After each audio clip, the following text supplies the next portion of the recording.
Previously on. I am Xiao Xingyu. Ever since I awakened the demon god's eye, my life has been like a game with cheat codes enabled. Not only did I lead Azure Dragon Academy to victory in the Supernova Tournament, but I also protected Huangyan City with my life. Furthermore, I successfully passed the cross-rank examination, becoming a 4-star Beastmaster and gaining the recognition of the Sea Spirit clan's holy relic. Now, the Eye of Tides has become my third eye.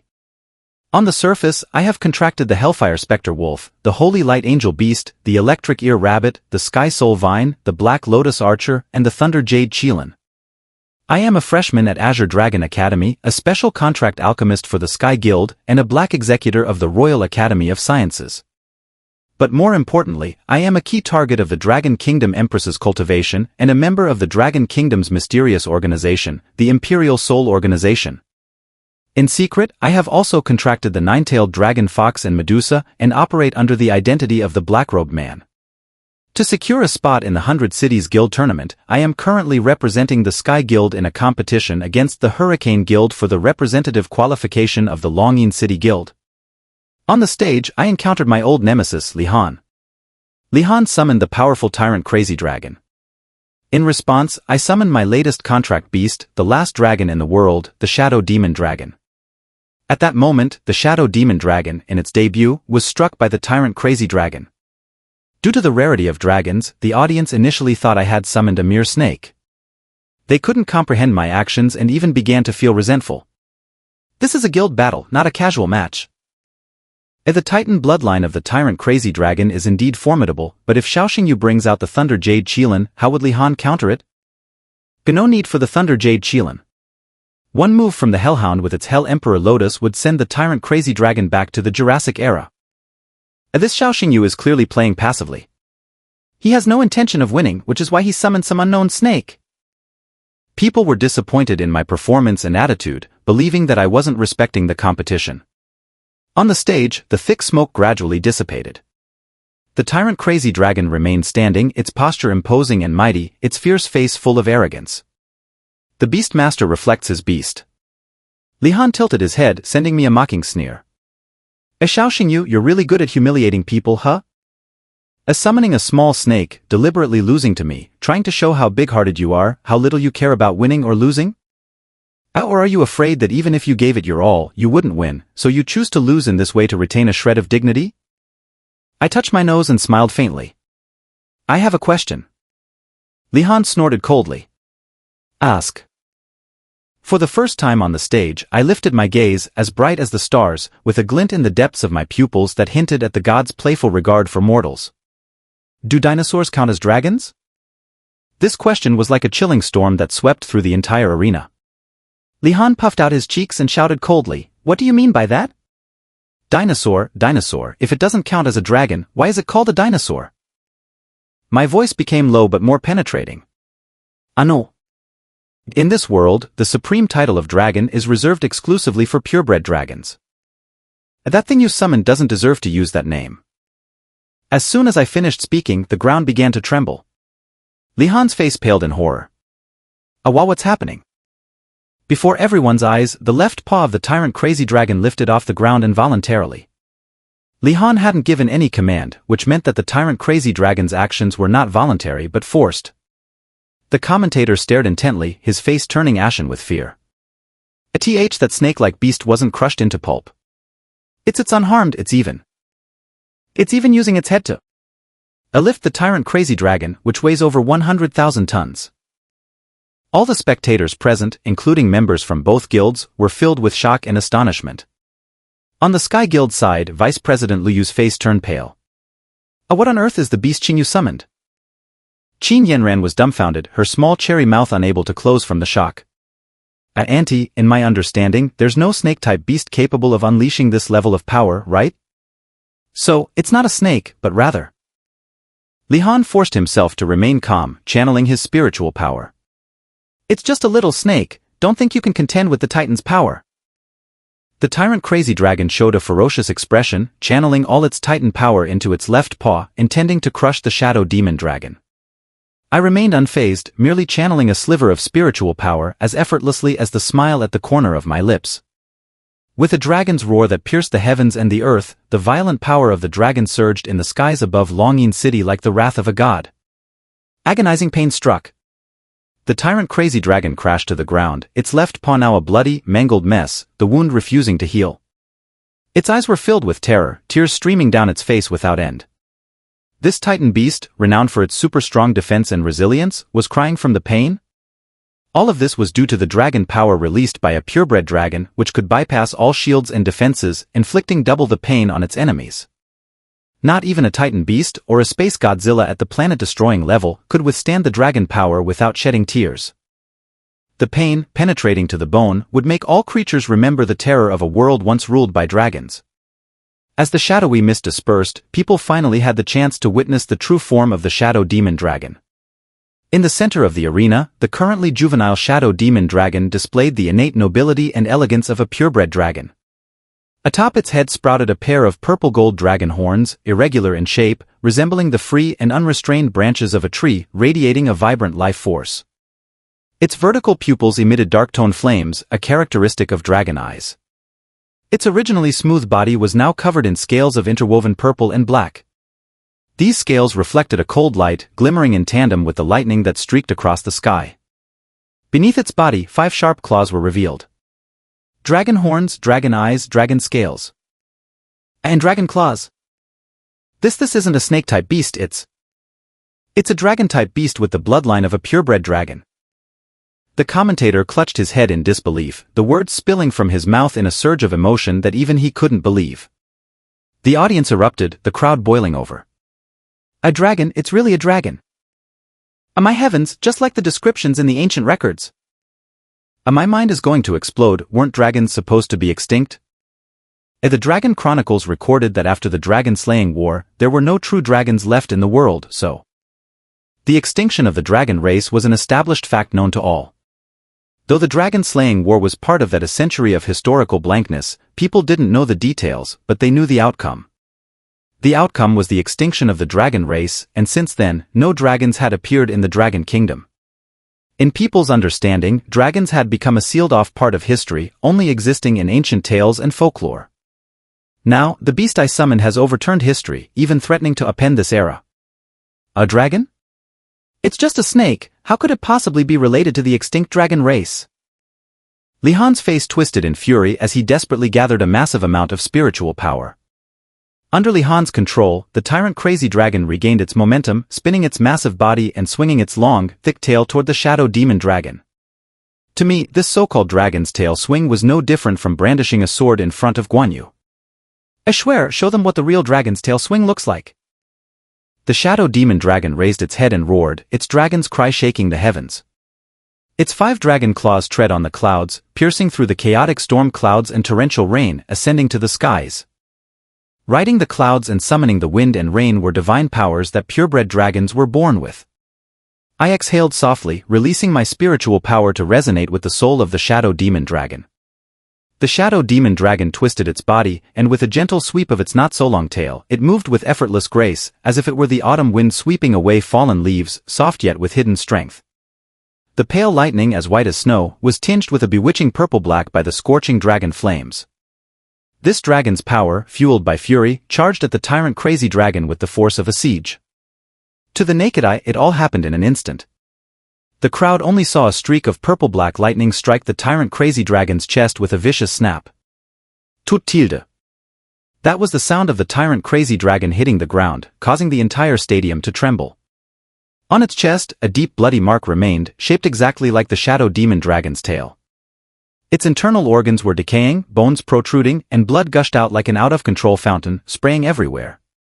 In just one exchange, this mutated beast with Titan bloodlines was injured to such an extent that it couldn't even muster the strength to stand. This is the difference between a fake dragon's tail swing and the genuine one. The Shadow Demon Dragon returned to the ground, obediently crouching by my side.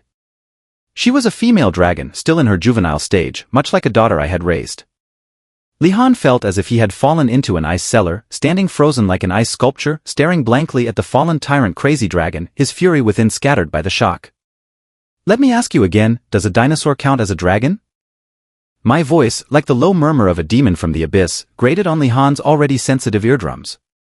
Faced with this question, Li Han lost his confidence and couldn't answer. In front of a purebred dragon, what creature would dare to claim the title of dragon? Amid the chaos, a graceful figure appeared at the judges' table. Her arrival set off another explosion in the crowd. This woman was dressed in a magnificent imperial robe, with a crown atop her head, her stunning beauty resembling that of a celestial maiden descending to earth. Her gaze was one of supremacy, as if she was born to stand above all humankind. It was Empress Huangyan of the Dragon Kingdom. The commentator's voice trembled. "This is sudden. Her Majesty the Empress has descended upon the arena." Huangyan paid no attention to the noise around her. Her eyes were only on me and the shadow demon dragon by my side. Gazing at my back, Huangyan's long-dried heart stirred with ripples once more. "Elan, I have good news for you. I've formed a contract with the Scorching Sky Flame Dragon and become a full-fledged Dragon Master. From now on, I can fight alongside you in Tong." "Where's Sifeng?" "She won't become a Dragon Master. She's probably frustrated since her clan can only contract Phoenix-type beasts."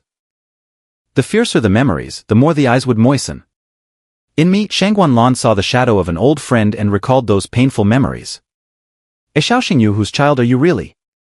For the first time in years, Huangyan felt exhausted. She couldn't see through the mysterious aura surrounding me, just as she hadn't been able to understand her own heart all these years. The arena fell into dead silence. Li Han's stiff silence, the tyrant crazy dragon's inability to rise, and the absolute quiet from the audience, all stemmed from the shockwave brought by the shadow demon dragon. People couldn't believe that the annihilated dragon race had reappeared in the world. Yet the scenes unfolding before their eyes were shattering their long-held beliefs. At the judges' table. The judging committee has just received authorization from Her Majesty the Empress to grant access to the dragon database. Attention, everyone, to the big screen. In no time, a set of data appeared on the screen, displaying the basic information of the Shadow Demon Dragon. Name * Shadow Demon Dragon. Level * Juvenile, first tier. Bloodline * Purebred Dragon, Genesis Quality. Talent * Dragon Power. Attributes * Dragon Type, Flying Type, Ocean Type. The Dragon database had been strictly classified, a top-secret record of the Dragon Kingdom. Ever since the end of the Dragon-slaying war, when the dragon race was wiped out, the Dragon database had been sealed. But now, my summoning of the Shadow Demon Dragon had led Huangyan to make an exception, reopening the Dragon database to the public.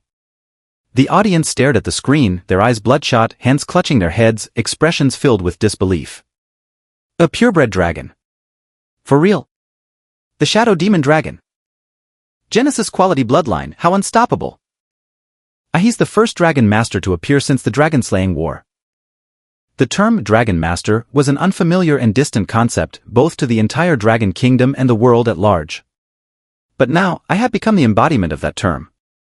To the masses, Dragon Masters were figures of immense reverence, as every Dragon Master in history had been a towering figure of legend. Lu Yu, the vice president of the Sky Guild, was filled with both surprise and joy. Where on earth did Xingyu find such an opportunity to become a Dragon Master? In the near future, our Sky Guild might just become the Dragon Kingdom's #1 Beastmaster Guild, perhaps even the world's #1. In this era where dragons had gone extinct, I was the sole Dragon Master. Just as rarity enhances value, so too does it with people. Lu Yu wasn't the only one to see it. Anyone with a bit of sense could recognize it. My potential could no longer be judged by ordinary standards. To win me over was to win the world. That was the main theme of this era. As long as I remained a member of the Sky Guild, the guild had the opportunity to rise to the top of the world rankings. This was the prospect of a Dragon Master. No one would dare underestimate or question it, as history had already proven the might of Dragon Masters time and again. As the tyrant crazy dragon lay motionless on the ground, the referee prepared to blow the whistle to signal the end of the match. Just then, the arena shook violently. The tyrant crazy dragon performed a sit-up-like maneuver to get back on its feet, its blood-red eyes now filled with cold-blooded determination.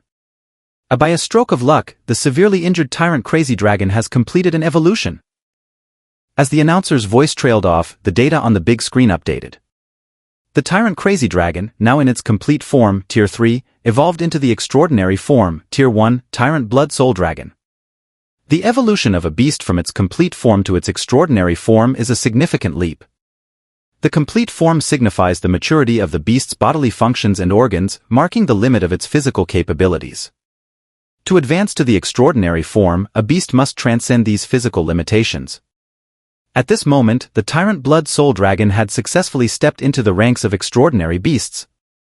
Compared to its pre-evolution state, the Tyrant Crazy Dragon's weight had tripled, reaching an astonishing 300,000 tons.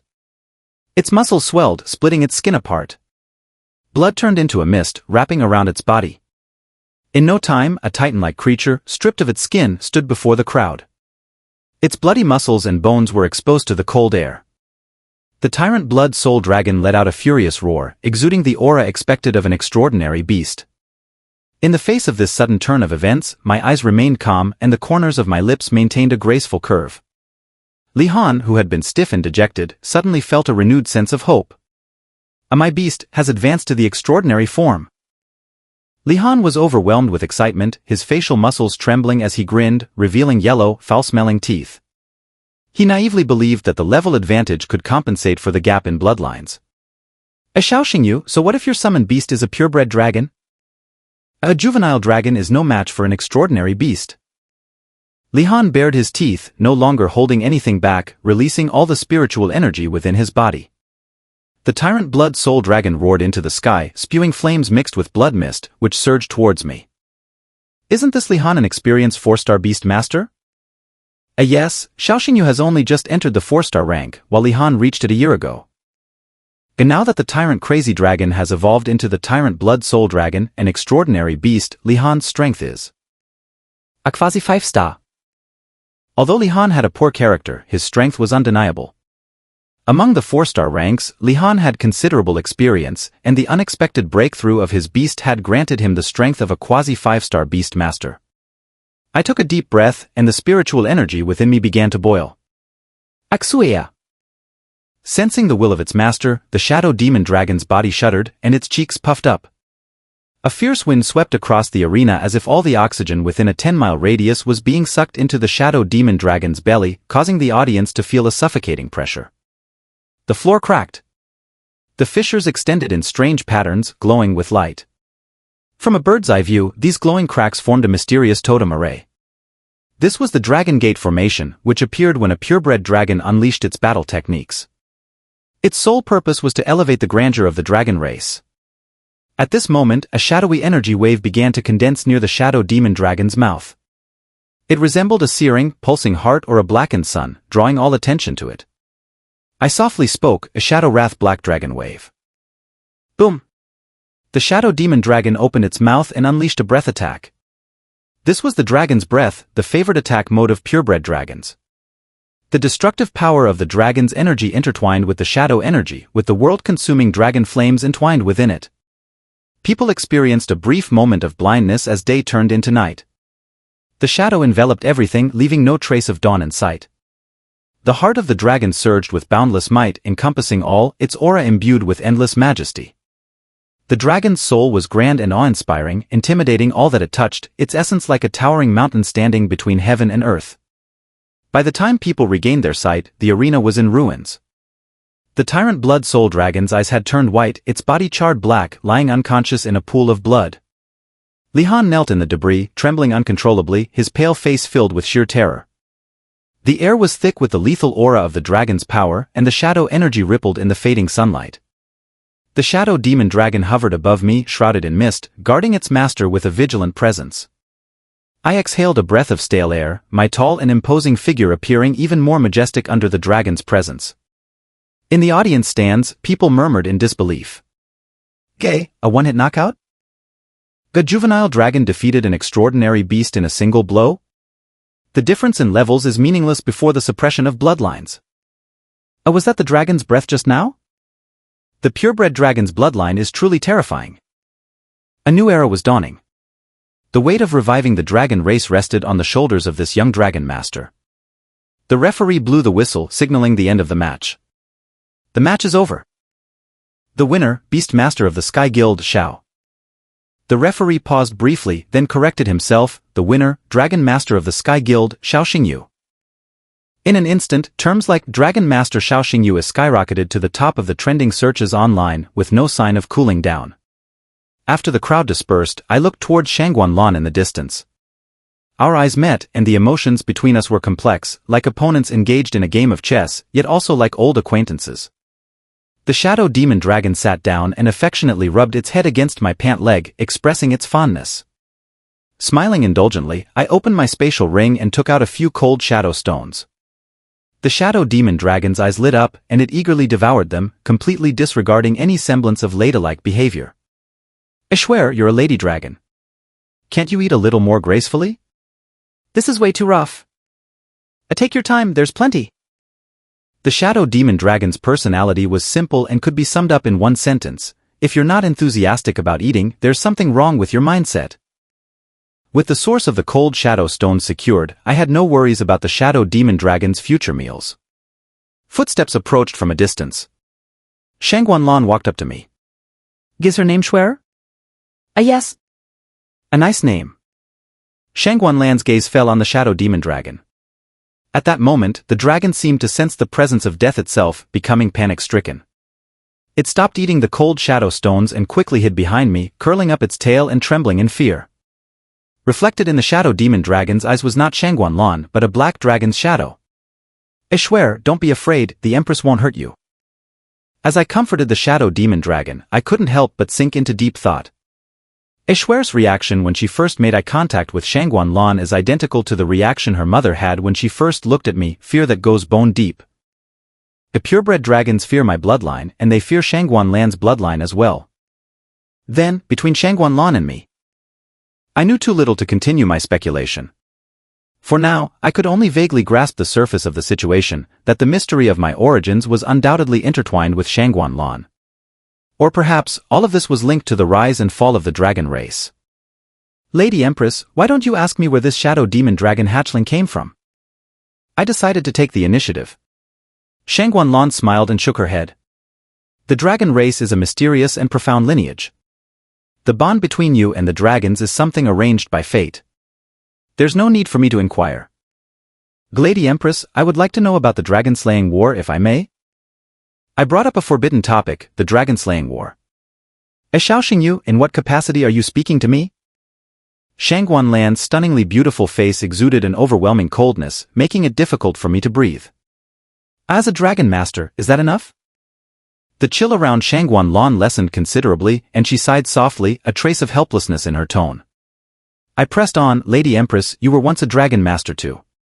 What happened back then that led to the dragon-slaying war, which nearly destroyed the dragon race? Shangguanlan remained silent for a long time. The breeze gently lifted her hair as she stood in the setting sun, looking almost unreal in her beauty. Xiao Xingyu, what you displayed today reminded me of many old acquaintances.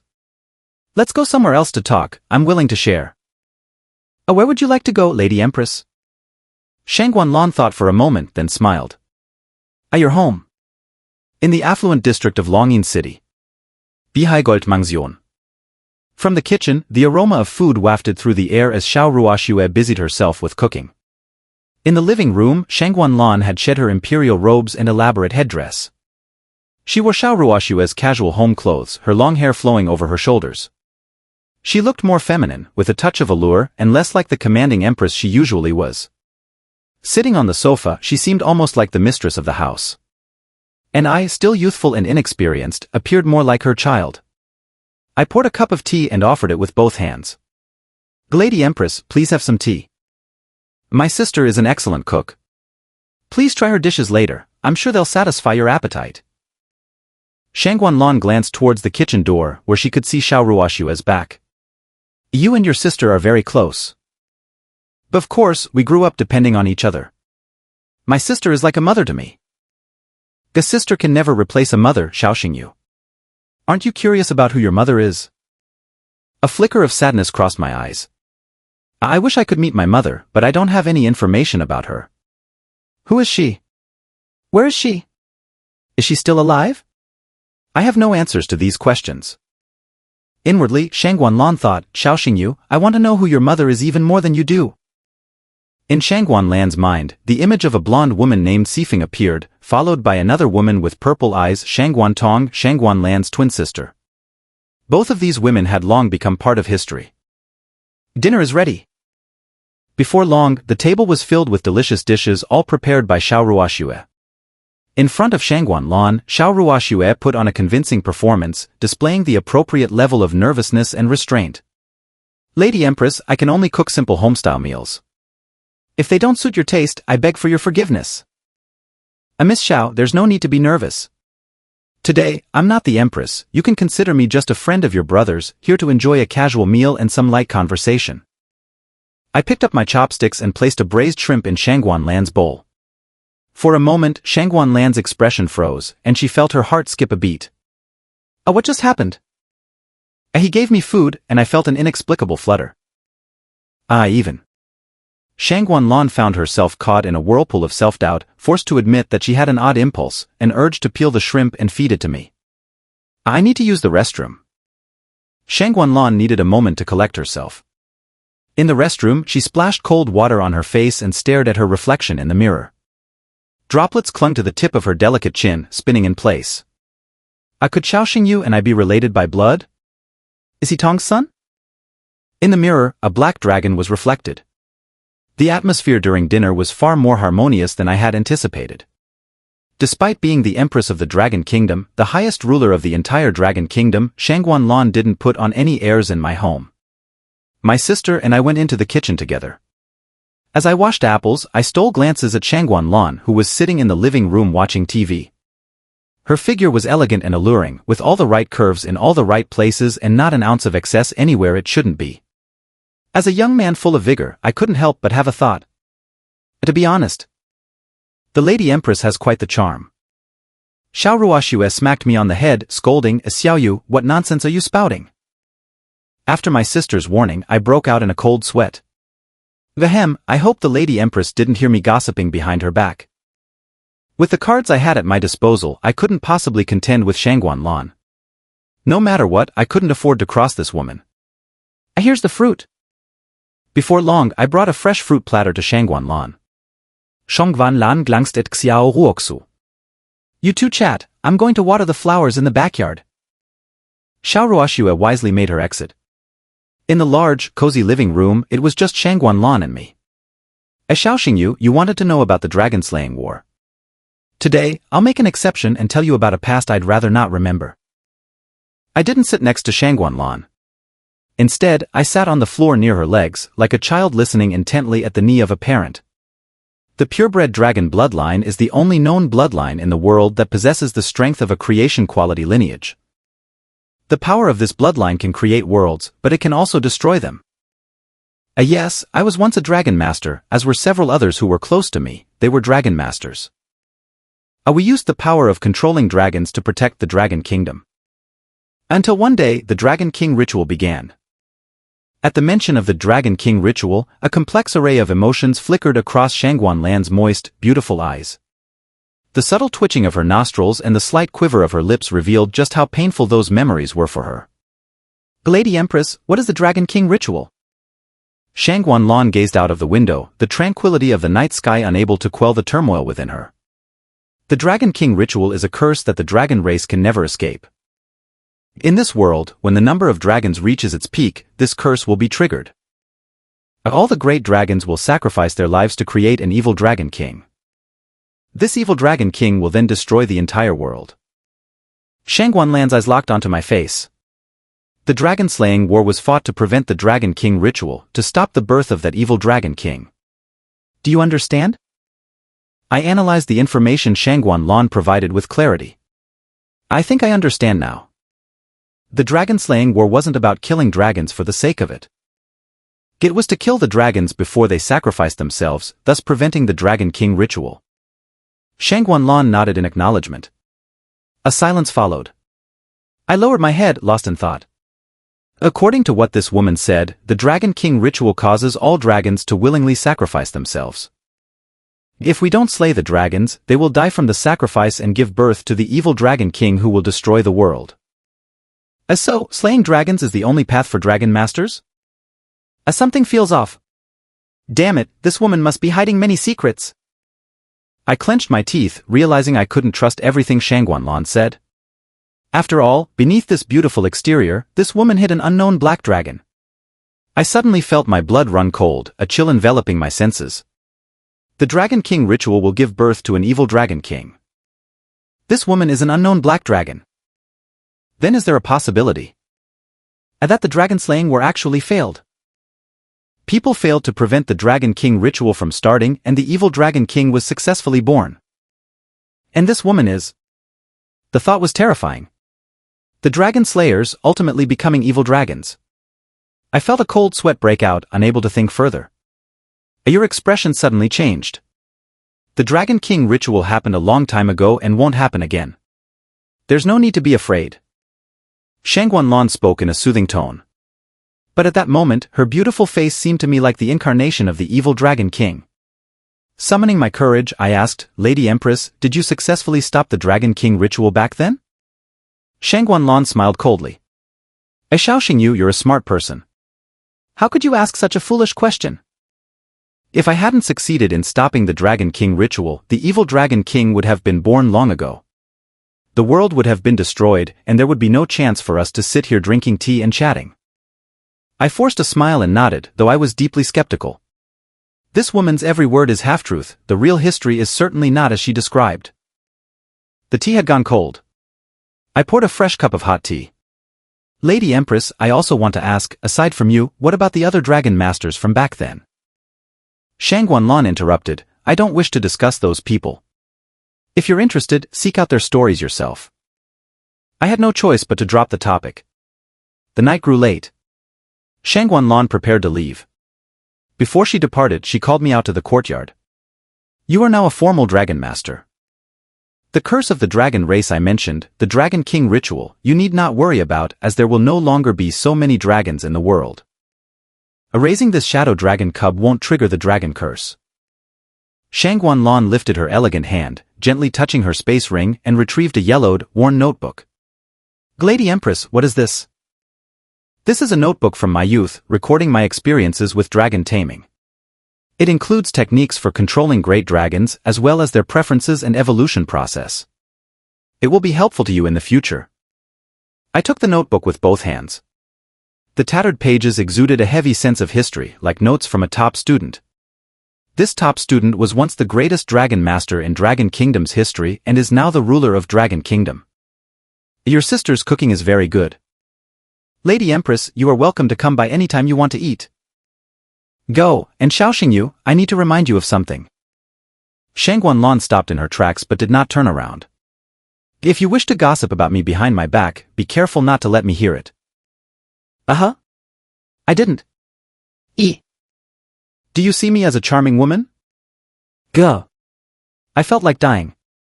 I hadn't expected that my offhand remark would be heard by Shangguanlan. She didn't punish me for it, she simply disappeared into the night breeze. I stared into the darkness, unable to calm my racing thoughts. Dragon slaying war, dragon curse, Dragon King ritual, evil Dragon King. These terms felt like cannonballs continually bombarding my mind. At some point, my sister, Xiao Ruoxue, appeared beside me. Xiaoyu, did Lady Empress leave? Yes. What kind of woman do you think she is? Xiao Ruoxue's question surprised me. Sis, why do you ask that all of a sudden? Just asking out of curiosity. Oh well. I think she's a woman with enduring charm. I didn't dare to say this out loud and only dared to complain about it internally. After the Empress left, my home seemed to return to normal. But inside my bedroom, things were far from calm. The electric-eared rabbit hopped back and forth on the desk, making chirping noises. The shadow dragon cub curled up on the bed, holding a cold shadow stone in its mouth and looking quite content. I gently petted the shadow dragon's head. I swear, you're still a cub, so you need to eat more to grow quickly.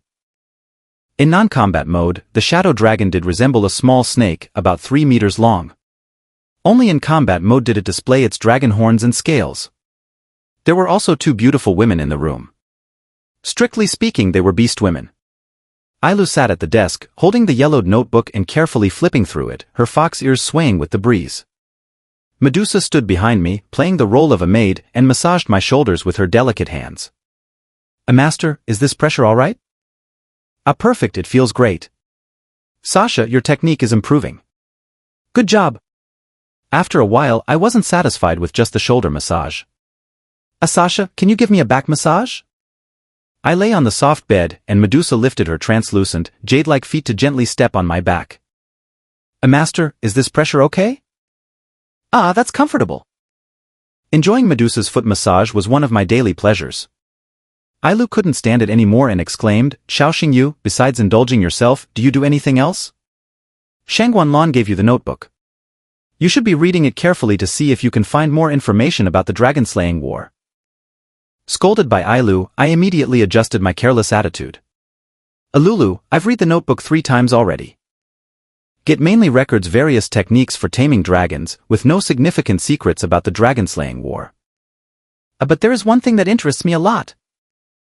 I moved to Ailu's side and turned the notebook to the last page. On the final line of the last page, there were 4 different handwritings corresponding to 4 signatures. I recognized Shangguan Lan's handwriting. Besides Shangguan Lan, there were 3 other signatures. Shongvan Tong, Zifeng, Xiao Lian. Galulu, do you know these 3 names? Ailu thought for a moment. The first, Xiao Lian, is the leader of the rebel faction, the Flame Alliance. After the dragon-slaying war, he became an enemy of Shangguan Lan. I don't know much more about his background. I had heard of the Flame Alliance.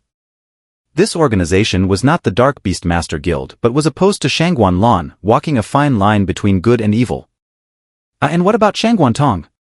Since she and Shangguan Lan are from the same lineage, could they be related by blood? Medusa interjected, a Shongwan Tong is Shongwan Lan's twin sister. She was once recognized as the world's top necromancer before her death. A world's top necromancer? Such a big title? Before her death? So she's already dead? Ailu answered seriously, she didn't fall because she was defeated. She was cursed by necromancy. After her death, both humans and beasts went mad searching for the Book of the Undead she created. It is rumored that whoever finds the Book of the Undead will inherit Shangguan Tong's lifetime legacy and become the Lord of the Undead. I couldn't help but marvel, Xiao Lian and Shangguan Tong are indeed remarkable figures across eras. And what about this name, Xifeng? Who is he? Ailu and Medusa shook their heads simultaneously. The 2 beast women didn't know much about the historical truth and had limited information. I hugged Ailu and Medusa's shoulders.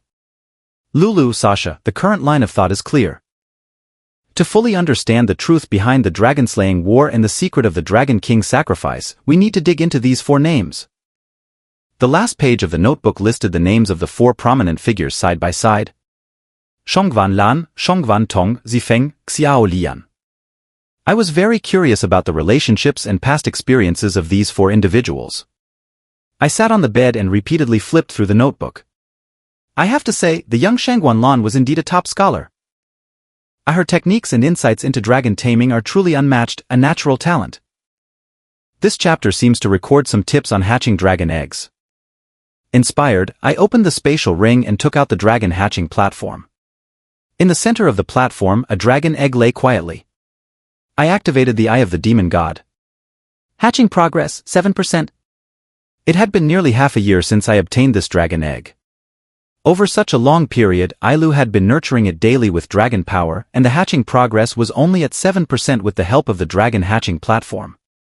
This slow progress was making me increasingly impatient. Alulu, I'm going to try the dragon egg hatching techniques written by Shangguan Lan in the notebook. Maybe it will speed up the hatching process.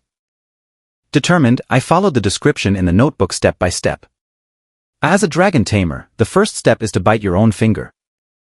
Use the fingertip as a pen and blood as ink. I invoke spiritual power to draw the dragon transformation rune. The notebook contained not only text descriptions but also illustrations. I followed the instructions, using my blood to draw an odd rune on the dragon egg. This was the dragon transformation rune, which only dragon tamers could draw and could accelerate the hatching of the egg. Medusa said, Master, it doesn't seem to be working. Ailu added, so is Shangguan Lan a top scholar or a failure? This notebook might be unreliable. I said, don't worry, let's wait a bit longer. As time passed, the blood rune seeped into the egg shell and the dragon egg began to emit a brilliant light. My heart raced and the Eye of the Demon God activated automatically. Data updated. Hatching progress, 8%. Hatching progress, 9%. Hatching progress, 10%. From my perspective, the dragon egg's hatching progress was increasing at a visible rate. 5 minutes later.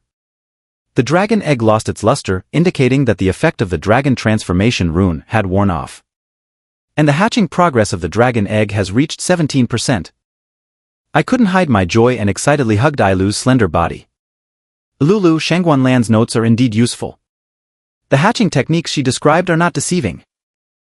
A single dragon transformation rune caused the dragon egg's hatching progress to leap from 7% to 17%. Such a significant increase proves that Shangguanlan is an outstanding dragon tamer, proficient in both dragon taming and egg hatching. Shangguanlan, thank you for your notes. I shouted into the air. According to the notes, the dragon transformation rune should not be used frequently as it consumes the dragon tamer's blood and vitality. The optimal frequency is about once a month. With the dragon transformation rune, the dragon hatching platform and Lulu's dragon power nurturing. At this rate, I should be able to hatch this dragon egg within half a year. The dragon within this egg is of much higher bone quality compared to the shadow demon dragon, so I naturally look forward to the day it hatches. Lulu, to celebrate the accelerated progress of the dragon egg hatching, how about we share a bed tonight? I get lost. Sasha, let's sleep together. Master, I tend to expose my snake tail while sleeping. If you're not afraid, I'm fine with it. A cough, maybe next time. Definitely next time. The next day, the selection match between the Sky Soaring Guild and the Hurricane Guild resumed. At the central stadium of Dragon Hidden City. The damaged arena had been fully repaired, and the audience began to take their seats. Before the match, the topic of discussion was still me, as I was the only dragon tamer in Dragon Kingdom. Dear viewers, in yesterday's 4-star match, Xiao Xingyu earned 1 point for the Sky Soaring Guild. Next up is the 5-star match. Please have both guilds send their contestants. Yu Yue Gavakin Yanran Anot. Auntie, don't worry. I will win this match. Qin Yanran took the stage and summoned her three-tailed thunder fox, her slightly heroic face filled with confidence. On the other side of the stage, the Hurricane Guild had not yet sent out a contestant. The referee urged, please send out a contestant from the Hurricane Guild or it will be considered a forfeit. The audience grew increasingly noisy. Could it be that the Hurricane Guild is scared? Yesterday, Xiao Xingyu summoned the Shadow Demon Dragon, and even the Empress came to watch. And now, the Sky Soaring Guild has the only dragon tamer in Dragon Kingdom. It seems that Li Jianghe is truly afraid. In the preparation area, Li Han's face turned red with anger, his eyes blazing with fury. Father, what are you dazing about? We must send out a 5-star contestant or we'll lose the match. Li Jianghe, as the president of the Hurricane Guild, lowered his head and remained silent. Father. Li Han screamed hysterically but couldn't shake Li Jianghe's resolve. The 10-second countdown ended. The referee announced, the Hurricane Guild failed to send a contestant on time. It is considered a forfeit. The winner of the 5-star match is Qin Yanran from the Sky Soaring Guild. This result took Qin Yanran by surprise. I won? What's going on with the Hurricane Guild not following the rules? Winning without even playing is something Qin Yanran had never experienced before. Next up is the 6-star match. Both guilds, please send out your contestants. The referee proceeded with the match schedule as planned. The Sky Soaring Guild sent out their season 6-star beast tamer, Yuan Xuandu.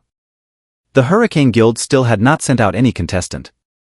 Li Han, frustrated and confused, couldn't understand his father Li Jianghe's actions. The referee urged again, please send out a contestant from the Hurricane Guild. Suddenly, Li Jianghe stepped onto the stage.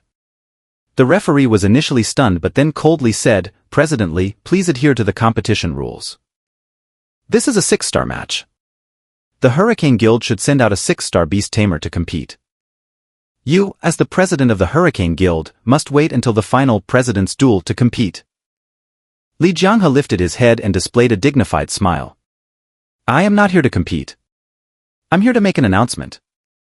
All eyes turned to Li Jianghe. His voice, though not loud, shocked the entire arena. I announce that the Hurricane Guild is withdrawing from the competition. At these words, the audience erupted like a boiling pot. Withdrawing? Good heavens, they're handing over Dragon Hidden City's spot in the 100 City Guild Tournament to the Sky Soaring Guild. Li Jianghe is so spineless. It looks like the top beast tamer guild in Dragon Hidden City is now the Sky Soaring Guild. The Hurricane Guild can only be second. Li Jianghe's decision was incomprehensible to everyone in the guild, especially to his son, Li Han. Hearing his father's announcement of the Hurricane Guild's withdrawal was like hearing a death sentence from hell for Li Han. Having already been on the brink of collapse after losing to me yesterday, Li Han had hoped that today's match would allow his father and the guild members to help him regain honor. But all these hopes turned to dust with the words "full withdrawal" and vanished into thin air. The commentator shook his head and sighed. President Li's decision is truly hard to believe. Although Xiao Xingyu won the 4-star match yesterday. The guild competition is a best-of-5 format with 4-star, 5-star, 6-star, 7-star, and President's Duel matches. And now, with the Sky Soaring Guild's President Qin Longyue absent, the Hurricane Guild holds an absolute advantage in the President's Duel. Overall, there was a chance to compete for first or second place, but they've given up for no reason. The audience was enraged and began shouting. "Refund! This president of the Hurricane Guild is a coward. Son, do you see? When you grow up, don't join the Hurricane Guild. Join the Sky Soaring Guild." The insults and derision from the audience were like daggers to the members of the Hurricane Guild. "President, we cannot understand your decision." Yeah, President, Xiao Xingyu only won one match. We could win the remaining ones." Faced with the members' complaints and frustrations, Li Jianghe offered no explanation. He simply stared silently at me, a glint of murderous intent in his eyes. Since the Hurricane Guild has fully withdrawn, the spot to represent Dragon Hidden City in the 100 City Guild Tournament now goes to the Sky Soaring Guild. Please welcome the Vice President of the Sky Soaring Guild, Lu Yu, to the stage to receive the 100 Cities invitation. Everyone watched as Lu Yu ascended the stage. She represented the entire Sky Soaring Guild in receiving the invitation. The crowd responded with applause and cheers. The Sky Soaring Guild's success in the competition meant the people of Dragon Hidden City would also share in the glory. Members of the Sky Soaring Guild rushed onto the stage, coming together to celebrate with cheers and excitement. Around the stage, fireworks exploded, streamers flew, and people basked in the festive atmosphere. I embraced Qin Yanran. "Xingyu, this is great. Our guild can now participate in the 100 Cities Guild Tournament. Yanran, we'll definitely make a great showing in the tournament and not embarrass Uncle Qin." I hadn't met Qin Longyue yet, but calling him Uncle Qin felt endearing. At that moment, Li Jianghe approached me with a friendly smile, his gestures even hinting at a touch of obsequiousness. "Oh, congratulations. President Li, I didn't expect you to make the decision for the entire guild to withdraw. Our Hurricane Guild is on a downward slope. We won't compete with you this time. Even if we did, we wouldn't win, ha ha ha."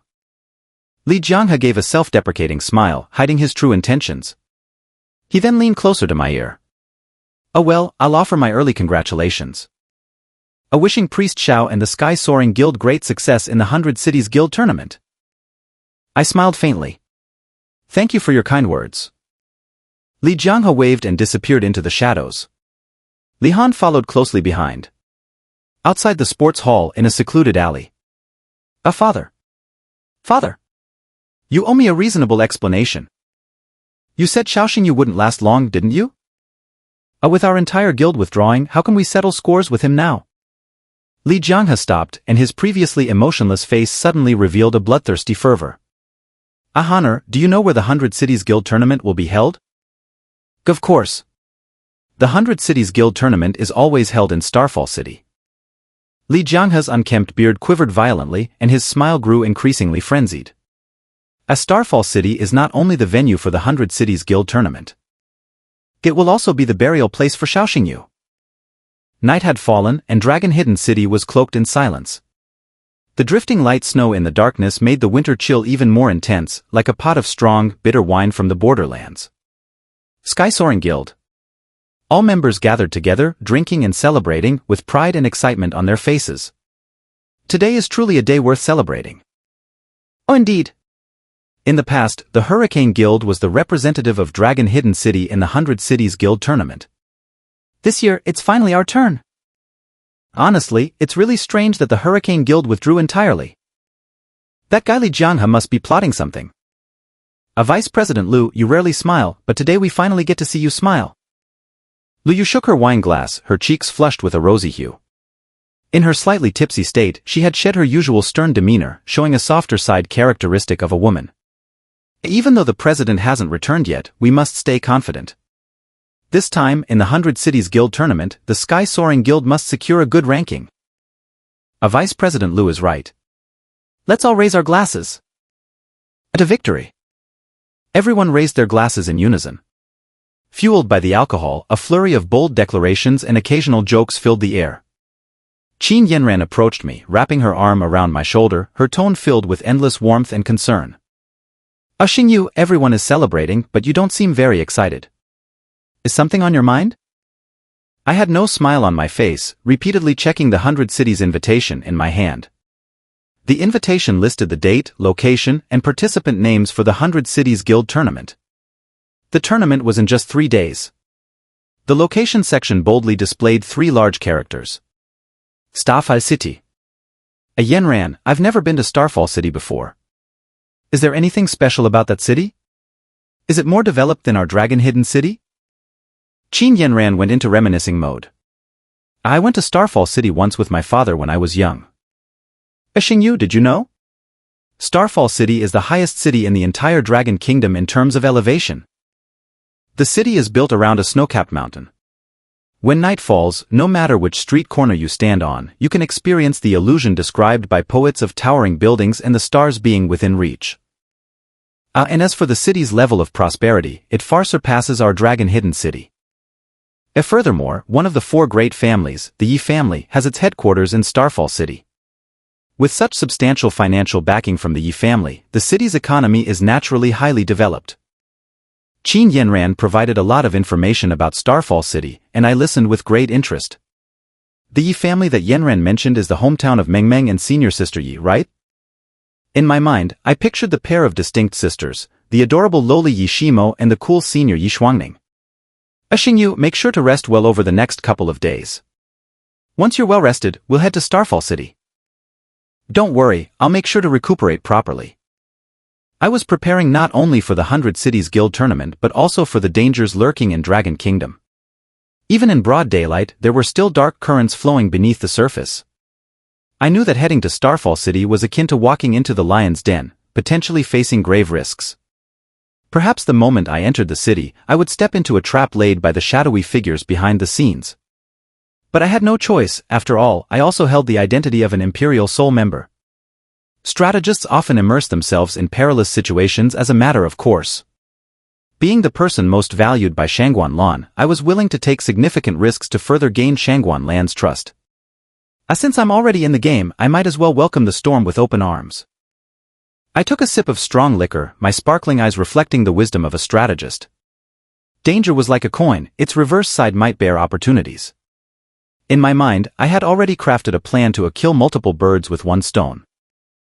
This man never engages in battles without assurance. 2 days later. Dragon Hidden City Airport. All members of the Sky Soaring Guild boarded the plane. The announcement sounded. This flight is a direct flight to Starfall City, with an estimated duration of 5 hours. Please turn off mobile networks and electronic devices. First class. I sat next to Qin Yanran. Xingyu, the flight is 5 hours long. If you're tired, you can rest on my shoulder for a while. Thank you, Yanran. I wasn't going to be polite. I slid down slightly, finding a comfortable angle, and rested my head right on Qin Yanran's chest. Feeling the softness, I closed my eyes, wearing an expression of contentment. Yanran's shoulder pillow seems quite nice, perfect for a lazy nap. Watching me fall asleep, Qin Yanran smiled gently, her eyes full of affection for her little brother. She even covered me with a warm blanket. At the same time, at the entrance of the Hurricane Guild, a closed for 1 week sign was inexplicably posted. Li Jianghe, dressed in a coat and hood with sunglasses, made his way to Dragon Hidden City Airport. As he adjusted his watch strap, a black tattoo on his wrist was exposed. The tattoo depicted a monstrous, gaping maw resembling a pitch-black abyss. Along the way, Li Jianghe received a phone call. President, I'm on my way. Though Li Jianghe was the president of the Hurricane Guild, he still addressed the person on the phone as a president. Yunshan Town. Recently, the town had been ravaged by a nightmarish flower demon king. Now, the town was in ruins and the town mayor, Gu Changfeng, had vanished as if he had evaporated from sight. Almost simultaneously, a group of mysterious individuals from various frontier cities in the Dragon Kingdom converged on Starfall City. Xingyu, wake up, the plane is about to land. I was jolted awake by Qin Yanran's gentle shaking. I opened my sleepy eyes and instinctively looked out the window. The view outside the window was stunning. Below the plane was a towering snow-capped mountain, with the summit nearing 10,000 meters in elevation. A magnificent city was built on the peak of the mountain, surrounded by drifting clouds, making it appear like a heavenly palace. So this is Starfall City? Truly the highest city in the Dragon Kingdom. A Starfall City also has another name, the Sky City. In this city, the mist you see is actually clouds. Yanran, what is that building that looks like the Colosseum? From the high altitude, the most striking feature of Starfall City was a circular building in the central area. That's the Celestial Arena. It's the landmark building of Starfall City and the venue for the 100 Cities Guild Tournament. Xingyu, the tournament starts tomorrow. We'll be competing on the Celestial Arena's stage against other guilds. Qin Yanran's eyes sparkled with the will to fight. She was eager to take the stage at this level, representing the Sky Soaring Guild in a high-end match. As the plane landed, the Celestial Arena became clearer in my view. I suddenly frowned, feeling uneasy. Why does the Celestial Arena look like an altar? And the layout of Starfall City seems strange. Especially the city's feng shui. Could the mastermind be planning something with the entire city? My demon god's eye granted me the ability to see suspicious details others might miss. This flight has successfully arrived in Starfall City. Thank you for your cooperation. See you next time. The moment I stepped off the plane, my feet landed in a swamp of dark conspiracy. Lu Yu and the Sky Soaring Guild members went to the hotel by car, while Qin Yanran and I began to explore the city. We walked and ate, stuffing ourselves with local delicacies. Standing at the crossroads, I stared blankly at my phone map. After on-site inspection and satellite map analysis, the layout of Starfall City is indeed related to Yin-Yang and the 5 elements. The designer who planned this city must have been a master of feng shui with a very high level of expertise. As I was lost in thought, Qin Yanran tugged at my sleeve. Xingyu, look! I refocused and looked up. At the street corner stood an ancient-style building, resembling a tower or a pagoda, and showing signs of great age. In this highly advanced city with its civilization and technology, such ancient-style buildings were rare and naturally caught the eye. I focused on the plaque of the ancient-style building. A Phoenix Pavilion. I raised my eyebrows in realization. I remember now, Phoenix Pavilion is the top beast-taming shop under the Yi family's group. Qin Yanran once again took my arm and blinked her beautiful eyes. Since we're here, should we go in and have a look? Sure. I had a keen sense of smell and detected the aura of treasures. Upon entering Phoenix Pavilion, I discovered a world of its own. This was indeed the most luxurious beast-taming shop under the Yi family. The counters were made from the bones of beast kings, exuding an air of grandeur and elegance. The brother and sister duo followed the guide's instructions, touring each floor of Phoenix Pavilion. Mr. Xiao, the first floor is the Beast Evolution area. The second floor is the Beast Medical area. The third floor is the Beast Attribute Edition area. The fourth floor is the Magic Device area. Before I knew it, I arrived at the fourth floor of Phoenix Pavilion. This floor was filled with magic devices specifically for beastmen. The types of magic devices included both cold and hot weapons. Seeing the dazzling array of magic devices, I couldn't help but think of my newly contracted beast, the Black Lotus Archer. My peripheral vision was inadvertently drawn to a treasure in the corner of the shelf. A sniper-type magic device was quietly hanging on the wall. A smile appeared at the corner of my lips. A good marksman deserves a good sniper, doesn't he? The guide's professional skills were evident in his ability to read the situation. This sniper rifle is an SS-class magic device. Its body is made from the bones of the Beast King Ice Lizard King. Its core component, the scope, is made from the blood-condensing eagle eye of the mutated Beast King Hellhound Emperor, with a magnification range of 8-80 × 56. The maximum range is 3,540 meters.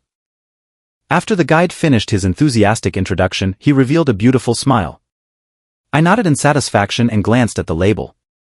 Magic device name, Apocalypse. Type, hot weapon, long-range sniper rifle. Core technology, produced by Xuanji, it is guaranteed to be a top-quality product. Core parts, Ice Lizard King, bones, Hellhound Emperor, eyes. Market price 85 million gold coins. This is the market price for an SS-class magic device. Even a single piece costs nearly 100 million. I activated the beast taming emblem and summoned the Black Lotus Archer. Since signing the Blood Pact, the Black Lotus Archer had been receiving high-quality beast nutrition liquid every day and its condition had fully recovered. The Black Lotus blooming atop its head glowed brightly. Its tall and lean figure, paired with a black military-style coat, made it look like a 5-star general of the Beastman realm, MacArthur. A Black Archer, try this magic device and see if it feels comfortable. Following the master's command, the Black Lotus Archer nodded and carefully took down the Apocalypse from the wall. The Apocalypse's weight far exceeded that of an ordinary sniper rifle. Humans couldn't handle it. Only a beastman like the Black Lotus Archer could easily wield it. The moment it touched the Apocalypse, the Black Lotus Archer's eyes sharpened instantly and its aura became cold and menacing, an instinctive reaction of a marksman engraved in its bones. One of the Black Lotus Archer's talents is max-level firearms. Even though it was using the sniper rifle for the first time, it could handle it with ease, showcasing peak marksmanship. How do you find the Apocalypse, Black Archer? The Black Lotus Archer couldn't speak but nodded in satisfaction, indicating its approval of the Apocalypse. If you like it, it's yours. The Black Lotus Archer held the Apocalypse and bowed to me in gratitude. The guide, looking pleased, asked, Mr. Xiao, will you be paying in cash or with a card? I pulled out the Phoenix Gold card, and the guide sighed in relief, patting his ample chest with a look of envy. Mr. Xiao, you're really full of surprises. It turns out you're one of our esteemed members. As the guide was processing the order, I planned to continue exploring with Qin Yanran, looking for other interesting finds. At that moment, a lazy voice cut through, somewhat abrasive. I'll take this magic device. Sorry, sir, this magic device has already been reserved by another customer. I want this one. Sir, I'm really sorry, but the other customer is a Phoenix Gold card holder, so. A little girl, who do you think you're talking to? I also have a Phoenix Gold card. Smack! A Phoenix Gold card was slapped hard onto the guide's face, causing it to redden and swell from the impact, making him recoil in fear. I looked up. A group of people appeared, all wearing the same blood-red uniforms with a skull emblem on their chests. This was the mark of the Soul Reaper Guild.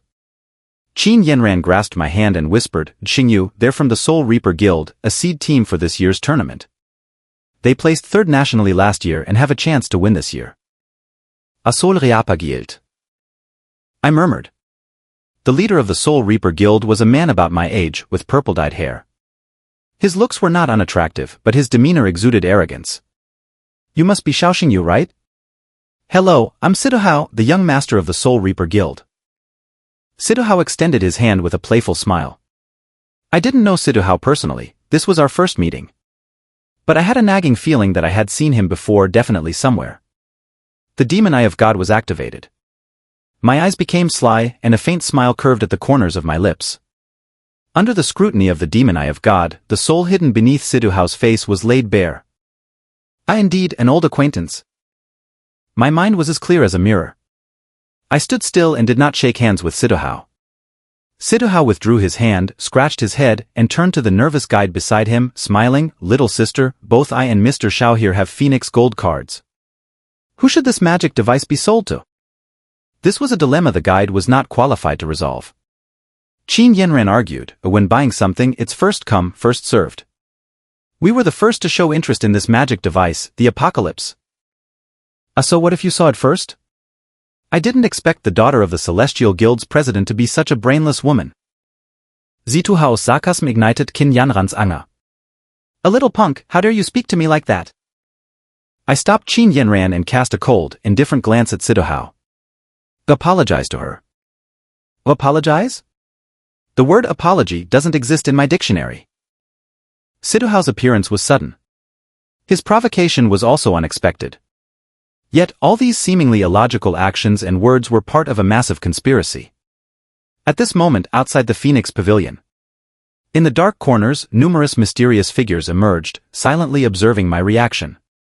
Facing the Soul Reaper Guild's provocation, I remained calm. Sidohao, it's our first meeting. We have no grievances from the past and no enmity now. Why make things difficult for me? You're right, this is our first meeting. But tomorrow, we will face each other on the arena as sworn enemies.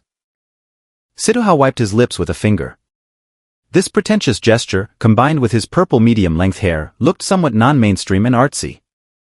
Qin Yanran's voice reached my ear. Xingyu, according to the online draw results, our opponent in tomorrow's tournament is the Soul Reaper Guild. Siduhao is a contestant in the 4-star tournament, and he will be competing directly against you. The Soul Reaper Guild was one of the most anticipated seed guilds this year. Their lineup had the strength to win the championship. In contrast, the Celestial Guild was participating in the 100 Cities Guild tournament for the first time, representing Dragon Hidden City. Not only was it not well known, but it also lacked experience. Moreover, with the guild leader Qin Longyue absent, the disparity in strength on paper created an insurmountable chasm with the Soul Reaper Guild. As Xiao Xingyu, in tomorrow's 4-star tournament, I'll make sure you face total defeat. Even if you're a dragon tamer, you're no match for me, Siduhao. Siduhao's confidence in front of me seemed excessive and irrational. It was well known how terrifying a dragon tamer could be. Since contracting the Shadow Dragon, my real strength had already surpassed the 4-star level. The boast of being invincible within the 4-star level was not just talk. However, Siduhao showed no signs of fear or caution, which was illogical. Before long, noisy sounds came from downstairs, with synchronized footsteps approaching.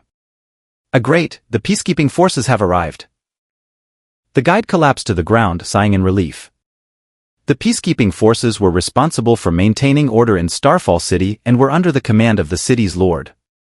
Next, 2 middle-aged men appeared. One wore the Soul Reaper Guild's exclusive Beastmaster robe, holding a pair of priceless decorative walnuts.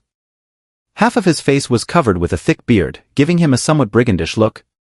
I hadn't seen this person before, but I could guess he was Siduhao's father and the president of the Soul Reaper Guild, Siduyan. The man standing next to Siduyan had a scholarly and refined aura. His appearance was not bad, but his eyes carried a coldness that suggested a lack of compassion. My attention focused on this man. This person's appearance, especially the brow bone, looks vaguely familiar. I couldn't quite recall where I had seen him before. Uncle Yi, weren't you having tea with my father in the tea house next door? Yi Tianqing stood with his hands clasped behind his back, his tone indifferent. Siduhao, don't think that just because I have old ties with your father, you can cause trouble in the Phoenix Pavilion. Siduhao bowed deeply. Sorry, Uncle Yi. It was my rudeness. Next, the guide explained the entire situation, and all eyes turned to me.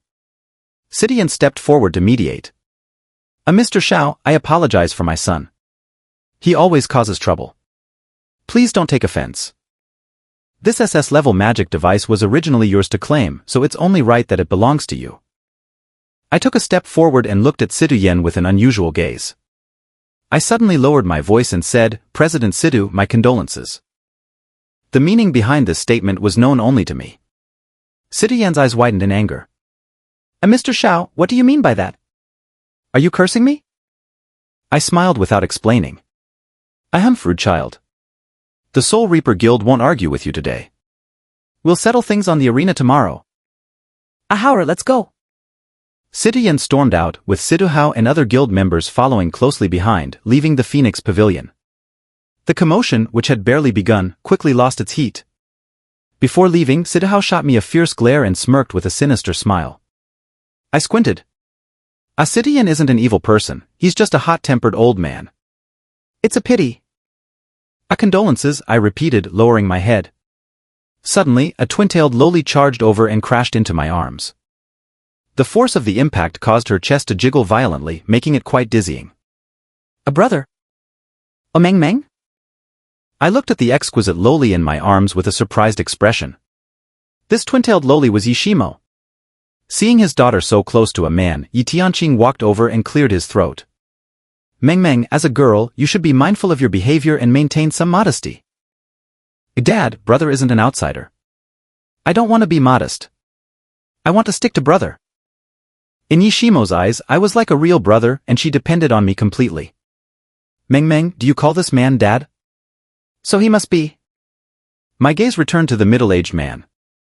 At that moment, I realized that Yishimo and Yishuangning's brow bones were identical to this man's, demonstrating the strength of genetic inheritance. I finally understood that this middle-aged man was indeed the head of the Yi family group, the father of the Yi sisters, and the lord of Starfall City, Yi Tianqing. Uncle Yi, I've heard so much about you. It's our first meeting, so please take care of me. Seeing as this was Yishimo's father, I took the initiative to be friendly and assumed the posture of a junior. However, Yi Tianqing's eyes revealed disgust and disdain. Not only did he refuse to shake hands with me, but he also spoke in a cold tone. Our relationship doesn't warrant you calling me Uncle Yi.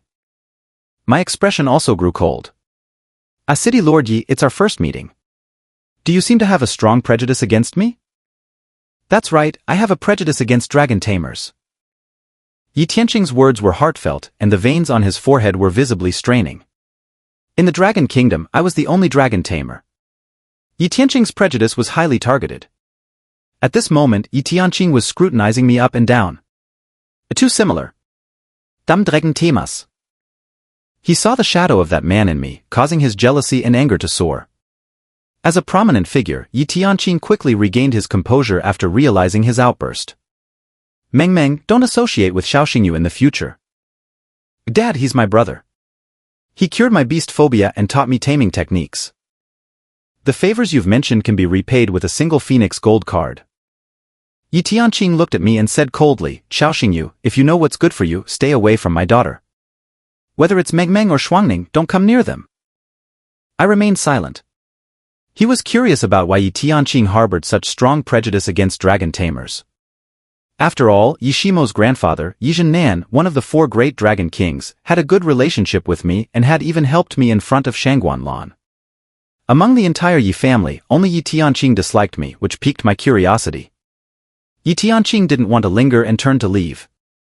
Before leaving, he instructed, Meng, don't play around outside. Be home by 10.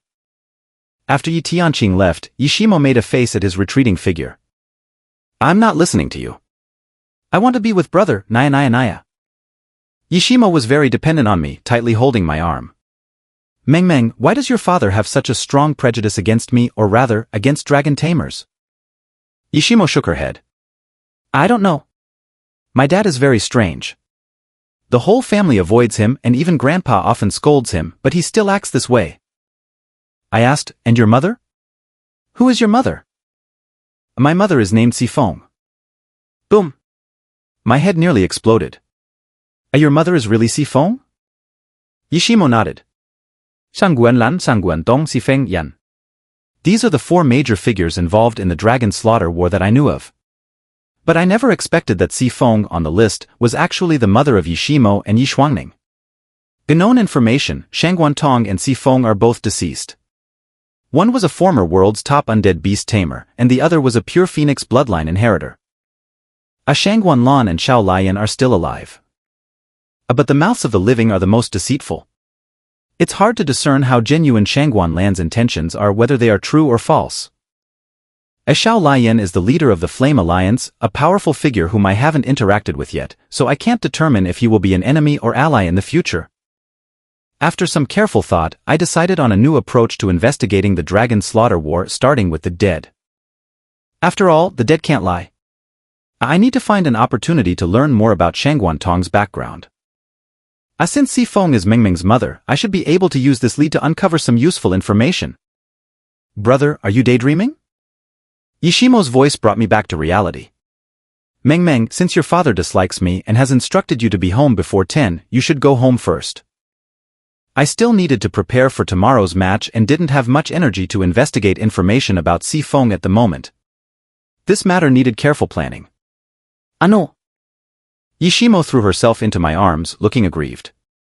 I heard you came to Xiaoxing City for the competition, so I hurried back after taking leave from Dean Su. This is Meng's home.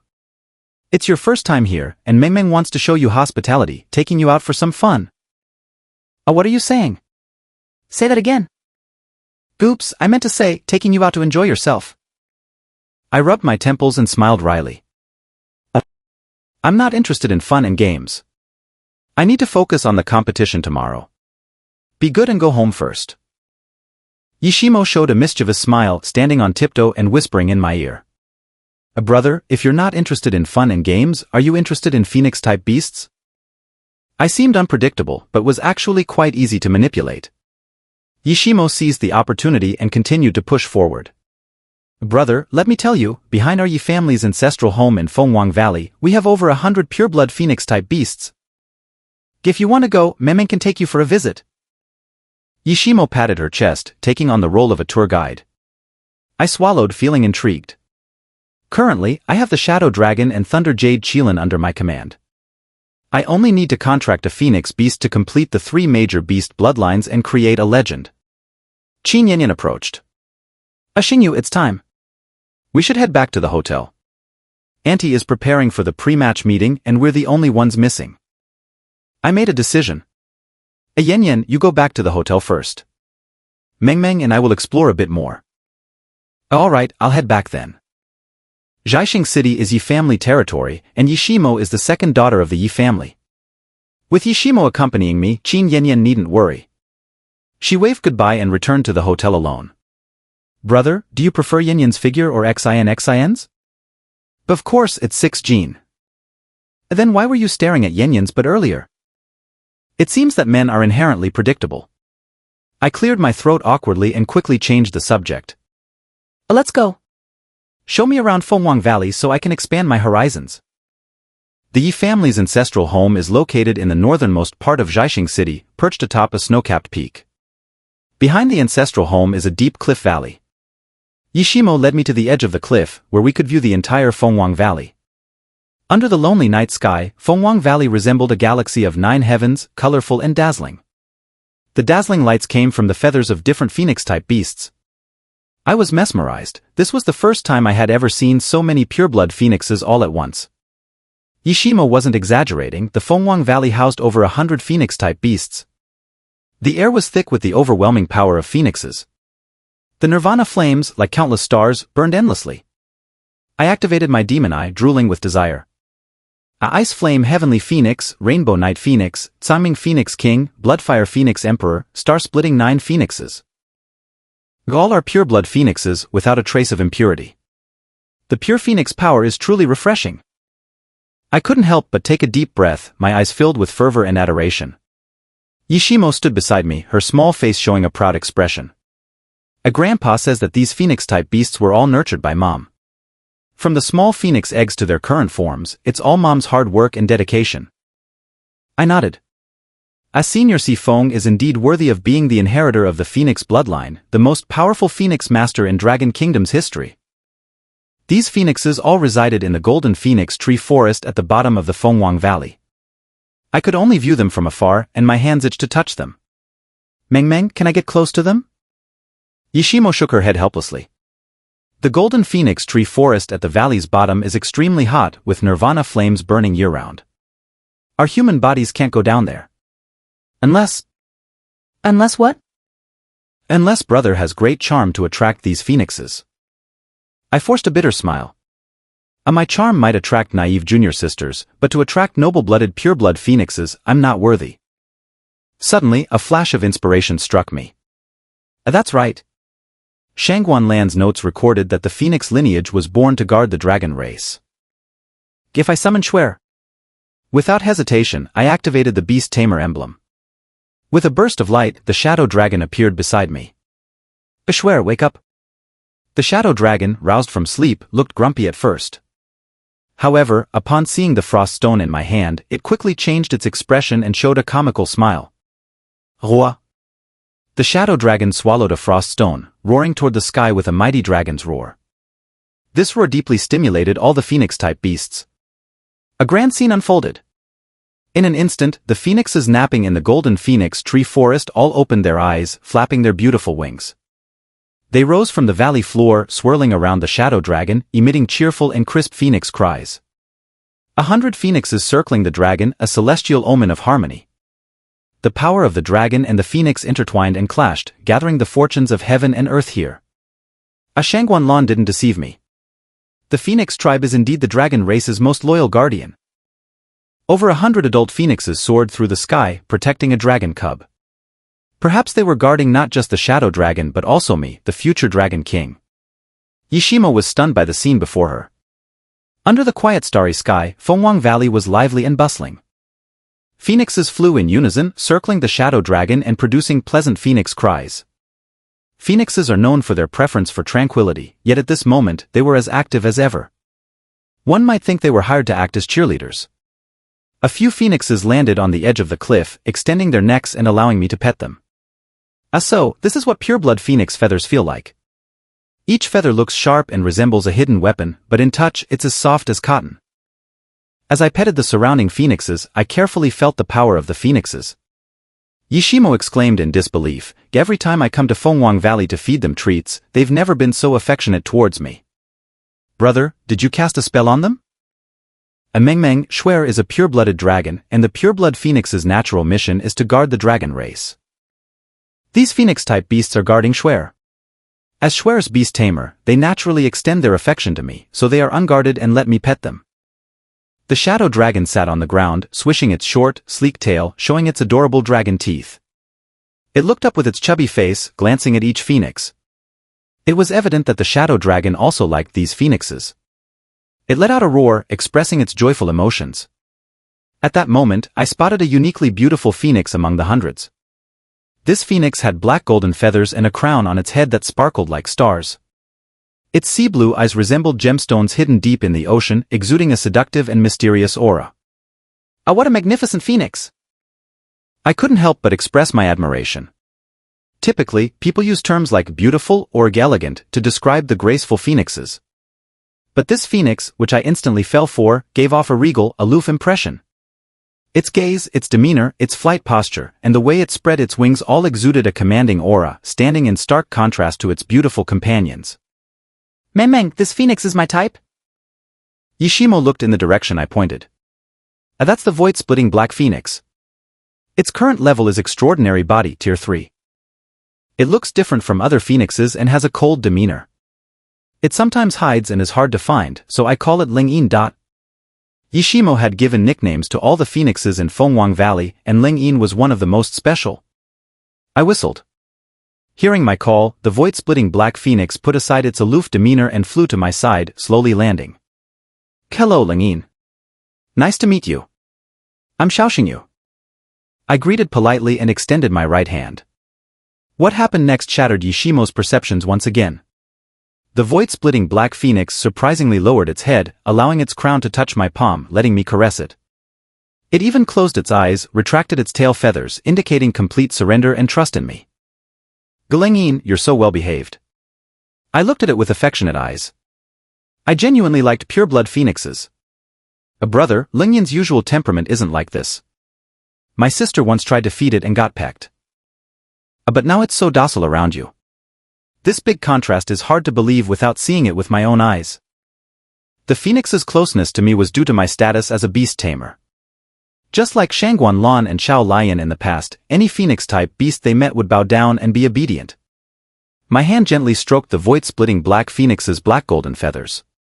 I activated my demon eye. A data panel reflected in Xiao Xingyu's glowing red pupils. Name * void-splitting black phoenix. Level * extraordinary body tier 3. Stern Blutlein Stern pure Blut Phönix, Illusion Gott Blutlein. Talent 1 * Phoenix Power, provides a 50% damage reduction effect to itself and allies within range, doubles defensive armor. Talent 2 * Nirvana Fire, rebirth in flames after death, its level will drop.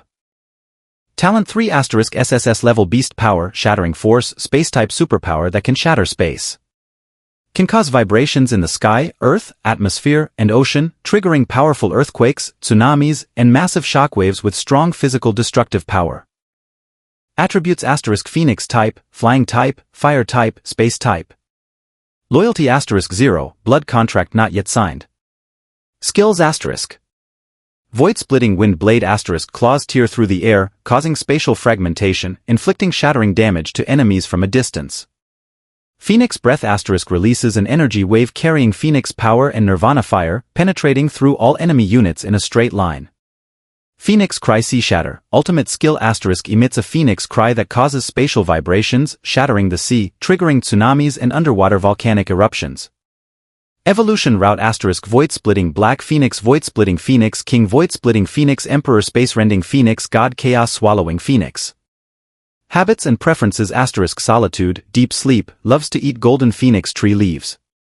This is the data panel for the void-splitting Black Phoenix, which, despite being at the extraordinary body, Tier 3 level, already demonstrates the immense power of the Phoenix bloodline. What I particularly like is its third talent, Shattering Force. This is an SSS-level beast power, belonging to the space-type superpowers. In combat, the void-splitting Black Phoenix can unleash shockwaves that shatter space, inflicting severe damage with a shattering effect on enemies. Even if the enemy's exterior seems unharmed, their internal organs might turn into a mess. This ability not only causes direct damage to the enemy but can also indirectly harm them by altering the environment. The void-splitting Black Phoenix can trigger air explosions, earthquakes, tsunamis, volcanic eruptions, all of which can deliver area-wide destructive strikes to enemies. In terms of contracting beasts, I've always had high standards. Ordinary beasts do not interest me. But this void-splitting Black Phoenix fulfills all my fantasies about Phoenix-type beasts. Brother, do you really want to contract Ling Yin? As I petted the void-splitting Black Phoenix's head, I nodded slightly. Of course, I really like Ling Yin, not only for its talents but also for its regal, aloof personality. I felt that this phoenix was meant to belong to me. Brother, let me tell you about the rules of Fenghuang Valley. No matter where a beast tamer comes from, as long as they can gain the approval of any phoenix-type beast in Fenghuang Valley, they can take one for free and sign a blood contract. I was surprised, showing a skeptical expression. Meng, you're not just trying to make me happy, are you? These phoenixes are the life's work of Senior Feng. How could they be given away so easily? The phoenix race is not an ordinary bloodline. In this world, very few beast tamers can gain the approval of the phoenix race. Your ability to gain their approval means you are destined to be the phoenix's tamer. Of course, this is not just what I say. This is what my mother said. It's the rule she established for Fenghuang Valley. Deep in my heart, I had profound respect for the unseen Senior Feng. A Senior Feng is truly a prodigy with such a broad mind. No wonder. I glanced reflexively at the lowly with twin tails and a youthful appearance beside me. Brother, since you've taken a liking to Ling Yin and Ling Yin has recognized you, you're eligible to sign a blood contract with it. But according to the rules, a beast tamer must be at least 5-star to contract a phoenix-type beast of the extraordinary body level. Saying it's free to take one, but there is indeed a certain threshold. Senior Feng is a meticulous person. She set this threshold not to make things difficult for those destined but to ensure that only those with sufficient ability can contract phoenix-type beasts of corresponding levels. Otherwise, there could be a backlash from the phoenix's power. Meng, then let's wait until I pass the 5-star assessment before contracting Ling Yin. No problem, brother, don't worry. Besides you, the phoenixes in Fenghuang Valley won't recognize anyone other than the Yi family. You don't have to worry about Ling Yin being taken by other beast tamers. Yi Shimeng patted her chest and made a solemn promise. Before leaving Fenghuang Valley, I took one last look at the void-splitting Black Phoenix. As one person and one beast locked eyes, it felt as if sparks could fly. Ling Yin, wait for me. I silently vowed, turned, and walked out of Fenghuang Valley with Yi Shimeng. The void-splitting Black Phoenix stared blankly at my departing figure. Just as I had taken an instant liking to it, it too seemed to have taken an instant liking to me. The fate of the Phoenix is to assist the Dragon's king like a queen. As the moon set and the sun rose, the first rays of dawn dispelled the darkness of Starfall City. Today is a grand day. The 100 Cities Guild Tournament begins. I sat in the preparation area, observing the battles on the stage. It seems the quality of the 100 Cities Guild Tournament is very high.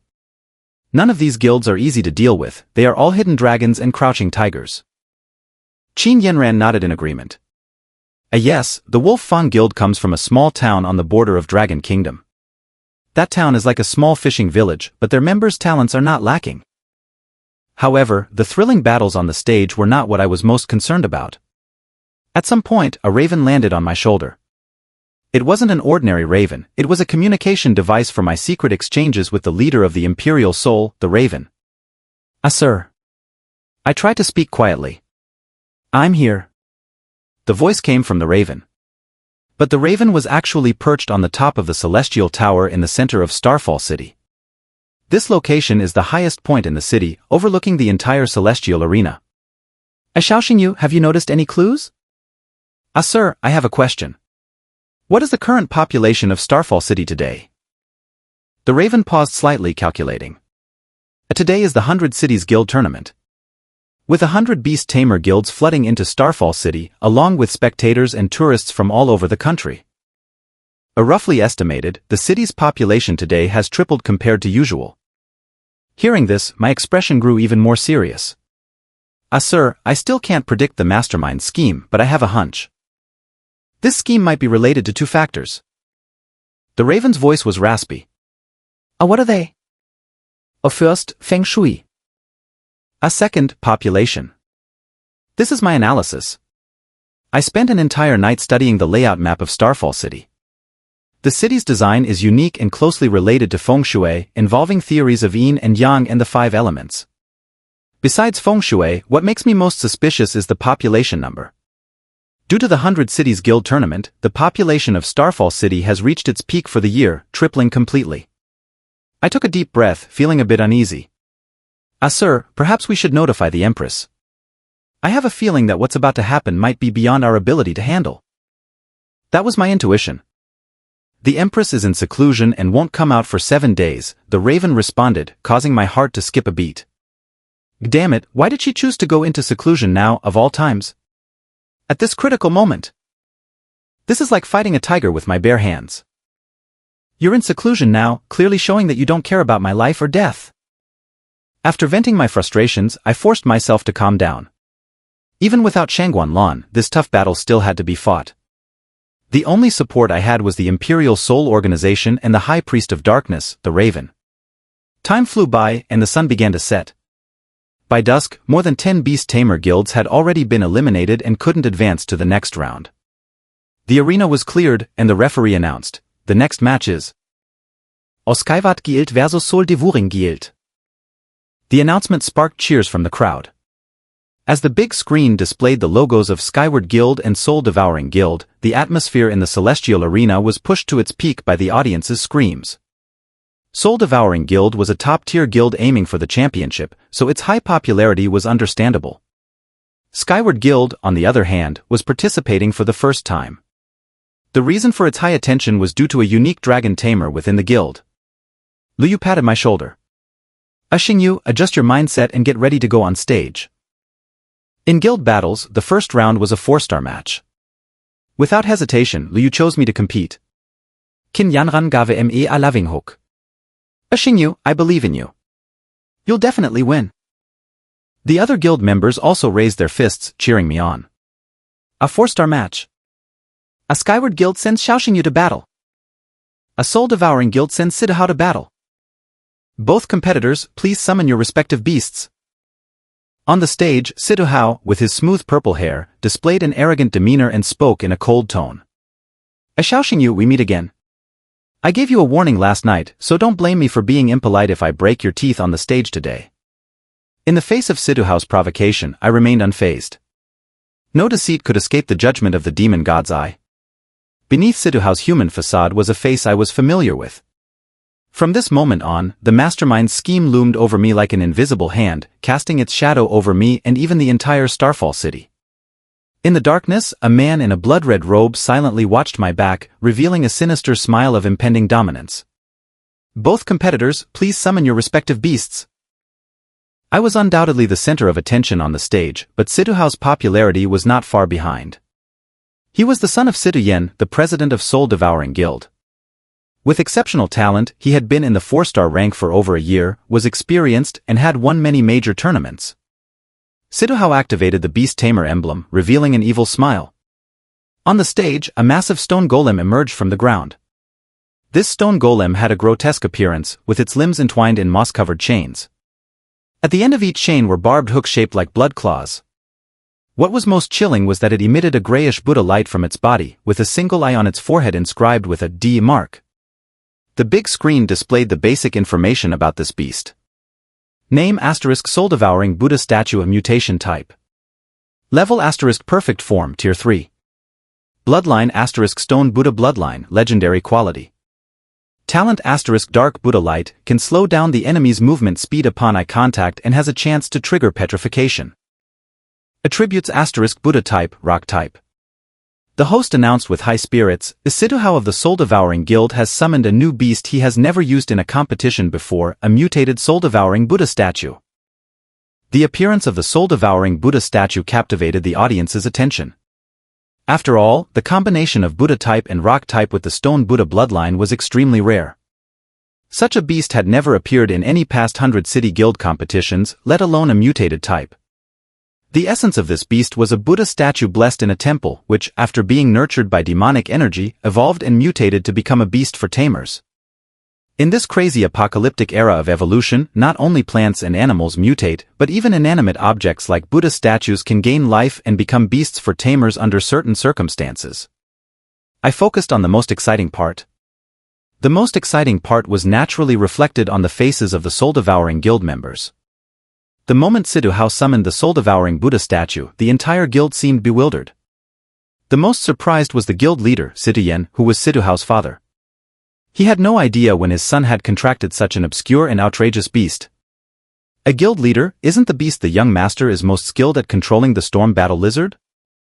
When did the young master contract this soul-devouring Buddha statue? He never mentioned it before.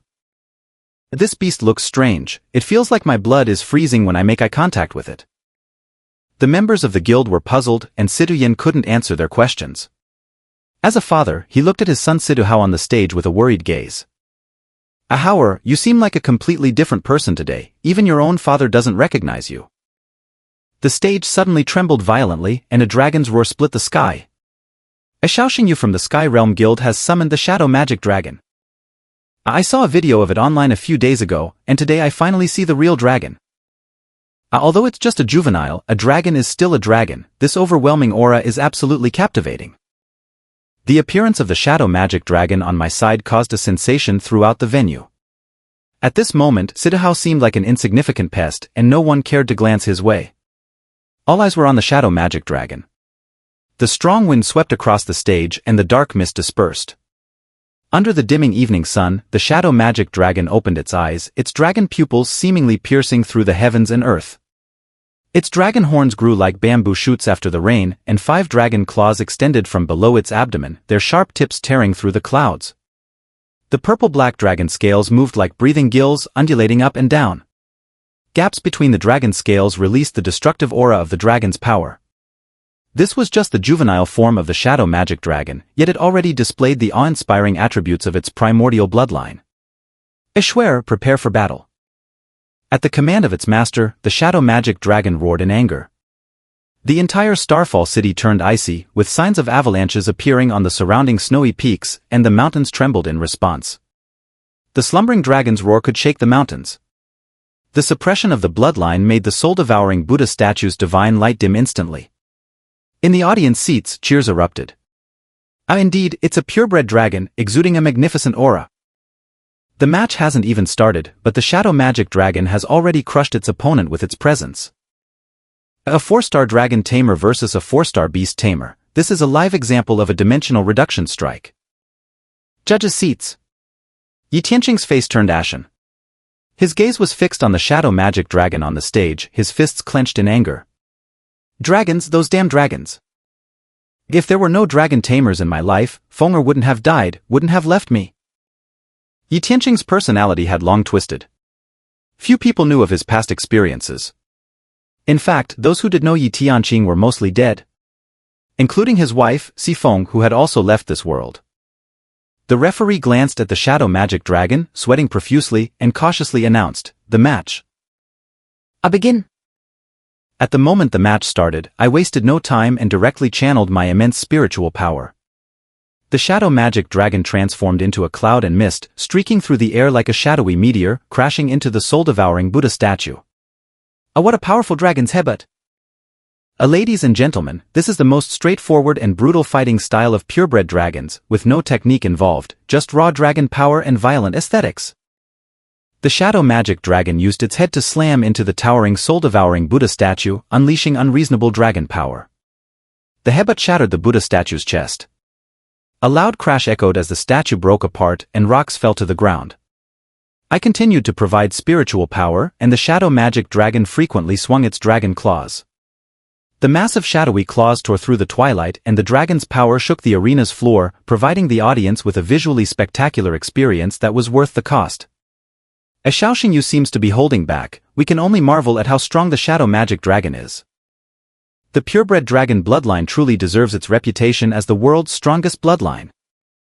The shadow magic dragon didn't use any special techniques, it relied entirely on the most primitive normal attacks, channeling dragon power into the soul-devouring Buddha statue. A series of explosions resounded on the stage. The soul-devouring Buddha statue was utterly helpless before the shadow magic dragon, as the dragon power acted like an invisible meat grinder, crushing it into dust. In less than a minute, the soul-devouring Buddha statue was reduced to fragments, its divine light dimmed. Without a doubt, this was a one-sided match, with Siduhao having no chance to fight back. The referee raised the whistle to his lips, ready to announce the result. I declare, the match is over. A winner, Xiao Xingyu from the Sky Realm Guild. The audience erupted in cheers, with half of the applause and shouts directed towards the shadow magic dragon. In contrast, the dragon's popularity even overshadowed mine. Still not enough. It's really disappointing, the opponent wasn't strong enough. Look at the shadow magic dragon's state, it seems like it's just warming up and hasn't even started the real fight yet. With this dragon in hand, Xiao Xingyu's true strength should be at the 5-star level, right? Standing on the stage, I showed no joy of victory. The match was over, and I recalled the shadow magic dragon back into the beast tamer emblem, casting a sharp gaze towards Siduhao, who was not far off. At that moment, Siduhao lowered his head, staring at the shattered pieces of the soul-devouring Buddha statue, and suddenly broke into a maniacal laugh. His facial muscles twitched as if electric currents were passing through them. Kahatida ha ha ha. Siduhao covered his face with one hand, while his other hand revealed a sharp dagger. Xiao Xingyu, you are indeed strong, but today is the day you die. SSSS. The sound of the dagger slicing through flesh filled the air. Siduhao's wrist bled, but his smile grew even more sinister. A large amount of blood dripped onto the stage, seeping into the fragments of the soul-devouring Buddha statue. A blood ritual formation suddenly appeared on the floor. At the judge's seat, Yi Tianqing stood up, banging the table. A blood ritual formation. This is the trick of dark beast tamers. Gvatz, arrest Siduhao. In a sudden turn of events, Siduhao, the young master of the soul-devouring guild, activated the blood ritual formation typical of dark beast tamers after losing the match. At the same time, Siduhao tore off his human skin mask, revealing his true face. This face was somewhat ugly but written with arrogance. I was familiar with this face. Huangyan, it's you after all. Xiao Xingyu, did you guess my identity in advance? Good, you're quite sharp. Huangyan, son of Wang Dongsheng, the former vice president of the Azure Dragon Academy. He had been expelled from Azure Dragon Academy for using forbidden drugs during a match against me and had since disappeared from the public eye. Now, he appeared before me once again. The difference was that he now bore a brand on his left cheek, resembling a giant abyssal maw. This was the mark of the Abyss Guild. The Abyss Guild, second only to the Rakshasa Gate among dark beast tamer guilds. At once, a group of mysterious figures emerged both visibly and invisibly. These mysterious figures wore blood-red robes, all bearing the same mark on their profiles. Xiao Xingyu, let's settle our grudge today. With his identity revealed, Huangyan's smile became even more ferocious. He used his own blood to activate the blood ritual formation. On the stage, the shattered soul-devouring Buddha statue began to reassemble under the influence of the blood, forming a gigantic stone Buddha monster. The stone Buddha's expression was one of fierce rage. It raised its broad hand and brought it down heavily towards my forehead. This blow covered the sky and the sun, with immense force, wrapped in a grayish Buddha light, resembling the Buddha's palm from a novel brought into reality. Bang! The giant stone hand shattered the stage instantly, and my figure was engulfed in a cloud of flying dust. Everything happened in the blink of an eye, leaving the audience stunned and speechless. In the preparation area, Siduyen, the president of the Hurricane Guild, swayed and his legs went weak. A hair, where's my hair? Who is this person on the stage? My son. I had warned Siduyen yesterday, a simple take care and accept the change would have conveyed the outcome for Siduhao. Huangyan's plan to impersonate Siduhao involved killing and replacing him swiftly. As the dust settled, my somewhat disheveled figure reappeared in the public eye. My clothes were torn in several places, exposing numerous bloodstains on my skin. My handsome face was covered with an extremely cold frost. Cough, cough, cough. Blood trickled from the corner of my mouth as I coughed violently. Huangyan's sudden attack had caused me some injury, but fortunately, it wasn't severe. A silver vine-like tendril, slender like a small snake, wrapped around my right wrist, continuously emitting silver fireflies to heal my wounds and realign my internal organs. Huangyan's ambush had triggered the protective instinct of the Tianhun vine. I hadn't summoned it myself. The Tianhun vine had emerged from the Beast Tamer emblem on its own, protecting my vital organs and enduring the full-force blow from the stone Buddha monster. Seeing the blood at the corner of my mouth, Huangyan laughed maniacally. "Ahahaha, Xiao Xingyu, did you ever think you'd end up like this? Because of you, my father disappeared, I was expelled from the Azure Dragon Academy, and I lived like a stray dog, worse than a rat in the street. Today, I'll settle this score with you once and for all." I raised my right hand and wiped the blood from the corner of my mouth, saying coldly, "Hatred shouldn't be your reason for joining the Abyss Guild." Huangyan instinctively touched the side of his face, marked with the symbol of the Abyss Guild. "The Abyss Guild gave me a second life. As Xiao Xingyu, you have no right to condemn me. I've come this far because of you." Huangyan roared at me, venting long-suppressed hatred. I didn't even need to look at him directly, as he was just a small-time player like Li Han, forever controlled by hatred, forever exploited by others. Yi Tianqing shouted loudly, "He's a member of the Abyss Guild. Arrest him." The guard squad surrounded the stage. Within the Dragon Kingdom, any Dark Beast Tamer guild was considered an illegal and evil organization that should be eradicated. As a member of the Abyss Guild, Huangyan was to be arrested and executed by Yi Tianqing, the lord of the Starfall City. Facing the encirclement of the guards, Huangyan showed no intention of fleeing. Instead, he went mad, shouting to the sky, "You ignorant and despicable humans! I including you! Starfall City Lord Yi Tianqing!" Huangyan raised his hand, pointing at Yi Tianqing in the judges' seats. "All of you will be buried with the city. All your bones will become the foundation stones for the great plans of the president." Gahahaha. Yi Tianqing, enraged, roared, "Catch him!" Boom! An explosion echoed. The explosion reverberated continuously, flames soared into the sky, and thick black smoke enveloped the entire celestial arena. Everything happened too suddenly for anyone to react. The audience was engulfed by the aftermath of the explosion, and members of various guilds were swallowed up in the sea of fire. The celestial arena collapsed and cracked, its tall pillars crashing down, smashing into the church outside and startling a flock of white doves. "Xingyu, little brother!" In the chaos, Qin Yanran, covered in dust and dirt with disheveled hair, disregarded the steel beam piercing through her shoulder and sprinted toward the ruins of the stage. Boom! The steel framework above the celestial arena fell with a crash. Lu Yu, quick to act, grabbed Qin Yanran's hand. "Auntie, Xingyu is buried inside." "I know, but the explosion isn't over yet. Going there now would be suicide." Lu Yu pressed Qin Yanran's head down, and the two of them crouched on the ground to avoid the aftermath of the explosion. Qin Yanran lifted her stubborn head, her eyes misty as she gazed at the stage ruins crushed by hundreds of tons of steel. "Xingyu, little brother." In the depths of the sea of fire, I lay in a corner of the rubble, my face pale. With the demon gods I activated, the data appeared before me. A right ankle fractured, 3 ribs broken, a steel fragment 3 inches long embedded in the left chest, not fatal.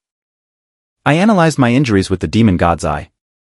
I wasn't dead, but the situation wasn't optimistic. The Tianhun vine coiled around my right hand, continuously releasing silver fireflies to heal my wounds. Even so, my consciousness was gradually fading, my vision going dark. Tap, tap, tap. I heard many footsteps around me. I forced myself to sit up, gasping for breath. Cold sweat had soaked through my clothes, mixing with the blood and drying up in the heat of the flames, giving off a foul odor. At this moment, 4 people appeared around me. They all wore the same attire, blood-red robes, heavy hoods, with the Abyss Guild's emblem on their chests. I recognized 3 of them. Huangyan, a low-level member of the Abyss Guild. Once a new student at Azure Dragon Academy, he was expelled and joined the Abyss Guild. He was now a 4-star Dark Beast Tamer. Gu Chanfeng, the mayor of Yunshan Town. Not long ago, he had paid out of his own pocket to have the Skyfall Guild eliminate the Nightmare Flower Demon King and restore peace to Yunshan Town.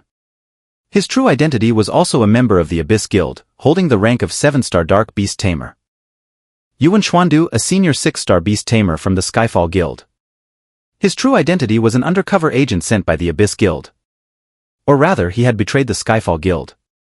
When faced with loyalty and personal gain, he chose the latter. Huangyan, Gu Changfeng, and Yuan Xuandu were all individuals I had connections with.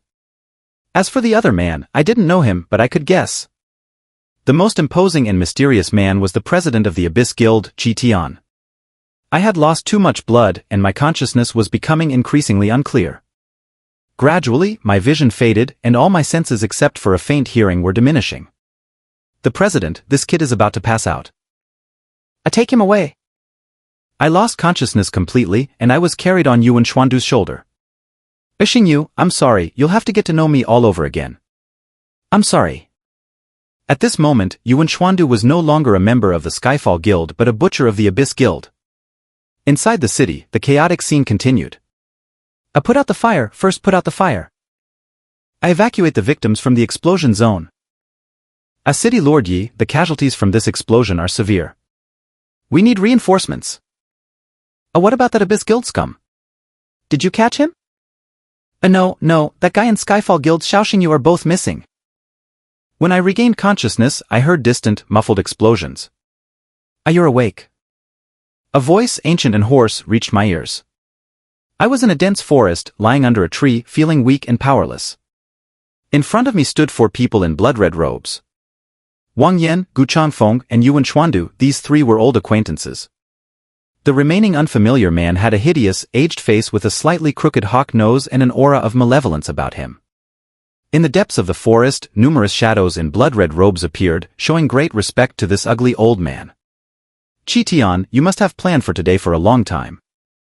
Qi Tian, the leader of the Abyss Guild, ranked 3rd on the bounty list for wanted criminals in the Dragon Kingdom, only behind the leader of the Rakshasa Gate and the Flame Alliance leader Xiao Lian. Xiao Xingyu, this is our first official meeting.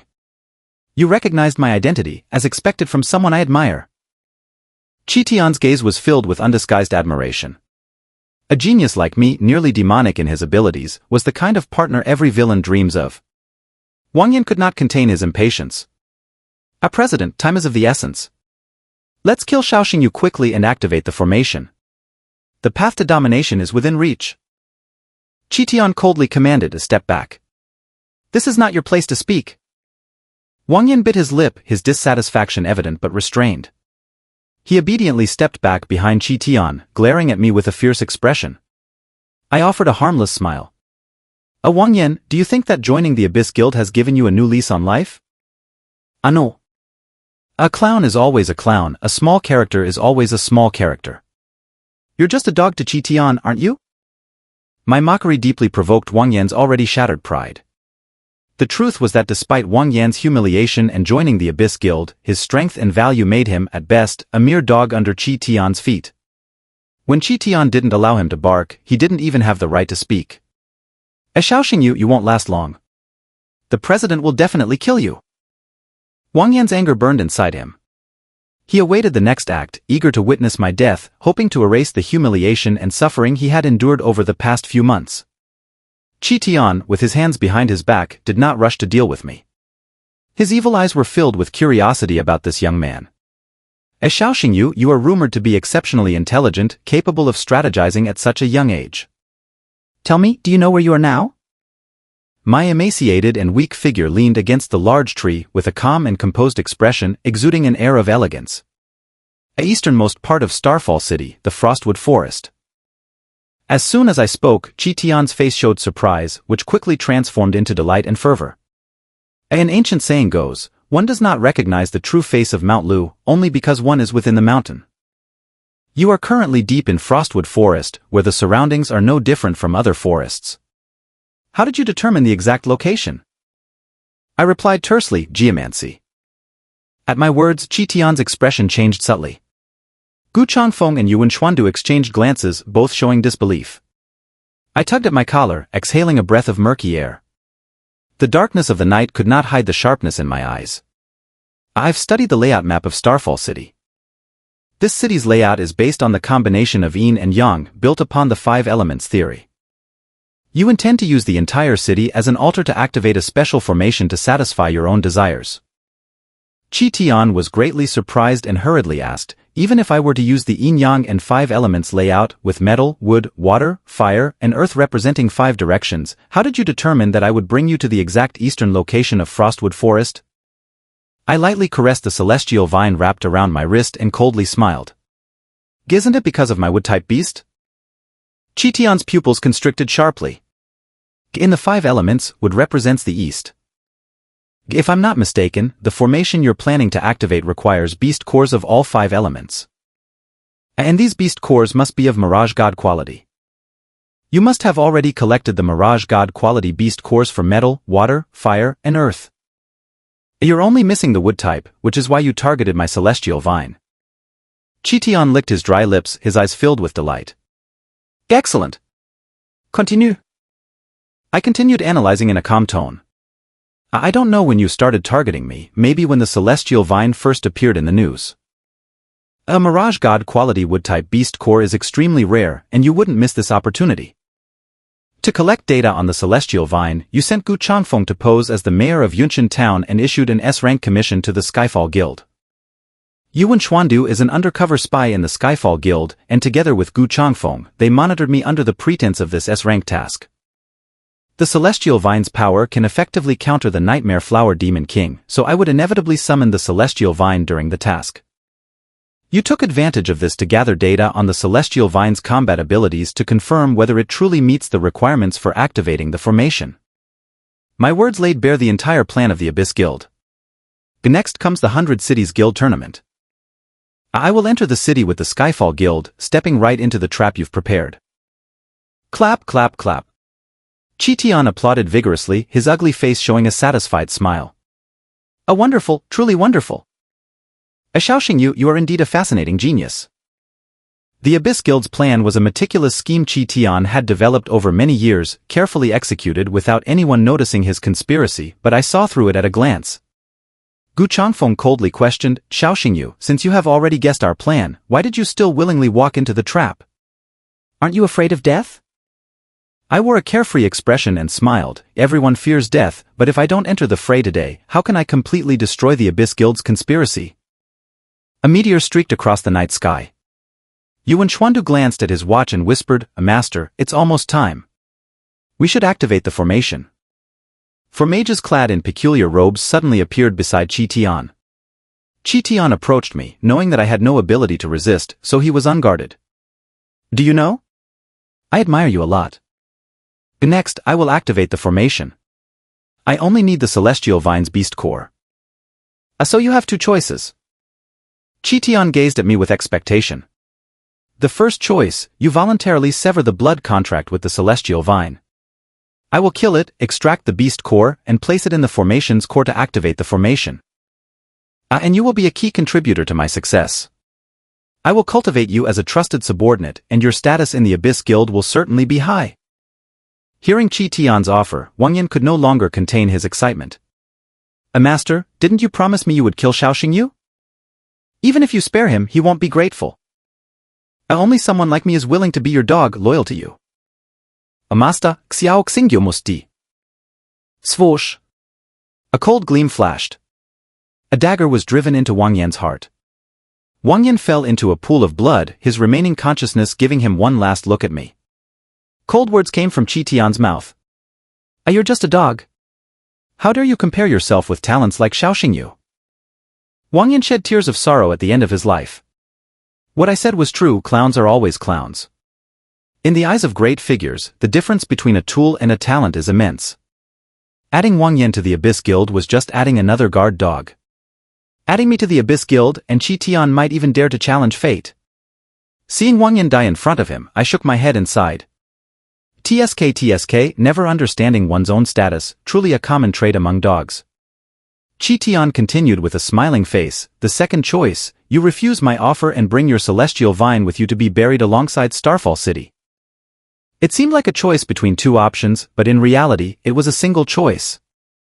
In Qitian's eyes, there was no one who wasn't afraid of death, he was convinced he had me cornered. I don't want to miss the best time to activate the formation. Xiao Xingyu, even if you're the most admired by me, I won't delay for you. I make your choice. At this moment, Qitian had already envisioned me submitting to him. With my addition, the Abyss Guild would undoubtedly rise to new heights, possibly even challenging the world's top dark Beastmaster guild, Rashomon. I smiled and asked, if you want me to join the Abyss Guild, where's your sincerity? Tian laughed, revealing his uneven yellow teeth and the foul odor coming from his mouth. Ah ha ha ha, it seems no one is perfect. Xiao Xingyu, since you're asking for sincerity from me, does that mean you agree to submit to me? If you join the Abyss Guild, I promise you that soon you can become a vice president. This promise held great weight. The vice president of the Abyss Guild held real power, second only to the leader. Tian wasn't just speaking offhand, he genuinely wanted to groom me, to turn this young talent into his most trusted partner, to conquer the world together and create a legendary tale. I shook my head. I'm not interested in the vice president position. Then what are you interested in? Money, status, or women? If you like women, when the Abyss Guild rules the world, even if you want the Dragon Kingdom's Empress Huangyan, I can make her obediently come to your bed. Hearing Tian's vile words mocking Huangyan, I felt an inexplicable rage. It's fine if he secretly insults Huangyan, but others cannot. What I want is sincerity is. Your life. I spoke with conviction, my eyes filled with killing intent. The moment the eye of the demon god activated, Tian felt a chilling aura enveloping him. This sensation was unique, as if his soul was being locked by some power, unable to escape. Xiao Xingyu, are you refusing my invitation? I do admire you, but my patience is limited. Since you're so stubborn and unyielding, then you and your celestial vine shall die together. Tian flicked his sleeve and gave a subtle signal. The four mages exchanged glances and began to form seals with their hands, murmuring a series of unknown incantations. Beneath me, a strange formation totem appeared, resembling an eye. An invisible force began to drain the life force of the celestial vine. Xiaoyin, don't be afraid, as long as I'm here, you'll be fine. I shielded the celestial vine with my chest, feeling its tendrils trembling in fear. The celestial vine was terrified. Despite my efforts to comfort it, it couldn't prevent its life force from being ruthlessly drained by the formation. Gradually, the color drained from my face, leaving it ghostly pale. To sustain the celestial vine's life, I continuously transmitted spiritual energy, my mortal body bearing an unbearable load. Seeing this, a hint of sympathy flashed in Tian's eyes. Xiao Xingyu, why go through this? As long as you sever the blood contract with the celestial vine, I'll release you. Join the Abyss Guild, fight alongside me, achieve great success, and become a person everyone looks up to. Isn't that more appealing? My breath was weak, but my voice was resolute. From the moment I became a Beastmaster, I have never abandoned any of my beasts. The celestial vine's life is protected by me, and you can't take it away. This scene left Tian in a daze. He had been keeping an eye on me for a long time, even secretly watching my performance in the martial arts tournament's finals on Rift Island. I had shielded the Thunder Jade Qilin from the three-faced Sky Sheep's attack. That image was deeply etched in Tian's mind. And now, the same story was unfolding again. The Thunder Jade Qilin was replaced by the Celestial Vine, and I was still using my mortal body to guard it with my life. Ahaha, the feelings and bonds between a Beastmaster and their beasts. These intangible things are merely child's fantasies. Are you really taking them seriously? Xiao Xingyu, you've disappointed me. I didn't expect someone with your talent to be so incredibly foolish. Tian's eyes turned icy cold, and his patience was wearing thin. Since you wish to die, I'll grant you your wish. Consider it my respect for you. With murderous intent, Tian moved his fingers. Yuan Xian activated the Beastmaster's crest and summoned the Shadow Serpent King. Under the control of spiritual energy, the Shadow Serpent King slithered along the ground, lifting its head, opening its mouth, and targeting my head with its sharp venomous fangs. Once a Beastmaster forms a blood contract with a beast, their lives are linked. If the Beastmaster dies, the beast will die as well. Tian's plan was simple. By killing me, the blood contract would automatically be destroyed, resulting in the Celestial Vine's demise. He could then easily obtain the Divine Grade with Beast Core. Suddenly, a flock of crows swooped through the forest, like a black tide invading swiftly. The Shadow Serpent King was pecked and clawed by the crows, its tail bloodied and torn, letting out a pained hiss. In the forest, a dense crowd of figures in white robes emerged. Tian squinted his eyes. The Emperor's Soul. These white-robed figures were members of the Emperor's Soul Organization, collectively known as the Silver Priests. A man in black appeared beneath the tree, with an old crow perched on his shoulder. The crow held a burning cigar in its beak. Raven, what are you doing here? Tian was surprised to see the leader of the Emperor's Soul Organization. Raven's eyes were cold. Qi Tian, I've been investigating you for a long time. Your scheme won't succeed.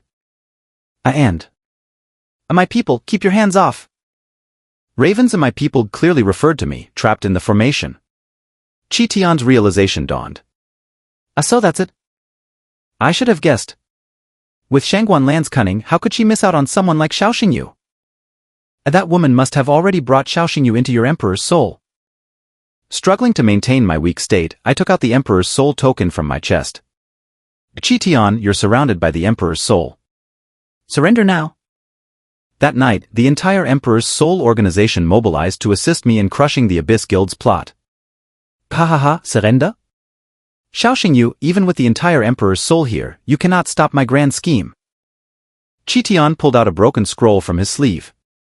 It was a tattered beast-skin scroll emitting a faint black light, looking ancient and worn but exuding a mysterious aura. I activated the Eye of the Demon God to see through the data. Treasure name, the Fragment of the King of Darkness Scroll.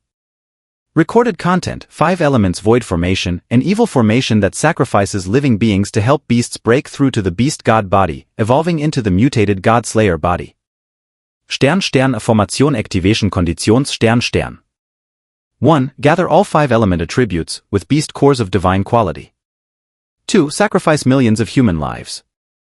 3. The environment for the formation must meet the feng shui principles of yin-yang and the 5 elements. Treasure Creator Shongguan Family Shongguan Tong. My pupils shook. As she is Shangguan Lan's twin sister and was once the world's #1 necromancer Beastmaster.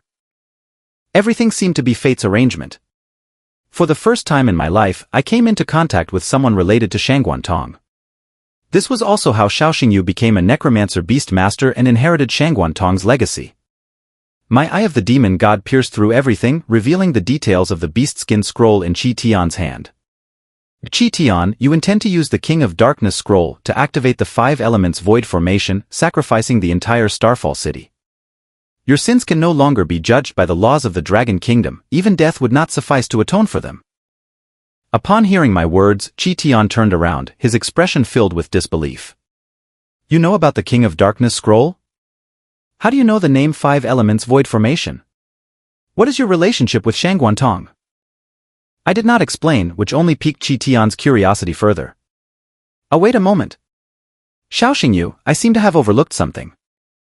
Qi Tian took step by step towards me, his eyes burning with greed. Your eyes are truly extraordinary. You always see what others cannot, even recognizing the King of Darkness scroll at a glance. Qi Tian studied my eyes closely, a strong desire to seize them growing in him. Before you die, I want those extraordinary eyes of yours. Qi Tian reached out with his skeletal, pale hand, attempting to gouge out my eyes. A crow swooped by, its talons leaving a burning black streak across Qi Tian's cheek. Qi Tian staggered back, his gaze sharp, as he dipped his fingertip into the blood from his wound and tasted it. A raven, I haven't felt blood flow for a long time. After all these years, your strength still matches the title of High Priest of Darkness. I told you not to touch my people. Though Raven could not enter the wood element formation's core, he could guard me from outside. Sir. As long as I'm here, your life will be safe.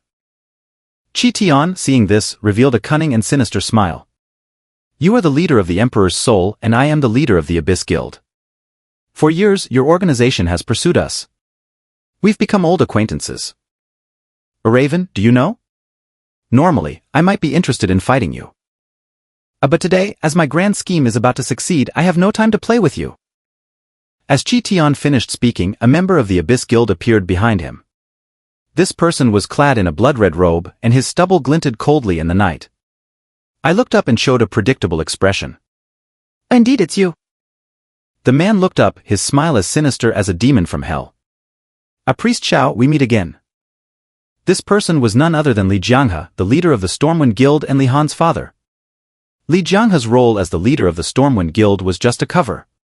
His true identity was an elder figure in the Abyss Guild. Moreover, his rank was as high as 8 stars. I recalled our first meeting with Li Jianghe. When he saw the Emperor's Soul token, he was not wary of the Emperor's Soul but was concerned about revealing his identity. He had flattered me, even going so far as to break his son's arm to avoid offending me, all to make the Emperor's Soul relax its guard. It was evident that Li Jianghe was deep in cunning. He had successfully concealed his identity until today. No wonder he was an elder figure in the Abyss Guild and Qi Tian's most trusted right-hand man. Li Jianghe looked at Raven, activated the Beastmaster emblem, and channeled his spiritual energy. His laughter was like a scythe scraping against cement, chilling to the bone. Lord Raven, our guild leader is too busy to duel with you today. I will fight you on his behalf. The situation became tense. Li Jianghe, an 8-star Beastmaster, might have a slight disadvantage compared to Raven, who was at the peak of 8 stars, but it was no problem for him to hold Raven off for 10 minutes. With the 5 elements void formation about to be activated, Starfall City would become a wasteland in 10 minutes.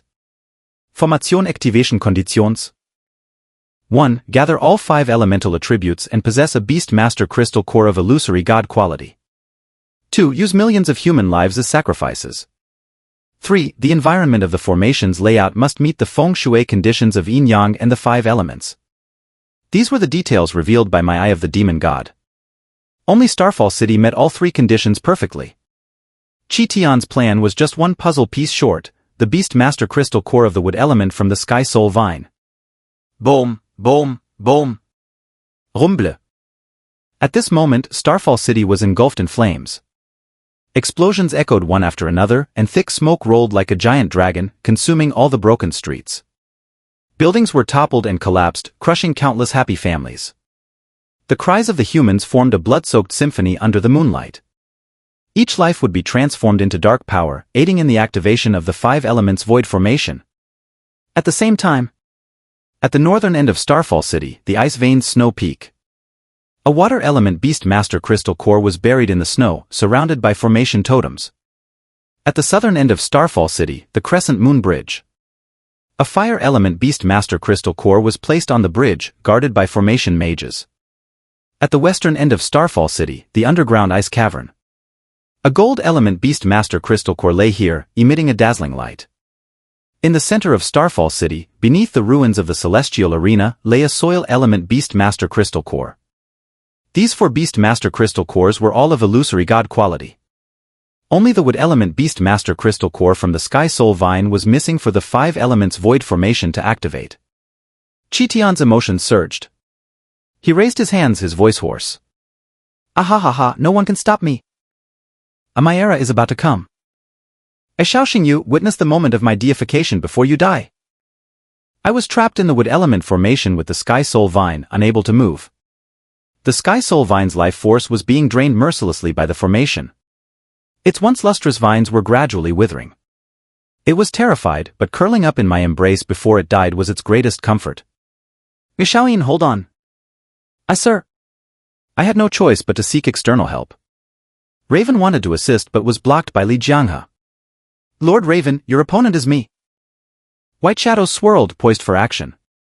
All members of the Emperor's Soul were mobilized to rescue me. At the same time, a group of blood-clothed, masked figures burst from the forest. They were members of the Abyss Guild, tasked with stopping the Emperor's Soul from rescuing me. In the night filled with swirling spiritual energy, the Emperor's Soul and the Abyss Guild clashed fiercely, starting a feast of battle. Amidst the chaos, Qi Tian approached me. All the Emperor's Soul members were restrained by the Abyss Guild members, leaving me isolated and helpless. Xiao Xingyu, your path has come to an end. It's such a pity. You are the first Dragon Master after the Dragon-slaying war, and your talent is so astonishing. But if you cannot be of use to me, then there is no value in keeping you alive. Qi Tian activated the Beastmaster emblem and summoned a dark-type beast that emerged from the black mist. I was in a dire situation. It was indeed a life-and-death scenario. The beast emerging from the black mist looked extremely bizarre. It was a hulking skeletal knight, draped in a tattered cloak that seemed to burn with flames.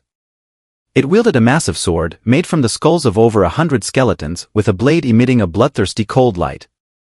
Underneath it was a skeletal warhorse, its eyes glowing with a bewitching red light. The appearance of this beast gave the illusion of facing an army of thousands. I activated the Eye of the Demon God to see through the beast's data. Undead Knight, Beast King, Tier 3, Beast, possessing 3 attributes, Undead, Beastman, and Dark.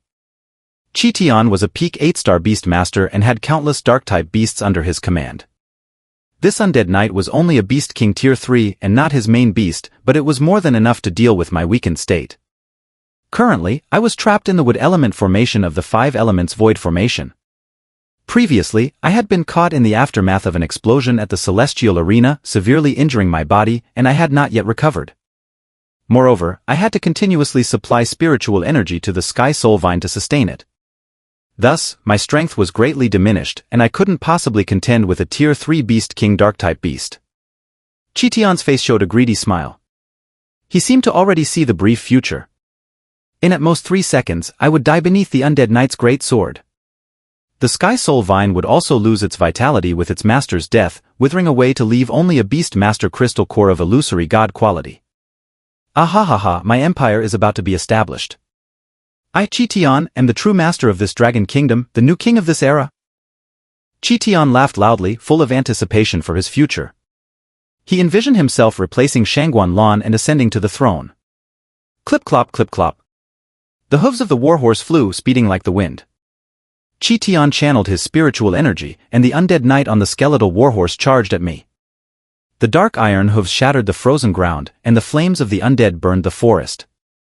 The undead knight appeared before me, its hollow eyes radiating ruthlessness and coldness. It raised its great sword high and struck toward my head. A full-force blow from a Beast King Tier 3 Dark-type beast was enough to turn my mortal body to ashes. Clang! A sharp sound echoed through the cold forest. Drip, drip, drip. Blood dripped from the side of the shadow dragon's face, forming rose-like patterns on the shattered ground. Axuia. My pupils trembled and my heart clenched tightly. In this life-or-death moment, the shadow dragon took the initiative to break free from the Beastmaster emblem and shielded me. It lifted its stubborn dragon head, using its dragon horns to firmly block the blade of the undead knight. The dragon bloodline was strong enough. Despite the massive level difference, the shadow dragon withstood the undead knight's strike with the sheer physical strength of the dragon race. This scene even made Qitian, who had seen many things, show a look of shock. A truly worthy of the Genesis quality bloodline. The strength of a purebred dragon's body is almost beyond belief. Qitian couldn't help but marvel. The shadow dragon was at the whelp Tier 1 stage, equivalent to a fully matured Tier 1 beast. The undead knight was at the Beast King Tier 3 stage, only a step away from breaking through to the Beast Emperor stage. The vast level difference between them was an insurmountable chasm. Yet the shadow dragon, relying on its supreme bloodline, managed to protect its master from the undead knight's blade. The blade struck the dragon horns, and no matter how hard the undead knight tried, the blade couldn't move an inch. This was the strength of the dragon race, a top-tier ability to endure. Although the shadow dragon blocked the undead knight's attack, it was heavily wounded itself. The skin around its dragon horns began to crack, blood oozing out and sliding down its side, making a dripping sound. Seeing the blood flow from the shadow dragon, I felt a pang of heartache. I swear, you can't match it. Get back into the Beastmaster emblem. If the battle continued, the shadow dragon could only hold out for 3 more rounds before suffering internal injuries from the undead knight's attacks. The undead knight emitted a furious growl, raising its sword once more for another strike. The shadow dragon remained motionless, using its tiny whelp body to completely shield me from behind. Faced with the undead knight's overwhelming power, there was no fear in its dragon eyes, only endless stubbornness and battle intent. This was the dragon race's trait, unyielding. No matter the enemy, never timid, never retreat. It's a shame for this young dragon. If it were given some time to grow, not too long, perhaps 2 months, or even just 1 month, it could have fought the undead knight on equal terms. Qitian praised the shadow dragon's talent highly while casting a regretful glance at me. Xiao Xingyu, the only dragon master of Dragon Kingdom, your brilliance is fleeting. Death is your ultimate fate. The undead knight swung its great sword. The shadow dragon raised its head, its dragon eyes burning with an unyielding will, determined to protect its master behind it. Swish! Several dragon scales fell off, blood splattering. The shadow dragon once again used its blood and flesh to take the second strike from the undead knight. Its eyes showed no sign of wavering, maintaining the dignity and dominance of the dragon race. The air was filled with the scent of dragon blood. Qitian sneered, "What a foolish stubborn dragon." The undead knight sensed its master's spiritual energy fluctuations and swung the sword again. This third strike was imbued with intense undead fire and dark power. Even with the shadow dragon's high bloodline strength, it was unlikely to withstand the force of this third strike. Suddenly, from the murky night sky, came a furious phoenix cry. A phoenix-type beast soared through the clouds and landed in front of me. Oleng Yuan? What are you doing here? I was astonished. The beast using its wings to block the blade was the sky-piercing phoenix from the Phoenix King Valley. The sky-piercing phoenix nodded at me, then gently brushed the wounds of the shadow dragon with its tail feathers. Under the influence of the phoenix's power, the shadow dragon's wounds healed rapidly. How did all of you arrive? I was stunned. Besides the sky-piercing phoenix, hundreds of phoenix-type beasts descended from the sky. Their feathers were of various colors, coming together like a brilliant rainbow. All the phoenixes danced around Xiao Xingyu and the shadow dragon, releasing immense phoenix power to form a thick protective shield. The dark forest was illuminated brightly by the rebirth flames burning on the phoenixes' bodies. Qitian's ugly face showed a dazed expression, his mouth twitching slightly. At this moment, I was receiving the protection of the 100 phoenixes, a unique honor for dragon masters. The shadow dragon showed a pleased smile and emitted a joyful dragon roar, interacting with the surrounding phoenixes. All the phoenixes faced the shadow dragon, their crowns lowered in respect for the dragon race. The scene of 100 phoenixes bowing to the dragon signified the emergence of a child of destiny. Although I was still a 4-star Beastmaster, this moment made me incredibly powerful. The immense phoenix power gathered around us, as if building an invisible wall of bronze and iron that was impervious and indestructible. I quickly realized that these phoenixes must have detected the scent of dragon blood and rushed over from the Phoenix King Valley. Protecting the dragon race was the mission and duty of the phoenixes. These phoenixes could not bear to see the shadow dragon whelp in danger.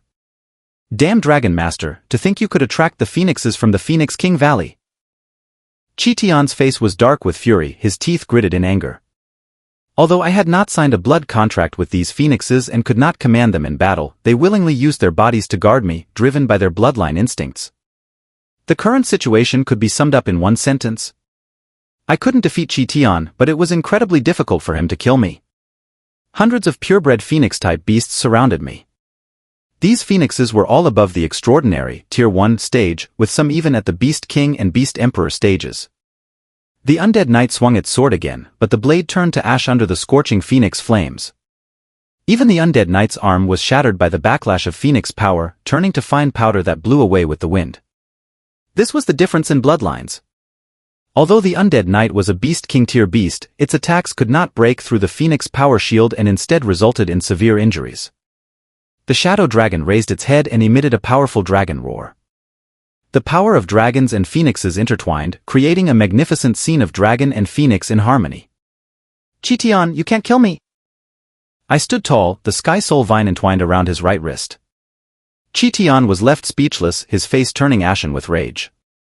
One of the array mages reminded, President, time is running out. If we don't activate the array soon, we'll miss the optimal time. If Qitian couldn't kill me, he wouldn't be able to retrieve the Beastmaster crystal core from the sky soul vine. A look of impatience appeared on Qitian's face. Another array mage suggested, President, since the Sky Soul Vine is currently trapped in the Wood Elemental Array, why don't we forcibly activate the array first? Once the array is active, the curse power will affect the Sky Soul Vine, making it easier to retrieve its Beastmaster crystal core. A good idea, let's do that. Qitian activated his spiritual power, and the Demon King scroll automatically unfolded in his hand. Countless black runes leaped from the scroll, attaching themselves to Qitian's skin like tattoos. The black runes were bizarre in shape, covering nearly all of Qitian's face. Then, Qitian formed hand seals and chanted an incantation, O King of the Netherworld, guide us, Yin and Yang, 5 elements. I open the array gate. As Qitian's words fell, the ground of the entire Starfall City began to shake violently. In the chaotic city streets, explosions erupted one after another. City Lord Yi Tianqing led the guard team in a difficult rescue operation. City Lord Yi, it seems like there's an earthquake. No, this is not an earthquake. Yi Tianqing looked around and saw countless black runes crawling across the ground like ants, moving crazily. These runes seemed to be alive. Their activity was not limited to the ground, they also crawled up buildings, infiltrated artificial lakes, and penetrated every corner of the ruins. This is not an earthquake, this is an array. Yi Tianqing, experienced as he was, guessed the general situation. This is bad. Our city has been set up with some sort of evil array, and now it's activating. Yi Tianqing did not know about the 5 elements void array, he only knew that all the city's inhabitants were about to face a nightmarish catastrophe. What is this damn thing? My neck. Help.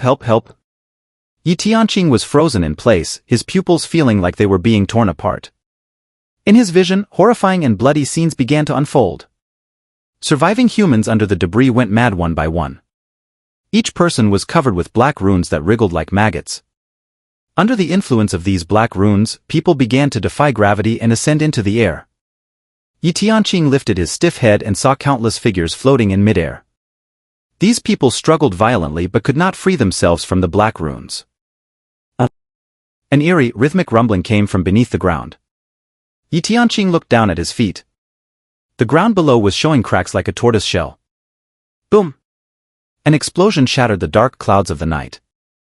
In the center of Starfall City, the earth split apart and a colossal figure rose from the ground. It was a dry corpse over 500 meters tall.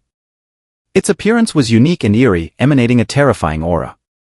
The dry corpse had purple-black skin and was wrapped in a black robe, resembling a death god in the dark night. Its face was deep and solemn, with features that could even be described as subtly handsome. A head of white long hair fluttered in the wind, resembling a spider's web hanging in the night sky. A beast god body's dark-type beast, drought corpse god.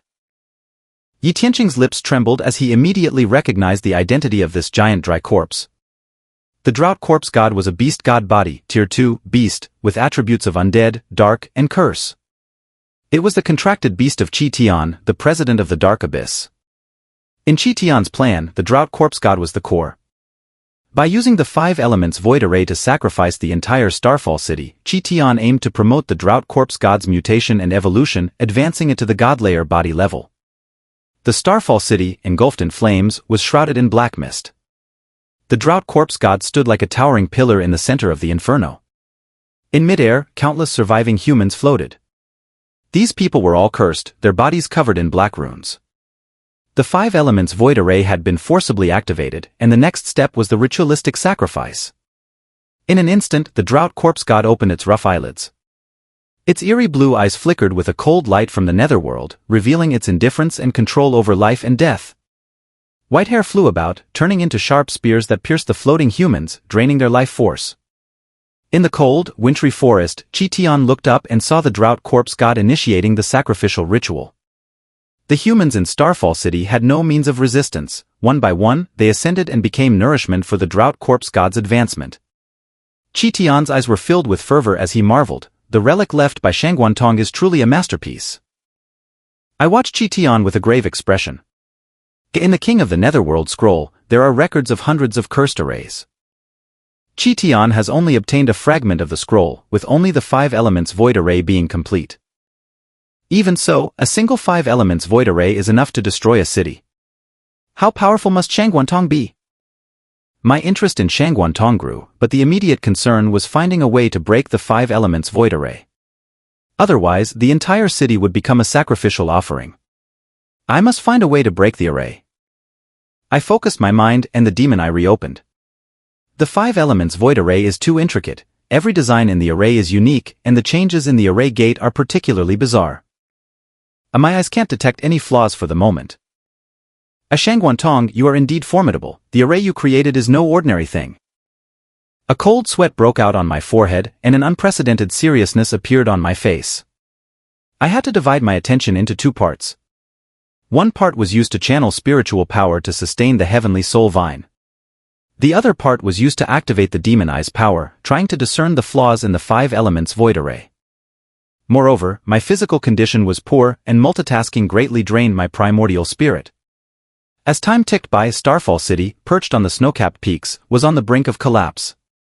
The drought corpse god stood in the center of the city, continuously absorbing human life through the array's power.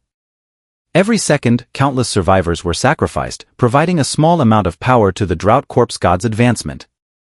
During the 100 Cities Guild tournament, Starfall City had been flooded with tourists, spectators, and members from 100 Beastmaster guilds. The city's population exceeded 10 million.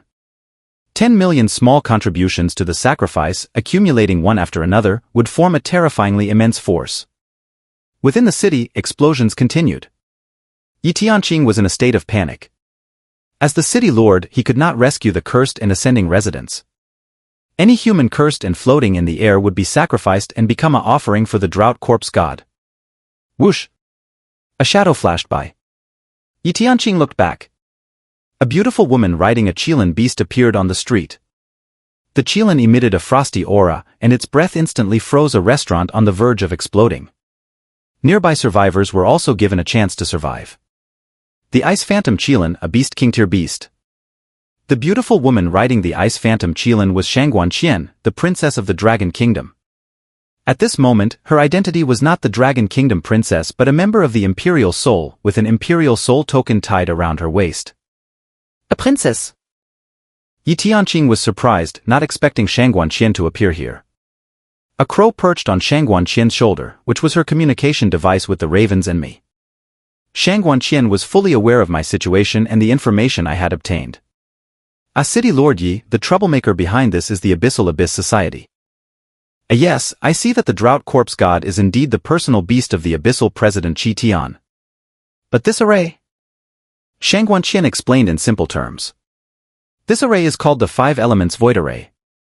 It comes from the King of the Netherworld scroll, created by my late aunt and accidentally obtained by that Qi Tian fellow.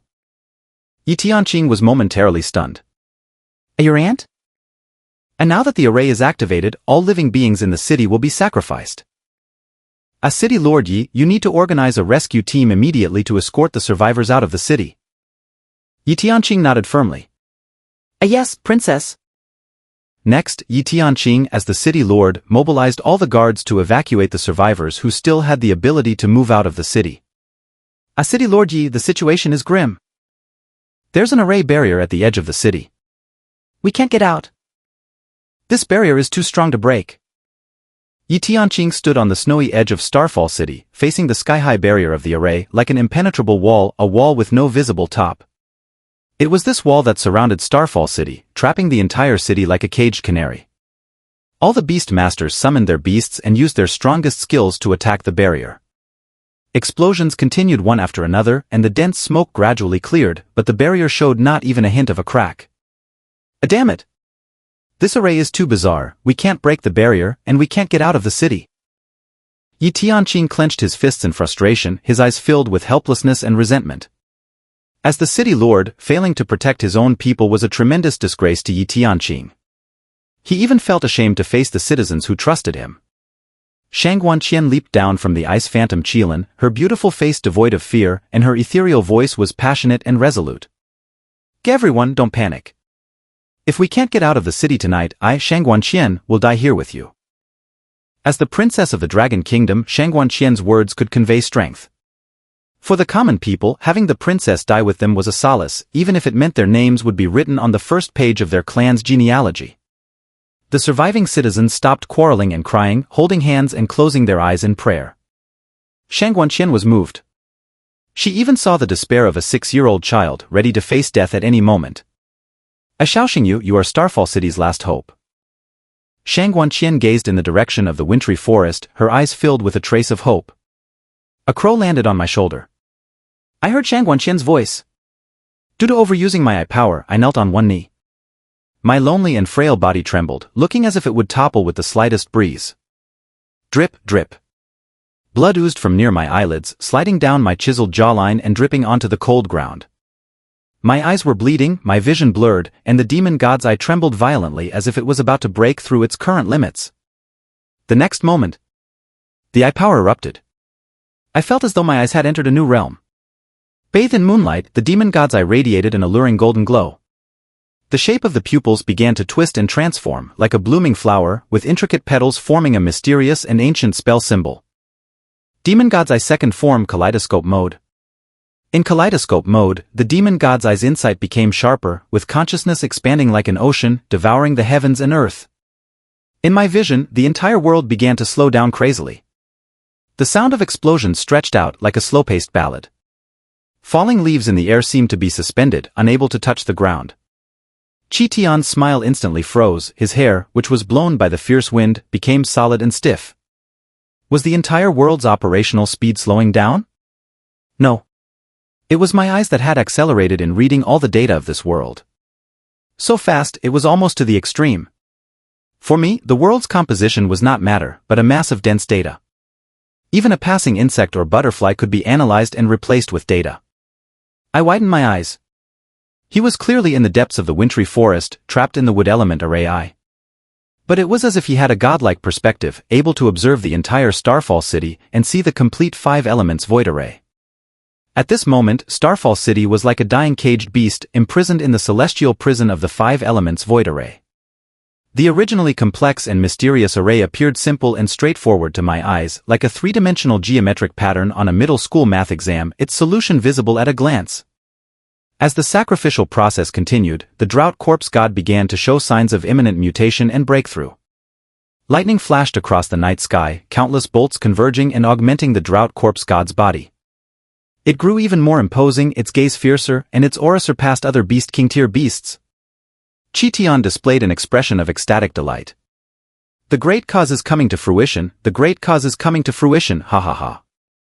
Qitian, with a face full of arrogance, believed the story's end was already determined, and he would become the new king of the Dragon Kingdom. I see it. My voice was like a bomb exploding near Qitian's ears. Qitian turned around and looked at me, who was trapped in the wood element array. What did you say? I lowered my head, blood flowing from my eyes, with a smile on my lips. I see the flaw. The demon god's eye was the entity that judged all flaws. Qitian was momentarily stunned, then he began to laugh maniacally, thinking he had heard the coldest joke in the world. At that moment, I suddenly activated my spiritual power and summoned the Beastmaster emblem. The Black Lotus Archer appeared beside me, carrying a Barrett sniper rifle on its back, the SS-tier magic device of the apocalypse. A Phoenix clan, lend me your power! I roared at the top of my lungs. The Dragon King issued the order, and the 100 phoenixes cried out. The Phoenix power surged like a raging tide, coalescing into a mass. The Black Lotus Archer held the apocalypse tightly with both hands, and the Black Lotus on its head flashed with dazzling light. Charging complete! Bullet loading Nirvana Phoenix Lotus Bullet. Bullet quantity 10. With the Phoenix power, the Black Lotus Archer completed the charging, converting the Phoenix power into bullets and loading them into the Apocalypse's magazine. There were only 10 bullets, which was just enough for me. A black gun, prepare to fire. The Black Lotus Archer followed my command, kneeling on one knee, holding the sniper rifle with both hands, and its sharp hawk-like eyes gleamed with cold light. At this moment, the entire 5 elements void array was the target for the Black Lotus Archer. Where the master points, it shoots. My voice was deep but penetrative like bullets. A Qian in the northwest, element, metal, number 6. The Black Lotus Archer fired, and 6 Nirvana Phoenix Lotus bullets, infused with Phoenix power, streaked through the night sky, cutting through the sea of fire like 6 wind-chasing youths, landing steadily at the designated spots. Vision in the east, element, wood, number 3. Akin in the north, element, water, number 1. All 10 bullets hit different positions according to my instructions. Qitian looked puzzled. Xiao Xingyu, what kind of trick are you playing now? I smiled slightly. This array has been broken. In an instant, the entire Starfall City began to tremble violently, like a floating reed swaying in the wind and rain. The operation of the 5 elements void array showed abnormalities, and the geomantic momentum began to reverse. At the edge of the city. A city lord Yi, it seems the barrier has automatically disappeared. Yi Tianqing's expression turned shocked as he watched the barrier of the array dissolve into nothingness. This geomantic momentum. Yi Tianqing carefully felt the wind's breath and calculated with his fingers, his pupils trembling slightly. This 5 elements void array, I don't know who managed to break it. And the method of breaking it is very strange. The 5 elements momentum has been reversed, and the array has been modified into reverse 5 elements. Yi Tianqing was the designer of the layout plan for Starfall City. He was also a renowned feng shui master in the Dragon Kingdom, skilled in yin-yang and 8 trigrams, as well as the art of Qimen Duanjia.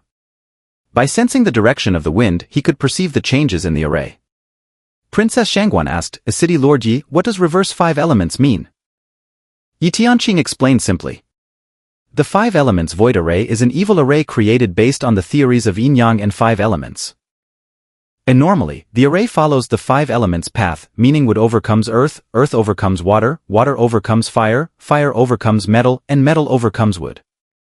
But under certain special conditions, the 5 elements counteract each other in reverse, meaning wood overcomes metal, metal overcomes fire, fire overcomes water, water overcomes earth, and earth overcomes wood. Based on the current geomantic momentum, the 5 elements void array has been altered to reverse 5 elements. The original function of the array is thus naturally undone. Yi Tianqing did not finish his words but turned and looked up at the drought corpse god standing in the center of the city. Above the night sky, the clouds dispersed, revealing countless twinkling stars. With the lightning gone, the drought corpse god's advancement was interrupted. The totem of the 5 elements void array became blurred. Under the influence of the reverse 5 elements, the drought corpse god even began to show signs of a level regression. Boom! The loud noise came from the drought corpse god's knee hitting the ground. Within the reverse 5 elements array, the drought corpse god's expression was one of agony, kneeling on both knees. Its mighty form began to shrink, its skin peeling away, its face aging, and corpse spots emerging all over its body. This scene made Qi Tian's eyes bloodshot. No, impossible, how could this happen? My plan was foolproof, why? Several array masters rushed over, their voices filled with fear. President, something big has happened. The array has been modified. The 5 elements void array has been changed to the reverse 5 elements array. The drought corpse god's level has dropped, falling to Beast Emperor, Tier 3, reverting to the form of the drought corpse emperor. President, what should we do next? Qi Tian staggered, his body unsteady. He turned his stiff neck, looking at me with an incredulous expression. He recalled the bullets fired by the Black Lotus Archer earlier. It was you, wasn't it? You modified the array? Qi Tian couldn't believe it. A mere 4-star Beastmaster could actually modify Shangguantong's array? I said it before, in this world, there is no such thing as something or someone without flaws. Including the 5 elements void array. Including Shangguantong. As I mentioned Shangguantong, the King of Hell scroll in Qi Tian's hand burst with black light, instantly enveloping my vision. At this moment, the world seemed to be immersed in a cage of time stillness. Only my consciousness continued to function. Before my eyes was complete darkness, from which a deep, ethereal female voice emerged. Young man, who are you to modify my array? Xiao Xingyu felt a shiver down his spine. You are Shangguantong? In the next moment, my vision returned, and the demon god's eye revealed another world. This was a realm I had never encountered before. It might be a separate kingdom isolated from the human world or another dimension hidden within the cracks of time and space. I saw countless skeletal remains of the dead. I saw a skeletal dragon of the dead swirling high in the sky. I saw a 1,000-strong army of bones. Finally, I saw a grand and magnificent skeletal throne. Sitting on it was a woman with crossed legs, wearing a crown. She lifted her head, revealing a face identical to Shangguanlan. But her pupils were a dark gray, exuding an aura of death. I could confirm that this woman was the former world's #1 necromancer, Shangguantong. Is Shangguantong you? Young man, your eyes can truly see me? It's been a long time since I've chatted with a human. I've been waiting for you here. Come and find me. My consciousness wavered, and in the blink of an eye, I returned to the real world. What I had just seen felt like a dream. A dream? An illusion? Or... I looked down and saw a pitch-black ring on my right little finger. Demon God's Eye activated. Item name, Ring of the Undead. Forged by Shangguantong. Effect, the wearer can sense the location of the Tomb of the Undead. Tomb of the Undead, the gateway to the realm of the undead. I got goosebumps. What I saw was not a dream nor an illusion. This Ring of the Undead was created by Shangguantong. She wants me to find her. Isn't she dead? Or is she surviving in another form? So many questions stirred my curiosity. My eyes were bleeding uncontrollably, a side effect of overusing my ocular power. The demon god's eye had weakened, its kaleidoscope mode deactivated, and the petal-shaped pupils returned to their normal form. In the past minute, I had pushed my ocular power to the limit, seeing through the flaws of the 5 elements void array and, through the King of Hell scroll, as a medium, glimpsed Shangguantong in a mysterious realm. The more complex the data seen through the demon god's eye, the more mysterious the vision, and the more severe the after-effects. My body swayed, my vision became blurry. This state was extremely uncomfortable, with a near-blind numbness in my eyes. Fortunately, the crisis was largely averted. With the 5 elements void array modified, it had lost its original effect. The Drought Corpse god not only failed to advance to the god-slaying body but also, under the influence of the reverse 5 elements, had regressed to the Beast Emperor level, becoming the Drought Corpse Emperor. For Qi Tian, this was like a nightmare. Looking at the Drought Corpse Emperor kneeling in the center of Starfall City, Qi Tian's heart was bleeding. Xiao Xingyu! Qi Tian roared my name with rage. You damn bastard, you've ruined my entire plan. Do you know how long I've planned for this moment? How much effort I've put in? Just for obtaining the King of Hell scroll, our Dark Abyss Guild sailed north, and how many brothers froze to death in the Arctic glaciers? How many high-level Dark Beastmasters died at the jaws of water-type magical beasts? Qi Tian cradled his head in his hands, his eyes crimson, reliving the pain of the past years of scheming and enduring, his whole body overwhelmed with heart-wrenching agony. It's all because of you. As Xiao Xingyu, my grand ambition was almost achieved, and you ruined it in an instant. Qi Tian's hatred for me had reached his core. At this moment, there was no admiration left in his eyes, only endless killing intent. My vision had become too blurry to see clearly. I could only make out Qi Tian's outline, but I could guess how twisted and ugly his pained expression must be. Qi Tian, I'm someone who can even modify Shangguantong's arrays. Don't you admire my extraordinary talent? And weren't you quite impressed with me before? Why don't we join forces now? I could be the vice president of Dark Abyss, and one day we could make a comeback. I understood sarcasm well, my words were dripping with it. A talent, my ass. Admire, my ass. Qi Tian, a man of his stature, using such foul language signified that he had completely lost his composure. Tears of grievance even welled up in his eyes. All efforts had gone to waste. This outcome was all due to the young man before me. Deep in the cold sky forest, news of the 5 elements void array's failure spread. A plan failed, retreat. The members of the Dark Abyss Guild wanted to retreat, but it depended on whether the Imperial Soul Organization would allow it. Both sides fought in the darkness, blood staining the frozen earth. Tout tilde. Li Jianghe's disheveled figure was like a kite with a broken string, thrown backward and falling into a frigid pond. The icy water assaulted his wounds, nearly causing him to faint from the pain. His lifebound beast, the Spirit Tree Demon Emperor, lay beside him, its branches and leaves withered, its trunk engulfed in black flames, its vitality almost drained. In midair, a 3-legged golden crow floated, with 3 black orbs spinning above its head, emitting pitch-black flames. The 3-legged golden crow was the lifebound beast of the Imperial Soul leader, Raven. Li Jianghe clutched his bleeding chest and lamented, Raven, I didn't expect you to be so deeply hidden. When exactly did you break through to the 9 stars? Beastmasters share power with their lifebound beasts, a symbol of being a 9-star Beastmaster. This marks the vast difference between 9-star and 8-star. At this moment, Raven had a pair of black wings spread behind him, and his pupils were exactly like those of the 3-legged golden crow. His ability to share power with his lifebound beast proved he had reached the 9-star rank. But to outsiders, he had always been an 8-star Beastmaster. Li Jianghe, as someone about to die, you don't need to know too much. Wait. Li Jianghe coughed violently, blood spilling from his mouth. Raven, can you spare my son? He knows nothing about the Dark Abyss Guild, and he has never been involved in any Dark Abyss plans. Li Jianghe was speaking the truth. His son, Li Han, was a reckless young man, completely unaware of Dark Abyss Guild matters. Perhaps you're right, your son has no connection to the Dark Abyss Guild. But according to Dragon Kingdom law, Dark Beastmasters must be executed, and their entire family line eradicated. Raven's meaning was clear. After this matter, the Imperial Soul Guild would personally raid the Li residence. And the one responsible for the raid would be me. Li Han would never have imagined that the next time he saw me, it would be his death day. Swoosh tilde. Raven's wings fluttered lightly, transforming into a black arrow that pierced through Li Jianghe's chest. A silver-robed priest hurried over, his snow-white Imperial Soul robe stained red with blood.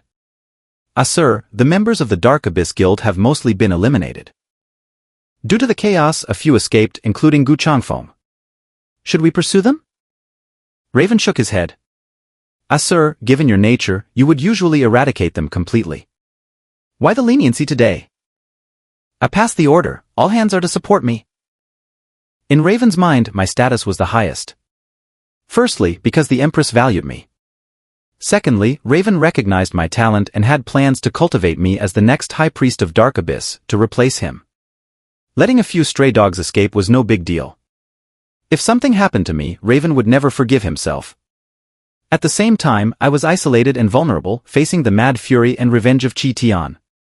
Xiao Xingyu, you've destroyed my future, so let's die together here. At this point, the Dark Abyss Guild had been destroyed by the Imperial Soul Organization.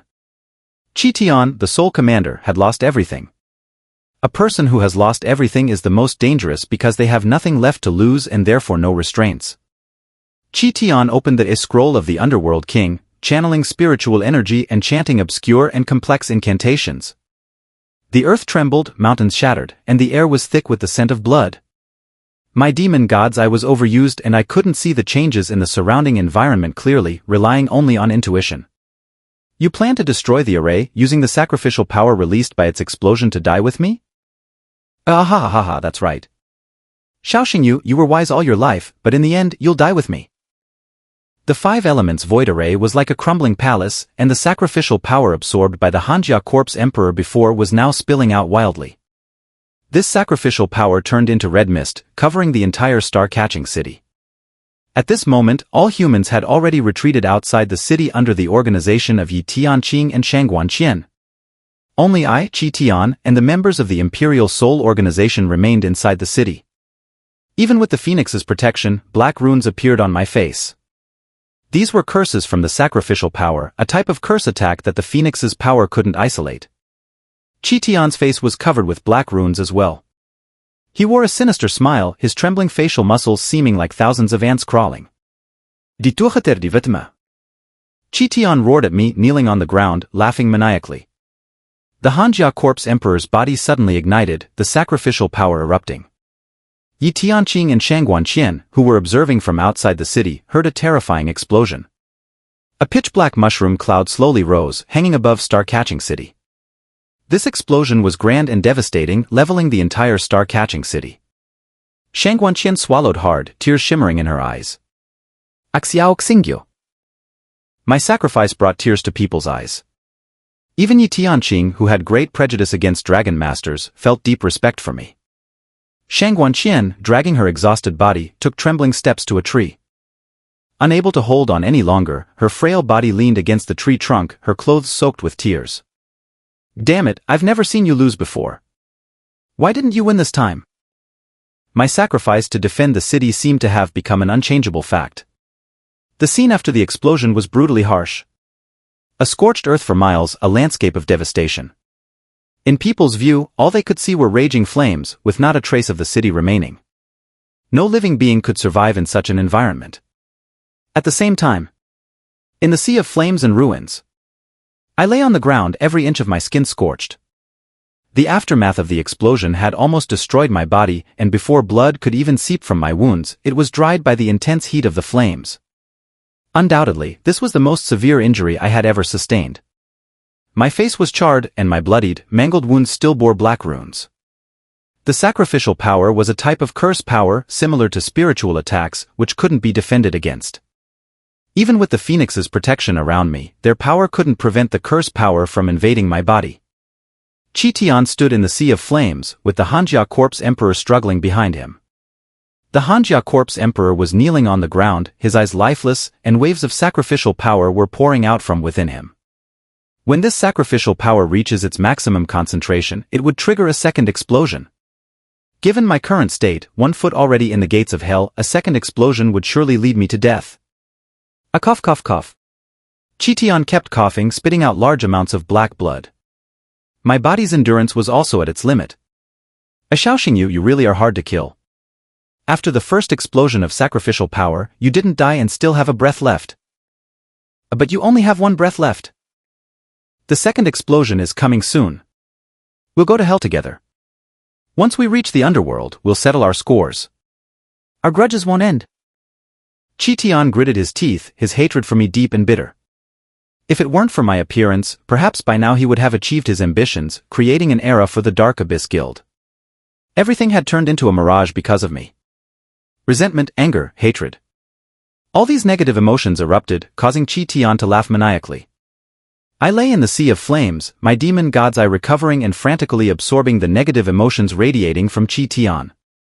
Absorbing the negative emotions from the world and converting them into my own power was a passive skill of the demon god's eye. My fingers twitched and my blurred consciousness began to return. My vision was still unclear as the aftermath of overusing the eye had not yet subsided. Diminished vision heightened my hearing.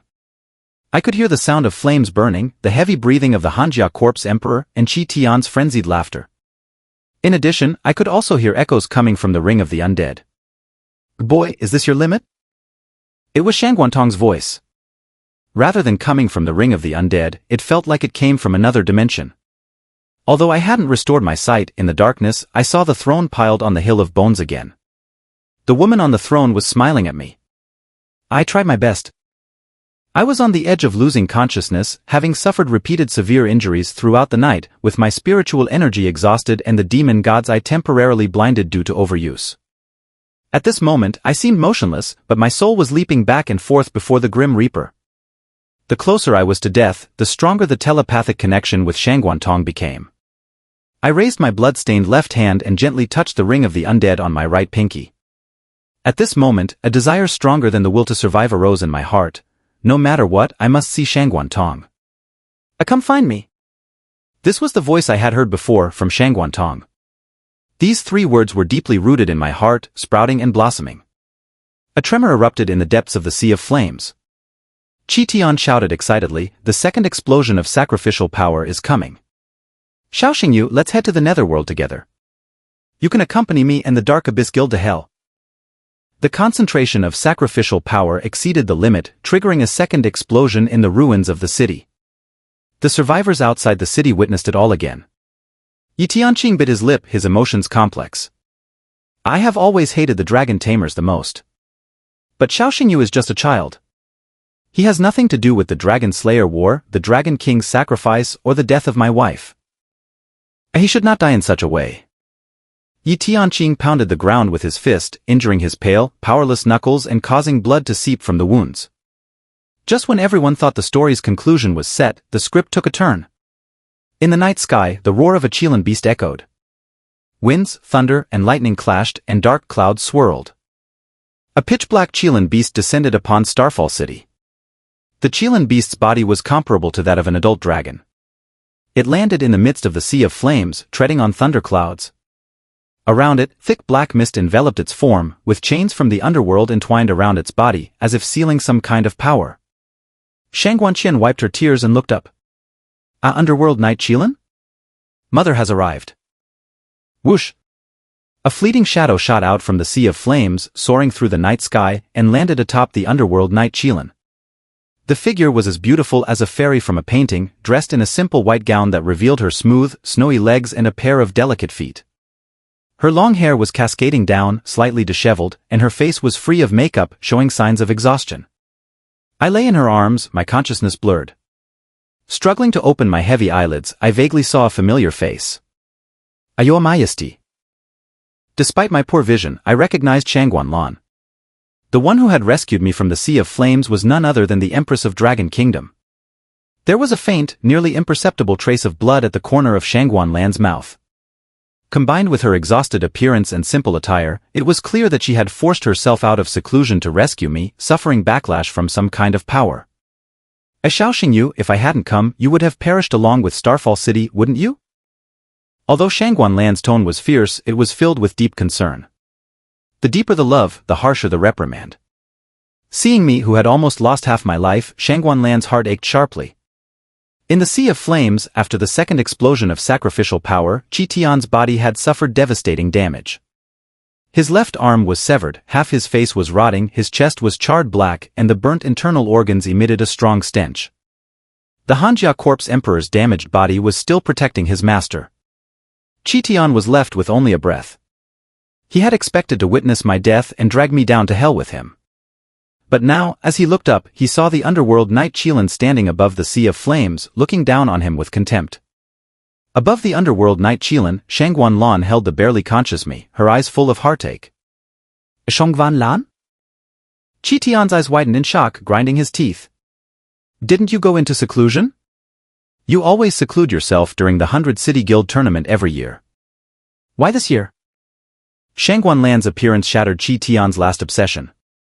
His final wish had been to have me accompany him in death, but now the Empress of Dragon Kingdom, Huangyan, had descended upon the ruins of Starfall City, and I was cradled in her arms.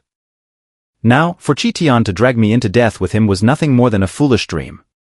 Huangyan's rank was that of a beast emperor. In the entire northern hemisphere, there were only 4 beast tamers who had reached the rank of beast emperor. So, the 4 rulers of the 4 great nations are the beast emperors. Among them, Empress Huangyan of Dragon Kingdom is the most revered, as she was once the central figure in the Dragon Slayer War, with legends of her single-handedly slaying thousands of dragons still circulating among the people. Your Majesty, I'm so tired. I want to sleep for a while. I couldn't open my eyes. The excessive use of my eye power had temporarily blinded me, so I couldn't see Empress Huangyan's expression, only catching the scent of her fragrance, like blooming gardenias. For some reason, lying in Huangyan's embrace, I felt an unprecedented sense of comfort and ease. This made me feel a strong impulse to sleep in her arms forever. Huangyan's pupils changed, turning into slit-shaped vertical eyes. This is a characteristic of dragon eyes. Huangyan's gaze pierced through my skin, flesh, and bones, seeing directly into my heart. Indeed, you've lost half your life, but you won't die. Huangyan murmured, and after confirming that I wasn't in immediate danger, she let out a sigh of relief. Suddenly, my head tilted, and I fainted in Huangyan's arms. Huangyan gently placed me down. The soft mane of the underworld Knight Qilin became my bedding, warm and comfortable. Then, Huangyan turned around, her icy gaze like a crossbow bolt from the Grim Reaper, instantly locking onto Qitian's heart. Qitian's face showed immense terror. He could never match up to Huangyan. He had dared to activate the 5 elements void formation today because he knew that Huangyan would be in seclusion at this time every year, never expecting that she would break her usual practice this year to rescue me. President Qitian, you really have a lot of guts, using my sister's relic, the Demon King's scroll, to sacrifice an entire city of Starfall. Huangyan's tone shifted. But I don't care about these things. But you've harmed my people, and that sin cannot be forgiven. As the Empress of Dragon Kingdom, Huangyan's nature was as hard and cold as steel, never acting out of emotion. But her anger upon seeing my severe injuries seemed to be an instinctive physiological reaction. This woman didn't care about Starfall City or the lives of its millions of inhabitants, she only cared about me. That's why she forcibly interrupted her seclusion and endured backlash to come to my rescue. Qitian stood stunned, his eyes vacant. He could feel how much Huangyan valued me, even surpassing the ordinary relationship between emperor and subject. As Huangyan, someone like Xiao Xingyu has a mind as deep as the abyss. Keeping him by your side is like raising a tiger. Qitian let out his final roar at the end of his life, deeply illustrating the saying, at the moment of death, a man speaks truth. Whoosh! A fleeting shadow passed through the sea of flames. Huangyan vanished from the spot. Uft! This was the sound of flesh and blood churning. Qitian's body shuddered, his face turning ashen. He instinctively looked down and saw a fist-sized blood hole in his chest. Blood gushed out, staining the scorched earth. Huangyan stood before Qitian, her white dress now stained red. Her disheveled hair flew in the wind, her slender figure standing amidst the flames, giving a tragic and shattered impression. In her right hand she held a fresh heart. The heart had just been torn from Qitian's body and was still beating actively. Black Qilin tattoos began to appear on various parts of Huangyan's body, her profile, left shoulder, and calf. Beastmasters of the 9th star rank and above can share their power with their beasts. Huangyan not only activated her Qilin tattoos but also shared the power of the underworld Knight Qilin, forcibly extracting Qitian's heart. Boom! Huangyan exerted force with her fingertip, causing the heart to explode. It was a heart-wrenching, thoroughly satisfying instant kill. Qitian fell to the ground, his life force completely extinguished. The dry corpse emperor behind him also turned into a cloud of dust, drifting away with the wind, disappearing into an unnamed corner. Thus, Qitian, the president of the Dark Abyss Guild, died suddenly. The Dark Abyss Guild was shattered and disbanded. Only Gu Changfeng and a few fortunate guild members escaped with their lives. Boom! Boom! The explosions continued, turning Starfall City into a mangled mess, as if it had sunk into magma. Although the citizens of Starfall City had mostly escaped the city, it was utterly destroyed. At this moment, a group of crows flew in, and Raven, the leader of the Empire's soul, appeared beside Huangyan. Your Majesty, I am at fault. Raven knelt on one knee looking deeply ashamed. "Oh, what fault is there? You were supposed to be in seclusion at the reclining Buddha temple. I was fully responsible for the Dark Abyss Guild case. It should not have troubled your majesty." Shangguanlan did not reprimand Raven but instead gazed at the ruined Starfall City. "This city held memories of me and a few old friends. It's truly a pity to see it destroyed like this. Moreover, that little guy used his life to defend the city. I can't let his sweat and blood be in vain." While expressing her sentiments, Shangguanlan activated her spiritual power. Raven stood by, reflecting, "Perhaps after this battle, the Empress will finally let go of her last bit of caution towards me." The underworld Knight Qilin roared at the sky, and a black vortex, resembling a giant abyssal maw, appeared above it. This was the underworld Knight Qilin's SSS-level beast ability, Black Hole Devour. The sacrificial power permeating the city ruins was absorbed and devoured by the black vortex until it was completely gone. The black runes crawling over my body also disappeared, my pale complexion regaining some color, and my breathing evened out in sleep. The absorption of the sacrificial power by the underworld Knight Qilin meant that the curse had vanished, and the 5 elements void formation was completely dismantled. At the same time, Shangguanlan summoned another Qilin beast, the 7-colored sacred Qilin. The 7-colored sacred Qilin descended from the sky, walking on clouds. Suddenly, a rainbow rain fell from above Starfall City. The multicolored rain extinguished the sea of flames.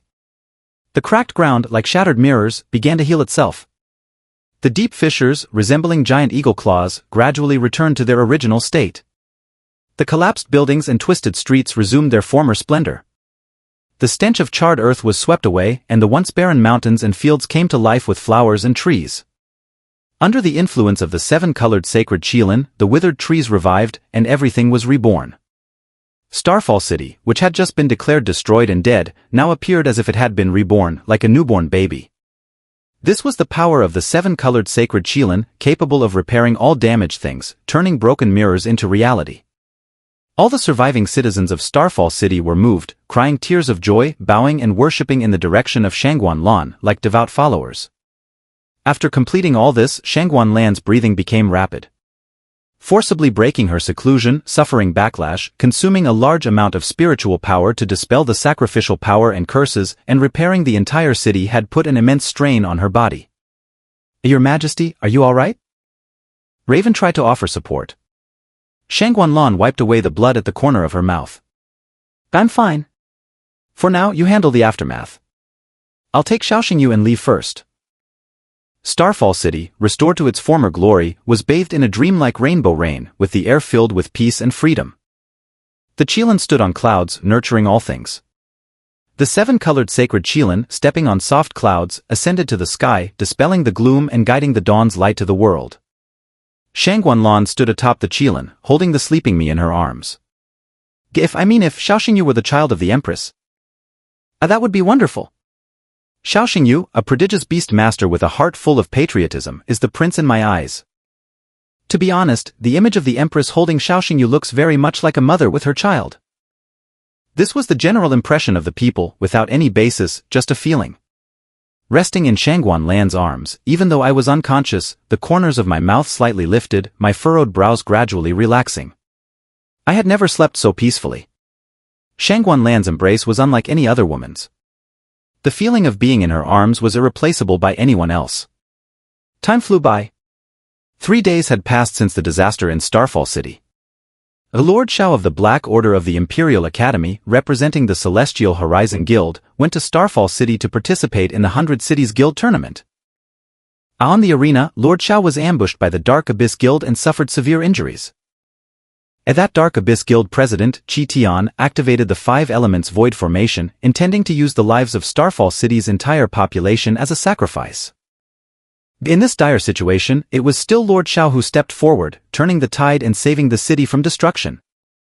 Our Lord Xiao truly lives up to his reputation as a once-in-a-century genius, seeing through the formation's flaws at a glance, altering it to the reverse 5 elements formation, shattering Qi Tian's plot and rescuing Starfall City from the brink of disaster.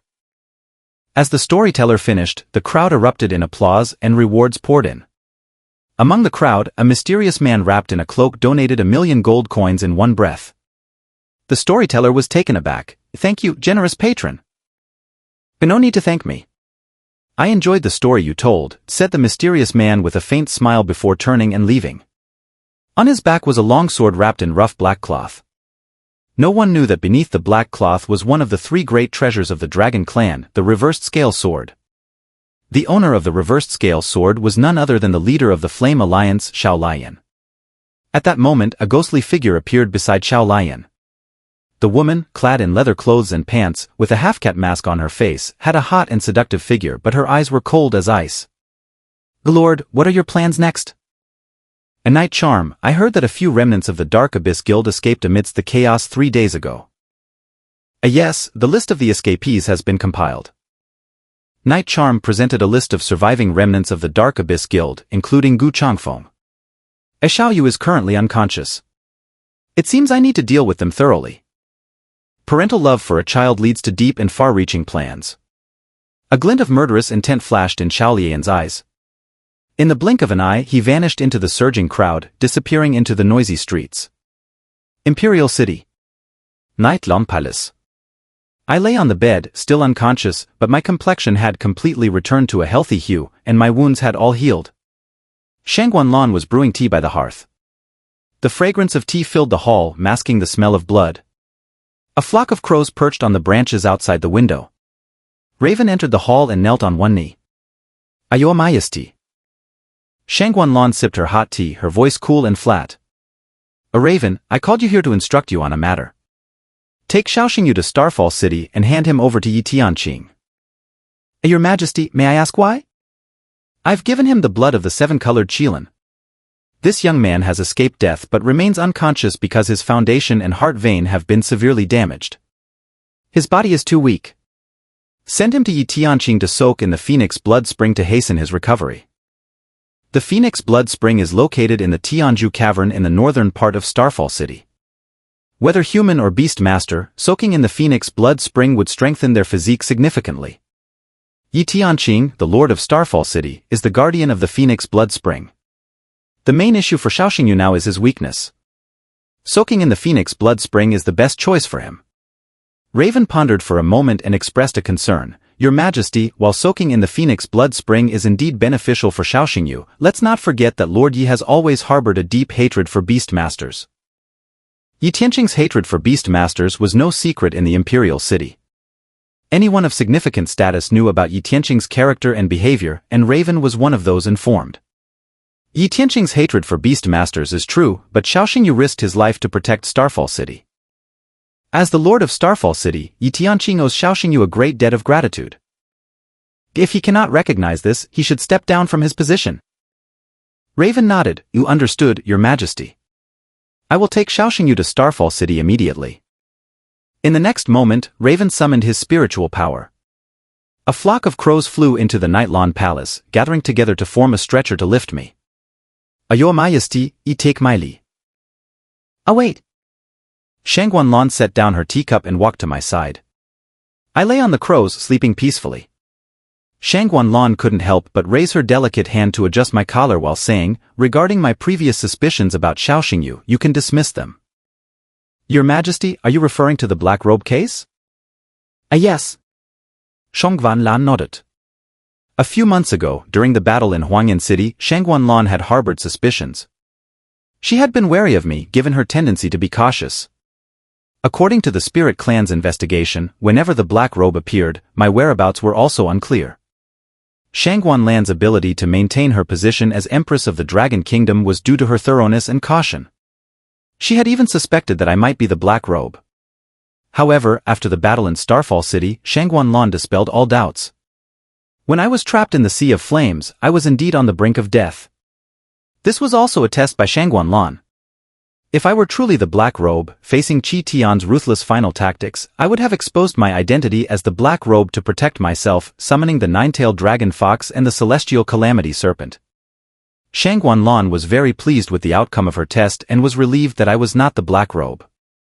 The last bit of suspicion she held toward me dissipated completely.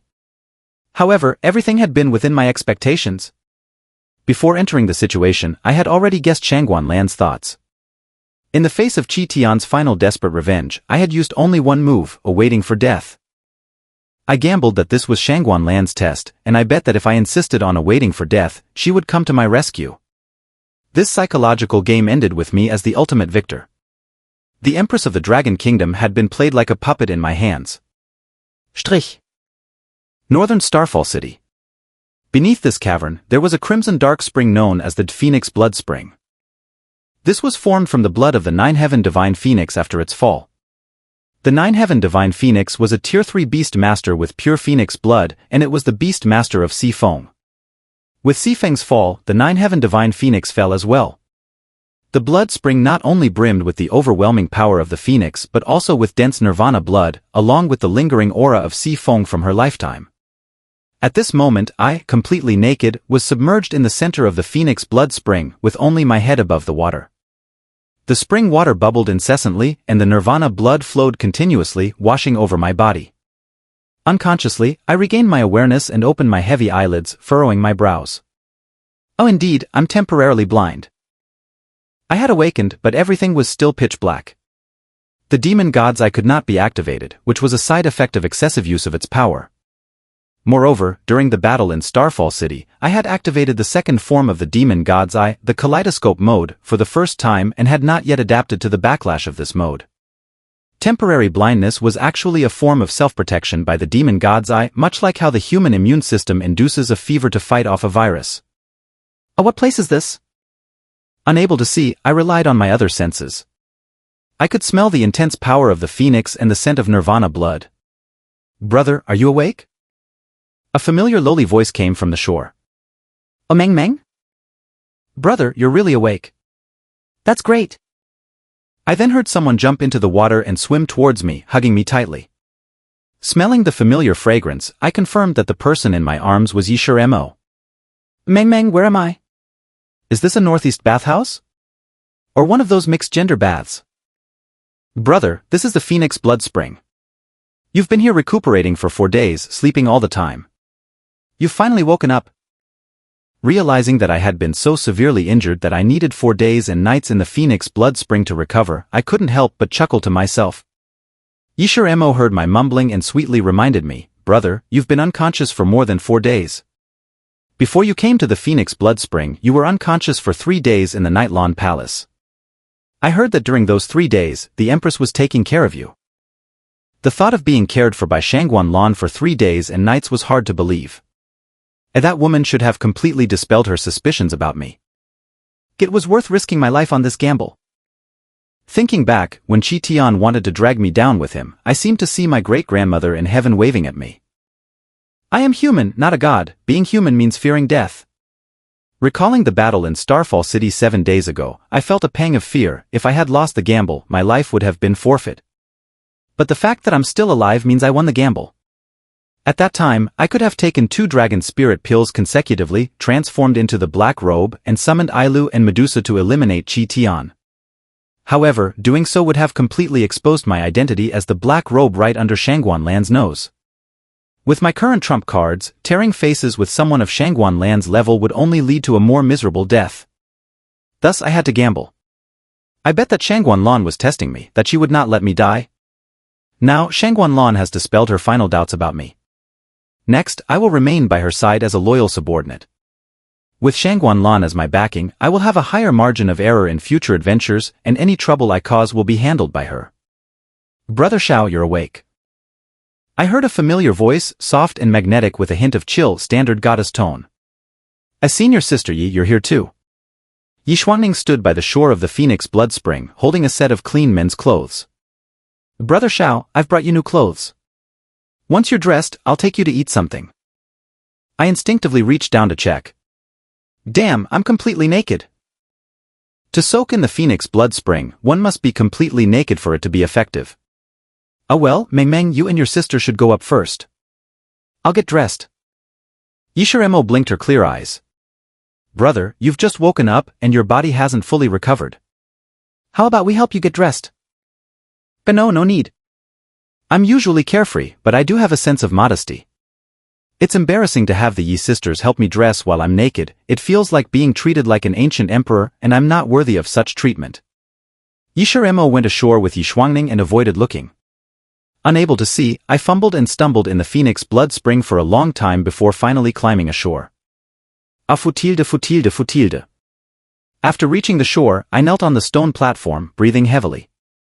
My body had just begun to recover, and climbing out of the Phoenix blood spring had exhausted all my strength, leaving me with none to get dressed.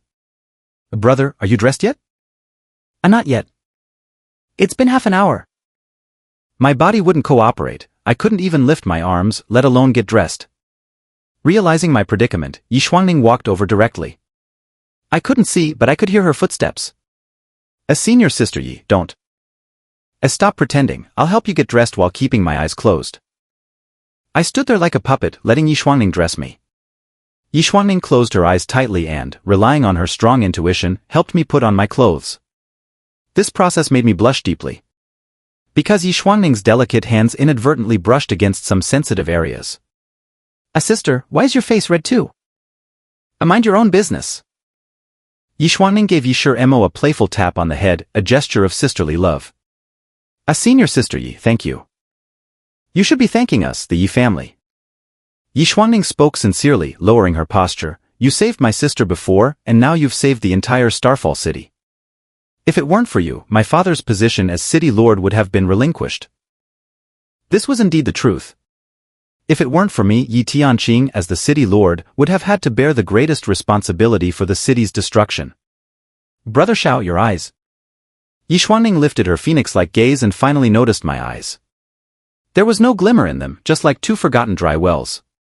I touched my nose to ease the awkwardness. It seems I'm temporarily blind. But you and Meng don't need to worry. My vision will recover soon, and there's no need to call a doctor. I'm well aware of my own eyes. Even though I said this, the Yi sisters remained concerned. Brother, since you can't see right now, let Meng help you walk. Yi Shimo supported me carefully, more than ever before. Yi Xuangning spoke, Brother Xiao, come back home with us. Home was a relatively unfamiliar concept for me. Before this, anywhere with Xiao Ruoxue felt like home. After everything that's happened, I've formed an inseparable bond with the Yi family. The Yi family is my home. Yi Xuangning and Yi Shimo also consider me family. On the way home, my thoughts were in disarray. Earlier, when senior sister Yi was helping me dress, her hand seemed to have touched my. Damn. How could I have such strange thoughts about senior sister Yi? My mind was in chaos as I recalled the first time I met Yi Xuangning. At that moment, I saw a woman wearing a phoenix crown with phoenix wings spreading behind her. This illusion had always been a mystery in my heart. I don't interact much with senior sister Yi, but my feelings for her are special and hard to describe. I always have the illusion that we had some kind of past connection or enmity. Wait. Senior sister Yi and Meng's mother is Sifeng. Could it be that I have a special connection with Sifeng too? At this point, I have direct or indirect connections with Shangguan Lan and Shangtong. Only Xiao Lian remains the only major figure with whom I haven't had an interaction. The wheel of destiny rolls forward. To unravel the dense fog and uncover the entire truth of the Dragon King Festival, I must fully understand the stories of these four individuals. Brother, we're home. With Yi Shimo's help, I entered the Yi family's old residence. Although I couldn't see, I could still sense the surrounding atmosphere. Meng, if I'm not mistaken, your Yi family's old residence is a royal garden, right? Brother, you're amazing. Even with your eyesight gone, you can guess so accurately. The temporary blindness heightened my other senses, especially my sense of smell and hearing. With just these two senses, I could form a mental picture of my surroundings. This enhanced perception is fundamentally derived from the demon god's eye. I'm aware of my own condition. This blindness won't last long, at most a day or two before it recovers. Upon entering the main house, the meal was already prepared. Yi Tianqing was sitting upright. I tentatively asked, City Lord Yi? Xiao Xingyu, you're awake. That's good news. Isn't City Lord Yi extremely prejudiced against me? I thought you'd be hoping I'd never wake up. Yi Tianqing stood up and poured a glass of wine. I do have prejudices against dragon tamers, but my eyes aren't blind yet. You have defended Starfall City with your life, broken the 5 elements void array, and thwarted the Dark Abyss Guild's conspiracy. I've seen all of this. Just for that, even if I, Yi Tianqing, have my biases, I must acknowledge that you are a hero of Starfall City and a benefactor to its people. After saying this, Yi Tianqing drank a cup of wine in self-punishment. As Shangguan Lan said, no matter how much Yi Tianqing hates dragon tamers, he won't lose sight of the bigger picture. My gratitude to Starfall City is as high as the sky and as deep as the earth.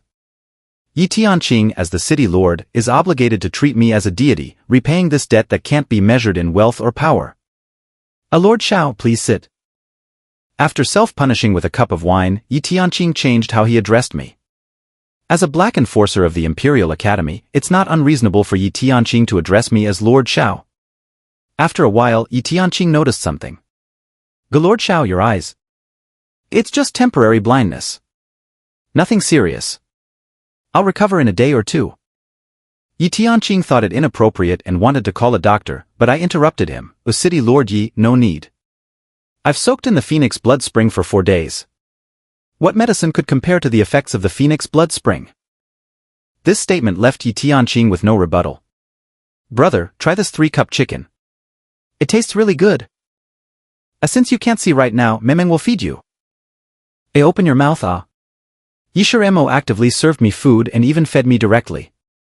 Seeing his daughter care for me so attentively made Yi Tianqing a bit dazed, lost in the whirlpool of memories. You all eat first. I'll go out for some fresh air. Perhaps reminded of something sad, Yi Tianqing's furrowed brows were like his unresolved heartaches. He walked out alone and lit a cigarette.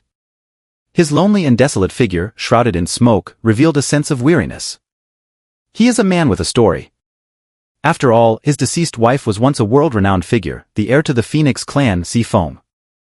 Yi Xuanning expressed her apologies. Senior brother Xiao, I'm sorry. My father is a peculiar person, he never interacts well with others. Senior sister Yi, it's alright. City Lord Yi's experiences must be very complex.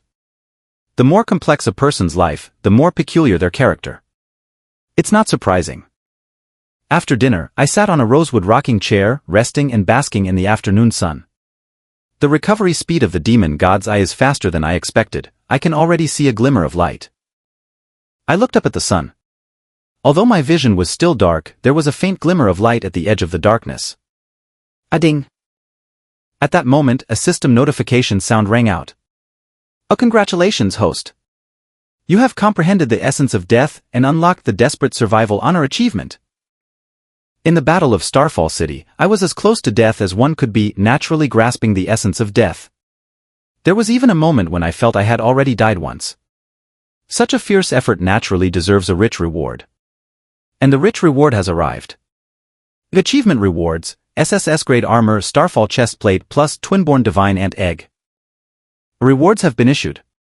Please check, host. A smile curled at the corners of my mouth as thoughts swirled. I used my mind to open the system warehouse. 2 new treasures appeared in the warehouse column, their details fully revealed. Starfall chestplate * SSS grade armor. When worn, it can absorb 1 fatal damage and transfer its energy to the host's tamed beast. This treasure is quite targeted. After just escaping from the brink of death, the system rewards me with a life-saving armor. It's clear that the system fears my death even more than I do. With the Starfall chestplate, it's like having an extra life, giving me more operational space and increasing my margin for error. This reward is extremely generous. Aside from the Starfall chestplate, another reward caught my eye. Twinborn Divine Ant Egg * the embryo of the Sunfire Ant and a Frost Knight Ant. Sunfire Ant detailed data * mythical quality bloodline. Possesses the ability to detect rare treasures and minerals from deep underground, even from thousands of meters below the Earth's surface. Its body can also change size freely. Frost Knight Ant detailed data * mythical quality bloodline. Has the ability to control insect-type beasts/demons. By releasing a Frost Soul Silk, it can command an army of insects like a puppet. Beast taming trait * the Sunfire Ant and Frost Knight Ant live symbiotically. If one dies, the other will not survive alone. Breeding method * this egg needs to be incubated in an environment with dual elements of ice and fire. After browsing all the data, excitement appeared on my face. A Twinborn Divine Ant, these attributes are so powerful. If this egg successfully hatches, the Sunfire Ant will be a natural mineral detector and can uncover hidden treasures in any corner of the world. And the Frost Knight Ant with it. I'll be the king of the insect clan. The twin-born divine ant egg opens the door to the insect-type beast world for me. The insect clan is about to welcome its own king.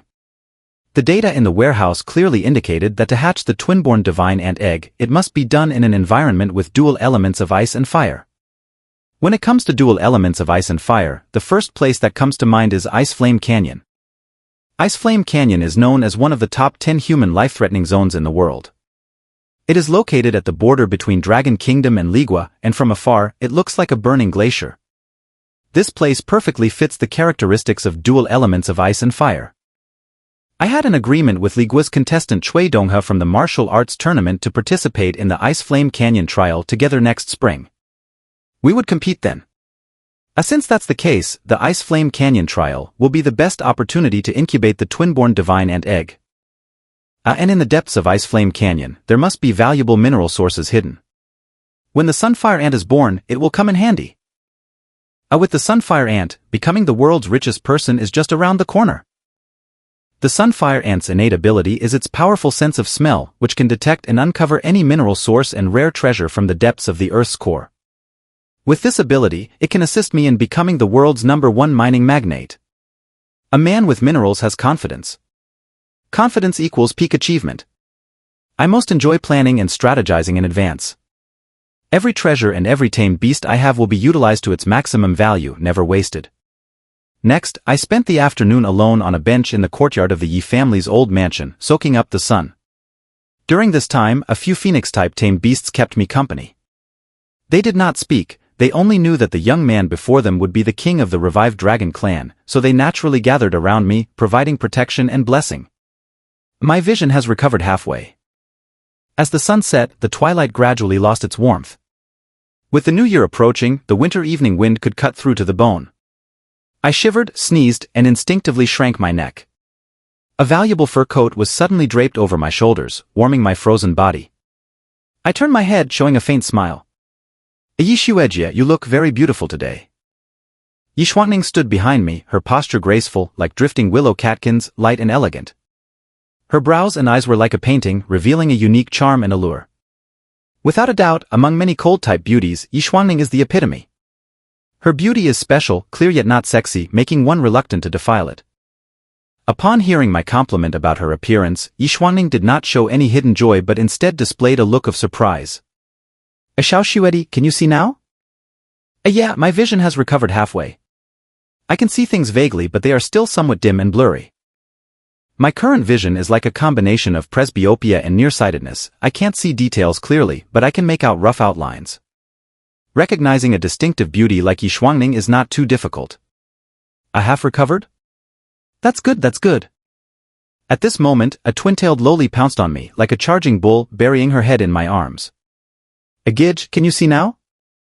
Meng, my vision has just recovered a bit. Your bull-like charge has made me see stars again. Agij, I'm a girl, not a bull.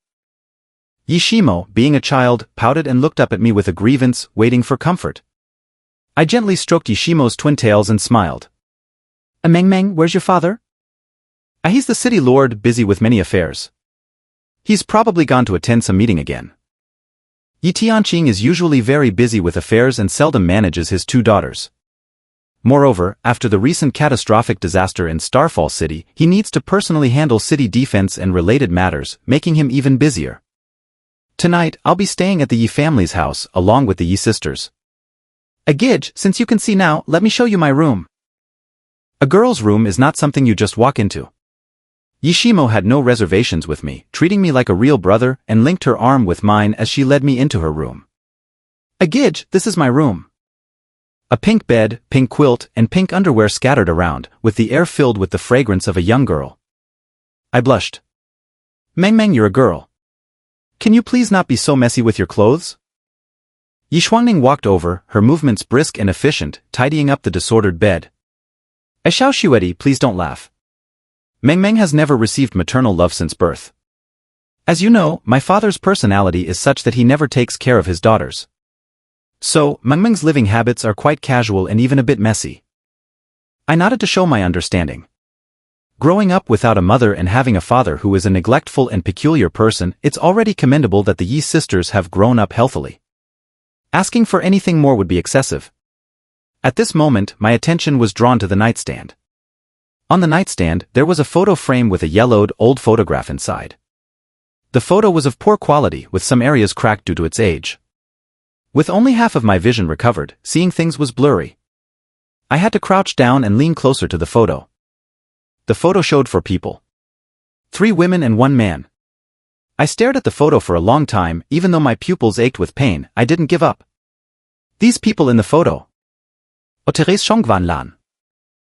And another woman who looks exactly like Shangguan Lan but has different colored pupils. She should be Shangguan Tong. I recognized 2 of the 4 people in the photo. They were the Shangguan sisters. Elder sister Shangguan Lan, the Empress of Dragon Kingdom. Younger sister Shangguan Tong, once the world's top necromancer Beastmaster. Seeing Shangguan Tong made my heart tremble, and I instinctively reached for my right pinky finger. The Ring of the Dead was still there. The Ring of the Dead was a gift from Shangguan Tong through some special means. At the moment I modified the 5 elements void formation, I had a spiritual resonance with Shangguan Tong, and we had a period of mental communication. This Ring of the Dead can guide me to the Tomb of the Dead, which is the gateway to the realm of the dead. Finding Shangguan Tong is one of my obsessions. Now, for the first time, I saw Shangguan Tong in a photo. She truly looked exactly like Shangguan Lan. This is the power of twin genes. The only difference was the pupils. Shangguan Tong's pupils were a dead gray color. In this world, it's either black or white. Gray is the color between black and white, symbolizing the dim area between life and death. Yishuejia, I recognize 2 people in this photo. This is the Empress. It seems she was not as beautiful when she was young as she is now. This shows that I prefer women with enduring charm rather than youthful and naive girls. This should be the Empress's twin sister, Shangguan Tong, the former world's top necromancer Beastmaster. As for the other man and woman, who are they? Yishuangning picked up the photo frame, gently touching it. Her eyes showed a hint of mist, and her voice was a bit choked.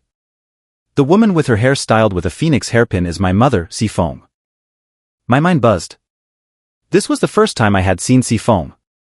Although it was just a photo, it had a strong impact on me. Now, the phoenix hairpin used by Sifeng to style her hair in the photo was worn on Yishuangning's head. This was the heirloom of the Phoenix clan, the phoenix hairpin, which was also an SSS-grade magical item. It was evident that Yishuangning inherited Sifeng's will and became the successor of the Phoenix clan. Xinyu Zifeng. I stared at the photo frame, lost in a daze. A senior Sifeng, she was truly beautiful. After a long moment of daze, I managed to utter this line. "A brother, you really have good taste. I also think my mother was very beautiful. When I grow up, I hope I'll look just as beautiful as she did." Yishimo clenched her small fists, full of hope for the future. If there's anyone who resembles Sifeng, it's clearly Yishuangning. Especially the trace of sorrow that occasionally shows in her brows, it's almost a one-to-one replica. Perhaps this is also the reason why Yishuangning inherited Sifeng's will. Before Sifeng passed away, she entrusted the Phoenix clan's heirloom, the Phoenix hairpin, to Yishuangning. This signified that Yishuangning would become the new Phoenix goddess of the Phoenix clan. And the Phoenix clan is bound to be closely connected with the Dragon clan, entangled in a complex relationship. My meeting with Yishuangning was also a matter of fate, predestined. "Yishuejia, may I ask, how did Senior Sifeng fall?" The figure of Sifeng had long faded from people's sight. I had never heard any rumors or stories about Sifeng, so I was very curious about her background. My mother died in the Demon King's lair. The Demon King's lair? Isn't that the headquarters of the Beast General Nidhogg? Yes, my mother died under Nidhogg's dragon claws. When talking about her mother's death, Yishuangning's eyes couldn't hide the anger and ferocity. The phoenix mark on her forehead glowed with brilliance, and the phoenix hairpin in her hair trembled violently, emitting a mournful phoenix cry. Nidhogg, also known as the Dragon of Despair, is the general of the Beast Army and one of the 4 great enemies of the 4 human kingdoms in the Northern Hemisphere. For a century, Nidhogg has led the Beast Army, repeatedly trampling the lands of Dragon Kingdom, Li Country, Shama, and Sakura Country, advancing step by step and squeezing the borders where humans rely on for survival. From Yishuangning's account, I learned about the great battle 16 years ago. The armies of the 4 kingdoms' Beastmasters united to encircle and attack the Demon King's lair, attempting to hunt down Nidhogg. The battle ended in failure, and Sifeng fell in this battle. After Xifeng's death, she left behind her younger daughter Yishimo, who was less than a month old, and her elder daughter Yishuangning, who had just started kindergarten. After a moment of silence, Yishuangning suddenly spoke again. Do you know why my father despises dragon tamers? I straightened up and listened intently. There are rumors that my mother died in the Demon King's lair battle because she shielded this man from a fatal attack. Yishuangning's slender fingers pointed to the only man in the photo. Or rather, the only young man. This young man's age was similar to mine now. He was spirited and handsome, with a charming smile and a mischievous look in his eyes. Such a young man is most likely to attract the attention of young girls. Just a glance or a sly smile can stir their feelings. He is now the leader of the Flame Alliance, Xiao Lion. He was also once the most talented dragon tamer in Dragon Kingdom. Yishuanning said. I took a deep breath, my heart sighing inwardly. So he is the leader of the Flame Alliance. He does look quite handsome, definitely the kind of charismatic playboy who attracts good girls. Yi Shuejia mentioned that Senior Xifeng died protecting Xiao Lion. As Senior Xifeng had a husband, daughters, and a family, yet she died for another man. No wonder City Lord Yi holds a grudge against dragon tamers. I didn't expect the relationships among these four major figures to be so complex. There must be many untold stories hidden within. At this moment, the system's notification sound rang abruptly. Oding tilde. A special mission triggered. A special mission, investigate the truth behind Xifeng's death. A mission rewards, Emperor Flame Bloodline Crystal plus SSS level beast ability, Divine Farmer's Fire Refinement. I was momentarily stunned, with countless thoughts racing through my mind. I investigate the truth behind Xifeng's death? So, Xifeng's death while protecting Xiao Lion was merely a misleading facade? What exactly caused her death? My confusion was soon swept away by excitement. Because completing this system task would yield extremely generous rewards. I opened the task list to examine the detailed reward information. Emperor Flame Bloodline Crystal contains the mythical Emperor Flame Bloodline. This bloodline can absorb any SSS level fire-type beast energy in the world. SSS level beast ability, Divine Farmer's Fire Refinement. This beast ability carries immense Divine Farmer's power. When unleashed, it forms vibrant green flames that can dispel all diseases and toxins in the world, with a natural restraining effect on virus-mutated magic beasts. These rewards were tailor-made for the infernal netherwolf. Even before starting the task, I was already imagining the high-energy scene of the infernal nether wolf transforming into the Flame Emperor, commanding all the flames of the heavens. Senior Xifeng, rest assured, I will uncover the truth of your death. I gazed at the smiling young woman in the photo, making a solemn vow. Finally, I took one last look at Xiao Lion in the photo, feeling a surge of intense curiosity. What kind of man is this? If a dragon tamer renowned for his top talent, why did he fail to prevent the Dragon King ritual back then? If Shangguan Lan is the evil Dragon King born from the Dragon King ritual, then what exactly is this man? Is he human or dragon? Although my vision had recovered halfway, the story hidden behind this yellowed photo remained obscured and elusive. After a night's rest, my vision fully recovered, and I arrived at the Night Lawn Hall. Shangguan Lan was sitting by the tea stove, her every movement while brewing tea exuding elegance. Come sit.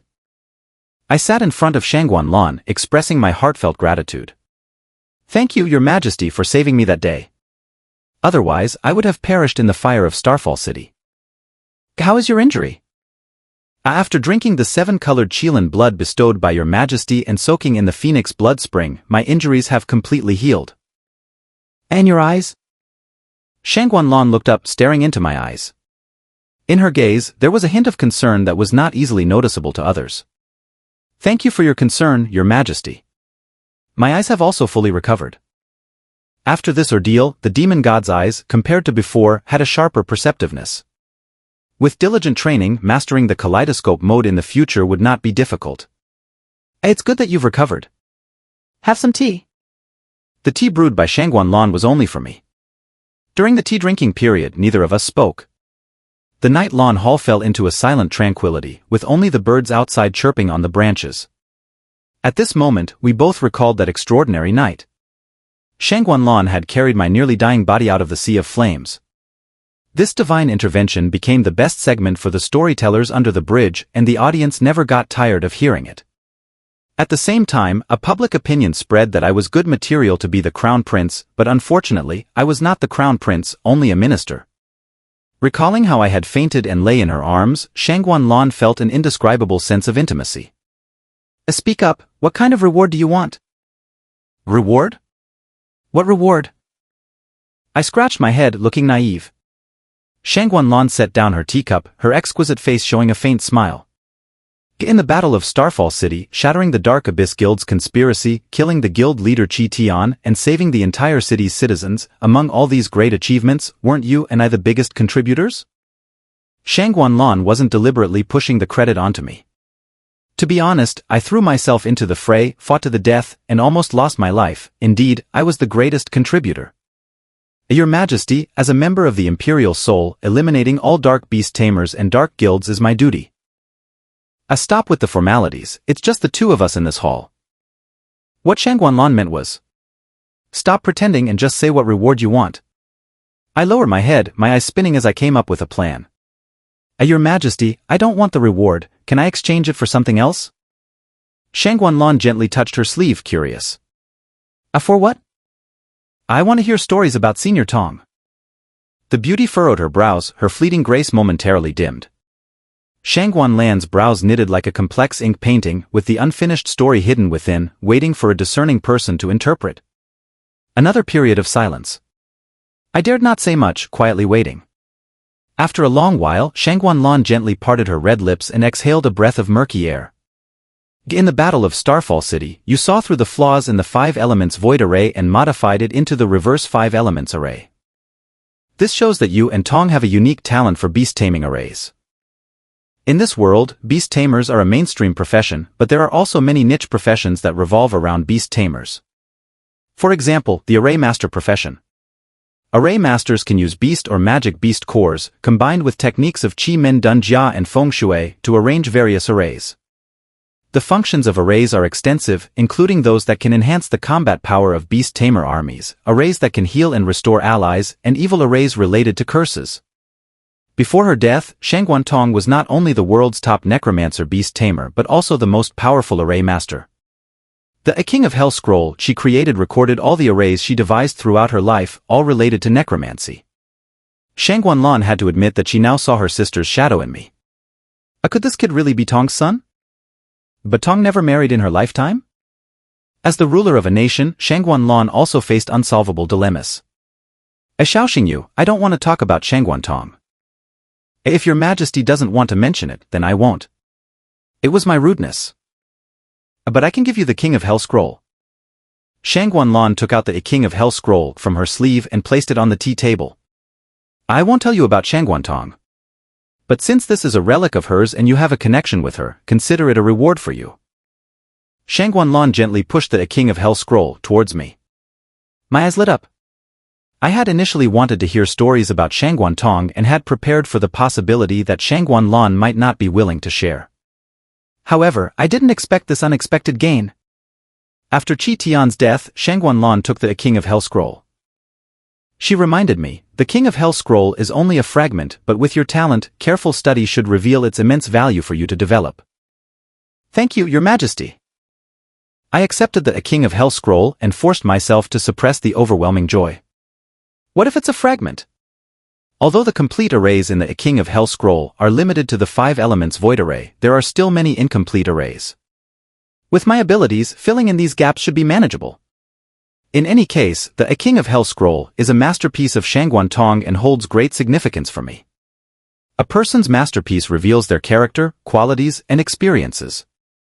I decided that starting tonight, I would study the King of Hell scroll, complete the incomplete arrays, and through Shangguan Tong's arrays, get to know her as a person. At the same time, obtaining the King of Hell scroll also prepared me for the new profession of array master.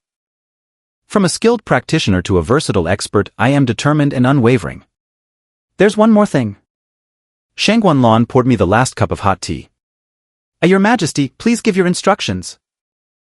Deal with the Li family of the Storm Guild. I understand, Your Majesty. Li Jianghe of the Storm Guild was actually an elder member of the Dark Abyss Guild. Although Li Jianghe is dead, that's not enough. According to the rules of the Imperial Soul Organization, dark beast tamers are to be killed without exception and their entire clan is to be punished. My next task is summed up in 2 words. Plunder. Strich. Huangyan City. Limanor. In the courtyard, the crowd was in panic. Li Han carried a heavy bundle on his shoulder and barked, "A bunch of useless fools, move faster." A richly dressed woman rushed over and tightly hugged Li Han's shoulder. "Master, can we escape?" This woman was Li Han's concubine, Wang Xiurong. Li Han's second, third, and fourth concubines were still in their rooms packing up, not leaving a single piece of gold or jewelry behind. This was the current state of the Li family. When the tree falls, the monkeys scatter. The news of Li Jianghe's death was no secret. Moreover, this morning, the revelation that Li Jianghe was an elder member of the Dark Abyss Guild had also come out. These 2 pieces of news meant disaster for the Li family and the Storm Guild. Li Han's first reaction was not sadness but panic. After regaining his composure, Li Han decided to immediately escape from Huangyan City. A loyal servant came running breathlessly. He was the Storm Guild's appointed apothecary and Li Han's most trusted confidant, Lu Wenxing. "A young master, the ship has been prepared at the East Dock. Once we board, we will head south, leave the Dragon Kingdom, and cross the frozen sea to reach the Shamai Empire." Li Han's eyes showed sorrow. Uncle Lu, our current situation is like that of a hunted dog. The bounty can cross oceans and be posted in Shama. What hope do we have if we escape to Shama? Master, if we donate all our assets to a local lord and seek a legal identity, it shouldn't be too difficult to find a way to survive. Lu Wenxing's plan was sound. As long as they could escape the Dragon Kingdom and use all their wealth to acquire a new identity in a small, inconspicuous city in the Shamai Empire, they might not live a glamorous life but could at least live in peace. For Li Han, living in peace was already the greatest luxury. "All right. Uncle Lu, I'll follow your advice. Let's go quickly." Li Han, with his family in tow, each carrying large bundles, prepared to leave the Li Manor's courtyard. Li Han carried the entire fortune of the Storm Guild, including various treasures collected by Li Jianghe. This large sum of wealth was enough for him to survive in the Shamai Empire. As for the fate of the Storm Guild, as the young master, he couldn't care less. He only cared about his own life. Just then, a delicate voice came from behind Li Han. "Honor, you're running away and not taking me? After all, I raised you as your stepmother." A woman in her 30s or 40s came running after him. This woman had seductive peach blossom eyes, a voluptuous figure, and was dressed in black mourning clothes with a white mourning ribbon on her forehead. She was Li Jianghe's concubine and Li Han's stepmother, Yu Chuan. Li Han's expression remained cold. "My father is dead and we have no blood relation. Your fate has nothing to do with me." Yu Chuan, terrified and desperate, kneeled in front of Li Han and clung to his legs, sobbing uncontrollably. "Honor, I may not be your real mother, but I raised you from a young age. For this kindness, please take me with you." Yu Chuan understood her predicament. If she couldn't get on Li Han's ship, she was certain to die. After all, with Li Jianghe's identity as a Dark Abyss member, according to Dragon Kingdom laws, dark beast tamers are to be killed without exception and their entire clan punished. "Get off, you filthy woman." Li Han initially intended to kick Yu Chuan away, but he suddenly froze. From this angle he could see her ample cleavage. Why does this man have 4 concubines?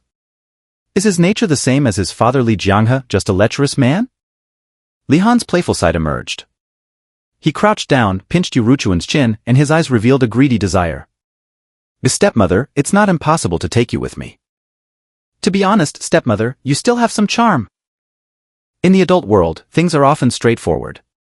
Yu Chuan instinctively tightened her cloak and warned, "Honor, I am your stepmother. Don't get any ideas." Li Han's expression turned cold again. "As someone, tie her to a tree and leave her to die." "No. Don't. Please don't." "Honor, I will obey you. I will do anything you say." To save her life, Yu Chuan abandoned all her dignity.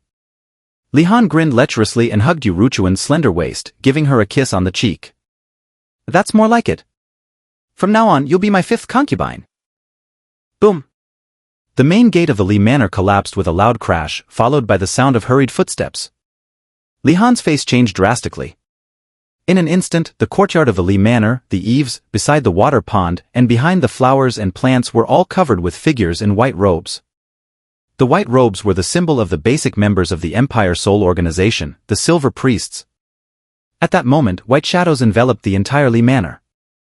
Meanwhile, a group of bloodthirsty crows descended from the sky, forming a massive black curtain that covered the Li Manor's grounds. Outside the door, a young man in a white robe walked in. The young man stood tall and upright, his white robe adding a touch of scholarly elegance. Emblazoned on his chest was the Empire Soul emblem, and a glowing Empire Soul token hung from his waist. This person was a familiar figure to Li Han and a frequent guest in his nightmares. In the past, every time Li Han saw me, he couldn't help but show anger and resentment. But at this moment, fear was the only expression on his face. Previously, he hadn't understood the horror of the Empire Soul token. Now, with the revelation of Li Jianghe's true identity, Li Han finally realized the weight of the Empire Soul token. A raven perched on my shoulder. Its demeanor gradually aligned with that of the Black Twilight High Priest's raven. Handling a minor task like this, there was no need for the Empire's Soul leader to deal with it personally. I had to step in, leading a group of silver priests to the Li Manor. Master Li Han, you truly have good taste, not even sparing your stepmother. I spoke with a sarcastic tone and glanced at Yuruchuan. To be honest, madam, you still retain some charm. Li Han, with a sudden idea, pushed Yuruchuan forward. A priest Xiao, or rather, Grandpa Xiao, if you like her, I'll give her to you. Enjoy. Didn't young Master Li wish for my death? But no, in the past, it was my oversight, all my mistakes. Please spare me, Grandpa Xiao. Tut tilde. Li Han knelt on the ground, sacrificing his last shred of dignity to plead for his life. I looked down at the kneeling Li Han with disdain, my voice cold. Your father was a senior member of the Dark Abyss Guild, and you are his blood-related son. Do you think you have any chance of survival? Rooting out the source of evil and eradicating all threats is the purpose of the Empire Soul Organization. I had no intention of wasting pity on the unforgivable Li family. I raised my right hand and flicked my fingers lightly. The surrounding silver priests followed my unspoken command and began the massacre. Amidst the screams and wails, the heavy clouds rumbled with thunder and a storm slowly approached. Li Han knelt in the center of the courtyard, trembling, his eyes lifeless. Around him, the ground was littered with corpses and blood flowed like rivers. The lives of dozens of people in the Li family were all turned into wandering souls and ghosts. Li Han's face was splattered with blood, and the rain couldn't wash it away. The head of his stepmother, Yuruchuan, rolled in front of him, her eyes still blinking, telling of the cruel fate. Li Han knelt in the torrential rain, soaked through, shivering in the cold wind, his pitiful state looking extremely wretched. I stood in the rain, with two silver priests holding an umbrella for me. My white Empire Soul robe remained spotless, and not a hair was out of place. Speak your last words. This was a final chance I was offering Li Han to bid farewell to this world out of humanitarianism. After a moment of daze, Li Han's emotions became agitated, his face streaked with tears and snot. Xiao Xingyu, I'm begging you, give me a way out. I'll give you all my assets. My father collected many rare materials and magical beast crystals and evolution materials suitable for your beast taming. I'll even give you the position of the head of the Hurricane Guild. Everything is yours. I only ask that you let me leave Dragon Kingdom. I promise I will never appear before you again, truly. In the face of death, Li Han's plea reflected the essence of human nature. All right, I'll spare you. But if I see you again, I'll kill you. With that, I turned and walked away. Hearing this, Li Han was initially shocked, then his face showed relief and joy. Thank you, Priest Xiao. Thank you, Grandpa Xiao. Li Han suppressed his joy and hurriedly gathered his scattered belongings, his thoughts already flying to the Shama Empire. Just as Li Han finished packing, I, who was about to leave the Li Manor, suddenly turned around. We locked eyes. Li Han looked confused. I smiled slightly. We meet again. Li Han instinctively stepped back, sensing the hidden sharp blade behind my smile. But if I see you again, I'll kill you. My earlier words echoed endlessly in Li Han's ears. This second encounter was precisely what I meant by seeing you again. Li Han's survival instincts kicked in, and he turned to run. Tut tilde. A raven's feather, like a dark arrow, pierced through Li Han's chest, causing his heart to explode instantly. Li Han fell to the ground, life draining away, blood staining the gate of the Li Manor's ancestral hall. With silver priests holding umbrellas, not a drop of blood touched me. I gently patted the raven on my shoulder. Sir, I've handled the raid as instructed. The Raven, who was processing documents at the Imperial City's Empire Soul Division, witnessed everything that happened at the Li Manor from afar. Its vision could be shared with any bloodthirsty raven.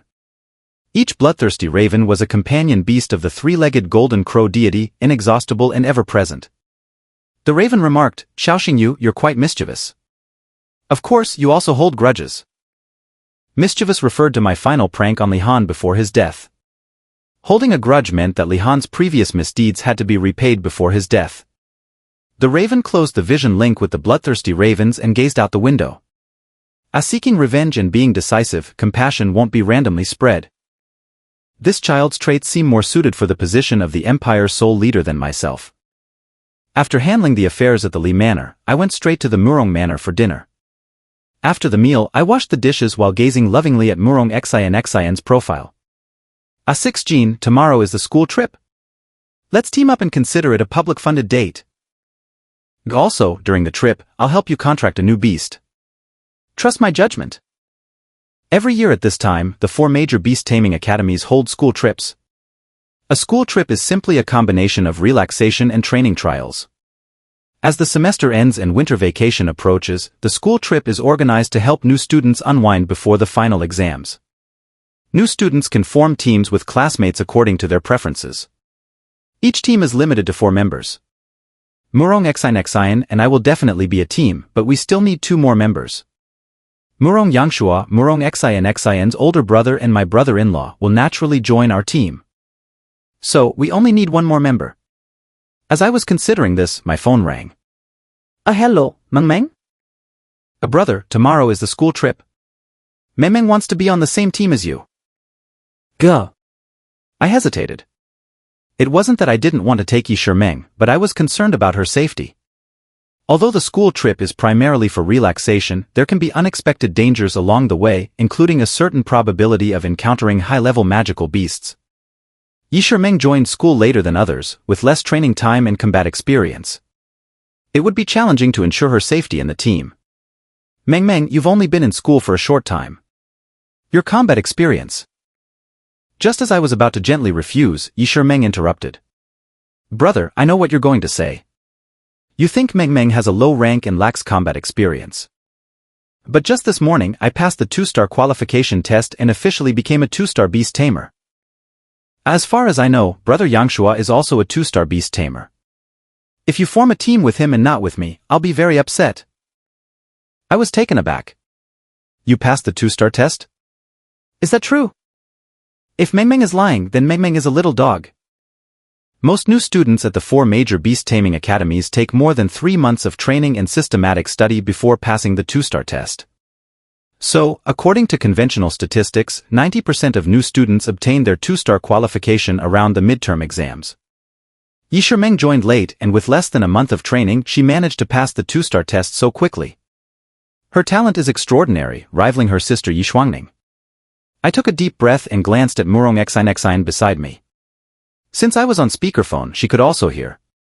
Meng is Yixuangning's sister, so her talent is naturally not inferior. Meng heard Murong Xian's voice and cheerfully said, "Sister-in-law is here too. Sister-in-law, please persuade brother to take me on the team." Please, sister-in-law. The repeated sister-in-law made Murong Xian lose her composure. She only gave me a look and I smiled wryly and agreed. All right, Meng, we'll take you on the team for tomorrow's school trip. Thank you, brother. Thank you, sister-in-law. I won't let you down. I'll perform well on the trip. Shortly after hanging up, I received another call from Yixuangning. Hello, Yixuangning. Just now, Meng sent me a message saying that you're taking her on the team for this Azure Dragon Academy school trip? Yes. Yixuangning was silent for a moment before speaking. Junior Xiao, Meng has been in school for a short time and lacks combat experience. She might cause trouble on the trip. Please take extra care of her. I understood the purpose of Yixuangning's call. She was worried about her sister. Don't worry, Yixuangning.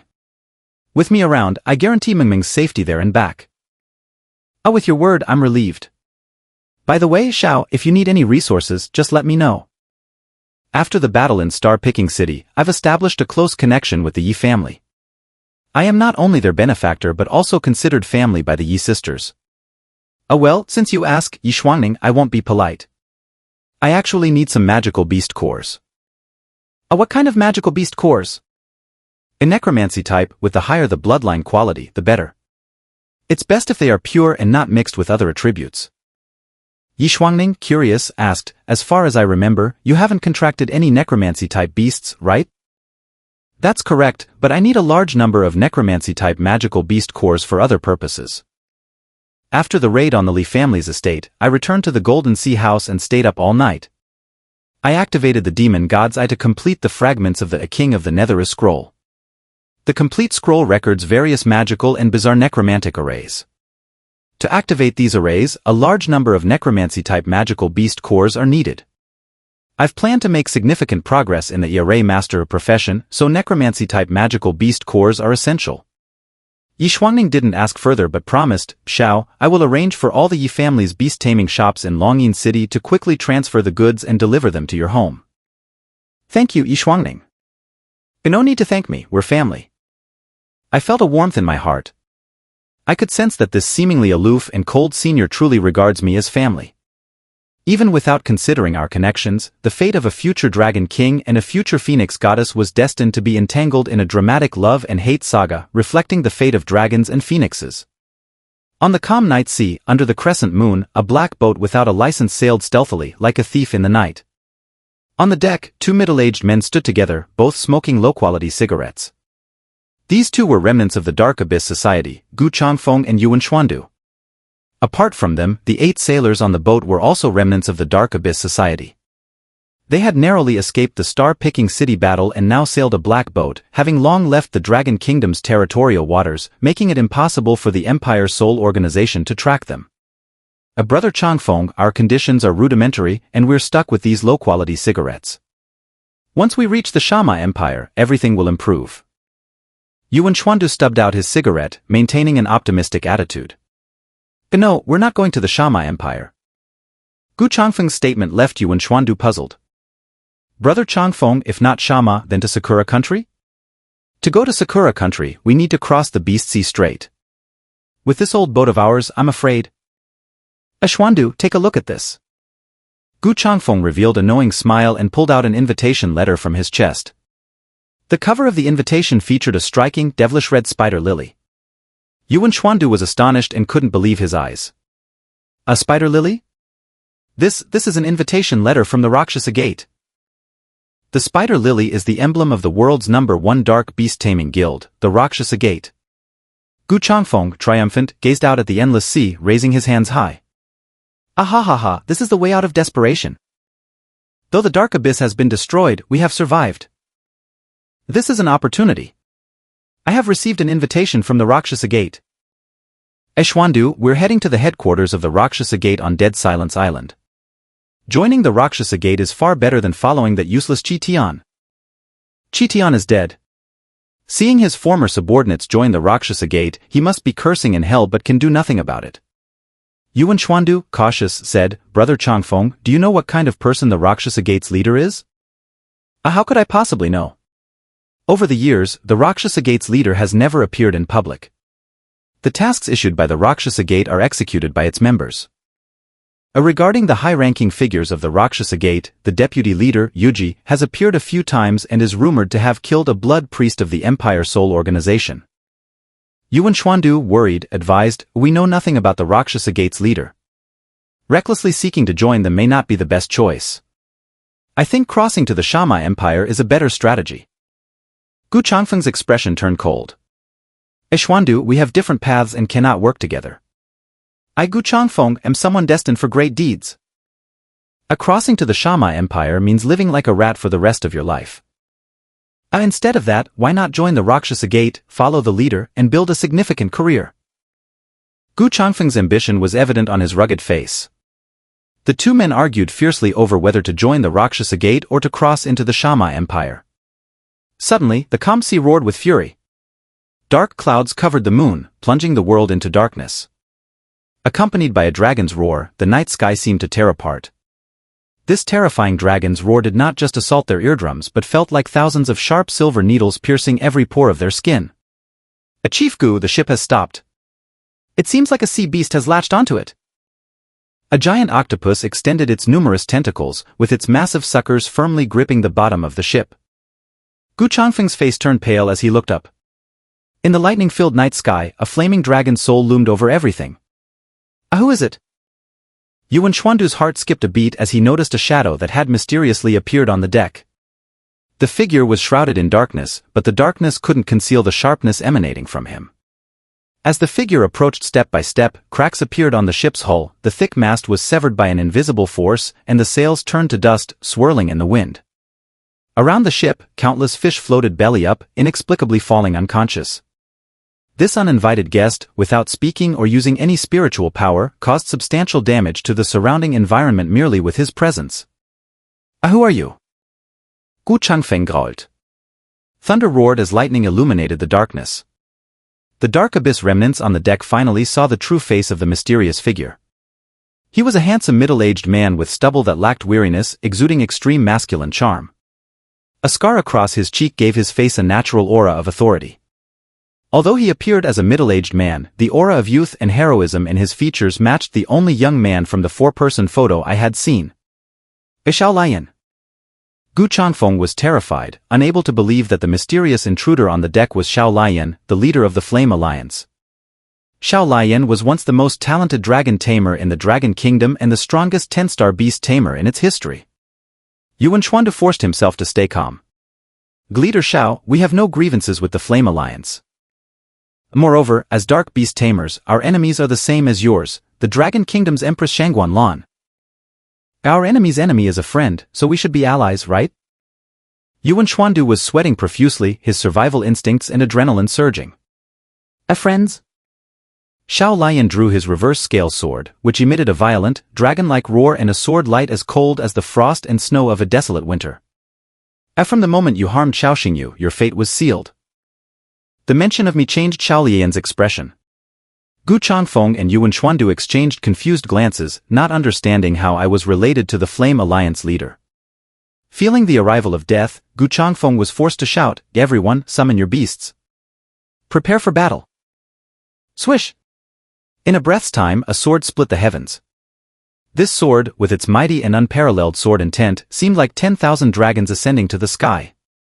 As lightning illuminated the sky, Xiao Lian had already sheathed his sword. He exhaled a warm breath like a dragon's sigh. The ship turned to ashes, leaving only scattered heads floating on the sea. The dark clouds of the night were split in two by the sword's energy. Xiao Lian's sword not only took the lives of all the dark abyss remnants but also parted the atmosphere. In the blink of an eye, Xiao Lian appeared on the back of the fiery dragon soul, accompanied by a graceful and poised woman. She was Yimei, the commander of the Flame Alliance. Yimei carried a black bag containing the heads of the dark abyss remnants who had died unwillingly. The leader, they're just a bunch of small fry. I could have handled them myself. Why did you have to make an appearance? Those who harm Xiao Yu must die. Xiao Lian's anger gradually subsided. Yimei, I do not wish to see such incidents like the Battle of Xingxing City again. I understand. I will increase the number of personnel and provide covert protection for the young master. By the way, find an opportunity to get this to Xiao Yu. After all, he is now a dragon tamer. Xiao Lian took out an ancient book from his sleeve. The pages were made of beast hide, resistant to high temperatures, water, and moisture. The cover of the book read, "A Dragon's Breath." This was the breathing technique for dragon tamers' advancement, and it was one of Xiao Lian's masterpieces from his youth. The recent sword move, Dragon's Breath Heaven Split, was the essence of one page from Dragon's Breath. In the Imperial City. The Imperial Soul Division. Suddenly, the Raven Priest's pupils contracted and trembled, his nose twitching slightly as he caught a whiff of blood. Go follow me. The Blood Priest, unsure of what was happening, followed the Raven's lead as they rushed out of the document room to the open area outside the Imperial Soul Division headquarters. In the center of the open space lay a black sack and the foul stench of blood emanated from it. Raven gave a subtle glance and the Blood Priest nodded, approaching to inspect the sack. Sir. What's the matter? This sack contains the heads of the Dark Abyss remnants. The Blood Priest opened the black sack and 7 or 8 heads rolled out. The most notable were those of Gu Changfeng and Yuan Xuandu. Their eyes were wide open, lifelong gone, but the fear in their gaze remained. Raven's eyes narrowed into slits. Who did this? At the same time, at the entrance of Azure Dragon Academy, the school buses were parked in an orderly manner, waiting for the new students to board. Dean Suruyan, dressed in an OL business suit, her long legs encased in black stockings and red-bottomed high heels, showcased the most alluring and mature side of a woman with her flowing red hair. She held a megaphone in her hand.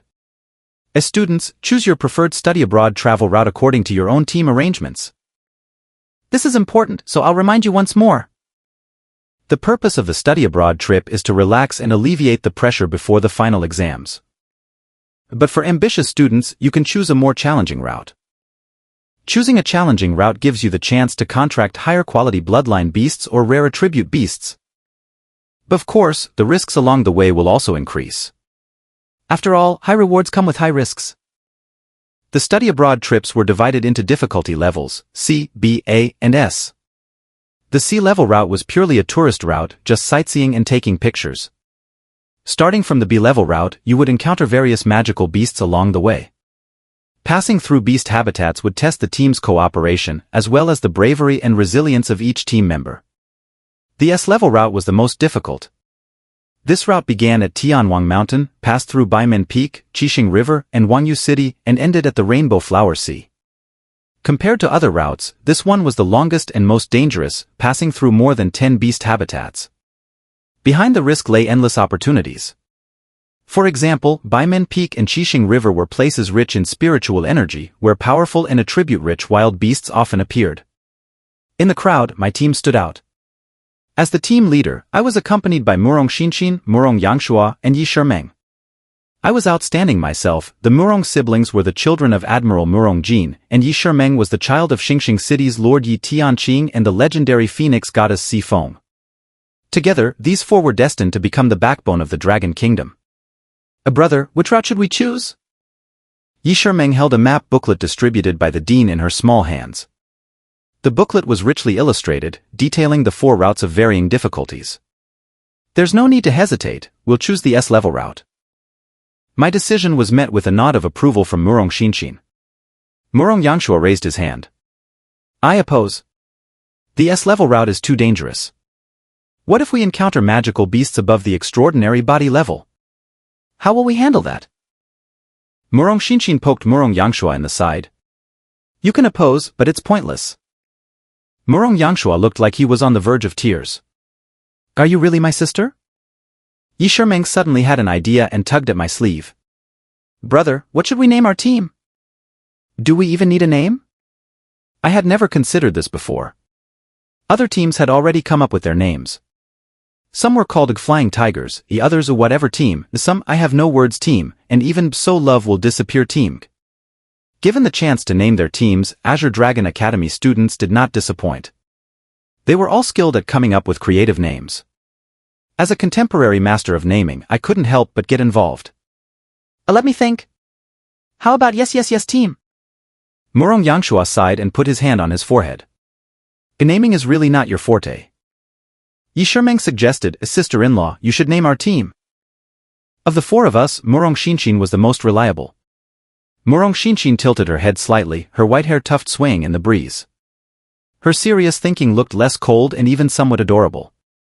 This was precisely why I was so captivated. I liked Murong Xinxin's pure and simple demeanor.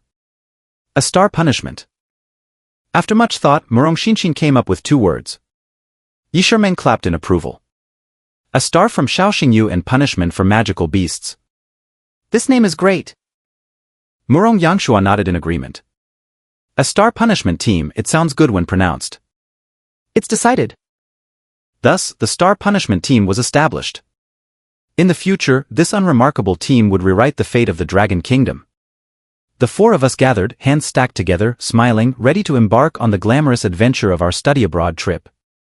Next, we boarded the school bus and headed towards the S-level route starting point, Tianwang Mountain. On the way, I sat in the back seat, using my divine sense. With the advancement of my demon god's eye, I could sense nearby fluctuations more clearly. Two groups of people are following me covertly? It's understandable that the silver priests of the Imperial Soul are sent to protect me. What about the other group? What are their intentions? Are they friends or foes?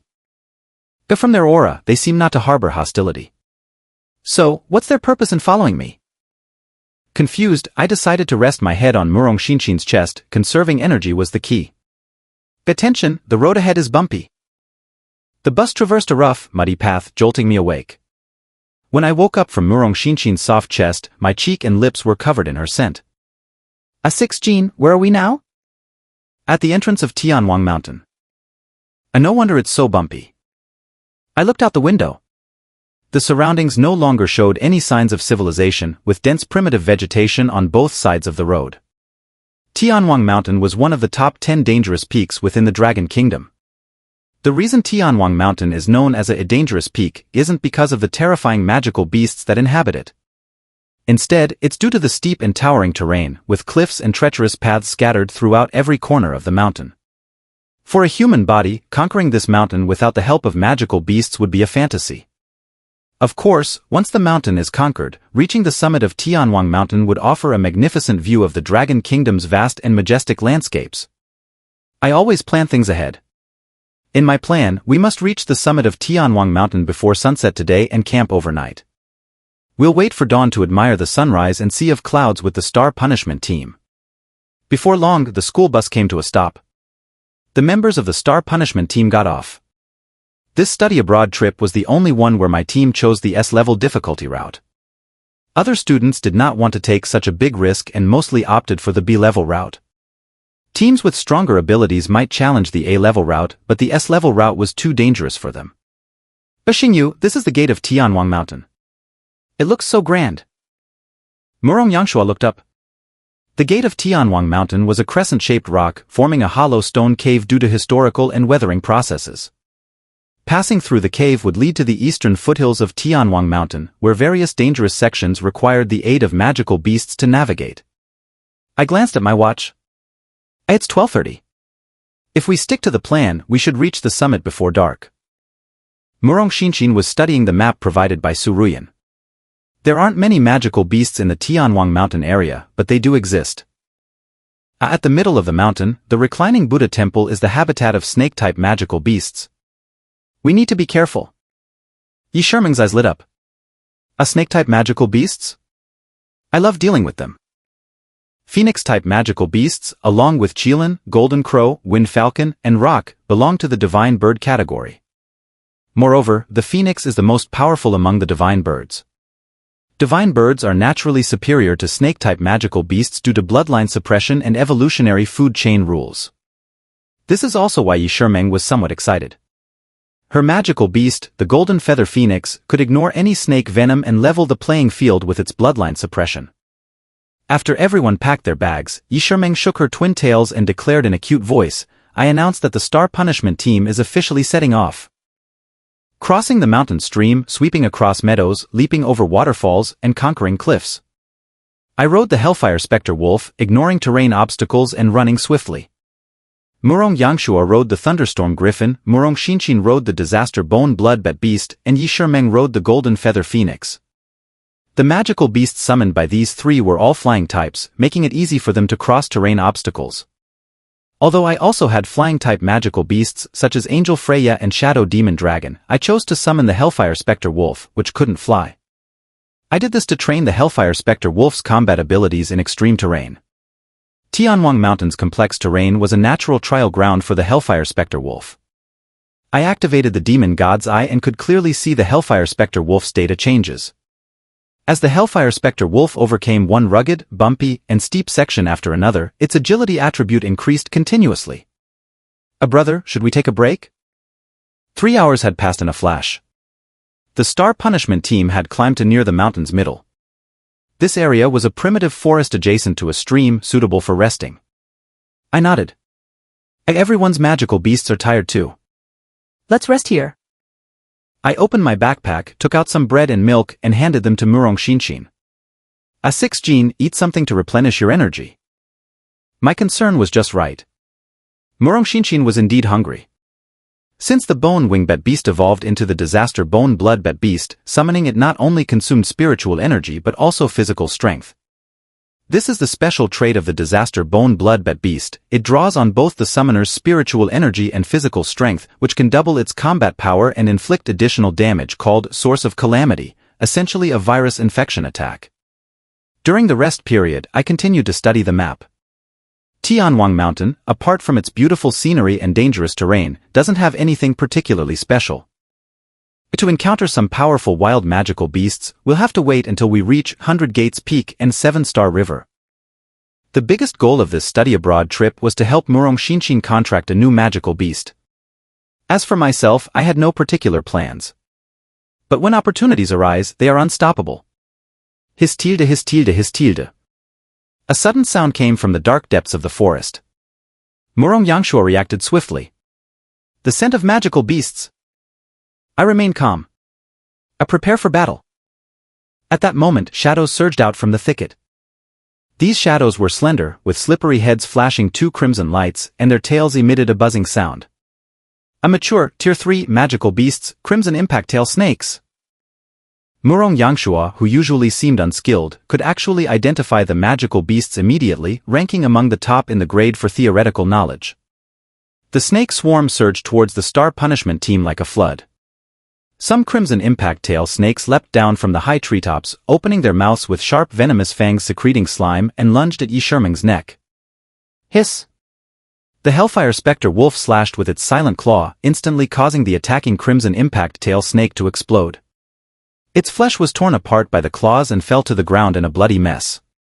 With the Hellfire Specter Wolf's current strength, dealing with Tier 3 magical beasts was just a matter of crushing them.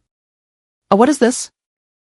I noticed something and took a step forward, finding an undigested wild fruit among the mangled remains of the Crimson Impact Tail snake. Activating the Demon God's Eye. This isn't an ordinary wild fruit, it's a floro fruit. I was astonished. Floro fruits come from the floro tree. The floro tree belongs to the plant-type magical beasts and contains SSS-level beast energy sacred Buddha power. According to the detection by the Demon God's Eye, as long as the celestial soul vine absorbs the soul of the floro tree, it can indirectly gain sacred Buddha power. I couldn't help but feel excited.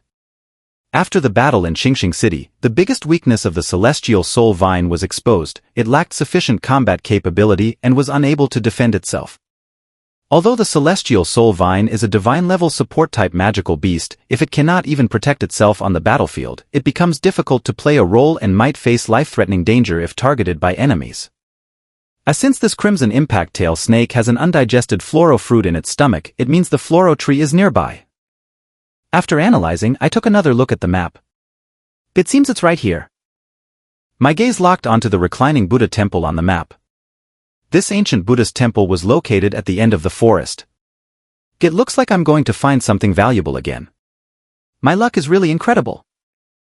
I smiled slightly, my Demon God's Eye revealing my desire. Although the Crimson Impact Tail snakes were only Tier 3 magical beasts, their infestation still posed a problem for the relatively weak Star Punishment team. Everyone, conserve your spiritual energy.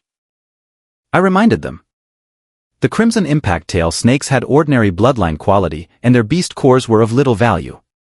Killing 1 or 100 made no difference, it wouldn't benefit the Star Punishment team and would only waste our spiritual energy.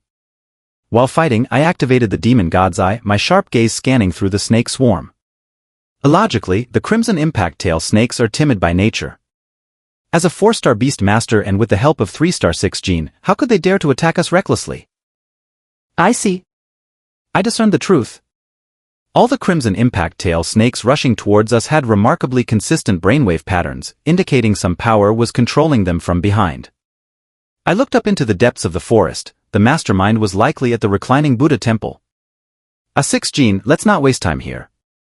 Clear a path, and let's head to the reclining Buddha temple. Murong Xinshin nodded, her spiritual energy pool starting to churn. The disaster bone blood-bat beast swooped down from the sky, its wings extending 8 meters. It spewed a jet of dark green undead fire, carrying the source of calamity power. Hundreds of Crimson Impact Tail snakes were incinerated in the sea of flames, their bodies reduced to blackened remnants and scattered by the wind. The remaining Crimson Impact Tail snakes also suffered from the source of calamity power. Their skins shed, sores erupted all over their bodies, their eyes oozed pus, and worms emitting a foul odor spewed from their mouths. This is the power of the source of calamity, causing persistent viral infections to nearby enemy units. Moreover, this viral infection spreads rapidly, quickly enveloping the dense snake swarm. Once infected by the source of calamity, the Crimson Impact Tail snakes lost their combat ability. Due to their ordinary bloodline and not so high level, they could only wait to die. A6 Gene, well done. I smiled with satisfaction. Thanks to the path cleared by Murong Xinshin, we escaped the snake swarm's encirclement and headed straight into the depths of the forest towards the reclining Buddha temple. Time flew by, and as the sun set and the moon rose. When the Star Punishment team reached the deepest part of the forest, the night had already swallowed the last remnants of the sunset. Darkness enveloped everything, and the burning tail of the Hellfire Specter Wolf served as our guiding light. Oh wow, I'm scared, big brother. Yi Shimeng, frightened by a shadow nearby, dove into my arms. I looked closer and comforted her. Meng, it's just a stone Buddha statue. Murong Yangshua looked around, noting the star-like arrangement of Buddha statues. Over the years, these statues had developed cracks and had lost their luster. In the desolate night, they looked particularly eerie. No wonder it's called the reclining Buddha temple. All the stone Buddha statues are in a reclining posture. As the group passed through the stone forest of Buddha statues, an old, dilapidated Buddhist temple came into view. The red paint on the gate had faded, leaving behind dried black stains that resembled the stench of human blood. The plaque inscribed with the words "A reclining Buddha temple" had fallen to the ground, and spider webs had formed underneath it. From this scene of defeat and desolation, it was clear that the reclining Buddha temple was a relic from before the apocalypse. I took a deep breath. I can smell the fragrance of the Buddha fruit. I activated the demon god's eye once more. My crimson gaze penetrated through the damaged walls, clearly sensing every fluctuation of magical energy. We should go to the temple's backyard. The four of us moved quickly to the temple's backyard. The backyard was empty and desolate. Besides the collapsed bell tower, there was only an ancient tree leaning against the wall. This tree is so tall, it almost reaches the clouds. Yi Shimeng was deeply fascinated by this towering ancient tree at the corner of the wall. The trunk of the ancient tree twisted like a winding stream. Its roots, as thick as an adult's arm, playfully emerged from the ground. Green fruits hung from the branches, glowing with a golden radiance. The Buddha tree is a special type of plant-based magical beast. The biggest difference between it and normal magical beasts is that it has no combat power. But its beast core contains SSS-level beast energy, the sacred Buddha power. Murong Yangshua's eyes widened. A useless magical beast like this has SSS-level beast energy inside? Xingyu, I don't have much education, don't lie to me. Even if Murong Yangshua described the Buddha tree as useless, the Buddha tree had no objections because it had no intelligence, couldn't move, had no level, and no combat power. Its greatest value lay in the SSS-level beast energy, the sacred Buddha power, contained within its beast core. Xingyu, there's magical energy around. Murong Xinshin's senses were also sharp, and she instinctively activated her spiritual energy. The disaster bone blood-bat beast entered battle mode. Its broad bone wings ignited with undead fire, its body shaking violently as it released the source of calamity power. In an instant, the temple's walls were covered with the figures of crimson impact tail snakes. The dilapidated temple was surrounded by a dense mass of snakes. Whoosh! A chill came from behind. Odakfang, Hellfire Lotus. Awu. In the pitch-black courtyard of the temple, flames shot up into the sky. A brilliant fire lotus burst forth, illuminating the surroundings. As the fire lotus dissipated and the dust settled, an eerie creature appeared before the Star Punishment team. This creature had a half-human, half-beast body. It had 3 king cobra heads and a torso that resembled a human. Its snake tail was like a sharp sword. What the hell, this is a dark-type magical beast, the Poseidon Serpent King. Murong Yangshua, with his excellent theoretical knowledge, immediately recognized the creature. The Poseidon Serpent King was a Beast King-level magical beast and a Dark-type magical beast. It was well known that, at the same level, Dark-type magical beasts had much higher attack and defense compared to normal magical beasts. Among the Star Punishment team, I, as the captain, was the strongest, having just passed the 4-star assessment. Facing a Beast King-level Dark-type magical beast, theoretically, we had no chance of winning. Suddenly, Murong Yangshua was locked in the fierce gaze of the Poseidon Serpent King, causing his soul to tremble and his heart to stop. Everyone run! Murong Yangshua's voice trembled, his skin covered in goosebumps as he shouted urgently. Run? It's too late. A cold, hoarse voice came from behind me. I turned to see a disheveled, middle-aged man standing in the temple's backyard. He was enveloped in a black mist, his eyes devoid of human emotion. It was evident that this man was the master of the Xiao Serpent King. He wore 6-star badges on his chest. Encountering a 6-star Dark-type Beastmaster as the first challenge on this study trip was truly unexpected. As the demon god's eye pierced through everything about the middle-aged man, a hunter's wicked smile curved at my lips. On a moonless night with a high wind, the hunter's hunt begins. The priest of the Imperial Soul, encountering a dark Beastmaster, initiates the hunting moment automatically. It's over, we're done for. Murong Yangshua panicked, fully aware of what it meant for the Star Punishment team to face a 6-star Dark Beastmaster. A little sis, did you bring your ID? Yes. Listen to me, put the ID in your mouth so our father can identify our bodies. Immediately after, Murong Yangshua pulled out paper and a pen from his backpack, beginning to write his will by the dim moonlight. It's not that Murong Yangshua was cowardly, the disparity in strength between us and the enemy was too great. The Xiao Serpent King was a Beast King level Dark-type magical beast. With such a huge level gap, even if I summoned the Shadow Dragon, it wouldn't be a match for it. However, the middle-aged man's next words reignited Murong Yangshua's will to survive. You little brats, climbing up Tianwang Mountain in the middle of the night, do you have nothing better to do? Since I'm not in the mood to kill today, get out of here quickly. Murong Yangshua was overjoyed and quickly stepped forward. A big shot, I'm so sorry, really sorry. We came here for a study trip and didn't mean to disturb your meditation. We'll leave right away. And don't worry, we'll pretend we never saw you. Murong Yangshua grabbed Mai and Murong Xinshin's wrists, giving Yi Shimeng a look, signaling her to run quickly. I stood firm like a rock, unmoving, which made Murong Yangshua stomp his feet in frustration. Xingyu, stop messing around. This guy is a 6-star Dark Beastmaster. While he's not interested in killing us, the best strategy is to leave. A 6-star Dark Beastmaster, who? How impressive. My sarcastic tone instantly made the middle-aged man's face turn cold. Murong Yangshua was almost in tears.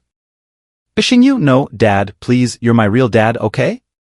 If you want to keep your life, don't provoke him. The middle-aged man let out a sharp, cold laugh. Impudent little brats, if I were to develop killing intent, with just the 4 of you, I would make sure you die a horrible death. Yi Shimeng also panicked, swallowing nervously and inching closer to me. A brother, his rank is too high. We can't beat him. Both Yi Shimeng and Murong Yangshua firmly believed in their understanding that a 4-star could never defeat a 6-star. Only Murong Xinshin remained silent, unconditionally trusting every decision I made. Even if my choices seemed crazy to others, she would not question them.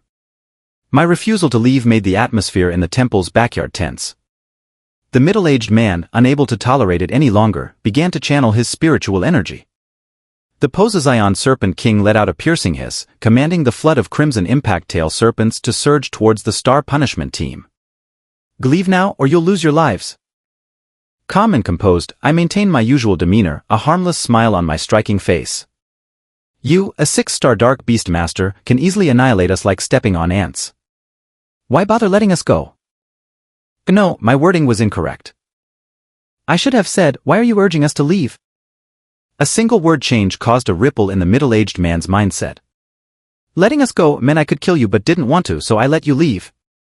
Urging us to leave meant killing you would be difficult or costly, so I urged you to go. The middle-aged man, not a saint, quickly regained his composure, his eyes showing a bloody killing intent. A kid, do you really think I won't kill you? Come on then. My provocation left the middle-aged man momentarily stunned, his expression growing extremely ugly. At this moment, the perceptive Yi Shimeng seemed to sense something. This uncle seems to have reservations and doesn't dare to attack us easily. Murong Yangshua gently patted Yi Shimeng's head. A little, miss, please, just be quiet for a bit. I suddenly parted my lips, delivering a long monologue.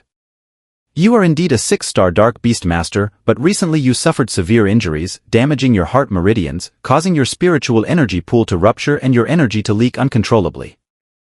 Your beast, the Xiao Serpent King, still appears to be at the Beast King level, Tier 2, in terms of form. But it has also been severely injured, with critical wounds, and its true strength has dropped to the extraordinary level, Tier 2. As I spoke, the middle-aged man's expression changed drastically, his trembling eyes akin to a volcano erupting. It was clear that each of my words hit the middle-aged man right at the heart. As for your identity, I paused briefly, smiling. You're from the Rakshasa sect, aren't you? The middle-aged man was completely rattled, raising a finger with a look of terror. Who exactly are you? It doesn't matter who I am. What's important is that you're from the Rakshasa sect. Strictly speaking, you were once a member of the Rakshasa sect, or rather, a traitor. The middle-aged man's body stiffened as if struck by lightning, looking at the youthful figure before him with the gaze of someone seeing a ghost. Next, I continued my high-energy output. On your right shoulder, there's a tattoo of the Rakshasa sect's emblem, the other shore flower. It proves you were once a member of the Rakshasa sect. On the back of your neck, there's a blood-red skull brand, a mark of execution specifically used by the Rakshasa sect for traitors. 3 of your ribs are broken, your internal organs are bruised, and your right tibia is fractured. The fact that you're alive now shows that you escaped from the Rakshasa sect's death row. Silence fell in the darkness. Yi Shimeng and Murong Yangshua looked at me with the reverence typically reserved for deities, as if I was bathed in holy light. Xingyu, are you making up a story or is this real? Yangshua, take a good look at this uncle's reaction. Do you think I'm lying? A person's micro-expressions don't lie. The middle-aged man lowered his head, his gaze drifting, and his nasolabial folds deepened due to the twitching of his facial muscles. Brother, your eyes are truly amazing. The areas I mentioned on the middle-aged man, his right shoulder, the back of his neck, and his ribs, were all concealed by clothing, hair, or skin, making them invisible to ordinary eyes. Only my demon god I can pierce through all obstacles and uncover the essence of all things. This is the advanced demon god eye, with a power even more terrifying than before. The middle-aged man instinctively took a step back, repulsed by the feeling of making eye contact with the young man before him. It felt as though his soul was imprisoned in a cage by those strange eyes with no place to hide. You traitor, although you escaped from the Rakshasa sect. But you are heavily injured, your spiritual energy is depleting, and the true strength of your beast has significantly dropped. I'm sure you're a genuine 6-star dark Beastmaster, but tell me, would an old tiger with severe illness still dare to challenge a young hunter? That's why you urged us to leave, right? At this moment, my smile took on a realistic, grim quality. A kid, even if the tiger is sick, it's still a fierce tiger. If you insist on fighting, aren't you afraid that the tiger's claws will shred your rifle? Enough with the tiger talk. I know your codename in the Rakshasa sect, Mr. Serpent Skin. The middle-aged man was instantly stunned, his face turning crimson from embarrassment. His codename in the Rakshasa sect was Serpent Skin, which sounded less impressive than a tiger. How do you know? A Rakshasa sect members' codenames are tattooed on the soles of their left feet. My demon god eye sees through everything. Even the soles of the feet or even the crotch cannot escape the judgment of the demon god eye. A rumbling sound interrupted, and it was the Hellfire Specter Wolf, lying on the ground, snoring loudly, with lava-like drool dripping everywhere. A dark phone, wake up, we've got work to do. Consider double spicy strips as overtime pay. Awoo. The Hellfire Specter Wolf awoke and the hunt began. Seizing the opportunity while the enemy was weak, I would not miss such a good chance. A kid, since you're seeking death, I'll grant it to you. Serpent Skin was an experienced 6-star dark Beastmaster. Even after betraying the Rakshasa sect, escaping from such a place indicated his skills. A sick tiger is still a tiger. Serpent Skin mobilized his dwindling spiritual energy, displaying the aura of a 6-star master. In an instant, the Poseidon Serpent King leaped down from the Floro tree. Its supple body twisted and deformed in ways that defied biological principles. Its sword-like tail lashed out with force, aiming for my face. This attack was swift, precise, and ruthless, occurring in the blink of an eye. Even though the Poseidon Serpent King was heavily injured, its true strength had dropped from Beast King, Tier 2, to Extraordinary, Tier 2, it still maintained the power expected of a King Beast. Boom! An explosion sounded. As the smoke cleared, the Hellfire Specter Wolf, covered in fiery armor, stood in front of me, braving the Poseidon Serpent King's fierce blow. This was the Hellfire Specter Wolf's most powerful defensive technique, the Sun Flame Armor. The fiery armor was pierced by the Poseidon Serpent King's sharp tail but did not injure the flesh beneath. Serpent Skin's face darkened, with blood seeping from the corners of his mouth. Logically, the gap between a complete form, Tier 3, and an extraordinary form, Tier 2, was considerable. The Hellfire Specter Wolf was able to withstand the Poseidon Serpent King's attack because of the issues with the beast. Due to the master's spiritual energy pool nearing depletion, the beast's attack damage was also greatly reduced. Currently, Serpent Skin had broken ribs, unresolved internal bleeding, and a critically low amount of spiritual energy remaining in his pool. In this situation, the Poseidon Serpent King couldn't even exhibit the strength of an extraordinary, Tier 1 beast. I revealed a sinister smile and ordered, Star Punishment Squad, all-out attack. Murong Xinshin reacted swiftly, mobilizing a large amount of spiritual energy. The disaster bone blood-bat beast appeared above the Poseidon Serpent King's head, flapping its wings. Countless taunting bone spikes descended like a torrential rain, enveloping the Poseidon Serpent King's form. The bone spikes, aided by the power of the undead flame, easily pierced through the Poseidon Serpent King's flesh, inflicting continuous damage to both its body and soul. The Poseidon Serpent King emitted a painful scream, its three heads colliding with each other to alleviate the pain. Serpent Skin clenched his fists, growling, "Damn it. A bunch of immature brats, you've gone too far." At this moment, Murong Yangshua and Yi Shimeng flanked from the sides. The Golden Feather Phoenix spewed Nirvana Flame, infusing Phoenix power into the wounds of the Poseidon Serpent King. The Thunderstorm Griffin spun its wings, creating a thunderstorm, with lightning-laden wind blades ruthlessly slicing through the Poseidon Serpent King's skin. The Hellfire Specter Wolf entered shadow form, using shadow stealth to disappear underground. Suddenly, a gigantic ghostly wolf shadow appeared behind the Poseidon Serpent King, delivering the first silent claw. As everyone knew, once the first silent claw hits the enemy would be silenced to death. The Hellfire Specter Wolf struck with silent claw continuously, hitting every time. The sharp claws sliced through the rough serpent skin and flesh effortlessly, as if cutting through vegetables.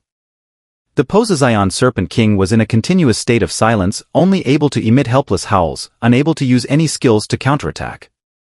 Under the full assault of the Star Punishment Squad, Serpent Skin struggled to withstand. The battle lasted 3 minutes. The Poseidon Serpent King was battered and bloodied, with no intact skin left. Its three heads were covered in bloodstains from the silent claws, with cold blood gushing out. Serpent Skin knelt on one knee, spitting out a mouthful of blood mixed with internal organ fragments. At this point, Serpent Skin had long lost the grandeur of a 6-star Dark Beastmaster, appearing like a helpless lamb ready to be slaughtered. The Poseidon Serpent King was panting heavily, in a state of exhaustion, its eyes filled with anger and unwillingness. A Beast King, Tier 2, Dark Beast, driven to the brink by a few low-tier beasts that hadn't even reached the extraordinary, Tier 2 stage, would become a joke in the world of Beast King beasts if word got out. My demon god eye, under the moonlight, gazed like the Grim Reaper, locking onto Serpent Skin's abdomen. Your spiritual energy pool is completely empty. A Beastmaster without spiritual energy is no different from a defenseless woman. This was also the reason Serpent Skin tried to intimidate the Star Punishment Squad with his 6-star status when he first encountered them. Because, in a real fight, he truly had no chance of winning. Moreover, I'm not just any 4-star Beastmaster.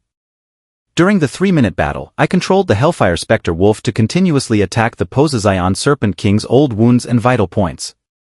Under the demon god eye, no detail escapes my sight. Serpent Skin now bowed his head in silence, his right hand hidden behind his back. "It's not over yet." Serpent Skin suddenly looked up, a vicious glint in his eyes, and popped a pill into his mouth.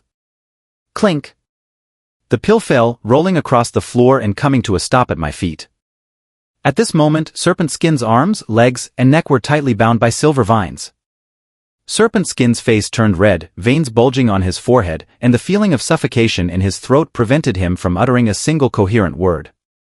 I picked up the pill from the ground, smiling slightly. A blood spirit pill can restore 50% of your spiritual energy reserves in a short time. This should be the last blood spirit pill you have, but unfortunately, Mr. Serpent Skin, I anticipated your every move. Murong Yangshua's face showed a trace of fear, lamenting, TSK, if Xingyu hadn't anticipated this in advance and allowed this old bastard to take the blood spirit pill and recover 50% of his energy, this battle would have been a bloody struggle. Yi Shimeng interjected, "Brother Yangshua, you were just calling him Big Shot, and now you're calling him an old bastard?" Murong Yangshua awkwardly chuckled, "The situation has changed, you know? What was once a different story is now different." Whoosh. A blur flashed by. Unexpectedly, the Poseidon Serpent King leaped up from the ground, its form like lightning, launching a surprise attack on Murong Xinshin. A chirp, refreshing ultimate skills. Above my head, a rabbit appeared unnoticed, with ears resembling lightning. The Electric Ear Rabbit, my contracted support beast, had only one skill to help allies refresh their ultimate skills. An electric current surged into the Hellfire Specter Wolf's body. Boom! Hellfire Lotus blooms again. As the Fire Lotus burst open, it illuminated the entire courtyard of the temple. The Poseidon Serpent King collapsed to the ground, its 3 serpent heads scorched, its body blasted and pitifully mutilated. The Hellfire Specter Wolf extended its claws and retrieved the Beast Crystal Core from the Poseidon Serpent King's corpse. This was a Beast King tier Beast Crystal Core, still quite valuable on the market. Serpent Skin lay limp on the ground, the last flicker of hope in his eyes extinguished. But his twisted face was filled with intense unwillingness. A 6-star Dark Beastmaster, defeated by a few brats, had lost all face and couldn't die peacefully. Murong Yangshua questioned, "A gold bastard, I'm curious, what were you doing hiding in this remote mountain temple after fleeing from the Rakshasa Gate?" Waiting to die. Before Serpent Skin could speak, I provided the explanation. "You were coveting the Beast Crystal Core of the Frolus Tree, weren't you?" Serpent Skin was stunned, exclaiming, "How did you know?" "It looks like I guessed right. You also know that the Beast Crystal Core of the Frolus Tree contains the SSS-level Beast Energy of the Holy Buddha. As long as you obtain its Beast Crystal Core and use the Blood Sacrifice formation that Dark Beastmasters excel at, you could make the Poseidon Serpent King absorb the Holy Buddha energy. With the Holy Buddha energy, the Poseidon Serpent King could repair its vital injuries. Not only would its strength return to Beast King, Tier 2, but it might even have a chance to advance to Beast King, Tier 3. At the same time, the Holy Buddha energy could also repair your broken spiritual energy pool and restore you to your peak." Serpent Skin's bloodshot eyes widened as he stared at the young man before him. "Are you a devil? How can your eyes see through everything?" I smiled and shook my head. "Mr. Serpent Skin, you've been lingering in this reclining Buddha temple for a long time, but you still haven't obtained the Beast Crystal Core of the Frolus Tree. You must be very anxious, right?" Murong Yangshua couldn't help but ask, "Xingyu, since the Holy Buddha energy can restore him to his peak, why didn't he just take the Crystal Core?" "Because he didn't have the capability." My words pierced Serpent Skin's heartache.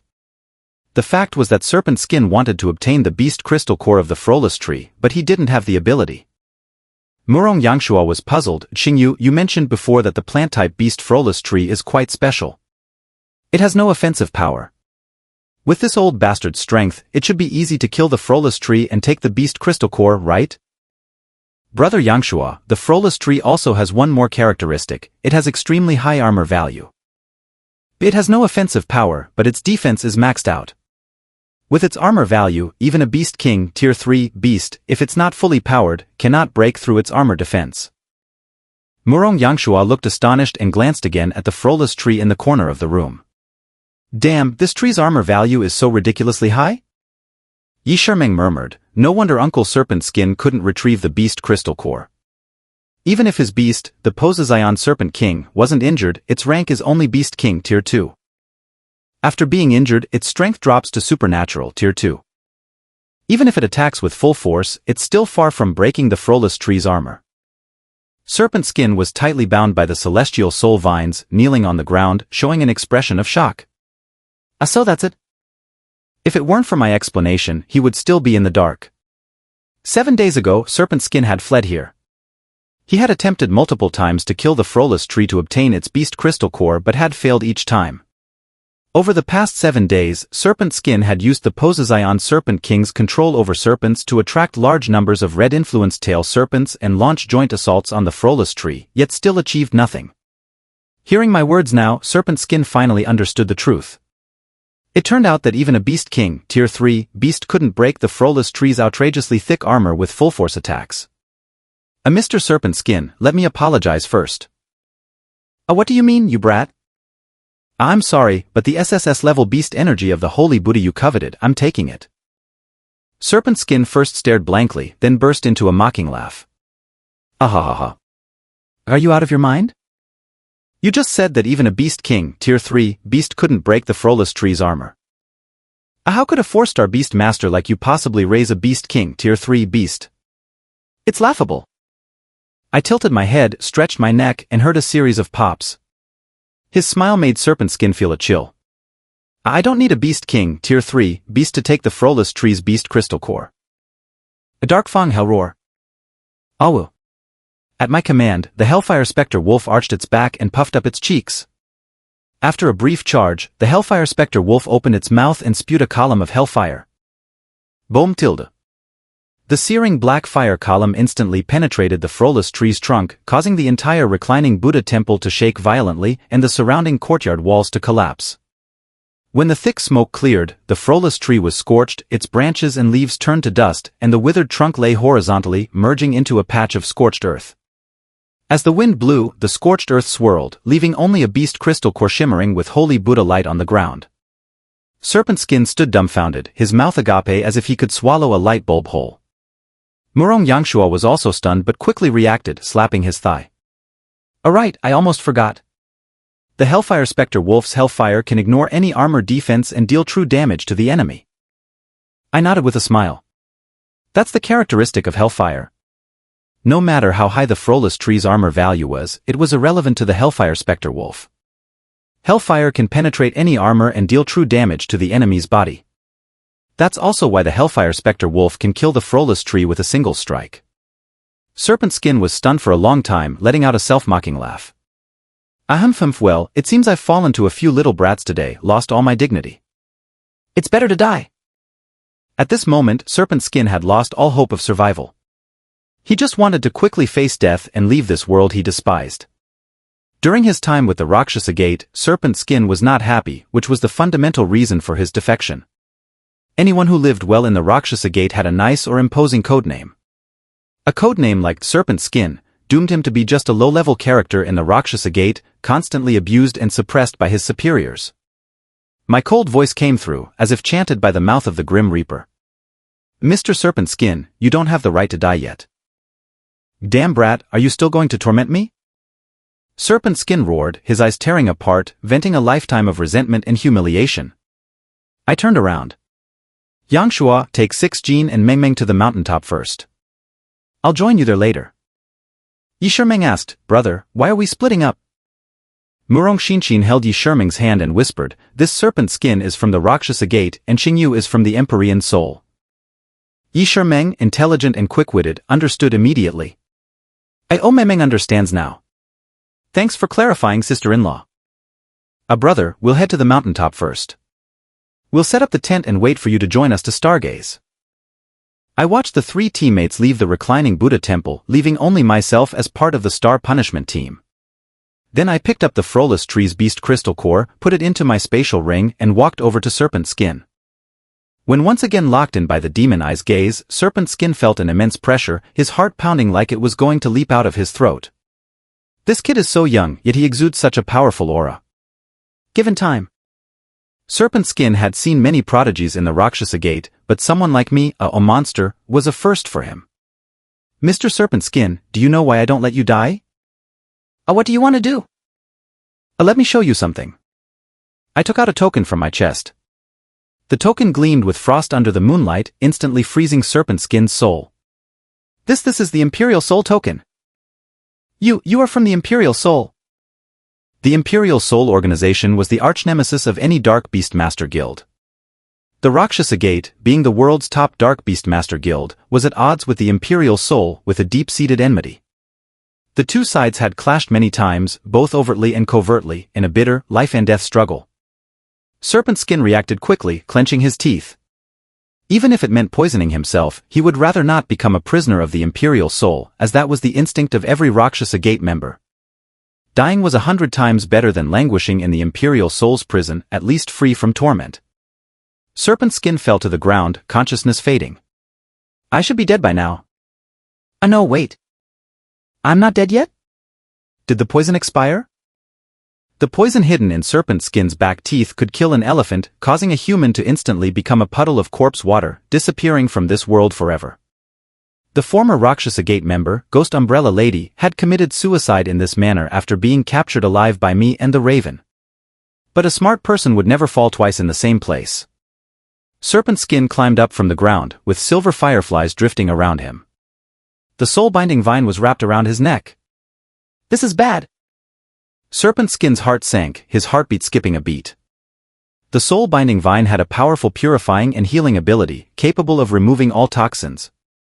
Serpent Skin had indeed been poisoned, but the toxins in his body were completely purified by the soul-binding vine. I told you, you don't have the right to die. My smile curved like a grim reaper's scythe, sharp and menacing. Immediately, I fired a signal flare into the sky. Soon, a blue ice phoenix descended from the heavens. A figure disembarked from the bird's back, dressed in a blood-red robe. This was the attire of a high-ranking member of the Imperial Soul Organization, the Blood Robe High Priest. Sister Zhuang, I've captured an old Rakshasa Gate general. Gold general? Yes, because he defected. The Sister Zhuang I referred to was as graceful as a willow flake dancing in the wind, giving an ethereal beauty. Her face was as finely carved as porcelain, but her eyes were cold and sharp, concealing a deadly aura. She was the second in command of the Imperial Soul, the Blood Robe High Priest, Nie Hongzhuang. Recently promoted to an 8-star Beastmaster, her primary beast was the Ice Phoenix. Throughout this journey of mine, Nie Hongzhuang had been covertly providing protection. Such honor to be personally guarded by the second in command of the Imperial Soul was something only I could enjoy. Nie Hongzhuang lowered her gaze, casting a cold look at Serpent Skin. At this moment, Serpent Skin didn't even have the right to seek death. His body was firmly bound by the soul-binding vine, unable to move. And Nie Hongzhuang, I'm curious.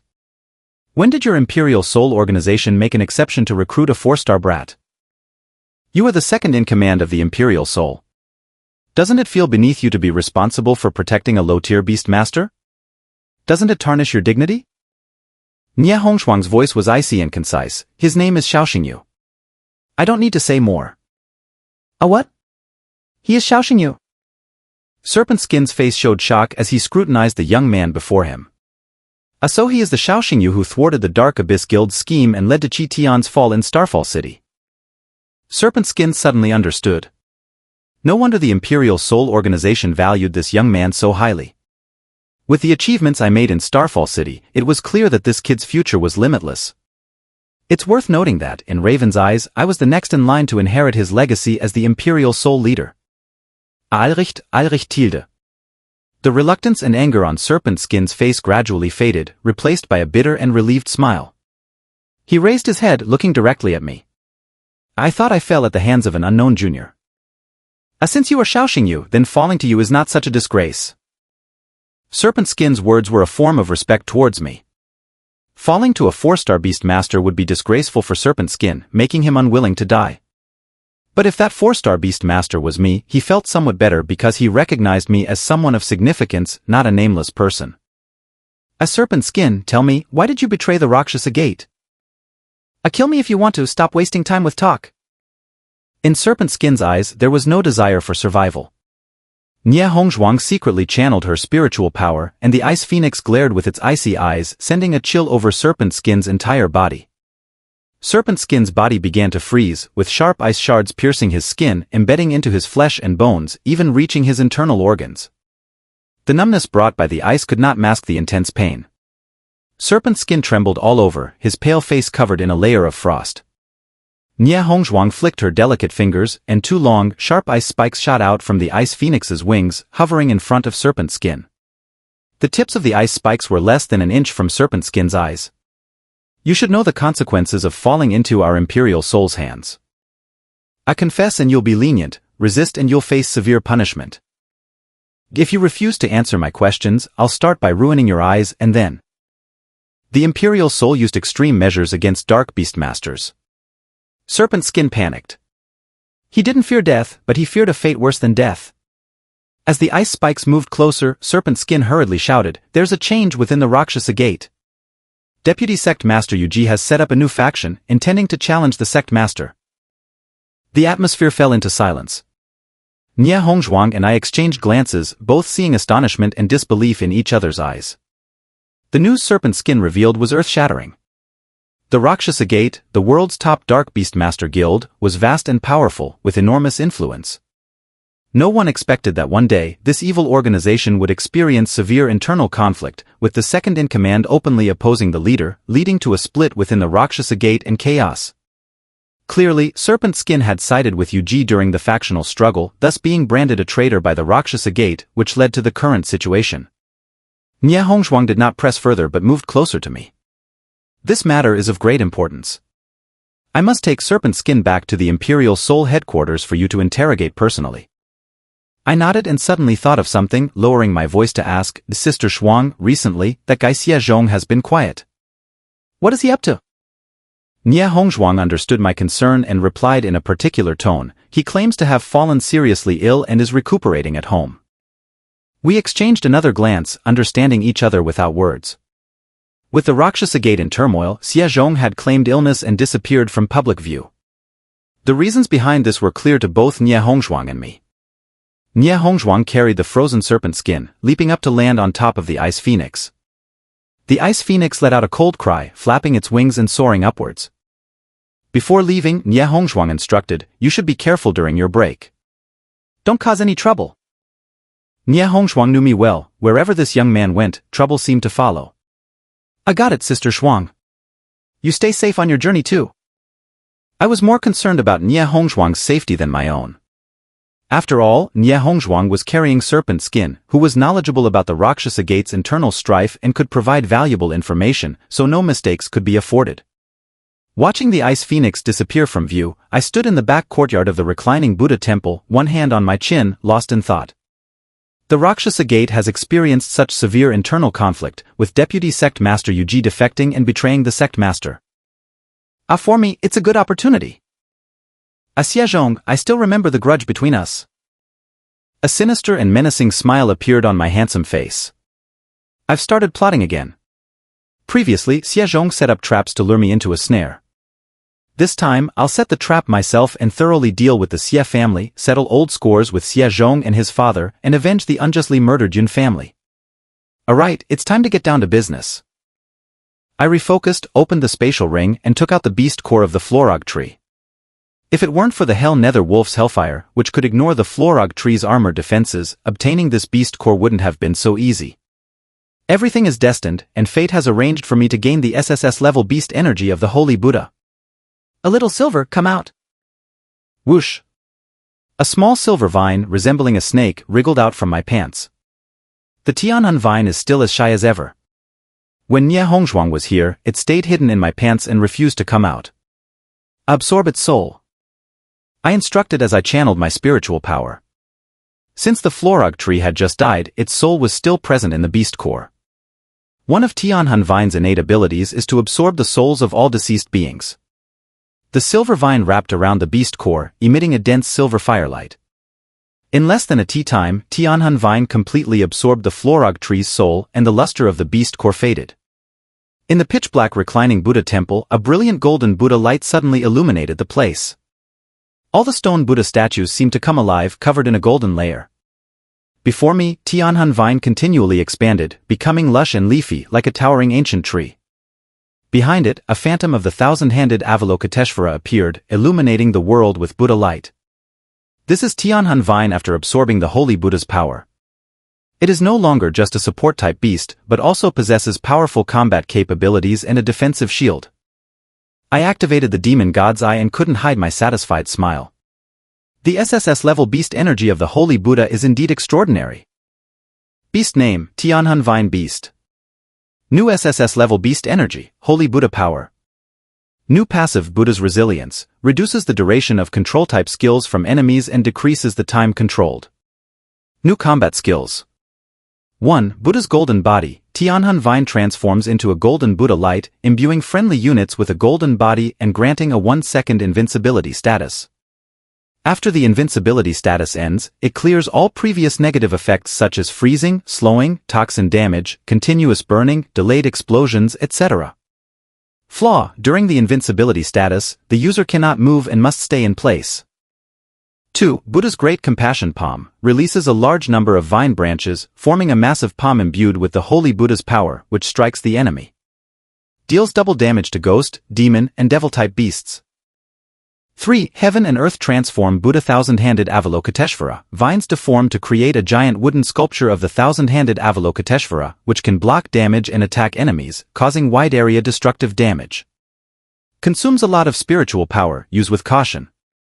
This is the new data I saw after activating the Demon God's Eye. Although Tianhan Vine's level remains at its final form, Tier 3, its overall strength has undergone a qualitative leap after perfectly absorbing the Holy Buddha's power. Before this, Tianhan Vine was a purely support-type beast. Its combat skills were mainly focused on recovery and healing or on controlling and trapping enemies, with absurdly low damage. Now, with the Holy Buddha's power, Tianhan Vine's data panel has undergone an epic level upgrade. Even when facing enemies alone, it can deal terrifying damage. I have redefined Tianhan Vine's role in my mind as a heavy assault support type. Just think about it, a support that can both endure and strike will be incredibly valuable in team battles. I didn't get lost in the joy, but instead started analyzing Tianhan Vine's newly added combat skills. Among these 3 new combat skills, the one that defines Tianhan Vine's operational ceiling is undoubtedly Buddha's Golden Body. This skill can grant either itself or allies a 1-second invincibility status. In a rapidly changing battlefield, 1 second of invincibility is extremely precious and can even turn the tide of the battle, achieving a comeback. I know that the greatest utility of 1 second of invincibility isn't necessarily to avoid fatal damage but to bait the enemy's ultimate skill. In a heated tug-of-war, if the enemy isn't foolish, they will hold onto their ultimate move, waiting for the perfect moment to unleash it. I can deliberately show a weakness and use Tianhan Vine's, Buddha's Golden Body, to bait out the enemy's ultimate skill and then counterattack. Just imagining it feels exhilarating. Besides Buddha's Golden Body, the other 2 skills are also impressive. Buddha's Great Compassion Palm is a purely offensive skill. When ally damage output isn't enough, Tianhan Vine can contribute to the team's damage. Heaven and Earth Transform Buddha Thousand-Handed Avalokiteshvara is a high-cost ultimate skill that requires precise timing to avoid having adverse effects. But with my battle intelligence, I'm confident I can easily master each usage. This skill can absorb massive enemy damage for the team and deal terrifying damage, making it both an offensive and defensive powerhouse, truly a team battle artifact. In summary, with the Holy Buddha's power, Tianhan Vine has become an almost perfect beast. It can attack, defend, control, heal. What more could you ask for? A little silver, you have no weaknesses now. When you grow up, you'll be my right-hand man. The Hell Nether Wolf, who was sitting nearby, twitched its ears and rolled its eyes.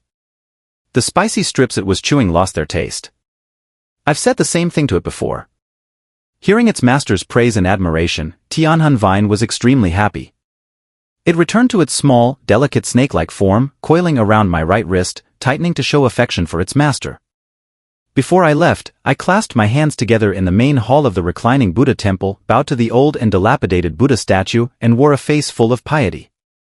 Actually, I don't believe in Buddha, I just wanted to thank the reclining Buddha temple for granting me the Holy Buddha's power.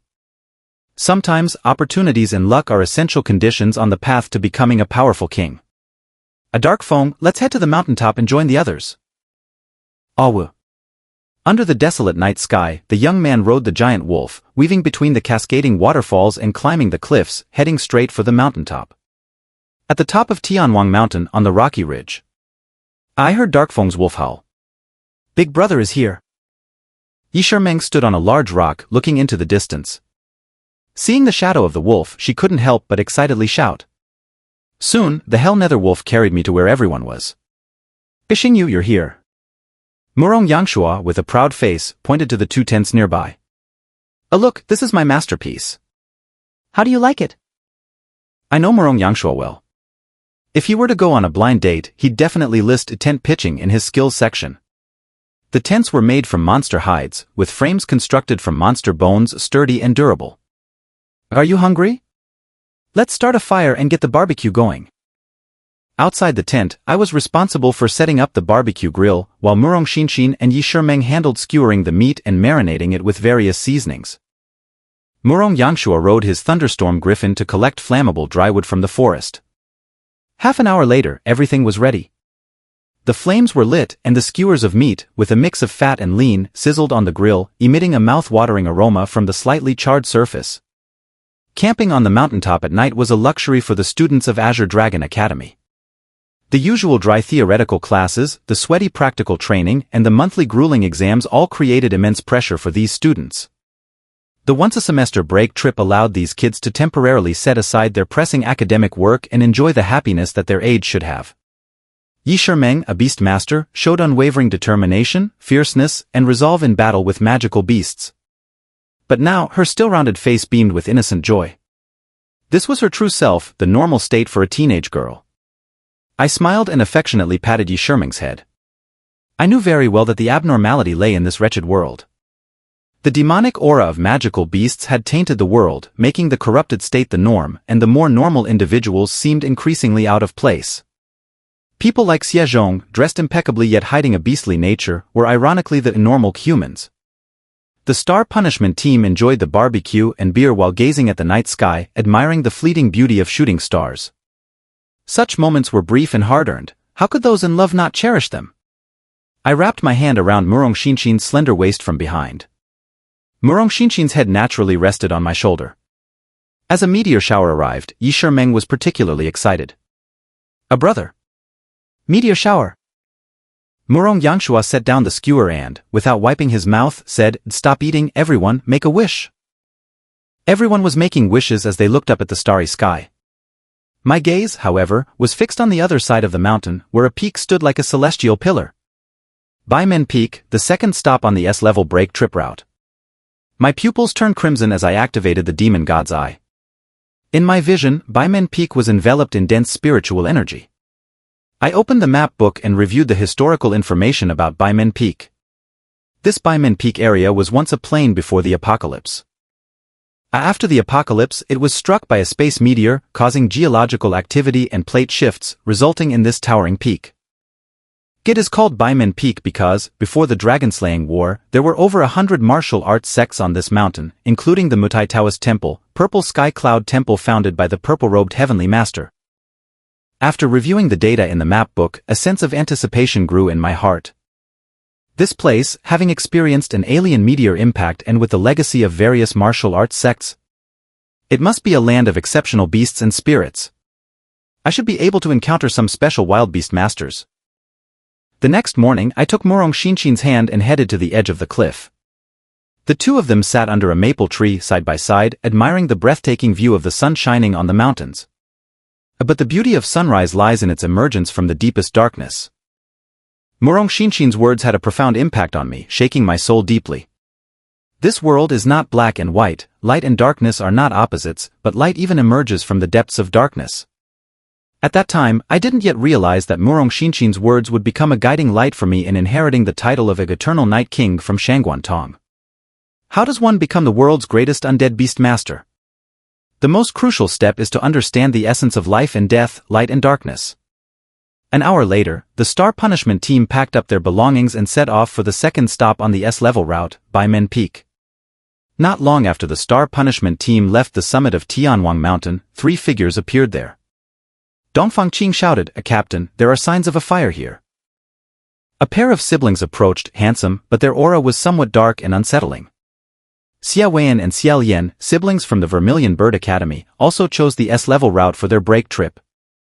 Dongfang Qing had participated in the Supernova Tournament before and, under my pressure during the finals, had chosen to forfeit. Now, he and Xia Weian were teamed up in the Heaven Shield team, implying a one hand covering the sky. The name was somewhat arrogant but matched Xia Weian's personality. Besides these three, the Heaven Shield team had one more member who had yet to appear. Dongfang Qing, wer ist Hanyu? Hanyu was the fourth member of the Heaven Shield team. That guy just loves showing off, constantly checking himself in the mirror and occasionally touching up his makeup like a woman. It's quite normal for him to fall behind. Besides, Hanyu values his piano so much that he insisted on bringing it on this trip, which has slowed down our pace. I say we shouldn't wait for him. According to Dongfang Qing, Hanyu was quite a peculiar character. I will wait for him here for a bit. Xia Weian interrupted Dongfang Qing's complaints. All right, since the captain has spoken, I guess I have to listen. Dongfang Qing found a rock to lean against and started dozing off. Xia Weian crouched at the edge of the cliff and sniffed the moist soil. Brother, what are you smelling? Xia Lian approached, looking curious. We're going to run into old acquaintances on this trip. Old acquaintances? Who? Xia Weian's thin lips curled into a cold smirk. There's the scent of Hell Nether Wolf's urine in this moist soil. Xia Lian's face turned pale, and she exclaimed in surprise, Xiao Xingyu. Wait a minute, brother, you can even smell the urine of Hell Nether Wolves? Xia Weian's face darkened as he gritted his teeth. I can smell everything about Xiao Xingyu. This was the special perception between old rivals, a sort of twisted affection. Dongfang Qing. Captain, I'm here. I go and urge the lagging Hanyu to speed up. We need to increase our pace and catch up to Xiao Xingyu. Yes, sir. Once it was me versus Xie Weian in the arena. This time, the break trip would be a showdown between the Star Punishment team and the Sky Shield team. In the deep mountains, a towering peak rose up, resembling a divine pillar from mythology, even more magnificent under the sunlight. It seemed like the king of nature, standing tall between heaven and earth, intimidating all who looked upon it. Its name was Baimen Peak. At this moment, the Star Punishment team had already passed through the mountain gate and entered the heart of Baimen Peak. While the scenery of Baimen Peak is even more stunning than Tianwang Mountain. Yi Shimeng bounced and skipped, chasing after colorful butterflies with uncontainable childish delight. The Star Punishment team traversed the forest and crossed a small stream. The stream was filled with a rainbow of colors, like a carpet made of countless gemstones, dazzling and beautiful. There are fish in the water. Oh whoa, these fish have legs? I took on the role of the informant. These are wild beastmasters, called stinky fish. Murong Yangshua's curiosity was piqued, and he rolled up his trousers to wade into the water to catch fish. I spoke up to stop him. Oh brother Yangshua, don't. Yi Shimeng asked, brother, why can't we catch fish? Meng wants to eat grilled fish. I explained in a doting tone, so, can you guess why they're called stinky fish? Suddenly, a foul odor spread across the water. Splash tilde. Murong Yangshua fell into the stream, his eyes rolling back and foam pouring from his mouth. The stinky fish swam around him, releasing a large amount of yellow gas from its tail. Yi Shimeng pinched her nose. No wonder they're called stinky fish. Brother Yangshua might get a fungal lung infection. I activated the demon god's eye and expanded my spiritual sense. I could sense that within Baimen Peak, there were many rare and magical wild beast masters inhabiting the area. Murong Xinshin suddenly shouted, Xingyu, look over there. I turned to look, and in the depths of the forest by the stream, a small deer appeared. The saying of seeing a deer in the deep forest was true. This little deer was unique in appearance, with colorful antlers and an irregular blue crystal embedded in its forehead. Its body was adorned with patterns resembling complex runes. Yi Shimeng's eyes lit up, and she ran towards the little deer. The deer seemed scared but stayed in place, sensing that Yi Shimeng carried no hostility. Yi Shimeng gently patted the deer's back and said in a sweet voice, whose little deer is this? It's so beautiful. The demon god's eye locked onto the little deer. A legendary bloodline, initial body, tier 3, divine level supportive wild beast master, bubble deer. I mumbled to myself. A sister-in-law, come over and take a look, this little deer is so cute. Murong Xinshin crouched down and reached out to touch the bubble deer's antlers. Although the bubble deer didn't move away, its tiny body trembled when Murong Xinshin's hand touched its antlers, clearly frightened. When Yi Shimeng touched it, it relaxed and even closed its eyes. Meng, it seems this little deer doesn't have any defenses against you. You two seem to be very in tune with each other. Kehi, Meng think so too. The relationship between a beastmaster and their beast is always subtle. The kind of beast one contracts mainly depends on the beastmaster's personality. Although Yi Shimeng was the daughter of the phoenix goddess, Si Feng, and had a phoenix mark on her forehead. However, phoenix-type beastmasters are generally aggressive-type beasts, and Yi Shimeng's personality doesn't completely suit controlling a phoenix. She is more suited to controlling supportive-type beasts like this bubble deer. I walked over and explained as I approached. This is the bubble deer, with a legendary bloodline, currently only at the initial body, tier 3. The irregular blue crystal embedded in its forehead is likely a fragment from an extraterrestrial meteorite that struck this land. This caused it to mutate and evolve from an ordinary fawn into a wild beast master. Yi Shimeng hugged the bubble deer's neck and asked, brother, can I contract it? It's just too beautiful. Murong Yangshua climbed out of the stream. Kids will be kids, they only look at appearances when contracting beast masters, not attributes. I laughed and said, brother Yangshua, the bubble deer isn't just a pretty face. It not only looks beautiful but also has strong attributes. It can be classified as a divine-level supportive-type beastmaster. Divine-level support? Is that for real? Murong Yangshua's surprise and skepticism indirectly confirmed the value of divine-level support. For example, the Tianhan Vine, a support-type beastmaster of this level, can indeed be called a divine-level support. At first glance, the bubble deer seems to be just a beautiful creature with no other remarkable traits. But under my demon god's eye, the data panel was clear. Name, Babeldia. Level, initial body tier 3. Bloodline, Starfall Bloodline, legendary quality. Talent, Divine Deer's Protection, increases armor defense of allies within range by 50%. Attributes, supportive, controlling. Loyalty, 0. Skills. 1. Bubble ejection, spits out transparent bubbles about 1 meter in diameter. Upon touching the enemy, it causes a 1 meter knockback effect and 1 second of dizziness, but no damage. Up to 10 bubbles can be released. 2. Spirit Barrier, blocks a single high burst damage for an ally without taking damage itself. Enters spirit state for 5 seconds, then returns to normal. Also refreshes the cooldown of bubble ejection. 3. Divine Deer Shield, transforms into spirit form, floating above allies and covering them with a colored bubble. Converts 50% of the allies' HP into a true shield, which fills the allies' HP to 100% after the shield disappears. Note, True Shield can block true damage. Evolution Route, Bubble Deer Qiyuan Deer, Fully Grown, Forest Deer Maiden, Transcendent, Forest Deer Queen, Beast King. From the Bubble Deer's data panel, it is evident that this Beastmaster can definitely be classified as a divine level support. It can increase allies' armor defense, provide high-value true shields, block significant burst damage from enemies, and inflict knockback and dizziness on enemies. However, unlike Tianhan Vine, which is more suitable for team support and provides buffs to the entire team, the Bubble Deer's contribution to the team is less significant. It is more suited for single-target support, focusing on aiding one specific ally. This also determines its unique combat style. In team battles, it should closely follow the strongest C position ally to maximize its value. Meng Meng, you can contract the Bubble Deer. It's a great fit for you.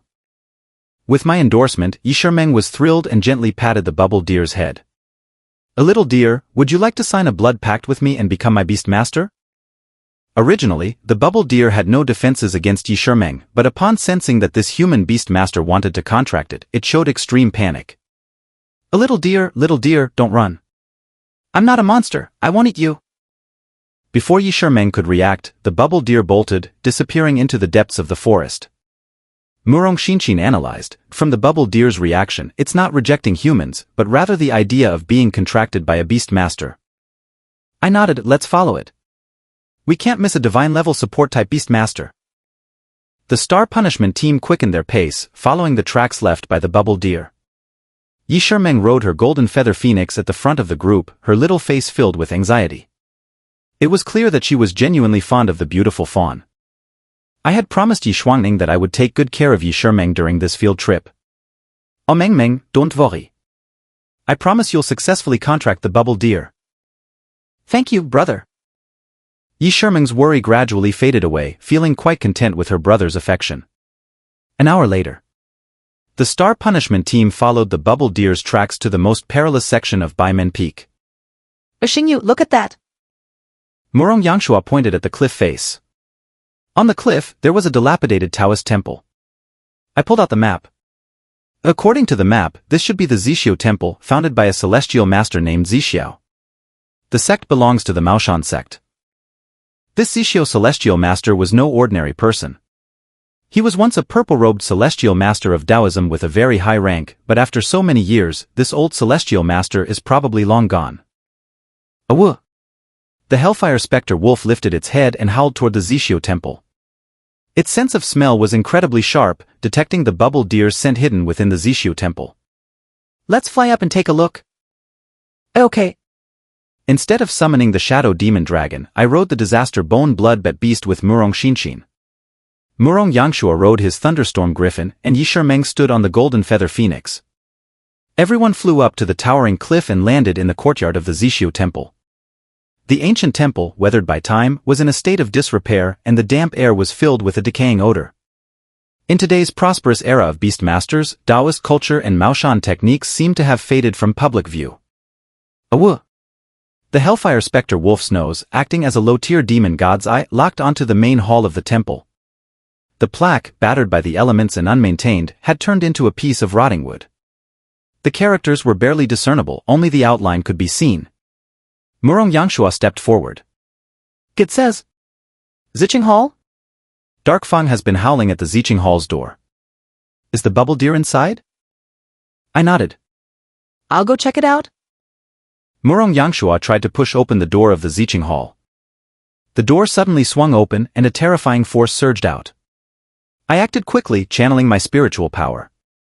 The Hellfire Specter Wolf entered its shadow form, darting past and grabbing Murong Yangshua by the collar to avoid the attack. After landing, Murong Yangshua looked visibly shaken. A dark phone, thanks. Next time, I'll treat you to a whole truck of spicy strips. The Hellfire Specter Wolf's howl was filled with dissatisfaction and resentment towards Murong Yangshua, who still owed him 3 trucks of spicy strips. Everyone step back. I raised my alertness, shielding Murong Xinxin and Yi Shimeng behind me. As the dense smoke dissipated, a beastman-type wild beast emerged from the hall. It had the head of a cat, a humanoid body standing upright at about 2 meters tall, which made it a smaller-sized beast. From the outside, the cat's head resembled a tiger's, exuding an imposing aura, with lynx-like long fur at the tips of its ears. Its fur was silver blue and shiny. This bloodline clearly belonged to the cat world's fierce tiger, a Maine Coon with silver tiger stripes. But what was most bizarre was that this cat was wearing a white Tai Chi robe, giving it an air of a master of the arts. Under its feet, a gale whipped up, and falling leaves swirled into the Tai Chi Bagua totem. Beastman-type wild beast, Tai Chi spirit cat.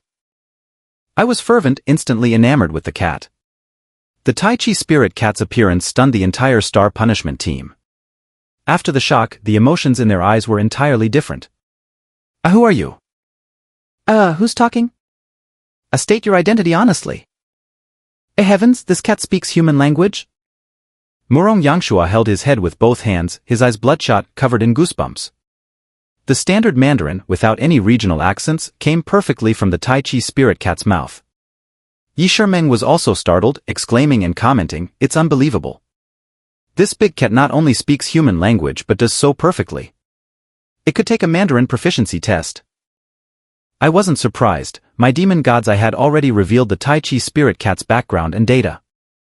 We are Beastmasters. I gave the simplest answer. Beastmasters. The Tai Chi spirit cat's eyes filled with hostility, and it took the Tai Chi form's initial pose, cloud hands. The Tai Chi pattern under its feet became even more turbulent, a terrifying power accumulating in its arms, waiting to be unleashed. I squinted, smiling as I whispered, "What a master's power. This cat master is contracted by me." Yi Shimeng, hands on hips and cheeks puffed out like a puffer fish, fumed, "This big cat is so rude. We have no hostility, and yet it's telling us to leave. My most despised creatures are you pretentious beastmasters. Get out of here." Yi Shimeng was stunned and tugged at my sleeve. Brother, this cat even knows idioms. It knows pretentious, and I'm afraid my IQ can't match it. Help me scold it. I shook my head with a smile, understanding why the Tai Chi spirit cat hated beastmasters. If you don't leave, then leave your lives behind. The Tai Chi spirit cat had a fiery temper and immediately went on the offensive. Whoosh! A pair of cat paws manipulated the air, causing the airflow to whirl wildly with the master's power, as graceful as autumn wind sweeping fallen leaves. The fierce wind howled as the Tai Chi spirit cat executed a wild horse splits its main move, targeting me. A chill surged. Murong Xinxin's eyes were icy cold.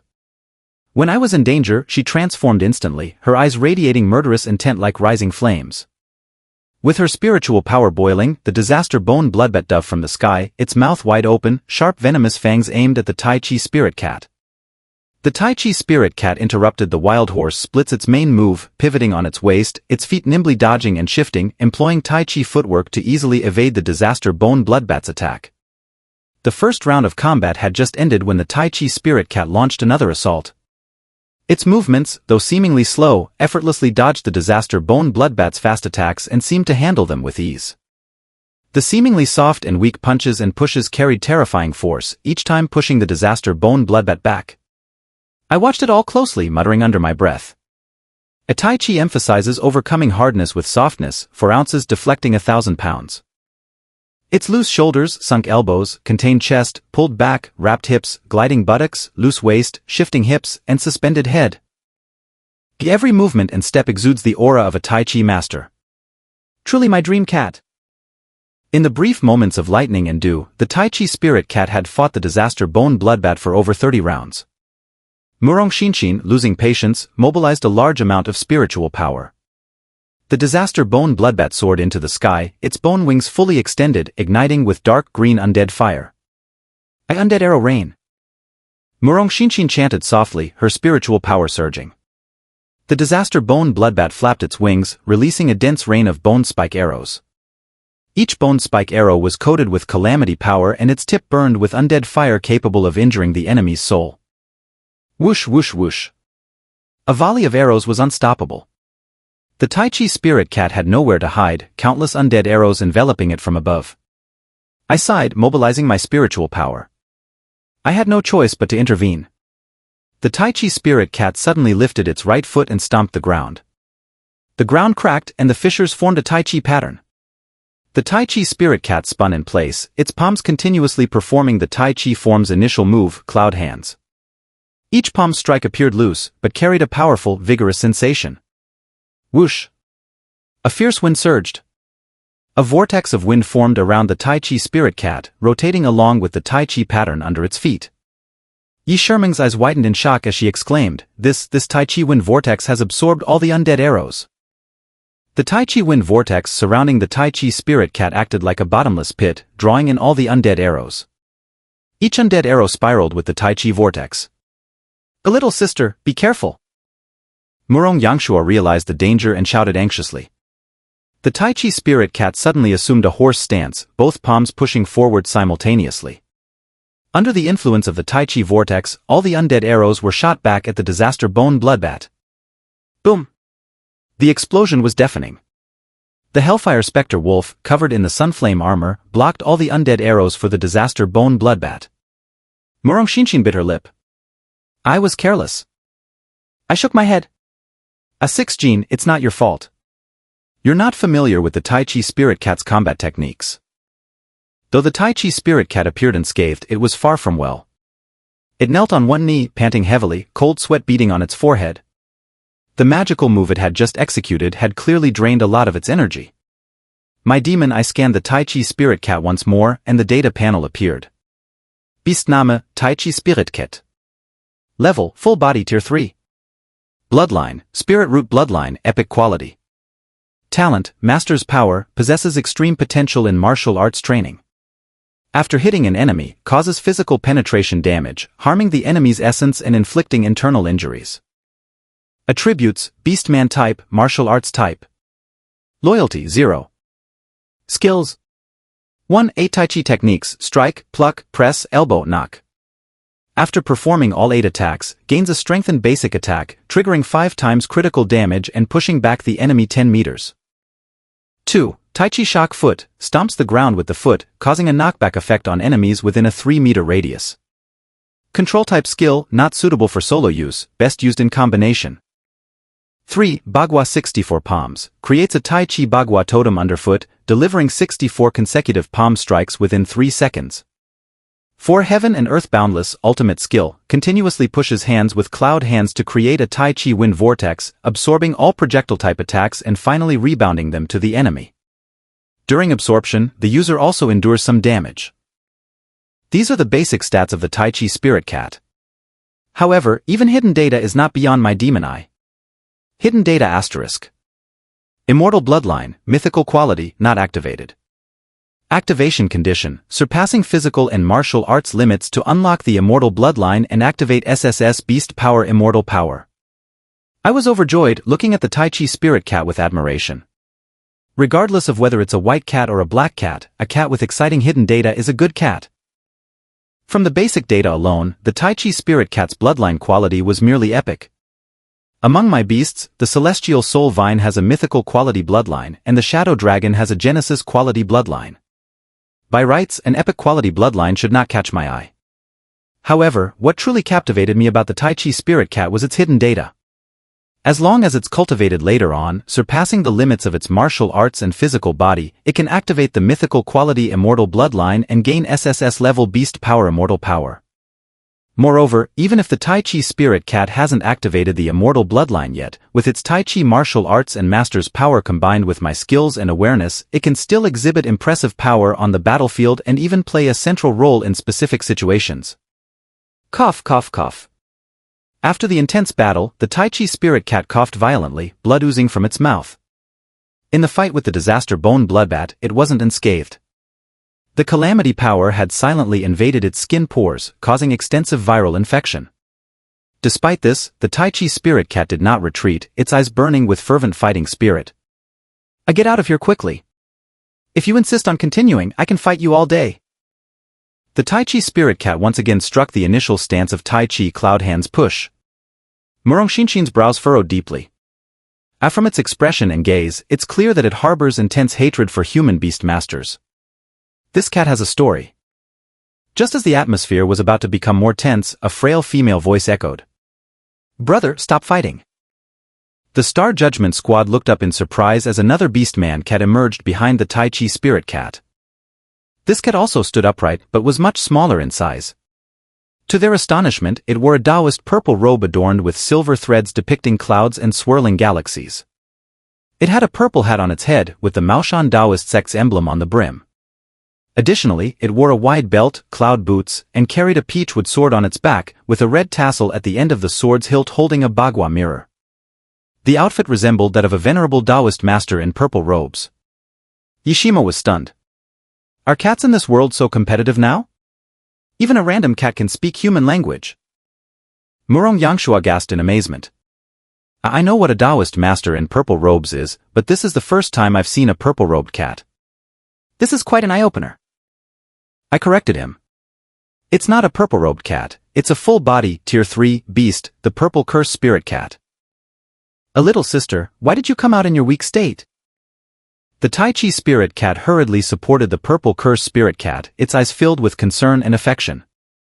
Yishimo suddenly understood. So you two are siblings. The purple curse spirit cat looked extremely weak, with a dull yellow complexion, split fur, and a hoarse voice.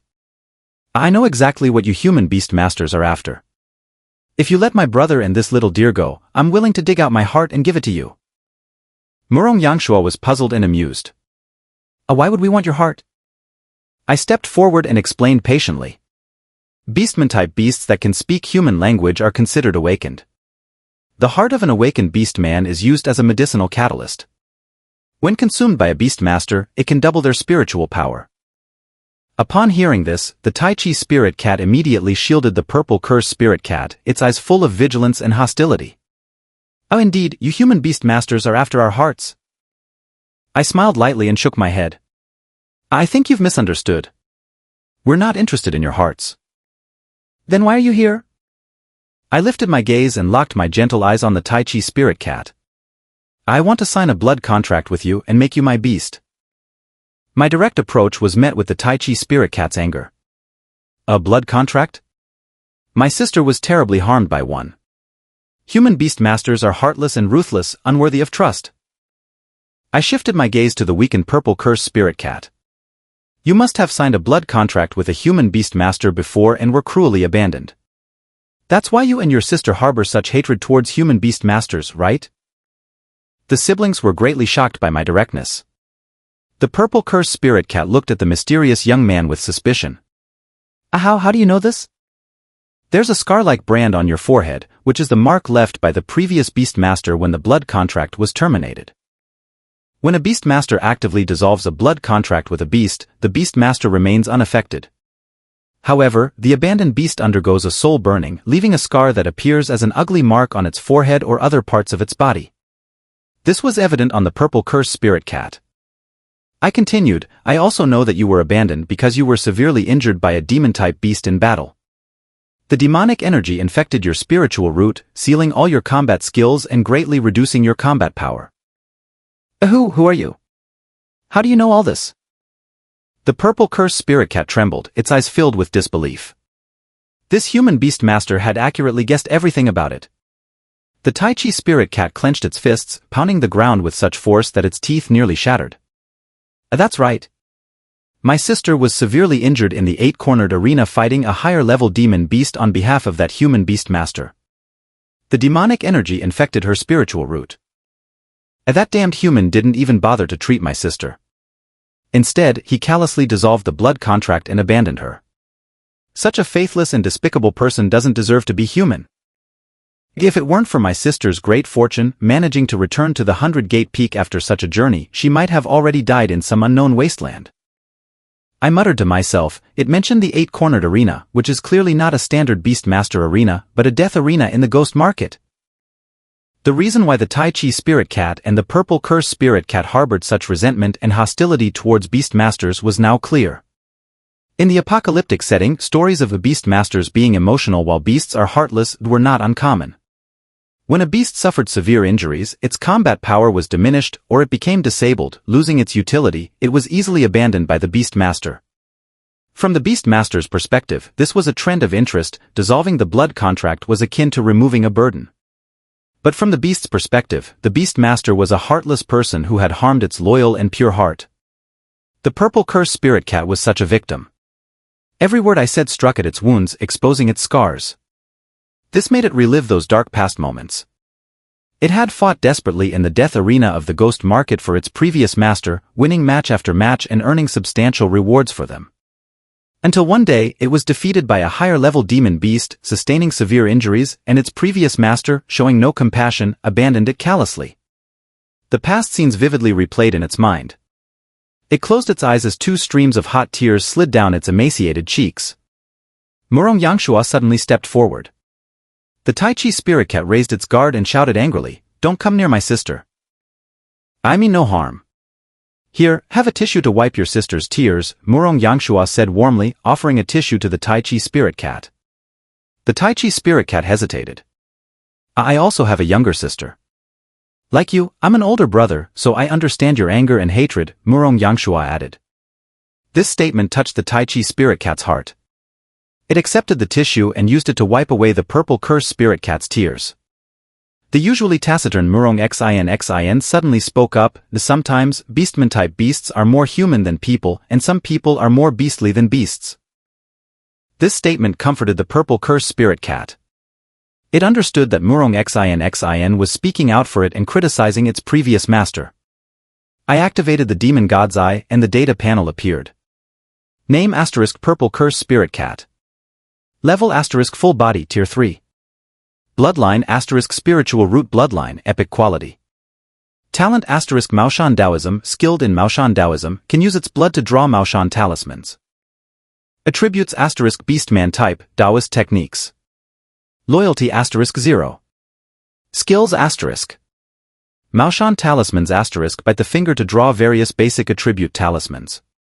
Heavenly Fire Talisman Sword Array * uses 18 Heavenly Fire Talismans and 18 Sword Chi Talismans to create an array, causing area of effect damage and adding continuous burning damage, effective against ghost-type beasts/demons. Bagua Mirror Demon Detection * uses blood as a seal to activate the Bagua Mirror, revealing the true form of false beastman-type beasts/demons. Maoshan Forbidden Spell 5 Thunder Law Ultimate Skill * uses 108 Divine Thunder Talismans to summon 5 bolts of lightning to attack enemy units, with tracking effects. This is the basic data for the Purple Curse Spirit Cat, but the other set of data is quite heart-wrenching. Beastmaster Status * Extremely Weak, Lifespan Severely Reduced. Health Status * 15%. Disease Analysis * 1. Demonic energy has entered the body, spiritual root infection. 2. Blood contract dissolution, soul damage.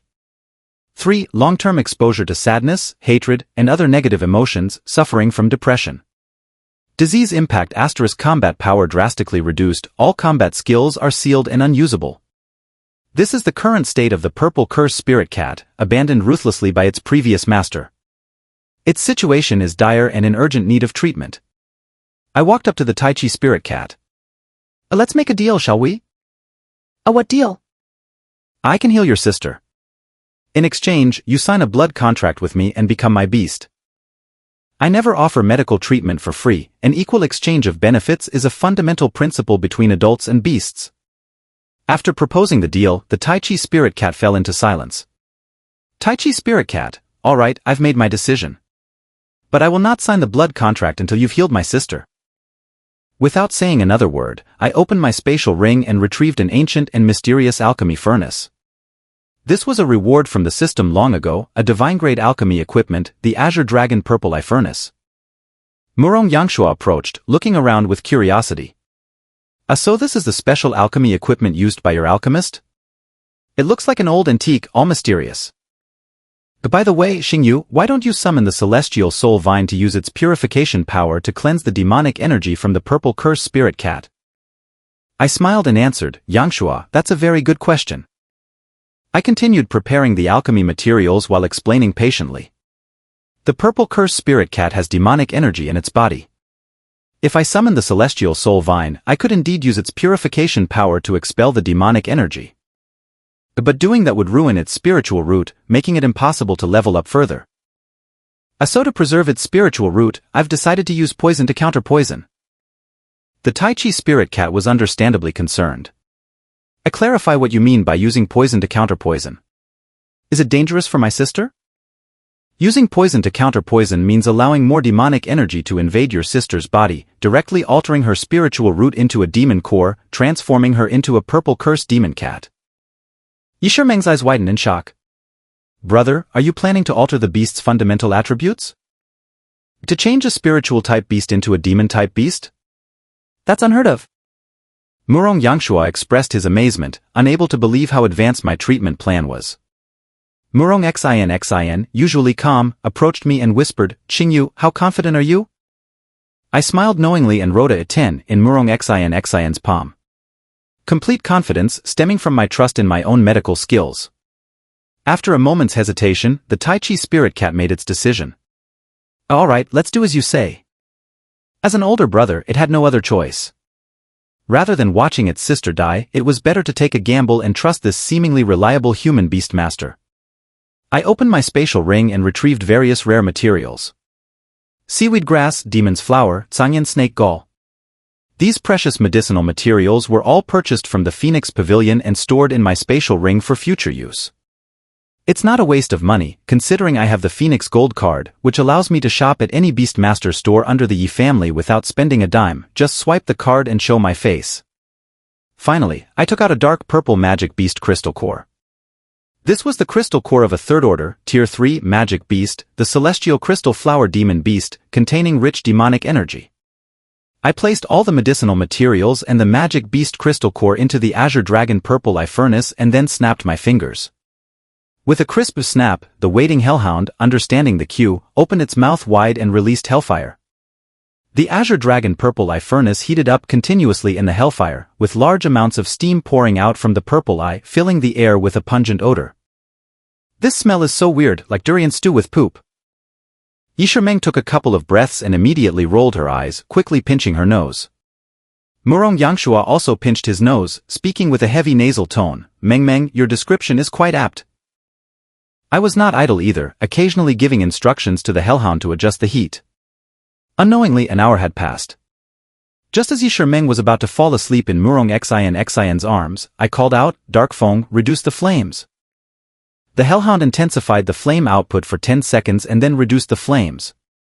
The exterior of the Azure Dragon Purple Eye Furnace was scalding hot, emitting thick purple smoke. When the smoke cleared and the furnace cooled down, a purple-black pill with a diameter of about 3 centimeters remained inside. This is the demon transformation pill. Have your sister take it. The Tai Chi spirit cat carefully took the pill with both hands. Brother, do you really trust this human Beastmaster? The experiences of the purple curse spirit cat had left her deeply traumatized, making it hard for her to trust any Beastmaster. It's like once bitten by a snake, you fear well ropes for years.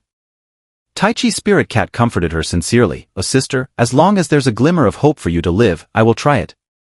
Even if we're deceived by this guy, at worst, I'll die with you. Brother. The bond between the brother and sister was vividly displayed in these two beastman cats. In contrast, some humans are truly worse than beasts. With the Tai Chi spirit cat's help, the purple curse spirit cat swallowed the demon transformation pill, and the pill moved down her throat into her stomach. The pill's effects took effect quickly. Dark smoke began to emerge from the top of the purple curse spirit cat's head. She looked in agony, with veins bulging around her eyes. I'm so hot, it feels like I'm falling into magma. In intense pain, the purple curse spirit cat collapsed, enveloped in dark smoke. Tai Chi spirit cat anxiously shouted, Human, you're deceiving us. Don't worry, this is a side effect of the demon transformation pill, it won't last long. 5 minutes later, a piercing cat scream pierced the sky. The wind howled, and the storm seemed imminent as the black smoke was swept away. Tai Chi's spirit cat looked up, its eyes gleaming with excitement. At this moment, the purple cursed spirit cat's fur had turned dark purple, adding a touch of demonic mystery. Her stripes were as black as night, with twisted lines resembling curse marks, forming ghostly faces in shadow, and she exuded a strong demonic aura. The spiritual root was gone, replaced by a demon core. The purple cursed spirit cat was a thing of the past, now her name was the purple cursed demon cat. Murong Yangshuo was greatly shocked. To alter the beast's fundamental attributes with just one pill? Such an incredible feat, and Xingyu really achieved it. A medical miracle unfolded before everyone's eyes. The purple cursed spirit cat, whose lifespan was almost depleted, took the demon transformation pill I refined. The deeply polluted spiritual root, corrupted by demonic energy, dissolved and was replaced by a healthy demon core. The transformation from the purple cursed spirit cat to the purple cursed demon cat wasn't merely a change of name, it was a rewriting of fate. I activated the demon god's eye and the data panel refreshed. Beast status, no illness or disaster, lifespan extended, vitality still low. Health, 85%, complete recovery in 1 month with rest. Basic attribute modification, spirit demon. Disease analysis, long-term exposure to negative emotions, suffering from depression. The updated data panel was worlds apart from before taking the demon transformation pill. The current purple cursed demon cat had no internal injuries, and its basic attributes had been completely changed to demon type, no longer worrying about demonic energy infection. The treating poison with poison approach indeed had miraculous effects. Other beast doctors or specialist pharmacists might not have such courage or skill. The purple cursed demon cat slowly opened its eyes, with its demon eyes gleaming with dazzling and enigmatic light. How do you feel, sister? Tai Chi's spirit cat asked eagerly, circling around the purple cursed demon cat to check for any abnormalities. My body feels much lighter, my limbs have regained strength, and my breathing is smoother. The patient, being most aware of her own body changes, expressed her relief. The purple cursed demon cat, overcome with joy, trembled as she spoke, "Brother, I'm healed."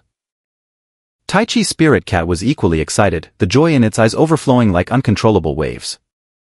Suddenly, Tai Chi's spirit cat turned and faced me, kneeling on the ground and bowing its head.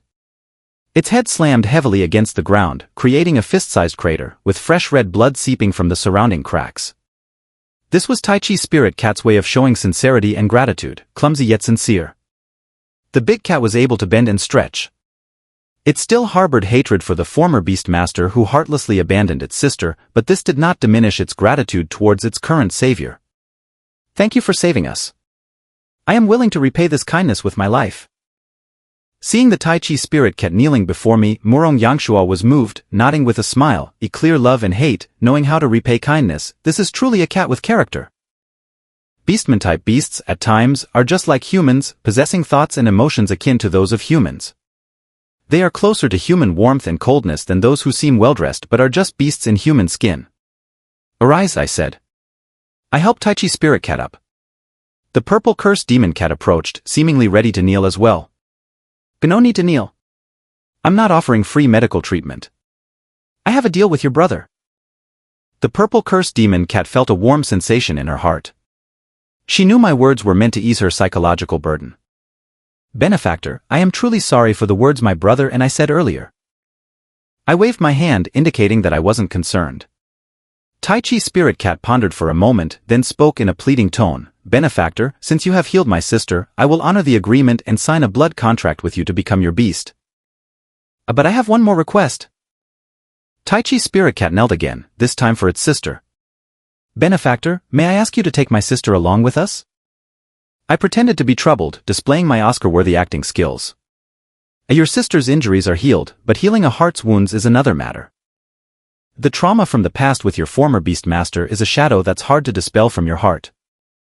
As I said this, I looked at the purple cursed demon cat behind Tai Chi's spirit cat.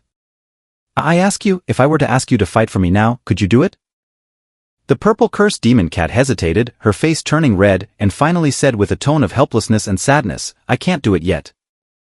The days of fighting in the death arena of the ghost market were vividly recalled. The pain of being abandoned by her Beastmaster while suffering from demonic energy and tainted spiritual roots was an indelible shadow looming over the purple cursed demon cat's heart. Fighting had become her inner demon. Even though she knew I was her savior, the influence of the inner demon prevented her from fighting for me. I pressed further, the inner demon needs to be healed from within. When do you think you'll overcome it? The purple cursed demon cat drooped her ears, her face covered in loneliness and desolation. I'm sorry, benefactor. I don't know. I really don't know. If I take you along and sign a blood contract with you, you won't be able to serve me as long as the inner demon remains. If it takes a month, a year, or even 3 years to overcome the inner demon, won't I be wasting my effort, resources, and energy raising a useless burden? My words were harsh but undeniable. In this cruel world, a beast with no utility is destined to be eliminated by natural law. The two cats exchanged glances, unable to refute. At this moment, I might seem a bit inhumane, but in reality, I had already found the most suitable new Beastmaster for the purple cursed demon cat. At that moment, a figure stepped forward. Sign the blood contract with me, and you won't have to be separated from your brother. The purple cursed demon cat looked up, and the person before her was Murong Yangshua, the most unkempt member of the Xingfa team. Murong Yangshua's eyes were filled with seriousness, without any hint of joking. Benefactor was right earlier. My inner demon runs deep. Even if you contract me, I can't fight for you at the moment. And I don't know when I might overcome this inner demon. If it remains forever, it would be like contracting a useless beast. The purple cursed demon cat's tail curled, her posture humble, and tears welled up in her eyes. She was grateful to the Xingfa team. These humans were entirely different from those she had encountered before. She also hated herself for being useless because of the inner demon, unable to even repay the kindness. Murong Yangshua raised his hand and gently stroked the purple cursed demon cat's drooping ears, his voice soft yet firm. Do you see this white-haired girl next to me? She's my younger sister.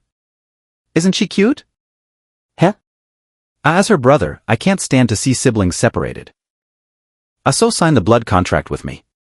Even if you can't fight for me temporarily, it doesn't matter. The purple cursed demon cat felt a ripple in her heart but still had reservations. But my inner demon. I'm willing to wait, whether it's a month, a year, or 10 years, to overcome the inner demon. A sibling should never be separated. I'll take it as doing good for myself and ensuring that my sister and I will never be apart. Murong Yangshua's affection for Murong Xin was usually silent and understated. Today, encountering these sibling cats, he was moved to speak these heartfelt words. Yi Shimeng clapped her hands in applause. Yangshua, I didn't know you had this side to you. I have a new level of respect for you. I glanced at the purple cursed demon cat. If you want to stay with your brother, sign the blood contract with the Beastmaster before you.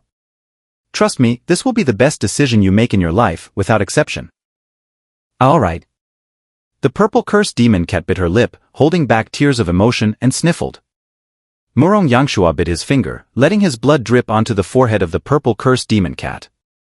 The remnants of the damaged blood contract were covered by the new blood contract mark. This meant that the purple cursed demon cat was being reborn. Murong Yangshua became its new Beastmaster.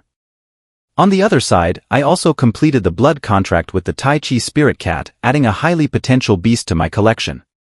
The big cat knows martial arts, no one can stop it. After some discussion, we learned that the bubble deer had been constantly following the Tai Chi spirit cat and was highly dependent on it, making it difficult for the deer to survive independently. Yi Shimeng, without hesitation, signed a blood contract with the bubble deer, bringing it into the Xingfa team's family. On this visit to the Purple Cloud Taoist Temple, each of the 3 members of the Xingfa team contracted a beast, making it a fruitful journey. Only Murong Xin had not yet found her ideal beast. We then left the Purple Cloud Taoist Temple and continued our journey. I said, from now on, I'll call you Master Meow, how about that? Tai Chi Spirit Cat replied, I will follow the benefactor's arrangements. I reminded, don't forget, you should call me Master. Tai Chi Spirit Cat responded, Master. Murong Yangshua said, Azzy, you're just recovering from a serious illness. Rest more and return to my Beastmaster emblem. The purple cursed demon cat asked, are you calling me? Due to the inner demon, she couldn't bring herself to call him Master. Murong Yangshua continued, yes, from now on, you'll be called Azzy. Wild cats have no names, only domestic cats do. Now, the sibling cats have found a home. Yi Shimeng said, Bubble, don't run around. You might get eaten by magical beasts. The bubble deer was frightened, panic-stricken, and quickly hid behind Yi Shimeng, not daring to move. The next stop was the 7 Stars River. The Xingfa team was unaware of the hidden danger waiting for them ahead, while a group of unexpected guests followed them from behind. As the Xingfa team entered the Seven Stars River area, they followed the muddy wetlands along the riverbank. "I keep going forward, the demonic energy is getting thicker," Murong Xin said, her senses sharp enough to detect changes in the concentration of demonic energy before anyone else. I was the exception, as I had the demon god's eye, giving me an advantage that Murong Xin couldn't match. The purple curse demon cat's nostrils flared, and she frowned. "I seem to smell the presence of an undead magical beast." No sooner had she spoken than a 5-meter-wide vortex appeared in the middle of the river. A large amount of black mist poured out from the vortex. Bang! The water surged, and demonic energy overflowed.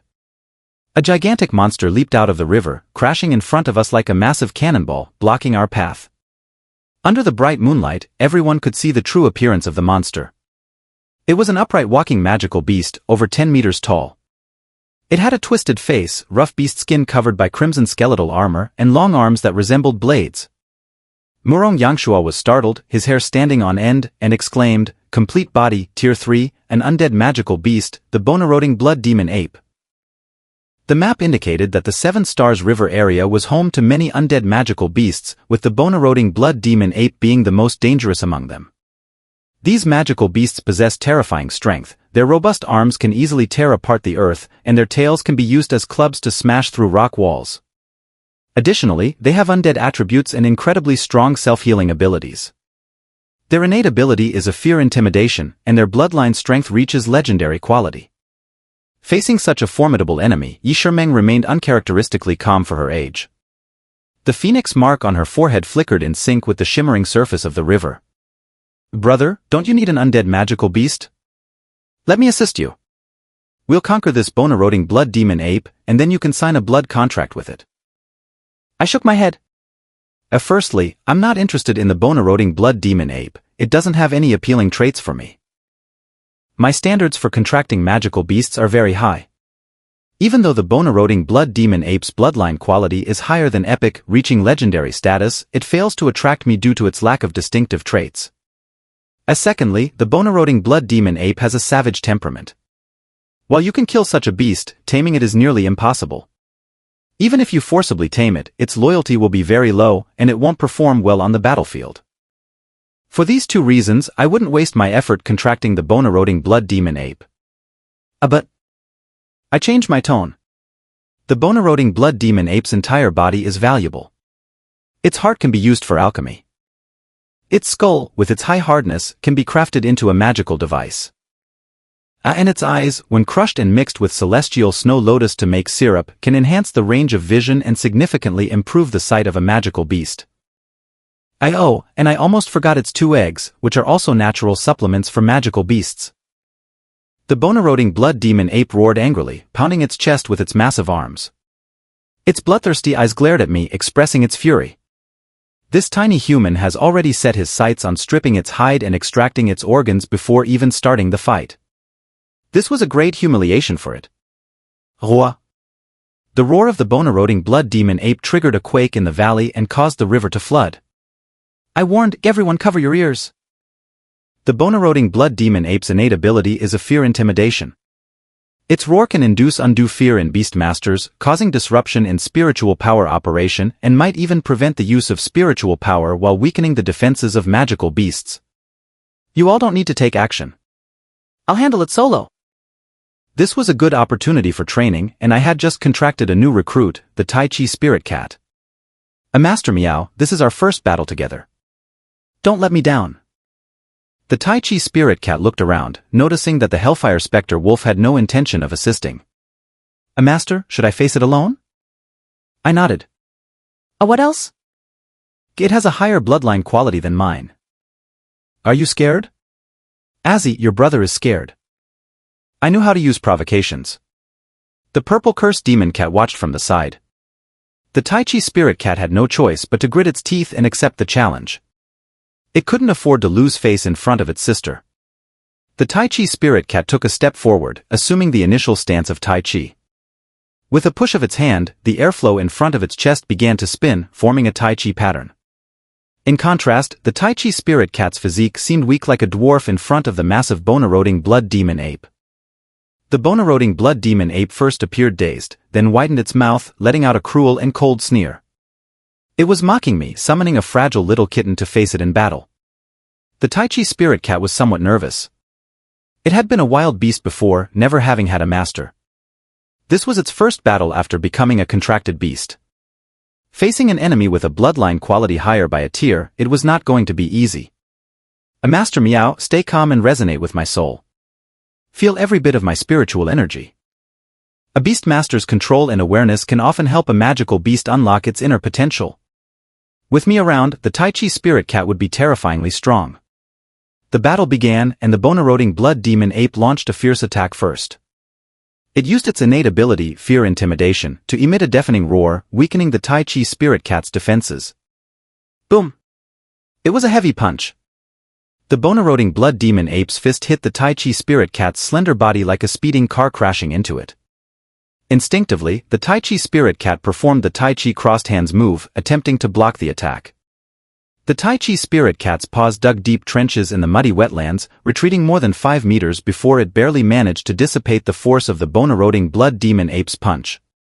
Puff cough cough cough.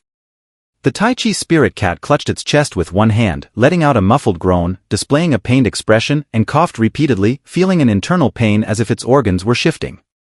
The bone-eroding blood demon ape retracted its massive fist, displaying a disdainful and cruel smile. It swung its tail wrapped in an exoskeleton, mocking and provoking the Tai Chi spirit cat. Brother! Beside Murong Yangshua, the purple cursed demon cat was anxious, its pink paws nervously fidgeting for its brother. Aazi, if we only consider paper strength, your brother indeed can't win. But don't worry. With Xingyu around, your brother won't lose. Murong Yangshua's words provided the purple cursed demon cat with a shot of reassurance. In their first encounter, the Tai Chi spirit cat was at a disadvantage. Its arms felt numb, overwhelmed by the terrifying power of the bone-eroding blood demon ape's punch, which carried the power of the undead. Just as the bone-eroding blood demon ape was about to launch a second attack, the Tai Chi spirit cat heard my voice from behind. A cloud hand's sidestep. Reacting instinctively, the Tai Chi spirit cat followed my command. Despite the bone-eroding blood demon ape's lightning-fast punches, it only grazed the Tai Chi spirit cat's head without hitting. Left embrace the sparrow's tail, absorb the force. A right embrace the sparrow's tail, use the force. A single whip through the fist, push palm. With our souls resonating, the Tai Chi spirit cat moved fluidly, the air whirling beneath its feet, leaves fluttering, forming a clear Tai Chi totem. With a loud bang, the bone-eroding blood demon ape fell to the ground, stunned and disoriented, showing a look of surprise and confusion. Murong Yangshua was exhilarated. What a great use of strength to counter strength, using softness to overcome hardness. It's heating up. Despite the disparity in height, size, and mass between the Tai Chi spirit cat and the bone-eroding blood demon ape, the Tai Chi spirit cat's seemingly gentle movements not only neutralized the bone-eroding blood demon ape's attack but also overturned and threw it down. The bone-eroding blood demon ape, not one to be easily defeated, immediately got up. This time, it gathered all its strength for a savage charge, swinging its iron fist imbued with undead power straight at the Tai Chi spirit cat's face. According to logic, this punch should crush the Tai Chi spirit cat's small frame into the ground the moment it makes contact. However, reality did not follow the rules, and the cruel truth delivered a harsh lesson to the bone-eroding blood demon ape. A hand sweeps the pipa, dissipate force, clear strength. Left and right reverse the arms, use force, transform strength. A cloud hands flip, turn and block with fists, hidden strength. Boom! The earth-shaking roar came from the impact of the bone-eroding blood demon ape crashing onto its back. The purple cursed demon cat was stunned. It witnessed firsthand its 2-meter-tall brother performing a shoulder throw on the bone-eroding blood demon ape, which was over 10 meters tall and weighed over 1,000 tons. Using a small force to move a great weight is the core technique of Tai Chi. By using the force, combining clear strength, transforming strength, and hidden strength, and focusing the Tai Chi triple strength, one can achieve a small force moving a great weight. The bone-eroding blood demon ape, which had fallen a second time, was obviously dazed. As it got up, the Tai Chi spirit cat was already in front of it. I enhanced normal attack, Tai Chi burst fist. My voice sounded powerful and resolute. Each move of the Tai Chi Spirit Cat appeared soft and slow, yet it unleashed astonishing power. All 8 Tai Chi techniques hit the bone-eroding blood demon ape.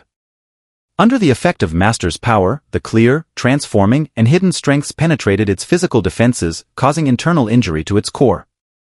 The moment the Tai Chi 8 methods ended, a reinforced normal attack was triggered. The Tai Chi Burst Fist, combining softness with strength, stirred up a violent gale, shattering 8 of the bone-eroding blood demon ape's ribs and causing a flying effect. Boom! The bone-eroding blood demon ape fell heavily to the ground, looking disheveled, with a fierce flame of anger in its eyes. After several rounds of combat, its fierce and ugly face showed vigilance, no longer underestimating this mysterious and formidable Tai Chi Spirit Cat. As an observer, the purple curse demon cat had witnessed everything and could hardly believe its eyes. Brother's strength has suddenly increased so much. Murong Xinshin spoke, your brother hasn't become stronger. He has always been this strong. No, from what I know of my brother, the old him would have definitely been no match for this bone-eroding blood demon ape and would have struggled to last even 10 rounds. Murong Yangshua showed a meaningful smile, that's because your brother hadn't met someone named Xiao Xingyu before. The purple curse demon cat was stunned, glancing at me not far away. At that moment, she seemed to have an epiphany, suddenly understanding. So that's it. It's thanks to the benefactor that my brother can display his true strength. This is the biggest difference between wild beasts and contracted beasts. A wild beast is like a rough gem, naturally a good candidate for martial arts. But no matter how good the candidate, it is still an unpolished gem that needs careful sculpting by a Beastmaster. As the clouds dispersed, the moonlight illuminated the earth. Bathing in the moonlight, the Tai Chi Spirit Cat shone like a brilliantly polished gem, extraordinary and astonishing. With me around, the Tai Chi Spirit Cat is destined to reach the peak of martial arts and achieve the supreme title of Tai Chi Master. The purple curse demon cat couldn't help but sigh, the benefactor is truly a unique Beastmaster, unlike any other Beastmaster I have ever met. At that moment, the earth trembled, undead power continued to gather, and the magical aura spread and enveloped the surroundings. The bone-eroding blood demon ape rose from the ground, entering a berserk state thanks to its bloodline power.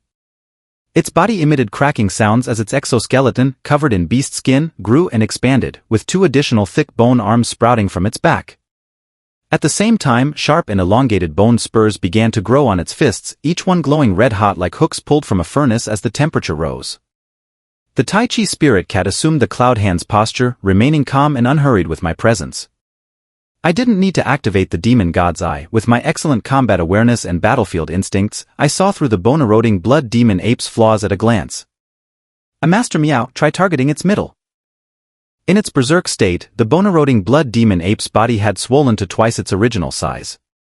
At its full form, a beast over 20 meters tall was a monster second only to the Titan bloodline. Under the moonlight, the bone-eroding blood demon ape swung its 4 massive arms and roared with a deafening sound towards the Tai Chi Spirit Cat. It was thoroughly enraged, unable to accept that its powerful physique was being treated as a plaything by a tiny cat, which seemed to push it around with soft and weak moves. Boom! The sound of the earth cracking came as the bone-eroding blood demon ape launched itself with force, smashing the ground and leaving 2 deep craters from its feet. Its body expanded, and the growing bones resulted in a tremendous increase in size and weight. According to logic, this would lead to a decrease in agility, but its agility actually increased. This is the terror of the berserk state. Strength and speed have always been the 2 core elements in combat. When both core attributes are strong, they pose a tremendous threat to the opponent. At this moment, the bone-eroding blood demon ape was a devil with both strength and speed. Its charge was unstoppable, and all 4 arms were extended, simultaneously striking at the Tai Chi Spirit Cat. The Tai Chi Spirit Cat moved unhurriedly, stepping forward, focusing its energy, and channeling the Master's power into its right hand. With a snap, it struck the bone-eroding blood demon ape's abdomen with the force of a long whip hitting rough bark. The bone-eroding blood demon ape's eyes widened in astonishment, letting out a muffled groan, its massive body immobilized. Meanwhile, the bone-eroding blood demon ape's 4 arms had not yet managed to come together. Murong Xinshin, observing the situation intently, noticed all the details and murmured. After entering the berserk state, the bone-eroding blood demon ape's strength and speed indeed increased significantly, but it exposed new weaknesses. To achieve a doubling of strength, its 4 arms were covered in extremely hard and heavy exoskeletons under the influence of the undead power. This also caused a long delay in the skill release of undead unity, with the arms coming together too slowly, resulting in a breach in the middle. The breach in the middle was the bone-eroding blood demon ape's new weakness. The purple cursed demon cat was incredulous, so, the moment the bone-eroding blood demon ape entered the berserk state, the benefactor had already seen through this new weakness? Murong Xinxi nodded. Yes, Xingyu's eyes see through everything. Whether it's people, beasts, or objects, he always sees a step ahead. Murong Yangshua added, not just people, beasts, or objects, but also the heart. I stood calmly composed. A master meow jump.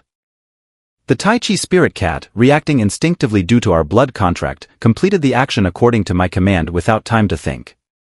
As the Tai Chi spirit cat leaped high, a fierce wind whistled past under its crotch. The Tai Chi spirit cat's eyes widened in surprise. It saw the bone-eroding blood demon ape using its tail, now covered in dense and sharp-boned spurs, to attack the Tai Chi spirit cat's lower body. If the Tai Chi spirit cat hadn't jumped in time, it would have been difficult to avoid this treacherous sneak attack. The bone-eroding blood demon ape roared frenziedly, its eyes filled not only with anger but also with anxiety and unease. In its berserk state, the bone-eroding blood demon ape had been confident in its own strength, but successive fatal moves and sneak attacks had all ended in failure. Victory was undecided, life and death were uncertain, and the battle continued. I maintained a calm and composed expression, turning what seemed like a fierce confrontation into a warm-up training session for the Tai Chi spirit cat. A left downward stance, dodge. A turn and borrow force, transform force. Left kick, repel. Don't block the enemy's charged skill head-on, turn sideways and retreat. At this moment, the Tai Chi spirit cat resembled a game protagonist, and I was the master-level player. Under my control, the Tai Chi spirit cat moved with grace, as fluid as a dragon swimming in water, skillfully maneuvering against the bone-eroding blood demon ape. The greatest advantage of Tai Chi martial arts is its ability to maneuver and evade. With me in charge, the Tai Chi spirit cat maximized its advantages. Through the principle of soft overcoming hard, balancing offense and defense, and advancing and retreating with ease, it left no openings for the enemy. Every attack from the enemy felt like hitting cotton, with no force, even causing self-damage to its stamina and demonic energy. In just a few rounds, one could hear the bone-eroding blood demon ape's breathing growing heavier, its stamina nearing exhaustion, and the demonic energy around its body thinning. In contrast, the Tai Chi spirit cat's movements did not exceed a 10-meter radius, treating the enemy like a foolish wild dog. My eyes flashed, and I urgently said, a flaw has appeared. Take advantage of the retreat, Tai Chi shock foot. The Tai Chi spirit cat became a blur, using Tai Chi steps to increase its speed, suddenly appearing beneath the bone-eroding blood demon ape. The bone-eroding blood demon ape, just after releasing its previous skill and in the recovery phase, was rigid and immobilized. Boom! Gathering all the master's power into its foot, the Tai Chi spirit cat raised its knee and stomped the ground. The bone-eroding blood demon ape was violently blasted into the air, its body floating without any support points. The Tai Chi spirit cat revealed a cold smile. Leaving the ground is a major taboo in combat. The Tai Chi spirit cat took a deep breath, sensing the spiritual power support I transmitted. It extended its foot, forming a Tai Chi Bagua light array within a 50-meter radius, centered on its toes. Whoosh! The Tai Chi spirit cat vanished from its position, leaving 64 afterimages that moved through the Bagua array. This was one of the Tai Chi spirit cat's combat skills, the most powerful attack technique, Tai Chi 8 trigrams 64 palms. Quick as a flash.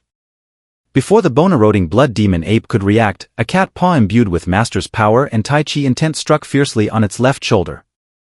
Crack!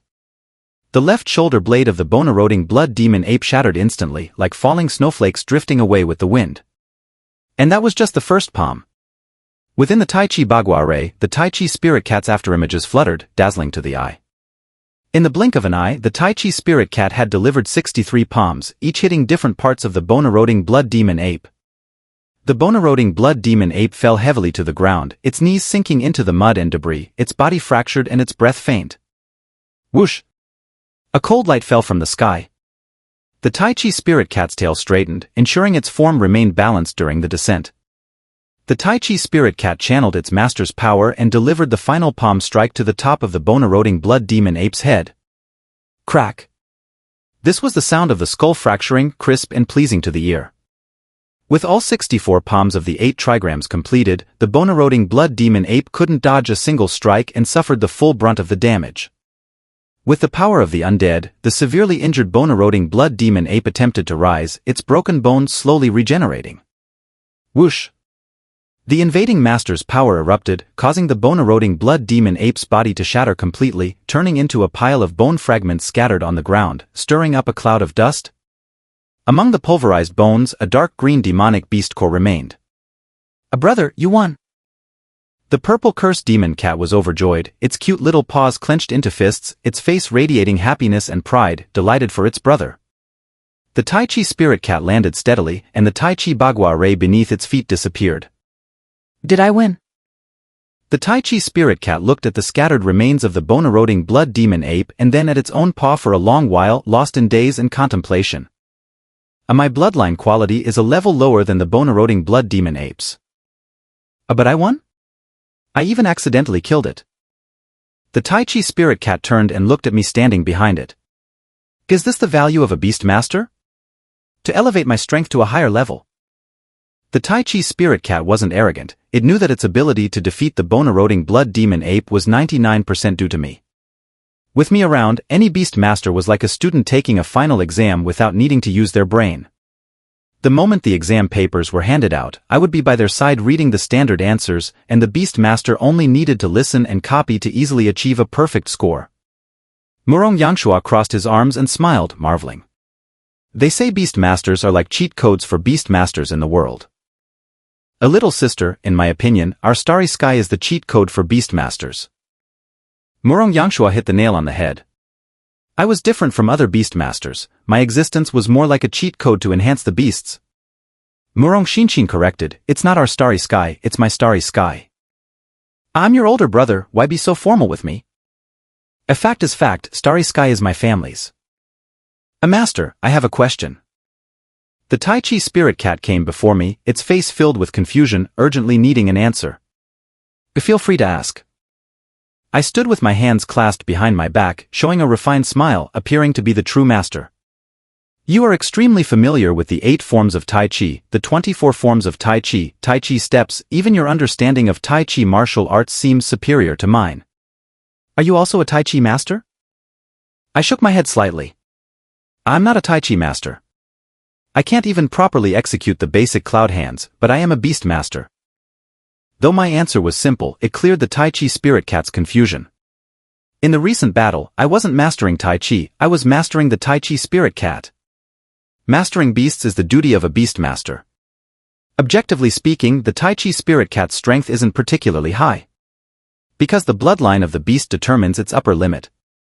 Epic-grade bloodlines can't handle high-end battles. This seems to be a consensus in the Beastmaster community. If it were another Beastmaster, the Tai Chi spirit cat wouldn't be considered a particularly strong beast. But if the Beastmaster is me, the Tai Chi spirit cat's potential would be elevated to a new height. Master, I'll go retrieve the beast core. The Tai Chi spirit cat was very sensible, understanding that after the battle, it needed to clean up the battlefield. Recovering the beast core was the most important step in cleaning up. The Tai Chi spirit cat headed toward the corpse of the bone-eroding blood demon ape. Even in death, the body of this third-tier undead beast was valuable. Especially the beast core, which was very valuable to Murong Xinshin as she raised undead beasts. In the darkness, lightning flashed. Sensing hostility in the darkness, my expression darkened. Crackle, crackle. Just as the Tai Chi spirit cat was about to pick up the beast core, a scarlet lightning trident shot out from the wetland forest to one side. The lightning trident was extremely sharp, surrounded by crackling electrical snakes, cutting through the cold air straight for the Tai Chi spirit cat's face. A formless and boundless, all laws are natural. My voice reached the Tai Chi spirit cat's ears. The Tai Chi spirit cat decisively rose, its eyes sharp as knives, cloud hands in position, its feet rotating in place. Whoosh! A fierce gale, like a wild horse, surged through, picking up dust and dead leaves, making them whirl and dance in the sky, creating chaotic lines of scenery. At this moment, a powerful Tai Chi cyclone, like a tornado, formed around the Tai Chi spirit cat. This was the Tai Chi spirit cat's ultimate move, heaven and earth boundless. Krekkeltilde. Electric currents danced like a horde of snakes.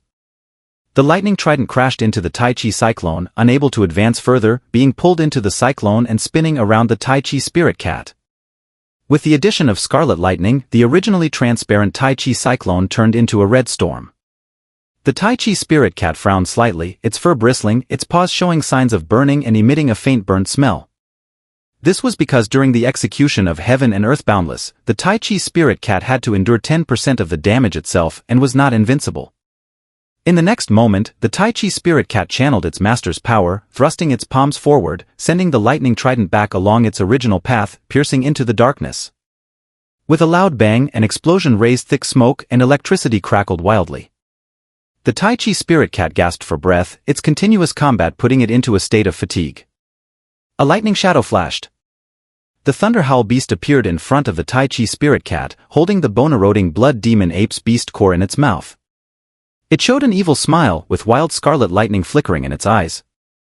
A sudden change, the spoils had been stolen by an unexpected guest. Murong Yangshua looked up, and a figure emerged from the darkness. This person had a jade-like face and red lips, with a noble and cold demeanor. His gaze was like an ice lake on a snowfield, deep and enchanting, yet his pupils revealed a hint of malice. Xia Weian? What are you doing here? Murong Yangshua was first shocked, then his face darkened as he prepared for battle. Behind Xia Weian were a man and a woman. The man had an ordinary appearance, with a youthful face, named Dongfang Qing. The girl had a graceful figure and beautiful appearance, with a demeanor that bore a resemblance to Xia Weian. She was Xia Weian's sister Xiaolian. The three of them were dressed identically, all wearing Beastmaster robes emblazoned with the words "A Sky Cover Team." Xiao Xingyu, we meet again. Xia Weian's lips curled into a smile that concealed a hidden blade. In his eyes, I was his lifelong nemesis, and defeating me in any way was his only obsession. The Thunder Howl beast returned to Xia Weian's side, placing the beast core in his palm. Xia Weian looked down, smiling. That battle was quite spectacular. I didn't expect you to contract a talking cat that also knows Tai Chi. But unfortunately, the spoils belong to me. Thank you for doing the work for me. Yi Shimeng was infuriated and shouted angrily, "You big bad guy, the bone-eroding blood demon ape was killed by us. Its beast core should belong to us, and you have no right to steal it. Yi family girl, look clearly, this isn't theft. It's outright snatching. What can you do about it?" Xia Weian was extremely arrogant.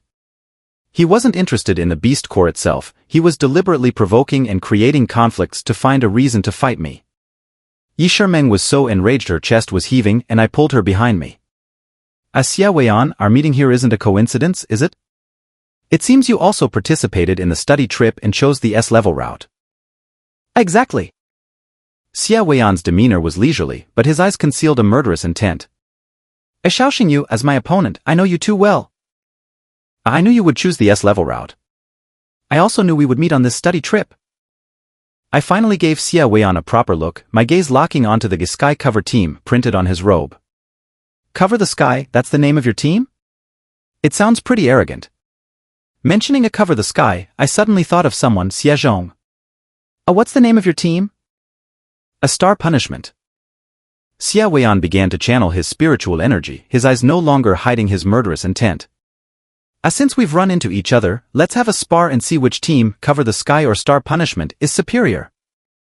Xia Weian's face was filled with battle intent, eagerly anticipating every opportunity to fight me.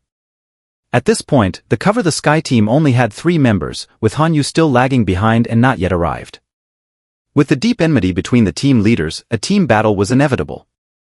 Murong Yangshua was filled with righteous indignation, rolling up his sleeves to fight. Xingyu, this Xie guy is too arrogant. Let's give him a big lesson. I say, just summon the Shadow Dragon and let this guy experience the fear of being controlled by a Dragon Master. There was no doubt that my strongest beast was the Shadow Dragon. With a dragon out, who could compete? However, I did not summon the Shadow Dragon. Instead, the beast I summoned left the Star Punishment team's 3 members stunned on the spot. A silver vine crawled out from my collar, like a small snake, winding its way over my arm and wrapping around my right wrist, emitting a dazzling silver glow like starlight. A Heavenly Soul Vine? No ve. Xingyu, you're summoning a support-type beast to fight Xia Weian? Murong Yangshua was dumbfounded, thinking I must be joking. Xia Weian's face darkened. A support-type beast. Xiao Xingyu, are you insulting me? While the duel between teams appeared to be a team battle, it was also an unwritten rule for the team leaders to have a one-on-one fight.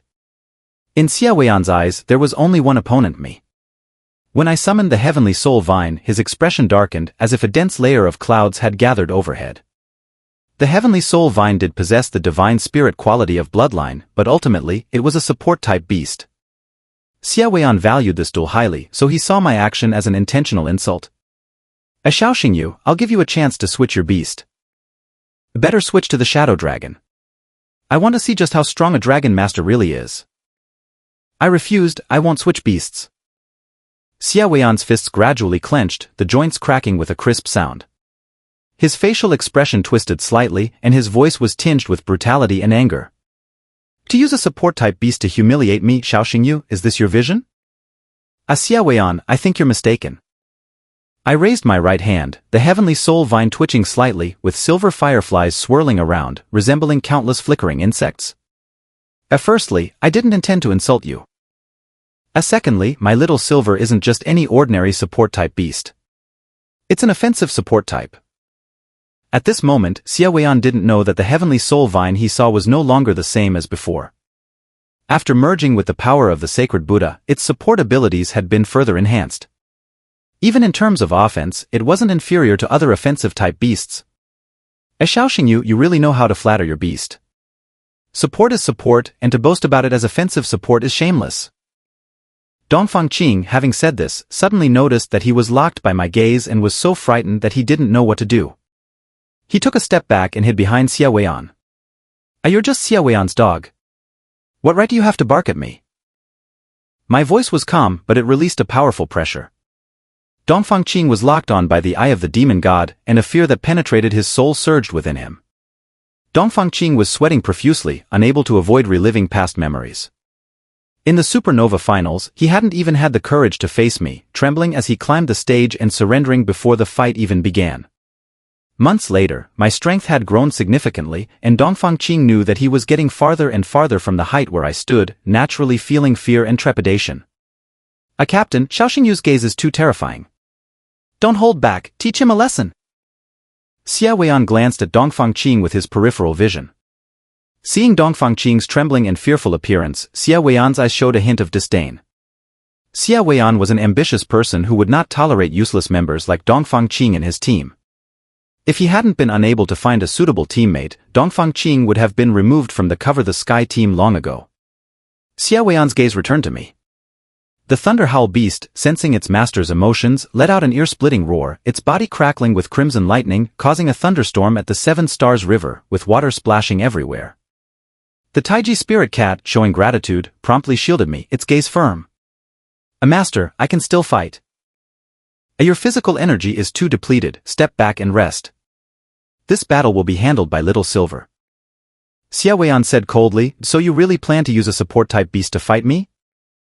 Watch your words, it's not just a support, it's an offensive support type. I emphasized this point, correcting him with a serious tone. Xiaoyan's eyes flashed with murderous intent as he growled, since you insist, I'll cripple your Heavenly Soul Vine and force out your Shadow Dragon. Everyone has an obsession, and Xiaoyan's twisted obsession was to defeat me, the Dragon Master. However, I didn't take it seriously. Against an enemy like Xiaoyan, there was no need to summon the Shadow Dragon. Storms roiled and spiritual energy surged. A bolt of lightning pierced through the pitch-black night, simultaneously opening the curtain for the battle. In an instant, the Thunder Howl beast leaped into the air, charging towards me with a speed so fast it was hard to catch even a residual shadow. I must say, Xiaoyan's strength had significantly improved since the martial combat tournament. Hiss! The Thunder Howl beast swiped its claws, sending 3 streaks of crimson lightning tearing through the air, spiraling towards me like speeding darts. A Little Silver, Sacred Buddha power activate. I shouted loudly, my handsome face losing its previous softness and elegance, replaced by a cold frost. The small yet sturdy Heavenly Soul Vine, sensing the transfer of spiritual energy, rapidly expanded and grew like a towering ancient tree, with lush branches and leaves, and silver fireflies swirling around. A mere support-type beast, tear it apart. Xiaoyan roared furiously, crazily channeling his spiritual energy. Just when he thought the Thunder Howl beast's claws could easily shred the Heavenly Soul Vine, an astonishing scene unfolded. The heavenly soul vine suddenly burst forth with golden light. The light converged to form a massive golden bell-like illusion, acting like a shield and completely enveloping the heavenly soul vine. Crack. This was the sound of bones cracking. The Thunderhowl beast was rebounded by this golden bell illusion, landing awkwardly, its left foreleg trembling violently, causing it to limp, and it let out a pained whimper. Xiao stood rooted in place, his face as if struck by lightning, stunned and numb. Dongfang Qing was horrified, his voice trembling. This is impossible, a support-type beast can actually withstand the Thunderhowl beast's Thunder Blood Claw? Xiao Yan's focus was on the Thunderhowl beast, her delicate face filled with shock and confusion. A brother, the Thunderhowl beast's left foreleg is injured, probably a minor bone fracture. The golden bell illusion surrounding the heavenly soul vine seems to have a damage rebounding effect. Xiao Weian recovered his composure and scrutinized the heavenly soul vine once more. Around the heavenly soul vine, not only were there silver fireflies, but also a golden halo. And that golden light? Buddha light? Xiao Weian pondered for a moment, his expression darkening further. He questioned, where did your heavenly soul vine get the SSS-grade beast energy sacred Buddha power? I smiled faintly, you're quite perceptive, noticing the sacred Buddha power so quickly. Xiao Weian's father, Xie Zhong, was well-traveled and knowledgeable, having seen various SSS-grade beast energies. Murong Yangshua patted my shoulder, delighted. Xingyu, why didn't you say so earlier? It turns out the heavenly soul vine absorbed the beast core of the Florog tree, gaining sacred Buddha power. No wonder you dared to summon it to fight Xiao Weian. The sacred Buddha power was incredibly powerful. The combat skill just used by the heavenly soul vine was the Buddha Shield Golden Bell, released with the aid of sacred Buddha power. This skill not only had defensive capabilities but also rebounded 30% of the enemy's damage. The minor bone fracture in the Thunderhowl beast's left foreleg was caused by this damage rebound. With the change in the situation, Xiao Weian's previously arrogant flame began to wane and he became serious. He knew that dealing with the heavenly soul vine would not be so easy now. I maintained a bright smile. I told you, my beast isn't just a support, it's an offensive support type. As Xiao Weian, in the next round, it's my turn to attack. Expect a fierce attack. Using the gentlest tone to deliver the most devastating damage, this is my unique battle style on the battlefield. Behind my seemingly harmless smile lies an extreme and bloody aesthetic of violence. The heavenly soul vine grew wildly, expanding and thickening. Every branch surged like bamboo shoots after rain, growing wildly and furiously. I channeled spiritual energy, and the golden Buddha light illuminated the earth, clearing away the darkness and haze along the Seven Stars riverbank. Buddha Art Thousand Buddha Hand. All branches of the heavenly soul vine transformed into palms glowing with Buddha light, striking towards the Thunderhowl beast with the speed of wind and thunder. The earth trembled and dust flew.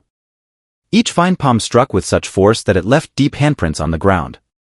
Xiao Weian bit his lip, channeling spiritual energy to control the Thunderhowl beast to keep dodging. Dodging was not a long-term solution, and the Thunderhowl beast made a mistake in its frantic attempts to escape, neglecting the chill from behind. A vine palm reached out from an acute angle, tightly gripping the Thunderhowl beast's body. The sacred Buddha power surged violently, causing the Thunderhowl beast immense pain as it let out a miserable roar. Xiao Weian's eyes were cold and fierce as he sneered, Xiao Xingyu, you've miscalculated. Zzz. The Thunderhowl beast, struggling in pain, suddenly elementalized, turning into a snake-like crimson current and slipping through the vine palm. The current moved rapidly, skirting along the branches of the heavenly soul vine and eventually wrapping around its back. Zzz. The current exited the heavenly soul vine's body and reverted to its original form. At this moment, the Thunderhowl beast stood behind the heavenly soul vine, while the densely packed vine palms were all in front, unable to defend in time. Xiao Weian showed a maniacal smile. This is the consequence of not summoning the shadow dragon. I will destroy your heavenly soul vine. The back of the heavenly soul vine was weakly defended, presenting a good opportunity for Xiao Weian. He did not hesitate to pour a large amount of spiritual energy into the Thunderhowl beast. Roi. The Thunderhowl beast roared to the sky, gathering red and blue lightning in its mouth, forming a terrifyingly powerful lightning ball. My smile remained unchanged as I suddenly spoke, Xiao Weian, you're still the same as before, with no progress. As soon as the words left my mouth, the earth split and the soil churned. A giant hand, formed from countless vines, rose from the ground. Damn, you've been hiding your strength again. Xia Weian was caught off guard by this sudden change, his mind in a state of panic, unable to react in time. The enormous vine hand, glowing with Buddha light, resembled the Five Elements mountain from Journey to the West appearing in reality. Whoosh!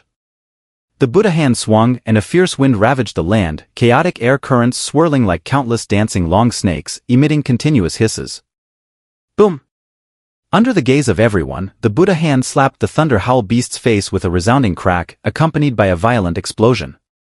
The lightning ball in the Thunder Howl beast's mouth had not yet been released and exploded inside its mouth instead.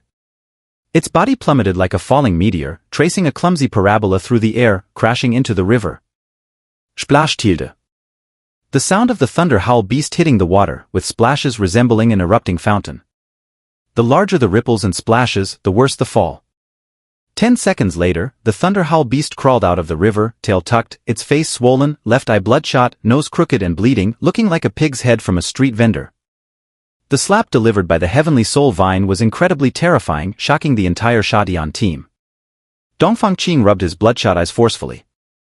Heavens, how can a mere auxiliary beast deal such terrifying damage? Am I blind, or am I dreaming? Xiao Yan's pale face revealed her shock as she said, "Brother, the SSS-level sacred Buddha power is even stronger than we imagined. You need to be careful." The slap delivered by the Heavenly Soul Vine, known as the Great Compassion Buddha Palm, was infused with intense sacred Buddha power capable of suppressing all evil. Murong Yangshua applauded enthusiastically. Xingyu, well done. Go for another Tathagata Divine Palm and finish Xia Weian off. But no, if we kill him, his father Xia Zhong will come after us. Better to strike him where it hurts and make sure he can't have descendants. This shows that Murong Yangshua is also a ruthless person. I raised an eyebrow, blowing air at the corner of my mouth, flicking the hair on my forehead. Xia Weian, now do you understand why I didn't summon the Shadow Dragon? Because with your strength, you can't even handle the Heavenly Soul Vine, so you won't get to see the dragon. Xia Weian was speechless, his head bowed as he sighed deeply, covering his trembling chest with one hand. He laughed maniacally, his once handsome face now grotesque, shaking with laughter. Ah ha ha ha, Xiao Xingyu, you truly are an opponent who will never disappoint me. At this moment, the sentiment in Xia Weian's eyes made Murong Xin feel somewhat disgusted. Murong Xin could sense that Xia Weian's hatred for me was like spoiled fruit, rotting, but there was also a feeling of love born from hatred. After his wild laughter, Xia Weian's body stopped shaking. He bit his finger, letting the blood fall on his tongue, staring at me with a peculiar, enigmatic gaze. I admit, I underestimated this silver vine before. An auxiliary beast, transformed by sacred Buddha power, you truly have some skill. To show my respect for the Heavenly Soul Vine, I'll summon a brand new beast. Xia Weian's spiritual energy pool began to tremble, and blood dripped from his fingertips, forming a crimson array on the ground. I frowned, sensing that the situation was becoming more complex. A blood sacrifice array? No, it's not quite a blood sacrifice array. This guy is skirting the edges. The blood sacrifice array is a unique trick of dark beast tamers, using their own blood as a sacrifice to summon dark beasts for combat. The crimson array under Xia Weian's feet resembled a blood sacrifice array, but the composition and aura were entirely different. This was Xia Zhong's unique, beast-taming technique, blood sacrifice communication. After the martial arts tournament, Xia Weian sought to learn this technique from Xia Zhong and had now begun to master it. The blood sacrifice communication was activated. The surrounding air twisted violently, a strange humming emanated from the ground, and the river water began to boil. A door made of black mist suddenly opened in front of Xia Weian. A strange monster stepped out from behind the door, appearing before the Xingfa team. The monster was tall and massive like a heavy hill. It had a long red nose, wore a ghost-faced mask, had white long hair, wings like those of a vulture on its back, and was dressed in a monk's robe, with a fan at its waist. Around it, tornado blades swirled, and a fire serpent and an electric serpent coiled and intertwined at its feet. I remained unfazed, my voice calm and steady. A fully evolved, Tier 3, mutated type, demon beast, Thunderfire Great Tengu. This strange beast was summoned through a blood sacrifice communication. Such a beast is not found within the Dragon Kingdom as it originates from the other side of the Monster Sea, the Sakura Nation. Interestingly, the world's leading dark beast tamer guild has close ties with the Sakura Nation. Xia Weian displayed a confident smile. Xiao Xingyu, our duel isn't over yet. May I ask, Lord Xie, has your father really been sick at home and recovering during this time? I suddenly shifted the topic to Xie Zhong, catching Xie Weian off guard. Despite his efforts to control his expression, the brief tightening of his nostrils was accurately captured by my demon eye. What does my father's illness have to do with you? You have no right to question it. Ill? Perhaps in the near future, it will be relevant to me. I lowered my gaze, a sly smile curling at my lips, exuding a bewitching charm as if everything was under my control. Strategizing from the shadows, securing victory from afar. On the chessboard I set, the Rakshasa gate is a piece destined to be devoured. Xie Weian gritted his teeth, his expression twisting as his spiritual energy pool roared like boiling water, surging uncontrollably. A fierce wind rose, and heavenly thunder descended. Under Xie Weian's control, the Thunderfire Great Tengu's right hand manifested a sharp samurai sword. Heavenly thunder struck, with electric currents crawling and writhing like silver serpents on the blade. The temperature around surged instantly, dispelling the winter's chill with blazing flames. The Thunderfire Great Tengu's wings blazed with intense fire. The wings flapped and fiery feathers flew. With both hands wielding the sword, lightning surged furiously. Thunder and fire combined, with terrifying demonic energy added, creating a crescent-shaped slash heading straight for the Heavenly Soul Vine. Facing the powerful incoming slash, I still did not summon the Shadow Dragon, instead calmly channeling my spiritual energy. The Heavenly Soul Vine released a towering Buddha light, forming a golden bell phantom around it. The Buddha Shield Golden Bell Shield, this defensive technique was once again put to use. The Golden Bell Shield withstood the dual attack of thunder and fire, representing a clash between sacred Buddha power and demonic god power. The intense collision triggered an earthquake, flooding the river and unleashing a cataclysmic deluge. Meanwhile, Xie Weian's eyes flashed with resentment and malice. Still unwilling to summon the Shadow Dragon? Then die. Whoosh! A flash of lightning streaked by. The recuperated Thunder Howl beast surged from the darkness, appearing suddenly behind me. Xie Weian was controlling two beasts simultaneously. The Thunderfire Great Tengu faced off against the Heavenly Soul Vine, while the Thunder Howl beast was tasked with ambushing me. Xie Weian, you're playing dirty. Murong Yangshua roared in anger. In such a duel, having one beast tamer control their beast to ambush the opponent's beast tamer is extremely unscrupulous and disgraceful. Winning with such underhanded tactics, even if successful, would earn the scorn of an unjust victory. At this point, Xie Weian no longer cared about his reputation, his face had already been ruthlessly trampled by me time and again. The reason he chose to use the Thunder Howl beast for an ambush was solely to force out my Shadow Dragon. But no martial ethics. Murong Xinshin's face was as cold as ice, her white hair flying wildly as her thoughts surged to unleash spiritual energy. The Calamity Bone Blood-Bat beast whirled through the air, gathering the flames of the undead in its mouth as it dove toward the Thunder Howl beast. At the critical moment, a heavy ice shield blocked the path of the Calamity Bone Blood-Bat beast. The temperature plummeted suddenly, and a heavy snowstorm arrived unexpectedly. In the snowy ground appeared a gracefully dancing figure. Strictly speaking, it was a beastman beauty. She had the face of a fox and the body of a human. Her jade feet treaded on the snow, her dance enchanting, making her figure appear even more graceful. Her attire was not of Dragon Kingdom style, but rather a traditional outfit from the Sakura Nation, a kimono adorned with cherry blossoms and snowflakes. Snow Fox Dancer, that was her name. Murong Xinshin glanced sideways, her expression darkening. Under Xie Lian's feet, a blood sacrifice spiritual communication array identical to Xie Weian's appeared. Her right thumb was still bleeding. Murong Xinshin, your opponent is me. Our grudge should be settled today. Xie Lian's chest bore 3-star badges. It seemed that at some point, she had also passed the 3-star assessment, putting her on par with Murong Xinshin. With Xie Lian's talent, such rapid advancement would be unusual. The only possible reason was Xie Zhong's help, which enabled her, like Xie Weian, to learn the blood sacrifice spiritual communication technique, a trickster's beast taming method. Xie Lian spared no expense in consuming her spiritual energy.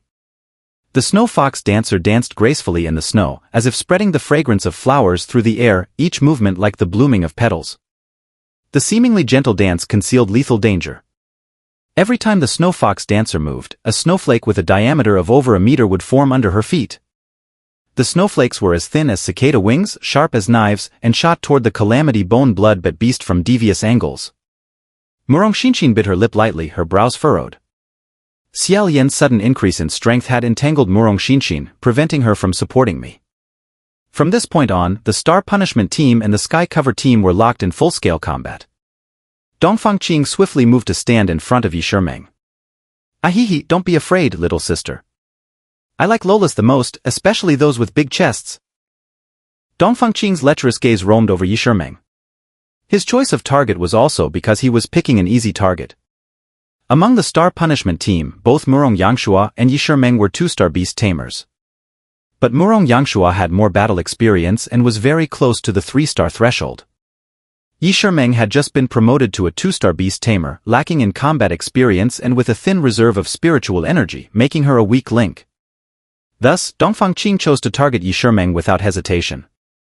A perverted man seek death. Yi Shimeng's phoenix mark on her forehead glowed with golden light, activating the beast tamer emblem and summoning the golden feather phoenix. The earth shook and a fat earth-type beast resembling a rhinoceros emerged from the soil. The yellow mud battle rhinoceros, Dongfang Qing's specialty beast. Meng, don't be afraid. I'm coming to support you. Murong Yangshua summoned the thunderstorm griffin, charging toward Dongfang Qing. Suddenly, a melodious piano piece played from not far away. The piano music? What the hell? Before Murong Yangshua could react, the piano piece's rhythm abruptly became intense and passionate, like a surging tidal wave. Accompanied by a sharp whistling of cutting wind, a swift shadow closed in on Murong Yangshua in an instant. Under the cold moonlight, a girl dressed in a Gothic-style red gown, wielding a long sword, flipped and landed from midair. The girl's appearance was delicate, like a porcelain doll, her long hair pinned up high with a rose hairpin. Despite her youthful appearance, her face was expressionless, and her eyes revealed the essence of a killer. The long sword she held was like a rose's stem, though slender, the blade was covered with sharp barbs. Her slender fingers pressed down on the final black and white keys. The piano variation under the moonlight came to an abrupt halt. Puff tilde. A sword mark suddenly appeared on the back of the thunderstorm griffin, the wound tearing open, blossoming into a vivid and searing blood-red rose. Boom tilde. The thunderstorm griffin crashed immediately, its head hitting the ground, falling into unconsciousness with blood flowing uncontrollably. Murong Yangshua was stunned. The beast he had carefully nurtured was instantly defeated by a single blow. At this moment, everyone noticed a long-haired man in a tailcoat who had appeared by the riverside. The man's appearance was more beautiful than that of a woman, with skin even more delicate than that of a woman. This was the 7-star river, home to thousands of magical beasts. Yet, this man was sitting in front of a piano, wearing white gloves. He seemed more suited to performing in a high-class theater than appearing in such a place, creating a strong sense of incongruity with the environment. Hanyu, you finally arrived. But even if you hadn't come, I was about to turn the tables with 1 against 2. Dongfang Qing, despite his lack of strength, boasted skillfully. Hanyu was one of the members of the Sky Cover team. With both sides now fully assembled, the atmosphere grew increasingly tense. A massive blood-red vortex hovered above the head of the Hellfire Specter Wolf. From the vortex, a giant fiery wolf claw emerged, tightly gripping the Thunder Howl beast's throat. Around the Hellfire Specter Wolf stood 10 Yenluo statues, lifelike and glaring angrily. Within 100 meters, everything was crimson. The ground was covered in a tide of blood, bubbling with magma and bubbles, occasionally revealing bones and skeletons. This was the Hellfire Specter Wolf activating its SSS-level beast energy, Hell Path, using the special technique, Hell Path, 10 Hall's Yenluo domain. Xiao Weiyan bit his lip fiercely, even breaking the skin, letting the blood flow into his mouth, while glaring at me with a resentful gaze. I stood in place, having not moved an inch. The Thunder Howl beast's ambush was met with the Hellfire Specter Wolf's Yenluo's hand, a throat-locking maneuver. Under the confinement of Yenluo's hand, the Thunder Howl beast was in immense pain, its 4 legs off the ground, struggling in vain, gradually rolling its eyes and twitching. The Thunder Flame Great Dog's attack was blocked by the Tianhun Vine's Golden Bell Shield. In this round of combat between Xiao Weiyan and me, Xiao Weiyan gained no advantage and was even at a disadvantage. I calmly said, I've already said, with your current strength, you are not qualified to make me summon the Shadow Dragon. A classmate Xiao, as expected of the only dragon tamer in the Dragon Kingdom today, what a bold claim. Hanyu rose from the piano, leaving it, and walked gracefully toward the battlefield. His appearance was indeed stunning. Despite being a man, he possessed a charm even more alluring than a woman's, with a delicate and refined beauty, free of any worldly vulgarity. In his well-fitted tailcoat, his figure was as upright and graceful as a woman's, with a long, slender swan-like neck and skin as smooth and delicate as spring snow. It was hard to imagine that the features, skin quality, and figure most desired by women were all possessed by this man. Murong Yangshua, looking vigilant, said with a low growl, "Where did this effeminate person come from?" "A guy who's neither male nor female." Hanyu glanced at Murong Yangshua, a playful smirk curling his rosy lips. "Murong Yangshua, it's been years, and you don't even remember me." "Uh-huh. Do we know each other?" Murong Yangshua was puzzled. He didn't recognize anyone who seemed to have questionable sexual orientation from his memories. "Alet me yokyo memory. You were also an eyewitness to the joint military exercise of the Army, Navy, and Air Force during your childhood. Your father is Admiral Murong Jin, and my grandfather was the former Air Force General, Hongfa Han Lingfeng. Grandson of Grandfather Han." Murong Yangshua was taken aback, falling into recollection, and a messy little chubby boy appeared in his mind, who would always get snot on his ice cream but still eat it without hesitation. You are Han Xiaopam." Murong Yangshua stared at Hanyu's handsome features for a long time, suddenly recognizing something familiar, and exclaimed instinctively. Hanyu's smile vanished, and his voice turned cold and resentful. "The nickname Han Xiaopang is a thing of the past. Since we were childhood playmates, I won't hold it against you. But don't call me Han Xiaopang again, or I'll smash your mouth." Murong Yangshua nodded. "Allricht, Han Xiaopang." "You." Hanyu hated his childhood nickname the most. Anger prompted him to channel his spiritual power. The Gothic-style girl holding the sword sprang into action, charging straight at Murong Yangshua. Bang! A pitch-black bullet cut through the rose-scented air. A crisp sound followed. The sword-wielding girl deflected the bullet with her blade, stepping back a bit to absorb the impact. In front of Murong Yangshua appeared a black-clad gunman holding dual pistols, a black lotus flower atop his head. "A black lotus, thank you." The black lotus shooter was one of my magical beasts. The sword-wielding girl had a rose on her head, while the black lotus shooter had a blooming black lotus on his. A swordsman and a gunman faced each other across the battlefield, their eyes burning with the desire to fight. Iglangst at Hanyu. Hanyu's chest bore 4-star badges. A 4-star rank, no wonder your magical beast, the Rose Assassin, could knock out Brother Yangshua's Thunderstorm Griffin with one blow. The difference in rank between beast tamers is most clearly demonstrated in battle. Murong Yangshua was only at the 2-star rank, while Hanyu was a 4-star beast tamer, clearly on a different level of strength. Kanxia. Murong Yangshua, can't you do me a favor and give me a break? Allricht, Allricht. Hanyu, you've been missing for so long. We haven't been in touch for at least 7 or 8 years.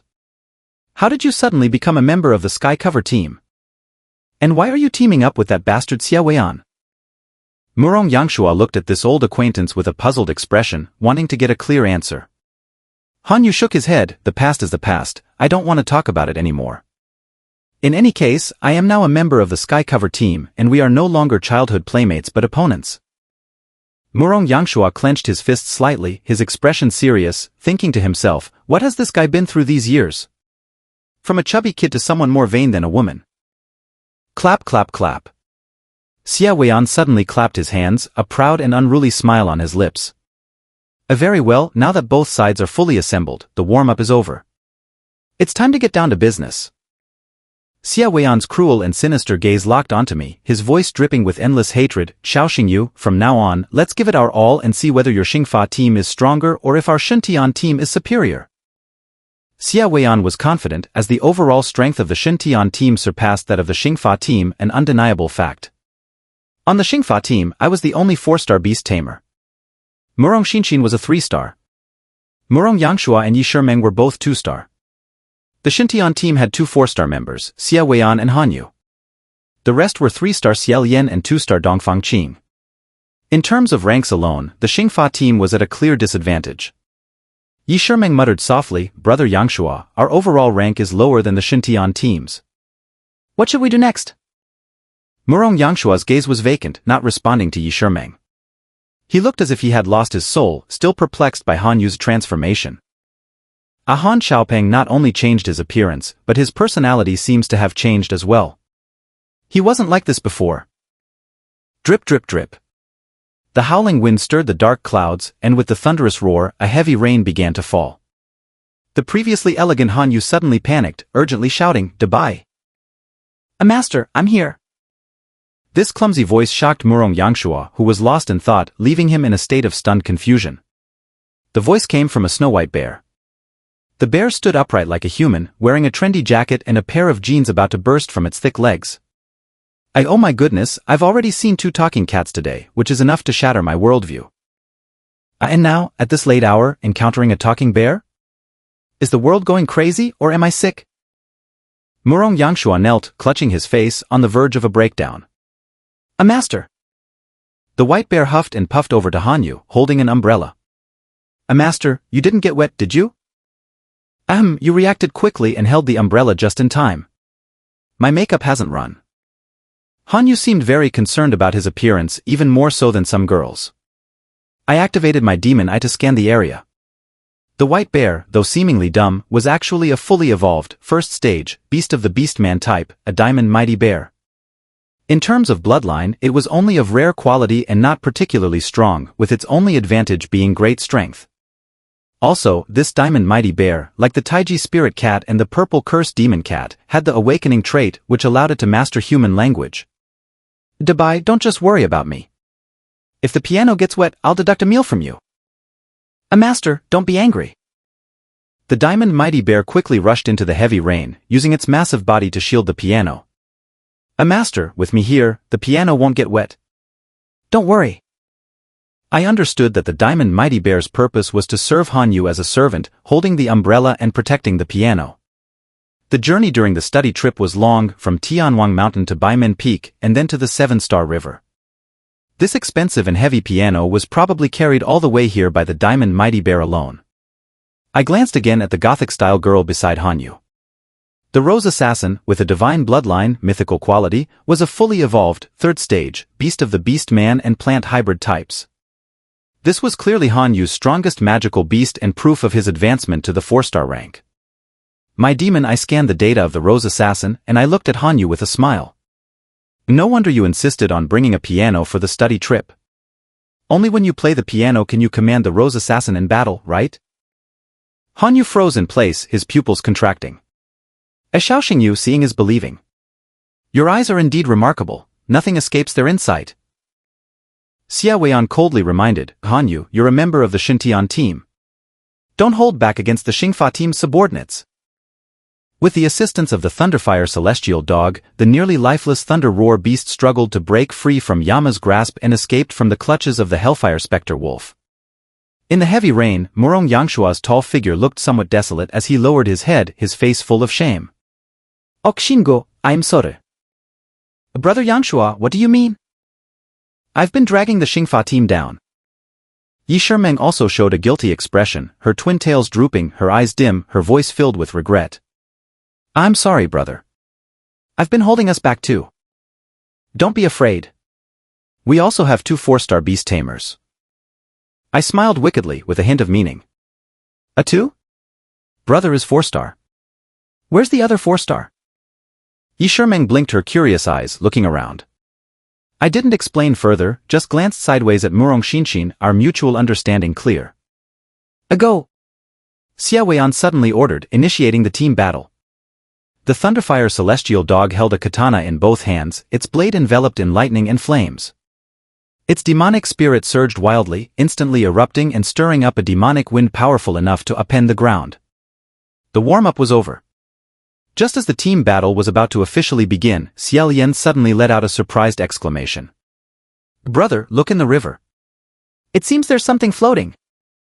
Xiao Yan's shout diverted everyone's attention. Before the first shot of the battle was fired, the guns were already silent as everyone looked towards the rushing river. Downstream of the 7-Star River, amidst the floodwaters, a glowing object drifted with the current, vaguely visible, emanating a mysterious aura.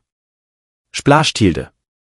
With the aid of a giant wave, the glowing object was washed to the shore and lay among the rubble. A cough cough cough. A violent coughing sound. Murong Yangshua wiped the rain from his eyelids and lashes and focused his gaze. Is this a beauty? No, it's a beastman-type magical beast. The creature lying among the rocks had a body similar to a human, with skin as crystal clear as jade. Its face resembled a fairy queen from a fairy tale, enchanting yet dignified, with an elegant aura. Even with its forehead and nose covered in dirt and muck, its beauty could not be concealed. It had a pair of butterfly-like wings on its back, which were originally transparent but reflected a rainbow halo under the lightning. These rainbow halos resembled the light of stars and galaxies, powers not of this world. It seemed to have undergone a fierce battle, its magnificent magical attire severely damaged, exposing large areas of its snow-white body, creating a vivid contrast with the wintry night rain. I scrutinized the mysterious creature carefully, activating my demon eye. With its pointed ears and magical aura, it's a trait of the elven-type magical beasts. But it has star spirit wings on its back, and the magical aura it emits is somewhat unique. It should be star spirit magic. After muttering to myself, I made a determined judgment. This is a star spirit type magical beast, currently at the complete stage, first rank, Crescent Moon Star Spirit. Yi Shimeng looked puzzled and asked, "Brother, how do you differentiate between star spirit type and elven type magical beasts?" Elven type magical beasts don't have star spirit wings like butterflies. And the ordinary elemental magic controlled by elven type magical beasts is far inferior to the SSS class beast ability, star spirit magic of star spirit type magical beasts. Yi Shimeng's cherry lips opened wide in surprise. SSS class beast ability? So star spirit type magical beasts are so powerful. I tilted my head and smiled. As expected, 6 Jin is interested in this star spirit type magical beast. Murong Xinshin's gaze never left the Crescent Moon Star Spirit. The Crescent Moon Star Spirit also had white hair as pure as snow, exactly like Murong Xinshin's. Xia Weian observed the Crescent Moon Star Spirit with a scrutinizing eye, muttering to himself, "Is Star Spirit type magical beast? It's the first time I've seen one. I wonder how good its bloodline quality is." Hanyu spoke up, "You really don't know what you're talking about. I've heard from my grandfather that Star Spirit type magical beasts usually have a mythical bloodline quality." Then, Hanyu glanced at the Crescent Moon Star Spirit and added, "It has a crescent moon mark on its forehead. If I'm not mistaken, its bloodline is likely the Moon God bloodline, which is a mythic quality bloodline." Dongfang Qing was greatly surprised and somewhat skeptical. "Hanyu, you're just making things up. Mythic quality bloodline magical beasts are extremely rare in this world. Is it really so easy for us to encounter one?" Hanyu smiled and said in a sarcastic tone, "You may not believe me, but I'm known as the king of picking up bargains." His eyes have never been wrong. Just look at his reaction to know. I added, "This star spirit type magical beast belongs to our Xingfa team now." Xia Weian grinned wickedly. It seems Hanyu was right. This star spirit type magical beast must have a mythic quality bloodline, otherwise it wouldn't catch your eye. Xia Lian observed from the side, biting her lip, her eyes flashing with jealousy and resentment. Her sensitive nerves saw through everything.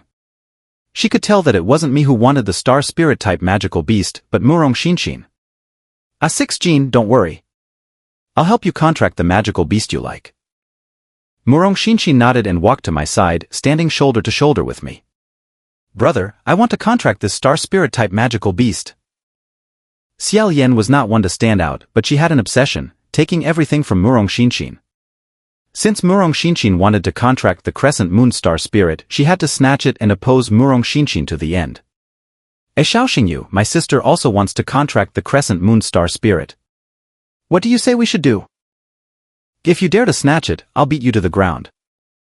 A special power suddenly erupted from me, sweeping everything away. The Thunderfire Celestial Dog instinctively stepped back, the Thunder Roar Beast lowered its head. All the magical beasts summoned by the Xintian team were inexplicably engulfed in terror and panic. Especially the Yellow Mud Battle Rhinoceros summoned by Dongfang Qing, which was so scared that it lost its mind and started defecating everywhere.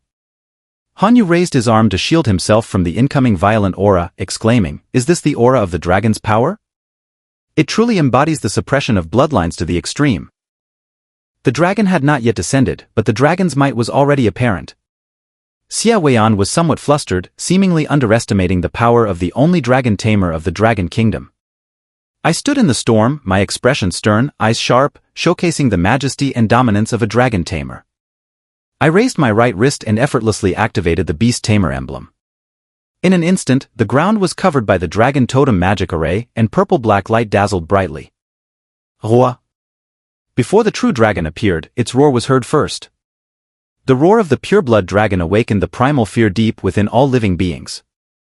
Hearing the dragon's roar, the Thunderfire celestial dog retracted its wings, wrapping itself up into a ball. The Thunder Roar beast dug a hole on the spot and buried its head in the muddy ground, a typical case of covering its head while ignoring its rear.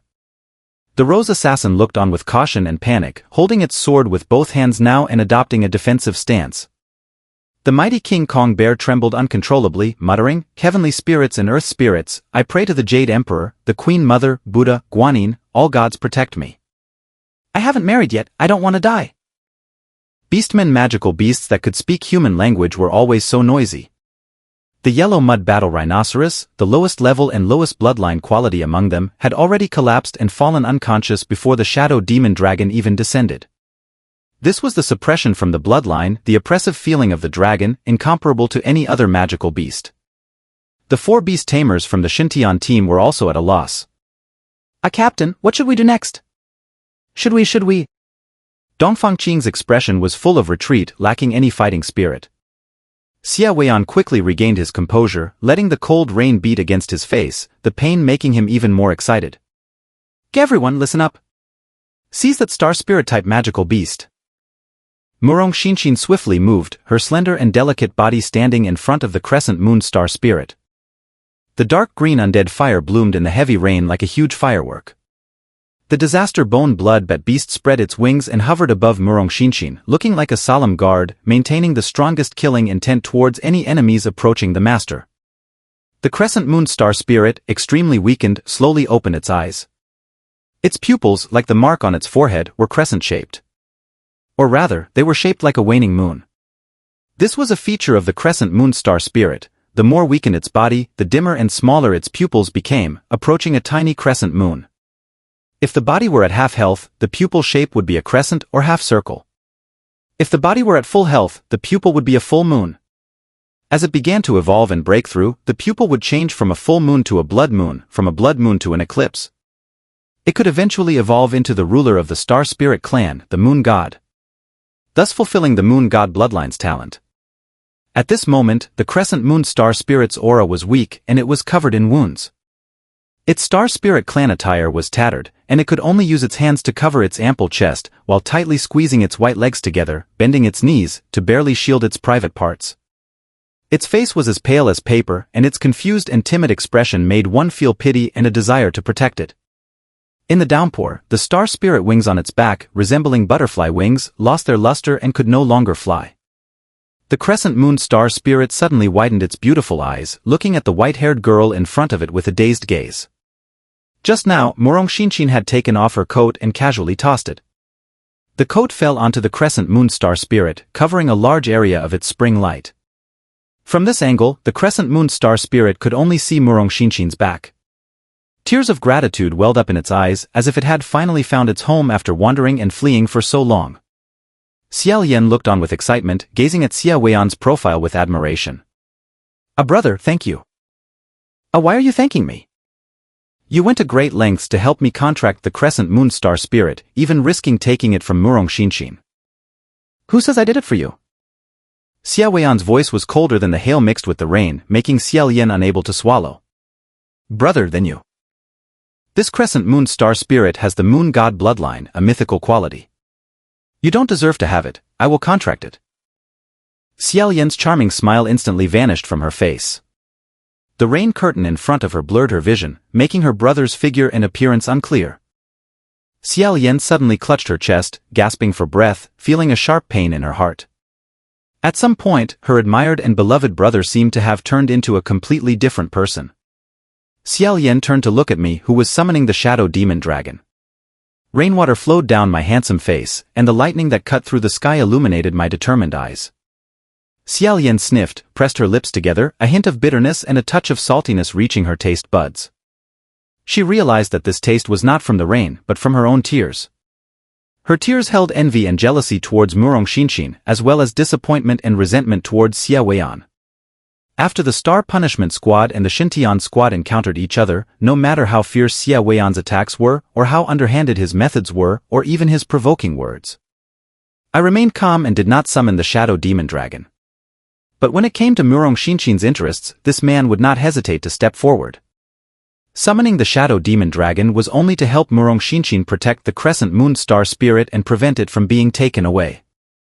Xiao Yan was a sensitive girl, and she could clearly feel the extent of my love for Murong Xinxin. This was something she longed for but never had. Xiao Yan glanced sideways, looking at Xiao Weian again. In this brother's eyes there was only selfish greed with no place for his sister. Brother, no matter how strong you become in the future, there's one thing you will never surpass, Xiao Xingyu. Xiao Yan bravely spoke this sentence, and both Han Yu and Dongfang Qing were stunned. Xiao Weian paused, wrapping his cold gaze around his petite sister, Xiao Yan. I say it again. I said, there's one thing you will never surpass, Xiao. Slap tilde. A crisp sound of a slap echoed. This was the first time Xiao Weian struck his sister, and it was on her delicate face. The slap was strong, containing anger, causing Xiao Yan's left cheek to instantly swell, her mouth to crack, and the blood that spilled quickly vanished along with her tears and the rain. Xiao Weian was momentarily stunned, his right hand trembling slightly. Sister, I don't want to see you for now. Xiao Yan also had a temper. She wasn't just a tool of the Xie family, she was a person. She turned and ran, disappearing into the dark rainy night. The Xintian squad erupted in internal strife, and it was between siblings. Xiao Yan was a 3-star beast tamer. Without her, the overall combat strength of the team suddenly declined. Damn it! Xiao Weian was furious and wanted to vent his anger on me. At that moment, an eerie sound came from upstream of the 7-star river. In no time, the river surface turned black. As the blackness advanced, everyone could see clearly. Countless black misty masses floated on the river, each about a meter in diameter. They had no limbs but 2 pairs of crimson eyes. Seeing this, the already weakened Crescent Moon Star Spirit fainted on the spot. With this unexpected development, the standoff between the Star Punishment Squad and the Xintian Squad temporarily ceased. Dongfang Qing, what are those black fog masses? Han Yu's eyelids drooped, his gaze showing panic. This is bad, it's the Soul Eater beasts. Han Yu explained clearly. The Soul Eater beasts and the Star Spirits are deadly enemies. This group of Soul Eater beasts, which looks to be over 1,000, is clearly targeting the injured Crescent Moon Star Spirit. Boom tilde.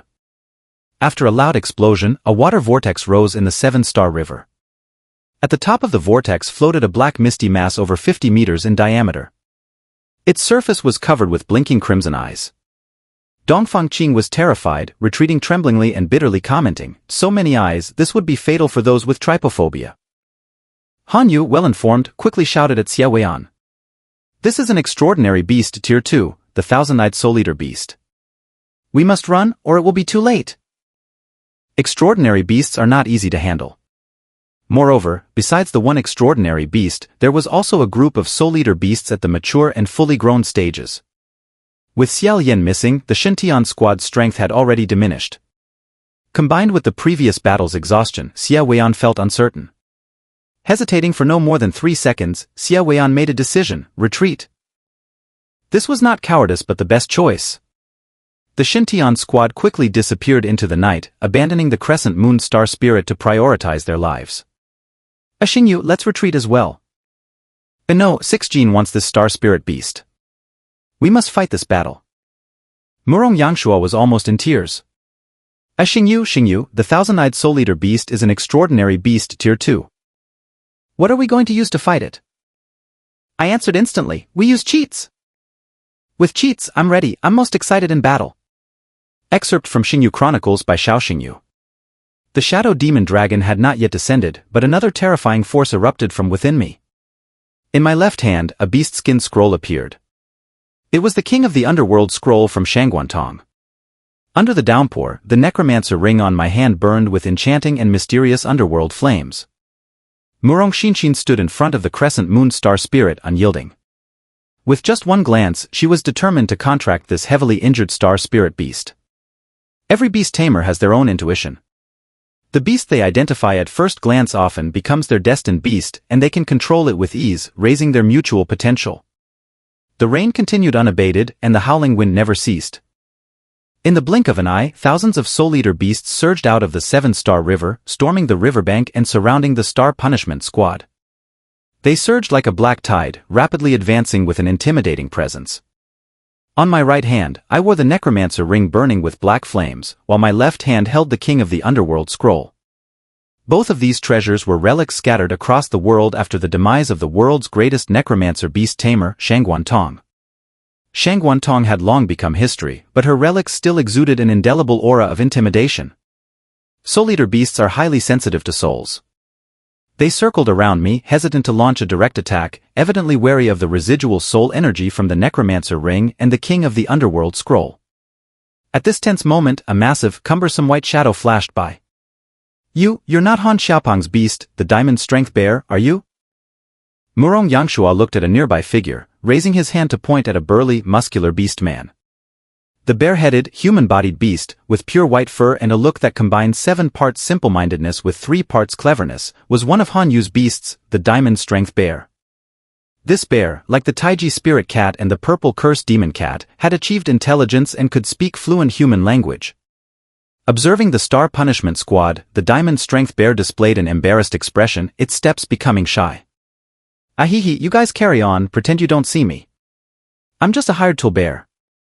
The diamond strength bear awkwardly smiled, then shouldered a piano from the riverbank and ran off. I had figured it out and turned to ask, Yangshua, was Hanyu always obsessed with pianos? Murong Yangshua shook his head, his eyes filled with confusion. But no, in my memory, Hanyu was just a gluttonous chubby kid. Back then, his fingers were as thick as pig trotters.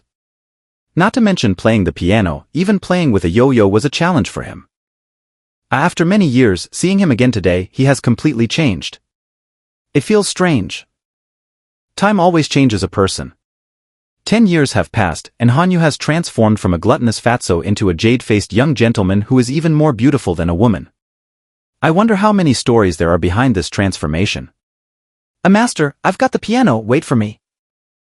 The diamond strength bear, with the piano on its shoulder, ran wildly and disappeared into the depths of the rainy night along with its voice. At this moment, the Star Punishment Squad's peril remained unchanged. Just then, Murong Shinshin heard a muffled groan of pain from behind, followed by a violent cough. The Crescent Moon Star Spirit awoke in pain, spewing blood. The blood of the star spirits was golden and shimmering, with tiny stardust particles floating around it. The Soul Eater beasts, which had been restless, went completely berserk upon smelling this blood, no longer fearing the treasures in my hands. They rushed towards the Crescent Moon Star Spirit in a frenzy. In the torrential rain of the Black Night, another battle began. The Heaven Soul Vine released Buddhist light, dispelling the darkness and forming a Buddhist light shield. The Hellfire Specter Wolf roared like thunder, spewing Hellfire Lotus. The Black Lotus Archer leaped into the air, dual pistols in hand, firing continuously. The battle was extremely intense, but the enemy's numbers were overwhelming. The Star Punishment Squad was outnumbered, and their spiritual power was heavily depleted, causing them to retreat in defeat within a minute. The Soul Eater beasts continuously released black mist, consuming everything around them and gradually tightening the encirclement. The Star Punishment Squad's ground became increasingly constrained, with no retreat in sight. Murong Yangshua anxiously shouted, Xingyu, the enemy's numbers are overwhelming. If we continue like this, not only will we fail to protect the Crescent Moon Star Spirit, but we'll also be left at the mercy of the Soul Eater beasts due to our depleting spiritual power. My gaze crossed the tidal wave-like army of Soul Eater beasts and settled on the thousand-eyed Soul Eater beast. Undoubtedly, all the Soul Eater beasts followed the orders of this thousand-eyed Soul Eater beast. It was the leader and brain of the team. As the cold rain dripped down my chiseled profile, I maintained a graceful smile. I strike the leader to rout the troops. Xingyu, you mean? If we kill the thousand-eyed Soul Eater beast, the other Soul Eater beasts will scatter. Murong Yangshua's face turned grim, and he said with a wry smile, easier said than done. It's an exalted beast tier 2. Even if we unleash all our attacks, we might not be able to kill it. I had no time to explain and suddenly shouted, "6 Jin, focus and channel your spiritual power." Murong Shinshin nodded in response. She took a hair tie from her pocket, gathered her wet white hair, and tied it into a single ponytail. Her smooth forehead, framed by the ponytail, gave her a look that combined youthful purity with a hint of the martial prowess of a female general. I'm ready. Murong Shinshin lifted her head, her gaze resolute, as if flames burned within her. The spiritual power within her surged fervently. I began issuing orders. Yangshua, place this beast crystal core 100 meters southeast. Meng, take this beast crystal core and go 100 meters southwest. Murong Yangshua, trusting his brother unconditionally, mounted the thunderstorm griffin healed by the Heaven Soul Vine and flew to the designated location. Yi Shimeng, riding the golden feather phoenix and holding the beast crystal core, flew over the Soul Eater beasts and landed accurately. Meanwhile, I rode the Hellfire Specter Wolf and used Hellfire to clear a path to the 100-meter mark directly north. I took out a beast crystal core from my spatial ring and placed it on the ground. With all 3 beast crystal cores in place, the formation was set. These 3 beast crystal cores were from the undead-type exalted beasts, emitting a chill under the torrential rain. I performed hand seals, each gesture complex and mysterious, changing unpredictably, dazzling to behold. 3 seconds later, the hand seals were completed. The King of the Underworld scroll automatically unfolded and hovered in front of me. I bit my right index finger, kneeled on the ground, and used my blood to draw a ghastly face-like pattern on the muddy ground. A blood as the guide, command the 9 hells. A 3 lives forgotten river, open the ghost gate. Netherflame ghost gate formation activate. After reciting the incantation, I clapped my hands together forcefully. The necromancer ring on my finger trembled violently. The King of the Underworld scroll emitted a black flame towards the sky, a nether flame from the underworld. The 3 beast crystal cores ignited simultaneously, with black flames leaping in the storm, undampened by the rain. Under my feet, a magical formation totem appeared. Above my head, the nether flame gathered to form a strange and eerie gate. The gate frame was carved with various hideous ghostly figures, their expressions and demeanor changing under the scorching nether flame as if they were alive. Around the gate, black water waves surged, coming from the river of forgetfulness, with intense necromantic power. Suddenly, countless ghostly claws and chains emerged from the gate, accompanied by ghostly wails and howls that shook the heavens and earth. Is this the ghost gate? Murong Yangshua looked up through the rain, clearly seeing the plaque on the gate inscribed with the words Ghost Gate. This was a special formation recorded in the King of the Underworld scroll, the Netherflame Ghost Gate formation. I looked pale. Activating the Netherflame Ghost Gate formation had drained a significant amount of spiritual power and a drop of my own blood. A 6 gene! Hearing my shout, Murong Xinshin channeled her spiritual power. The disaster bone blood-bat beast dove down from the sky without hesitation and charged straight into the ominous Ghost Gate. Murong Yangshua and Yi Shimeng looked stunned, as they didn't understand the purpose of the Netherflame Ghost Gate formation. Yi Shimeng, why did the disaster bone blood-bat beast go into the Ghost Gate? Did it lose control? Murong Yangshua, sis, what exactly are you and Xingyu doing? I'm completely in the dark. In the midst of the battle, Murong Xinshin had no time to explain. Her eyes remained resolute as she silently channeled her spiritual power. The surrounding Soul Eater beasts hesitated for a moment before resuming their assault. Suddenly, the Netherflame Ghost Gate formation trembled violently, unleashing a tremendous wave of necromantic power. The necromantic power roared like a beast, forcefully repelling and pushing back the attacking Soul Eater beasts with its strongest force. Murong Yangshua and Yi Shimeng looked up, staring at the dark gate suspended in the center of the formation. The gate emitted a deafening ghostly wail that assaulted their eardrums. A fierce wind swept the earth, and a blood-soaked claw emerged from the Ghost Gate, with sharp nails burning with pitch-black nether flame, resembling the flickering ghost lights in a graveyard. Then, a colossal creature burst forth from the Ghost Gate, soaring into the sky and circling above Murong Xinshin's head. Is this still the disaster bone blood-bat beast?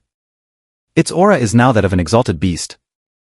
Brother Yangshua, it looks like the disaster bone blood-bat beast has evolved after breaking through. It's not just stronger, it has become a calamity blood demon bat. A heaven above, it's incredible. Just by passing through this gate, the disaster bone blood-bat beast has completed its breakthrough, advancing to an exalted beast, tier 2, and transforming into a calamity blood demon bat. Murong Yangshua and Yi Shimeng were deeply shocked by the sight before them, their minds struggling to calm down.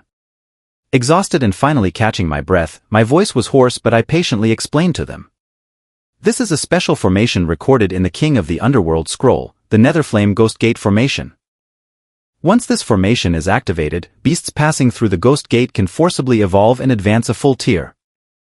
For example, 6 Gene's disaster bone blood-bat beast, originally a complete body, tier 2, has directly advanced to an exalted beast, tier 2, after passing through the gate. As I finished, Murong Yangshua and Yi Shimeng looked astonished. They had never seen such a peculiar formation. What a mysterious formation, unheard of before. I've been quite ignorant. Yangshua, it's understandable that you haven't seen this. This is the work of Shangguantong. Shangguantong, a woman forever living in legend, with an aura of invincibility written all over her. But of course, this formation also has drawbacks. The level increase lasts only 5 minutes and has certain side effects. This meant that after 5 minutes, the Calamity Blood Demon Bat would lose its current strength and revert to its previous form as a complete body, Tier 2, Disaster Bone Blood Bat Beast. At the same time, Murong Xinshin, as the Beastmaster, would also be cursed by the Netherflame Ghost Gate formation, losing all her spiritual power and falling into a weakened state. Shangguantong's formations were always characterized by a equivalent exchange. To gain certain powers, one must pay a price. This principle was central to Shangguantong's philosophy and the essence of being an undead Beastmaster. At this point, Murong Xinshin was determined to contract the Starloot spirit. She was willing to pay these costs. The synergy between Murong Xinshin and me was perfect. We completed this series of actions and operations with minimal communication. The stench of blood and madness spread, like a crazed lunatic escaping from an asylum, wreaking havoc and tossing everything about. The blood rain, like a herd of panicked wild horses, ran amok, splashing water and creating a symphony of battle. At this moment, the Calamity Blood Demon Bat circled above Murong Xinshin's head. Its evolved form exuded a terrifying ghostly wail from its massive blood-soaked body. Its rough, pitch-black hide was encased in a thick layer of white bone armor. Every gap in the bone armor oozed black nether flame, radiating a chilling and murderous aura. Its head, resembling a wolf king's skull, opened its gaping maw to reveal sharp, pointed fangs, with eyes burning with dark green necromantic fire, as it gazed down upon the earth, judging all living things. Suddenly, the Calamity Blood Demon Bat emitted an ultrasonic screech, causing chaotic air currents and boiling river water. During the Calamity Blood Demon Bat's screech, the surrounding Soul Eater beasts writhed in pain and fell to the ground. This was the Calamity Blood Demon Bat's new ability, Necromantic Pressure. Through its screeches and roars, it inflicted mental damage on its enemies. Murong Xinshin channeled her spiritual power and shouted, "Necromantic Bat Tide." The Calamity Blood Demon Bat, sensing its master's will, had its eyes blaze with fury. Its pair of bone wings fully extended, seemingly wanting to cover the entire night sky. In the next moment, the Calamity Blood Demon Bat flapped its bone wings, creating a powerful wind. Suddenly, a multitude of bats appeared in the sky. The number of bats kept increasing, densely packed together, resembling a massive black net aiming to ensnare everything. Under Murong Xinshin's control, the bat army swooped down like a surging tide, instantly overwhelming hundreds of Soul Eater beasts. In the chaotic battlefield, the sounds of biting and clawing echoed. Each necromantic bat opened its mouth and used its sharp fangs to tear at the bodies of the Soul Eater beasts. The Soul Eater beasts, being spiritual entities, could ignore physical attacks. However, the necromantic bat's bites inflicted mental attacks, a natural counter to spiritual entities. With the tearing of fangs and scratching of claws, hundreds of Soul Eater beasts turned to ashes and dispersed in the rain. This was the terrifying aspect of the Calamity Blood Demon Bat, showcasing the power and dominance of an exalted Beastmaster. Murong Yangshua was visibly excited. Xingyu, help me out. Let my Thunderstorm Griffin pass through the Netherflame Ghost Gate formation to level up too. Yishimeng was also intrigued. She flew over on her golden feather phoenix with a cute voice. Brother, please. I want to join in too. I shrugged helplessly. Sorry, both of you, but even if your beasts pass through the Netherflame Ghost Gate formation, they won't level up. Why not? Because the Netherflame Ghost Gate formation only affects undead-type beasts. After my explanation, Murong Yangshua looked disappointed and sat down with a sigh, mumbling, if I'd known, I would have contracted an undead-type beast too. Currently, only Murong Xinshin in the Star Punishment team had contracted an undead-type beast. So the Netherflame Ghost Gate formation I activated could only be utilized by Murong Xinshin. Boom tilde. The explosion shook the mountains and rivers, and the violent necromantic power swept across the heavens and the earth. The Calamity Blood Demon Bat wreaked havoc among the enemy forces, occasionally summoning the necromantic bat army and spewing Netherflame fire pillars, single-handedly turning the entire battlefield upside down. The thousand-eyed Soul Eater beast, positioned at the rear of the battlefield, sensed the danger and immediately responded. It floated into the high sky, its body continuously expanding. I looked up and saw a massive black sphere suspended in the dark clouds. The sphere's surface was covered with crimson eyes. Each eye spun rapidly, releasing vast amounts of Soul Eater power. Yi Shimeng, observing closely, shouted urgently, "This is bad. These Soul Eater beasts are starting to reproduce." The Soul Eater beasts, previously injured by the Calamity Blood Demon Bat, suddenly emanated black mist, with new Soul Eater beasts separating from within. Each Soul Eater beast, like cellular division, split into 2, and then those into 4. In no time, the number of Soul Eater beasts increased geometrically. As time passed, the Calamity Blood Demon Bat's killing rate of Soul Eater beasts fell far behind the speed at which they multiplied. Murong Yangshua bit his lip, frowning. If this continues, once the 5 minutes are up and the Netherflame Ghost Gate formation expires, the Calamity Blood Demon Bat's level will drop. Everyone understood the gravity of the situation. In this critical moment, Murong Xinshin kept a calm mind, fully aware of the principle of capturing the king to catch the thief. Requesting support cover. Murong Xinshin suddenly jumped onto the back of the Calamity Blood Demon Bat and shouted. Yi Shimeng was stunned, looking around in confusion. Huh? What support? Who is the support? Received. My resonant and loud voice overshadowed the thunder, reverberating across the battlefield. Roi. The power of the dragon enveloped the battlefield, with the dragon's roar echoing through the mountains and rivers. I rode on the shadow dragon, weaving through the lightning storm, closely following Murong Xinshin. Murong Yangshua stared in amazement, his lips trembling uncontrollably. Let the only dragon tamer of the Dragon Kingdom assist you? A little, sister, I'm not saying you're being too arrogant, but you've really gotten carried away. Murong Xinshin, riding the Calamity Blood Demon Bat, continually channeled her spiritual power, pushing its flying speed to the limit. I followed closely behind, constantly monitoring the surroundings. As we approached the thousand-eyed Soul Eater beast, it also sensed the deadly threat and immediately released Soul Eater power, with thousands of crimson eyes spinning wildly. All the Soul Eater beasts sensed their leader's call, turning into dreamlike black mist and spiraling upwards. The thousand-eyed Soul Eater beast acted as the brain, while the other Soul Eater beasts were the limbs. Under the brain's control, all the Soul Eater beasts surged toward Murong Xinshin like a black serpent. Murong Xinshin did not react or order the Calamity Blood Demon Bat to use any battle skills. She needed to conserve her spiritual power, using all of it to unleash the ultimate skill of the Calamity Blood Demon Bat. As a Tier 3 Beastmaster, Murong Xinshin's spiritual power reserves were also at the Tier 3 level. The transformation of the Calamity Blood Demon Bat consumed enormous spiritual power, and Murong Xinshin had only one chance to deal with the thousand-eyed Soul Eater beast. Thus, when faced with the large number of Soul Eater beasts trying to obstruct her, she could not afford to be distracted. A shadow bind. My voice came from behind Murong Xinshin. The shadow dragon raised its head and let out an enraged roar. The terrifying shadow power tore through the sky, with lightning illuminating the darkness. Each Soul Eater beast cast a corresponding shadow on the ground under the lightning's light. At that moment, each shadow was firmly pinned down by dragon claw-shaped shadow power. The dragon claws acted like nails, fixing all the Soul Eater beasts' shadows in place. The shadows were immobilized, and the entities themselves fell into a static state. In the sky, the Soul Eater beasts coming from all directions toward Murong Xinshin were instantaneously frozen, like machines that suddenly crashed, losing all functionality. A shadow bind, one of the shadow dragon's battle skills. This skill can bind and fix the shadows of enemy units, indirectly controlling them and rendering them immobile, imprisoning them in place for 10 seconds. The torrential rain continued to ravage the world as Murong Xinshin rode the Calamity Blood Demon Bat through the thousands of immobilized Soul Eater beasts, heading straight for the thousand-eyed Soul Eater beast. I stood on the dragon's head, closely following. This was the essence of support. With my assistance, Murong Xinshin need not worry. Due to the trust and tacit understanding between us, she was confident that I would clear all obstacles, ensuring she reached the thousand-eyed Soul Eater beast safely. Murong Yangshua was agitated, shouting, "A perfect pair, teamwork makes the task easier, this coordination is truly seamless." Yi Shimeng showed a cute, innocent smile, "Sister-in-law is amazing, she even made brother assist her." To have the only dragon tamer of the Dragon Kingdom assist her, Murong Xinshin was indeed a unique presence.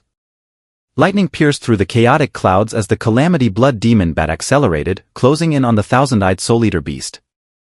Panicked, the thousand-eyed Soul Eater beast, driven by survival instincts, unleashed all its remaining Soul Eater power. Thousands of crimson eyes automatically detached from the beast's body, converging to form an elliptical black vortex. The vortex emitted a dense, black mist. This was the thousand-eyed Soul Eater beast's most powerful skill, Soul Eater Vortex. When the Soul Eater Vortex is activated, it can absorb enemy attacks and convert them into its own power. Murong Xinshin, with her slender figure, stood atop the Calamity Blood Demon Bat, her long hair fluttering in the wind, her rain-drenched face cold as ice. Another fire a Calamity Bone Spear. Accompanied by a hoarse, forceful cry, Murong Xinshin's pale neck bulged with veins, her profile flushed. All the remaining spiritual power within her surged forth.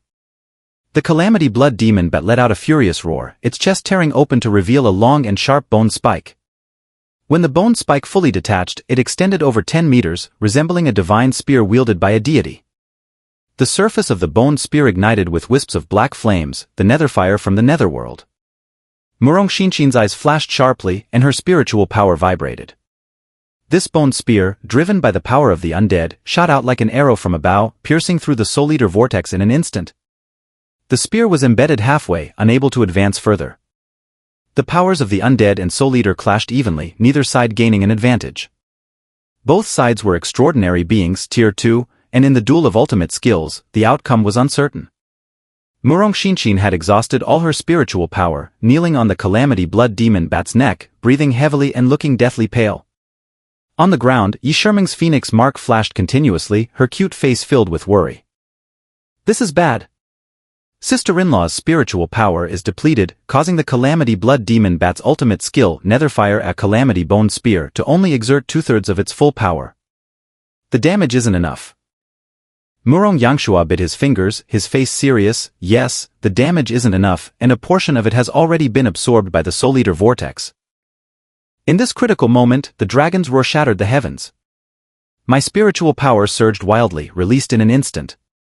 Ashware Shadow Dragon's Flame Claws. The shadow power and dragon power merged seamlessly, with purple-black dragon flames rising as if to burn the dark sky. Under Murong Yangshuo and Yi Shiming's watchful eyes, 2 enormous dragon claw phantoms suddenly appeared in the sky. The dragon claw phantoms were surrounded by raging flames. With a hissing sound, the Soul Eater vortex, like a thin sheet of paper, was ruthlessly torn apart by the 2 dragon claws, scattering into countless black fragments like a shattered demon's mirror. In the blink of an eye, the Calamity Bone Spear, wrapped in netherfire, pierced through the dense black fragments, mercilessly thrusting into the thousand-eyed Soul Eater beast's core. Boom tilde. A violent explosion erupted, creating gusts of wind. In the sky, it was as if a black flower had bloomed, dispersing the world's filth. The flickering netherfire flames, like a fleeting fireworks display, vanished in an instant. The thousand-eyed Soul Eater beast could not withstand the undead power contained within the Calamity Bone Spear and exploded, perishing. Its beast crystal core fell right into my hands. Capture the thief by capturing the king first. The thousand-eyed Soul Eater beast was the king of this group, and after its death, the other Soul Eater beasts scattered in fear, quickly disappearing beneath the waves of the Seven-Star River, leaving no trace. The intense battle had now come to an end. The Star Punishment Team had slain an extraordinary beast and saved the life of the Crescent Moon Star Envoy. The title of Best Support for this battle was awarded to the only dragon tamer of the Dragon Kingdom, me. Only someone like me would waste such resources to support as a dragon tamer. The Calamity Blood Demon Bat slowly descended from the sky, landing just as the 5-minute effect ended. The Netherfire Demon Gate array gradually closed and vanished under the force of a gust of wind. The Calamity Blood Demon Bat's level began to drop. Its body continually shrank, and the heavy white bone armor receded like a receding tide. It reverted to its complete body, Tier 2, form, the Disaster Bone Bloodbat Beast. In the past 5 minutes, forcibly increasing its level through the Netherfire Demon Gate array had been a tremendous burden for the Disaster Bone Bloodbat Beast. It lay motionless on the ground, emitting a pitiful whine, extremely weak. The Shadow Dragon descended from the sky, landing steadily by the Seven-Star River. I held the exhausted Murong Xinshin in my arms, jumping down from the dragon's head with steady movements, ensuring that the lady in my arms did not experience any jostling. A little sister. A brother. Murong Yangshuo and Yi Shiming rushed over anxiously. Xingyu, is my sister okay? Don't worry. This is just the after effect of the Netherfire Demon Gate array. 6 Jean is physically and mentally exhausted, and her spiritual power is depleted. She'll be fine after a night's rest. Murong Xinshin's body was not severely injured, just fatigued. I gave her a spirit recovery pill to help her quickly regain her spiritual power. The spirit recovery pill was a supplement given to me by Coach Gu Zheng during the martial arts tournament. At that time, Guzheng gave me 18 spirit recovery pills, and now, counting the one Murong Xinshin took, I still have 9 left. Each spirit recovery pill is extremely precious, allowing a Beastmaster with depleted spiritual power to rapidly restore a large amount of power in a short time. For Beastmasters below the 5-star level, whose spiritual pools are relatively shallow, a single pill can refill their spiritual pool. Soon, after her spiritual power had nearly recovered, Murong Xinshin's complexion improved significantly. Xingyu, I'm fine now. Don't worry about me. Murong Xinshin got out of my arms, first recalling the weakened disaster Bone Blood but Beast back into her Beastmaster emblem, and then walked up to the Crescent Moon Star Envoy. In the endless night, thunder rumbled, lightning streaked across the sky, and the rain poured down like a massive curtain of water between heaven and earth. The Crescent Moon Star Envoy knelt on the ground, her white hair drenched by the rain, her exquisitely beautiful face showing deep gratitude. She had witnessed everything. This young Beastmaster, with the same hair color as hers, had slain the thousand-eyed Soul Eater beast and saved her life. Yet, in her eyes, there remained a trace of vigilance. In the past, she had been lonely and isolated, without any Star Spirit clan companions, facing the Soul Eater beast clan's pursuit alone, living in constant fear every day. Being caught in the depths of despair had made it sensitive and distrustful of all living beings around it. At this moment, Murong Xinshin extended her right hand. Don't be afraid, I won't hurt you. Murong Xinshin's voice was as gentle as water, soothing the wounded soul of the Crescent Moon Star Envoy. The Crescent Moon Star Envoy raised its small face, looking a bit timid and hesitant. But when it looked down at the coat draped over its body, the fear and hesitation in its eyes vanished. When the Crescent Moon Star Envoy was pushed ashore by the waves, it was severely injured and had exhausted its Star Spirit magic, making it impossible to repair its badly damaged Star Spirit garments. If not for Murong Xinshin taking off her coat to cover it, it would have been unable to protect its privacy, leaving it completely exposed. The Star Spirit clan highly valued their dignity, and the Crescent Moon Star Envoy understood that this young girl not only protected its life but also safeguarded its dignity. The Crescent Moon Star Envoy struggled to stand up, its slender, pale legs trembling slightly. Once it managed to stand, instead of shaking hands with Murong Xinshin, it bowed its head and kissed the back of her hand with its lips. Yishirmeng pursed her lips, full of confusion. Brother, this Star Spirit beast's behavior is so strange. I explained, this is the highest form of etiquette in the Star Spirit clan, similar to the hand-kissing ceremony in Western countries. It's essentially a gesture of gratitude towards Sixjin. Murong Yangshua stepped forward, circling around the Crescent Moon Star Envoy. This figure, this beauty, this aura, perfect, truly a masterpiece. Aside from its prominent ears, crescent pupils, and the Star Spirit wings on its back, the Crescent Moon Star Envoy was indistinguishable from a human. Even though it was severely injured and its complexion was poor, nothing could hide its stunning beauty and perfectly proportioned figure. A little sister, what's your name? The Crescent Moon Star Envoy took a step back, avoiding eye contact with Murong Yangshua, muttering something under its breath. What did you say? I can't understand that gibberish. I laughed and said, it's clear, it said its name is Amos. Murong Yangshua scratched his head. Xingyu, you understand the Star Spirit language? I have a bit of knowledge in every language. Yishirmeng gave a thumbs up. That's some impressive bit of knowledge. My Eye of the Demon God merely needed to scan the Crescent Moon Star Envoy's brain to acquire the language system of the Star Spirit clan, allowing me to fully master it. Its name, translated from the Star Spirit language into our Dragon Kingdom language, would be roughly Amos. The meaning behind it is the goddess who governs the moon. Upon hearing this, Murong Xinshin raised her hand again, brushing off the dirt from the Crescent Moon Star Envoy's hair, and then asked, if you have no other place to go, I can be your home. The Crescent Moon Star Envoy understood the meaning Murong Xinshin wished to convey. Without any hesitation, it knelt on one knee, raising its forehead. A life-saving grace is greater than the sky, a principle that applies to any sentient race, except for the cold-blooded ones. The Crescent Moon Star Envoy was injured, and it had no companions of its kind. If it left these humans, its blood would attract another group of Soul Eater beasts, and the outcome would be dire. For this reason, the Crescent Moon Star Envoy was willing to follow its savior, viewing Murong Xinshin as its only home. Murong Xinshin smiled gently, her dimples filled with both relief and joy. Drip tilde. Murong Xinshin bit her finger, letting a drop of blood fall onto the Crescent Moon Star Envoy's forehead, merging into its skin, creating a resonance between their souls. At the moment the blood contract was successfully signed, the torrential rain ceased. A blood contract mark appeared on the crescent moon star envoy's forehead, signifying that it had officially become Murong Xinxin's beast companion. Xingyu, Amos is injured. Do you have any solutions? Let me take a look. I summoned the celestial soul vine and released silver fireflies to perform basic treatment on the crescent moon star envoy. Under the purification of the silver fireflies, the bloodstains on the crescent moon star envoy gradually disappeared, and its skin returned to its original smooth, white state. How is it? Ahem. The celestial soul vine's firefly power can only heal Amos's external wounds. It still has an internal injury that affects its star spirit core, causing it to be unable to use star spirit magic. My demon god eye allowed me to see clearly inside the crescent moon star envoy. In its abdomen was a halo similar to a star, which was the star spirit core and the foundation for star spirit beast survival. The star spirit core of the crescent moon star envoy had a narrow crack. This crack is likely not caused by the Soul Eater beasts but rather. I increased the power of my gaze, and my demon god eye emitted a crimson mist. A black magic. I detected a trace of malevolent black magic within the crack. This is the aura of the fallen curse magic.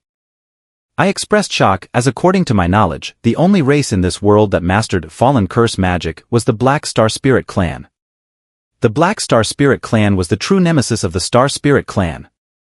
A6 gene, first, put Amos into the beast emblem. I'll find a way to address its internal injury later. And this place is a land of misfortune, we shouldn't stay here.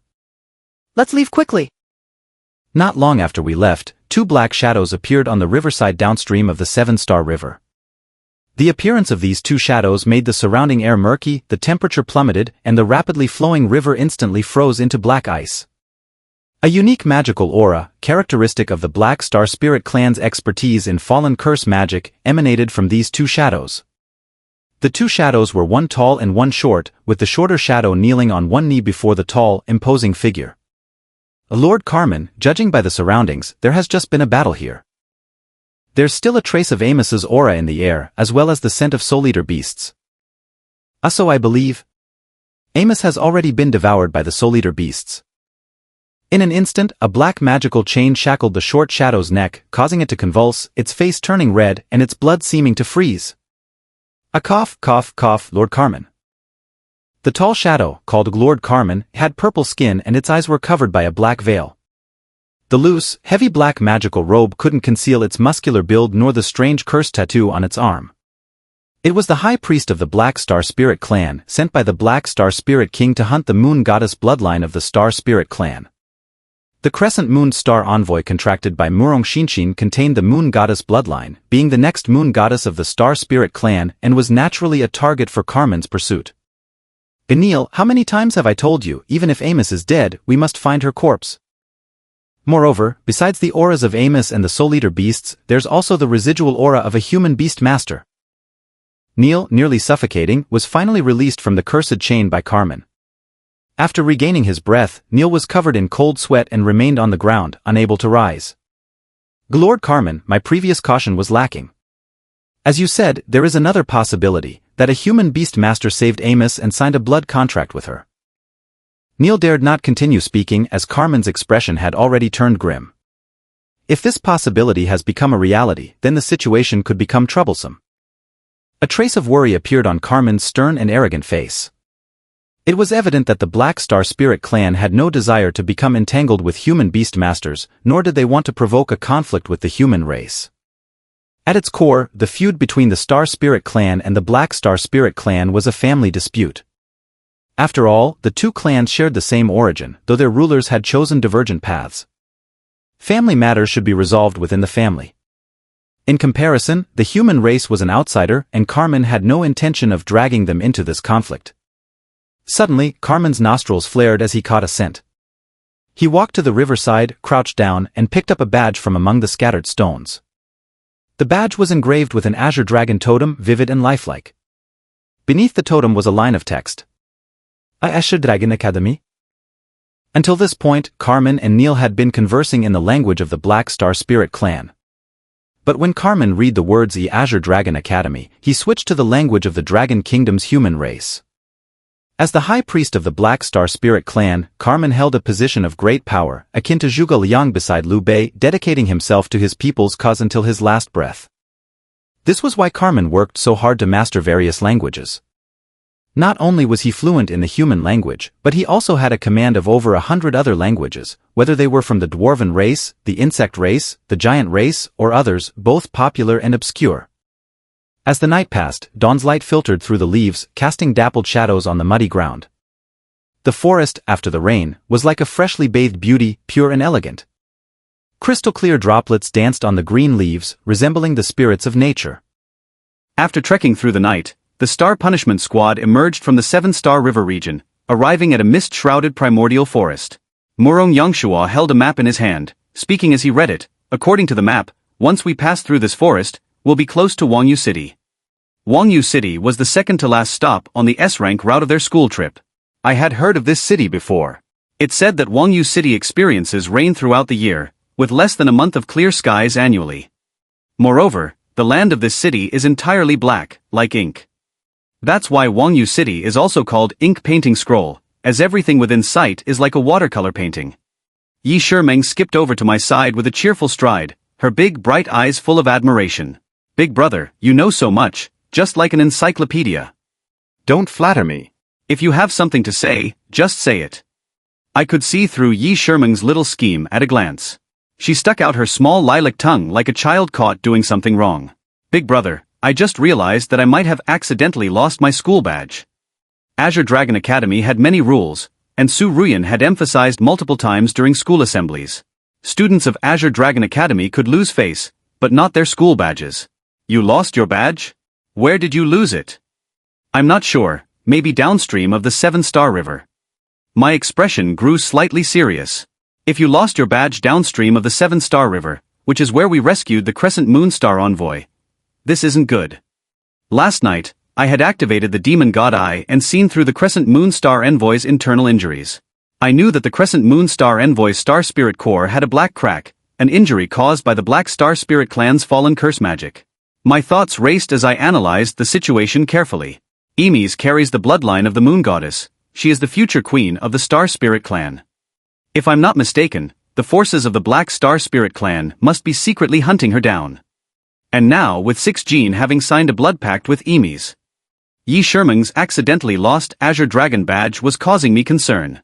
As it turned out, my concerns were not unfounded. The badge had already been picked up by Carmen, the high priest of the Black Star Spirit clan. Big brother, I'm sorry, I didn't mean to lose it. I didn't blame her. This couldn't be entirely pinned on Yi Shimeng, it was just the workings of fate. Still, my expression remained serious. Murong Xinshin walked over and leaned close to my ear. Xingyu, you don't look well. What's going on? Nothing. Murong Xinshin suddenly asked, did signing a contract with Emis bring us a lot of trouble? I was a bit surprised. Murong Xinshin's intuition was sharper than I had expected. Judging by your expression, I can tell something's wrong. Murong Xinshin knew her boyfriend too well. After all, with all the kisses shared, their telepathy had grown stronger. I pressed my lips together and gave a brief explanation. There is indeed some trouble. Emis has the Moon Goddess's bloodline, which will attract the Star Spirit clan's true nemesis, the Black Star Spirit clan. But don't worry, even if the Black Star Spirit clan tracks us down, we'll face them together.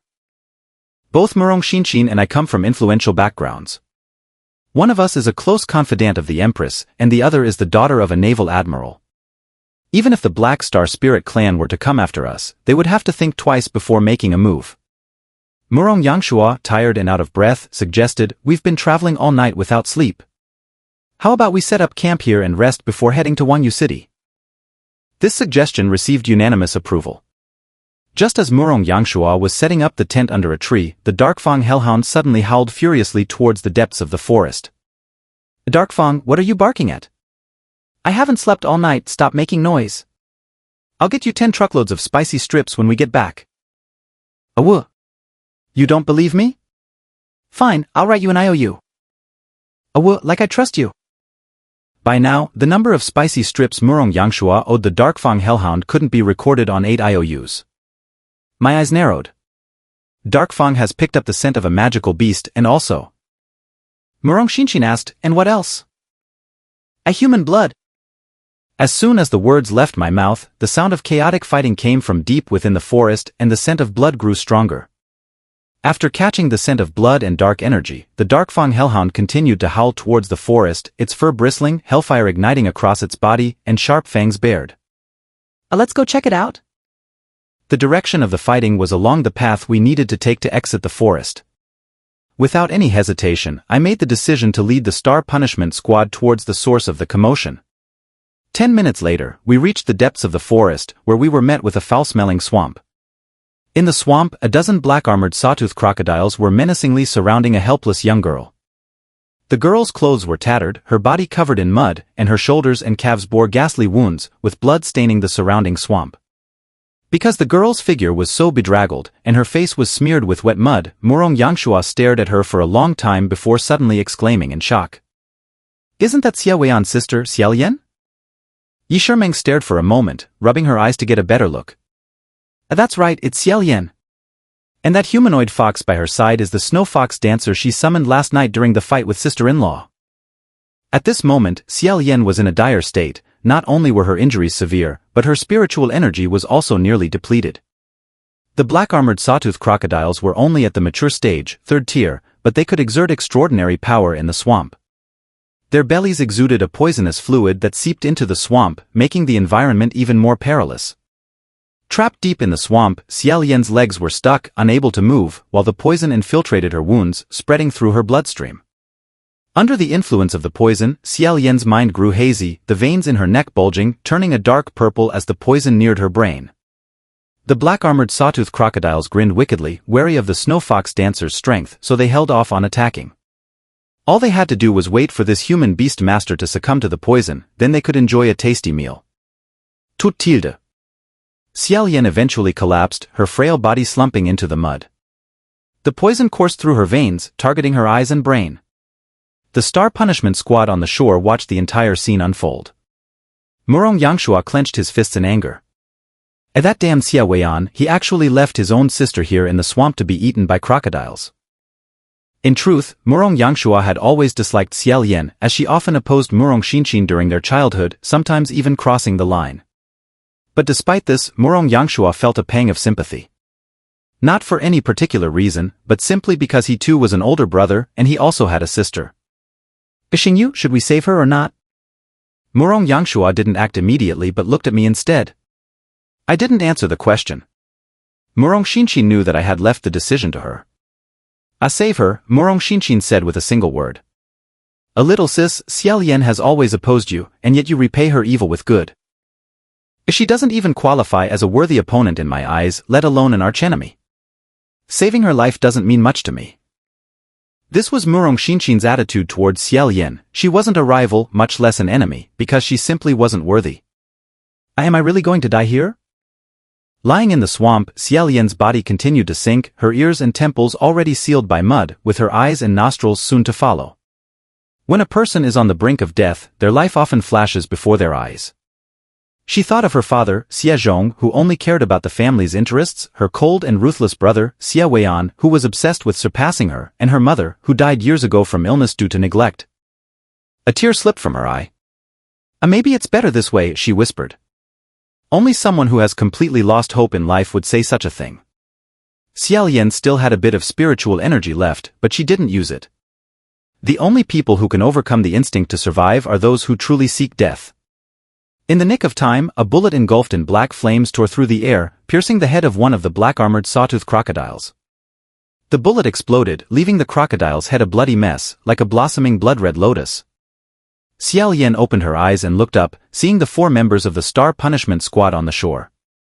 Beside me stood the Black Lotus Archer, the barrel of his gun still trailing a wisp of black smoke. She was saved and she cried. Tears streamed down Xiao Yan's face, not tears of joy at being rescued, nor excitement from narrowly escaping death, but tears of immense sorrow and heartbreak. Just moments ago, as she was about to have her arm bitten off by a black-armored sawtooth crocodile, deep down, she still harbored a faint hope that Xia Weian would descend like a divine warrior, playing the role of a brother saving his sister in a romantic fairy tale. But in the end, Xia Weian did not appear. The ones who saved her life were, instead, a group of strangers. One of the black-armored sawtooth crocodiles had been killed by the Black Lotus Archer's gun, and its companions, enraged, shook their massive bodies and charged towards the shore. Calm and composed, I channeled my spiritual energy. The Black Lotus Archer once again absorbed the hellfire from the Hellhound, recharging his 2 revolvers. Bang, bang, bang. A series of rapid shots, each one perfectly aimed and hitting its mark. A barrage of black bullets followed, each one capable of piercing through the skull of a black-armored sawtooth crocodile. If several of the crocodiles happened to line up along the same path, a single bullet would trigger a chain of headshots. With each explosion of the bullets, a miniature hellfire lotus bloomed from the head of each crocodile. The black-armored sawtooth crocodiles that lost their heads collapsed to the ground, lifeless. The swamp was teeming with black-armored sawtooth crocodiles, but the survivors, seeing their comrades getting shot down one after another, were terrified and dove underwater. Some of the more daring crocodiles tried to peek out, exposing half of their heads to survey the situation. Bang! The phrase "instant death upon exposure" perfectly described the Black Lotus Archer's marksmanship. Murong Yangshua was stunned, exclaiming, "Xingyu, your beast is incredible. Every shot is a headshot. Are you using an aimbot?" I joked back, "No cheats here, just never turn it off."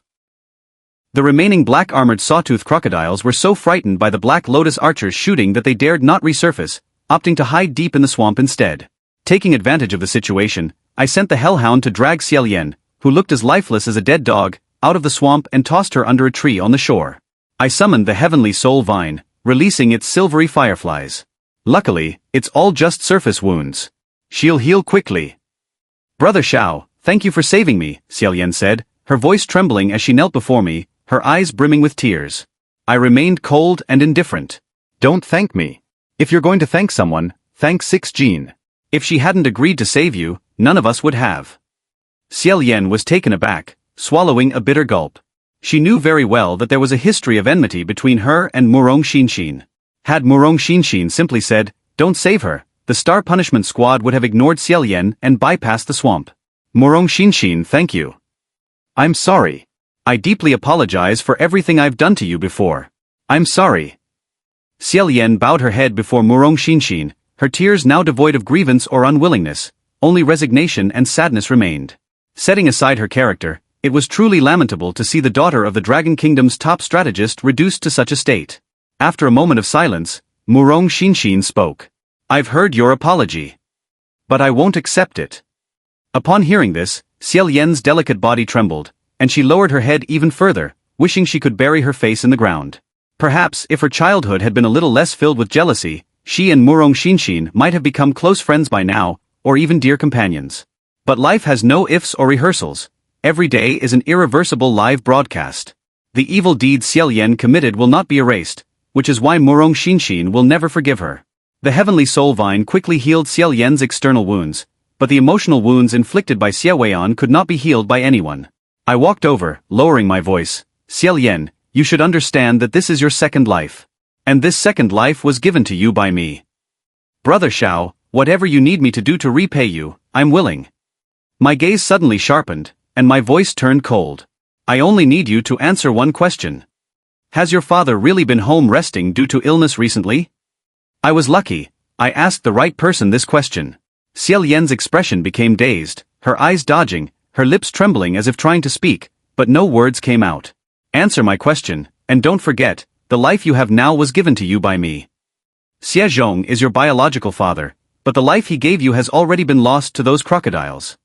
Each of my words pierced Xiao heart. She had to admit that she had already died once and that it was the man before her who had given her a chance at rebirth. After hesitating for a moment, Xiao bit her lip and softly said, "I can only tell you what I know. A few days ago, I went to my father's room to bring him his medicine. I called out a few times, but no one answered. I lifted the blanket, and there was no one in the bed. My eyes sparkled as I pressed on. Where did he go? I don't know. I only know he wasn't sick at all. I never do anything that doesn't bring me benefits, including saving Xiao this time. Her life or death didn't matter to him. What mattered was whether he could extract useful information from her. It was fortunate that Xiao didn't disappoint me. She did indeed provide a crucial piece of information. Xiao was pretending to be sick at home, but in reality he had disappeared. I whistled, and a blood-stained raven landed on my shoulder. This vital information was simultaneously relayed to the Empire Soul Organization. Brother Xiao, I've told you everything I know. If you ask more, I won't be able to give you an answer. I scrutinized Xiao before me and came up with an idea. For now, you should stay with the Star Punishment Squad and complete this study trip. Thank you, Brother Xiao. At this moment, Xiao was no longer a human in my eyes, but a chess piece. Heaven and earth are the chessboard, and all things are the chess pieces. This time, I won't enter the game myself. Instead, I intend to set the board and invite the Xia father and son to enter and meet their end. 2 hours later. The Star Punishment Squad emerged from the primeval forest and headed straight to a restaurant in Huangyan City. Xiao had invited everyone to a meal as a token of gratitude for saving her life. After taking a seat in a corner by the window, Murong Yangshua rolled up his sleeves. A waiter, the menu. A girl, just over 10 years old, ran over and handed over a menu. The little girl caught my attention. She was at the age where she should be growing, but she was so thin that she was nothing but skin and bones. Her face was sallow and gaunt, a clear sign of long-term malnutrition. Murong Yangshua glanced at the menu and was so shocked that he nearly fell off his chair. Yangshua ji, your eyes are as white as saucers. Is there something wrong with the menu? Meng, my shock is beyond words. See for yourself. Yi Shimeng took the menu and began reading aloud, her voice growing louder with each line to express her disbelief. A sour and spicy shredded potatoes, 888. Stir-fried bok choy, 998. Chicken stewed with mushrooms, 3,800. Brother, I don't dare to read any further. My worldview has just shattered. I took the menu, my eyes showing surprise. A simple plate of stir-fried vegetables was priced between 800 and 1,200 gold coins. 4 meat dishes, the prices were even more exorbitant, ranging from over 3,000 to more than 5,000 gold coins. I glanced at Xiao. You said you were treating us. Xiao took out her wallet, laughing wryly. I'm treating, no matter how expensive it is. But in my 20 years of life, I've never seen such pricey home-cooked dishes. Bang! Murong Yangshua slammed the table in anger, startling the little girl. This is daylight robbery. 888 for a plate of shredded potatoes? I could visit a nightclub and pick 2 girls at once, and it wouldn't even cost 888. The atmosphere turned awkward. Murong Yangshua blushed and cleared his throat. Ahem, the nightclub isn't the point. The point is, this restaurant is a scam. Malicious pricing, I'm going to report you. The little girl, just a server, was on the verge of tears after being yelled at by Murong Yangshua. We're not a scam. Every restaurant in Huangyan City has the same prices. Murong Xinshin and I exchanged glances. A child this young wouldn't lie. This means it's not just this restaurant, there's something wrong with the prices in the whole city. 6 Jean, I think so too. I had a strong feeling that this ink painting like Huangyan City was different from any other city I had been to. Footsteps sounded from the second floor as someone descended from an upstairs private room. Xiao Xingyu, we meet again. The 3 people coming down the stairs were none other than the sky-covering squad. Xiao led the way, followed by Han Yu and Dongfeng Qing. The moment Xiao saw Xiao, her face turned deathly pale. She clenched her fists, her bloodshot eyes filled with sadness and anger. Murong Yangshua grew wary, his face cold as he questioned, Xiao, what are you doing here? Xiao, with a lazy demeanor, casually replied, Huangyan City is a must-stop on the S-Class study trip route. We, the sky-covering squad, are just passing through, taking a break and having a meal. Is that a problem? At that moment, Xiao noticed Xiao hiding behind me, and his gaze instantly turned icy. Xiao, mind your position.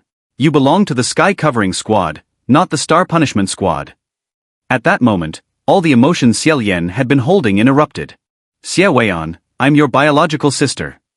Last night, I got lost in the primeval forest, surrounded by beasts. As my brother, you didn't even bother to look for me. Now that we've reunited, don't you care about me at all? Don't you want to know what I went through during the night we were apart? Xiao screamed in hysteria, tears spilling from her eyes. Xiao remained silent for a moment before lifting his emotionless gaze. Last night, you ran off in a fit of temper and got lost. How can you blame me for that? Moreover, because of your temper, the sky-covering squad schedule was delayed. Now that you're back, I can give you a lighter punishment. What are you glaring at? Hiding behind Xiao Xingyu, what's that supposed to mean? Xiao, recognize your place. You're a Xie, not a Xiao. Xie Weian's words were inhumane. Yi Shimeng could no longer stand it and stepped forward, pointing at Xie Weian and shouting, Xie Lian was angry because you slapped her yesterday. Xie Weian snorted coldly, his eyes filled with disdain and indifference, the corners of his lips curling into a thin, mocking smile. I'm her brother. It's only natural for a brother to discipline his sister. So what if it was a slap? What right does she have to be angry? A shadow flashed by, closing in on Xie Weian. Smack! It was a resounding slap, Murong Yangshua's hand striking Xie Weian's face with force and fury. The blow was heavy and full of anger. Xie Weian staggered back, crashing into tables and chairs as he fell. His face immediately turned red and swollen, the corner of his mouth showing signs of bruising. The atmosphere froze instantly, the hall on the first floor fell silent. I remained calm. Murong Yangshua's action was expected, as he knew his brother's character well. Breathing heavily, Murong Yangshua was seething with rage, his right hand trembling violently from the recoil. Murong Yangshua, how dare you slap me? I did. You beast don't deserve a sister. Xie Lian stared blankly for a long moment before looking towards Murong Xinshin. At that moment, she understood a lot. Murong Xinshin, I've let go of my jealousy, but I can't let go of my envy. I envy you for having such a brother. Murong Yangshua's slap was not just for Xie Lian, but for the very notion of siblings. His rank in the hierarchy no longer mattered. What mattered was that, at this moment, he was the strongest brother in the world. Murong Yangshua, you're courting death. Xie Weian, like his father Xiezhong, valued dignity and face above all else. Murong Yangshua's slap had not only shattered his dignity but also swollen his delicate, handsome face. Xie Weian, I'm your biological sister. Last night, I got lost in the primeval forest, surrounded by beasts. As my brother, you didn't even bother to look for me. Now that we've reunited, don't you care about me at all? Don't you want to know what I went through during the night we were apart? Xie Lian screamed in hysteria, tears spilling from her eyes. Xie Weian remained silent for a moment before lifting his emotionless gaze. Last night, you ran off in a fit of temper and got lost. How can you blame me for that? Moreover, because of your temper, the sky-covering squad schedule was delayed. Now that you're back, I can give you a lighter punishment. What are you glaring at? Hiding behind Xiao Xingyu, what's that supposed to mean? Xie Lian, recognize your place. You're a Xie, not a Xiao. Xie Weian's words were inhumane. Yi Shimeng could no longer stand it and stepped forward, pointing at Xie Weian and shouting, Xie Lian was angry because you slapped her yesterday. Xie Weian snorted coldly, his eyes filled with disdain and indifference, the corners of his lips curling into a thin, mocking smile. I'm her brother. It's only natural for a brother to discipline his sister. So what if it was a slap? What right does she have to be angry? A shadow flashed by, closing in on Xie Weian. Smack! It was a resounding slap, Murong Yangshua's hand striking Xie Weian's face with force and fury. The blow was heavy and full of anger. Xie Weian staggered back, crashing into tables and chairs as he fell. His face immediately turned red and swollen, the corner of his mouth showing signs of bruising. The atmosphere froze instantly, the hall on the first floor fell silent. I remained calm. Murong Yangshua's action was expected, as he knew his brother's character well. Breathing heavily, Murong Yangshua was seething with rage, his right hand trembling violently from the recoil. Murong Yangshua, how dare you slap me? I did. You beast don't deserve a sister. Xie Lian stared blankly for a long moment before looking towards Murong Xinshin. At that moment, she understood a lot. Murong Xinshin, I've let go of my jealousy, but I can't let go of my envy. I envy you for having such a brother.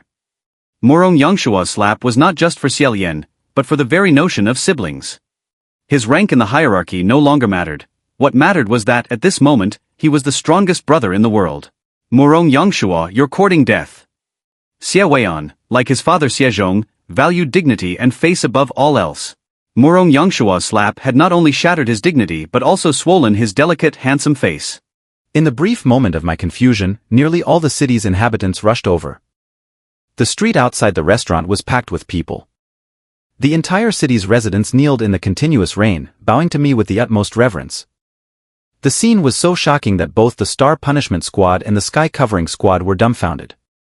Yi Shimeng tugged at my belt, curiously asking, Brother, have you been to Huangyan City before? No, this is my first time. I answered honestly. Murong Yangshua joked with a smile, Xingyu, judging by the way the city's residents are acting, it seems like each one owes you $1 billion, right? Just as I was trying to make sense of it, a gust of wind swept through the street. A Lord City Master is arriving. Non-essential personnel, please clear the way to avoid injury. I stepped out of the restaurant and looked up. A woman riding a giant wolf beast approached swiftly, coming from afar. The giant wolf beast stopped at the restaurant entrance. Its size was twice that of a hell nether wolf, its shoulders nearly occupying the entire street. Its snow-white fur was sleek and flowing, surrounded by tiny ice crystals. The puddles under its paws were gradually freezing. The ripples from raindrops hitting the ground were also frozen in place by the icy power. I instinctively activated my demon eye. A Beast King body, Tier 3, Beastmaster, Ice Elemental, with legendary bloodline quality, Snowfall Silver Wolf King. The woman leaped down from the wolf's back. She wore bright silver armor, which accentuated her figure, making her appear taller and broader. In terms of appearance, the woman's features were well-defined, with the aura of a female general. While not a top beauty, her exceptional presence made her stand out. Her long black hair was tied into a high ponytail, which the heavy rain could not flatten. Lord Xiao, welcome to Huangyan City. The woman cupped her hands and bowed deeply, her face filled with respect and joy. Who are you? Let me introduce myself. I am Huangyan, the city master of Huangyu. Huangyu extended her hand. I looked down and was momentarily taken aback. Huangyu was a woman, but her hands were rougher than those of men who had worked the fields all their lives. The backs of her hands and palms were covered with cracked fissures and thick calluses, interspersed with scars of indeterminate age. Her rough, unseemly hands seemed incongruous for someone in her position, yet I couldn't help but feel a deep respect for her. Scars and calluses were often the marks of a Beastmaster's dedication. I extended my hand and shook hers.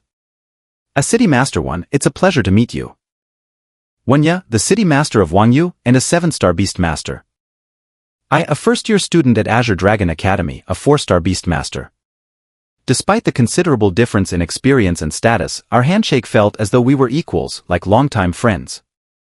As City Master one, I am still unclear as to why everyone views me as a benefactor? Huangyan's face lit up with a radiant smile as she enthusiastically explained. Many years ago, all the farmlands within Huangyan City were infected by the miasma of insect-type magical beasts. This caused our land to turn barren, and we were unable to grow any crops. We faced years of famine and had to buy food and vegetables at high prices from other cities. Recently, Lord Xiao, you led the Dragon Kingdom delegation to win the championship at the Martial Arts Tournament.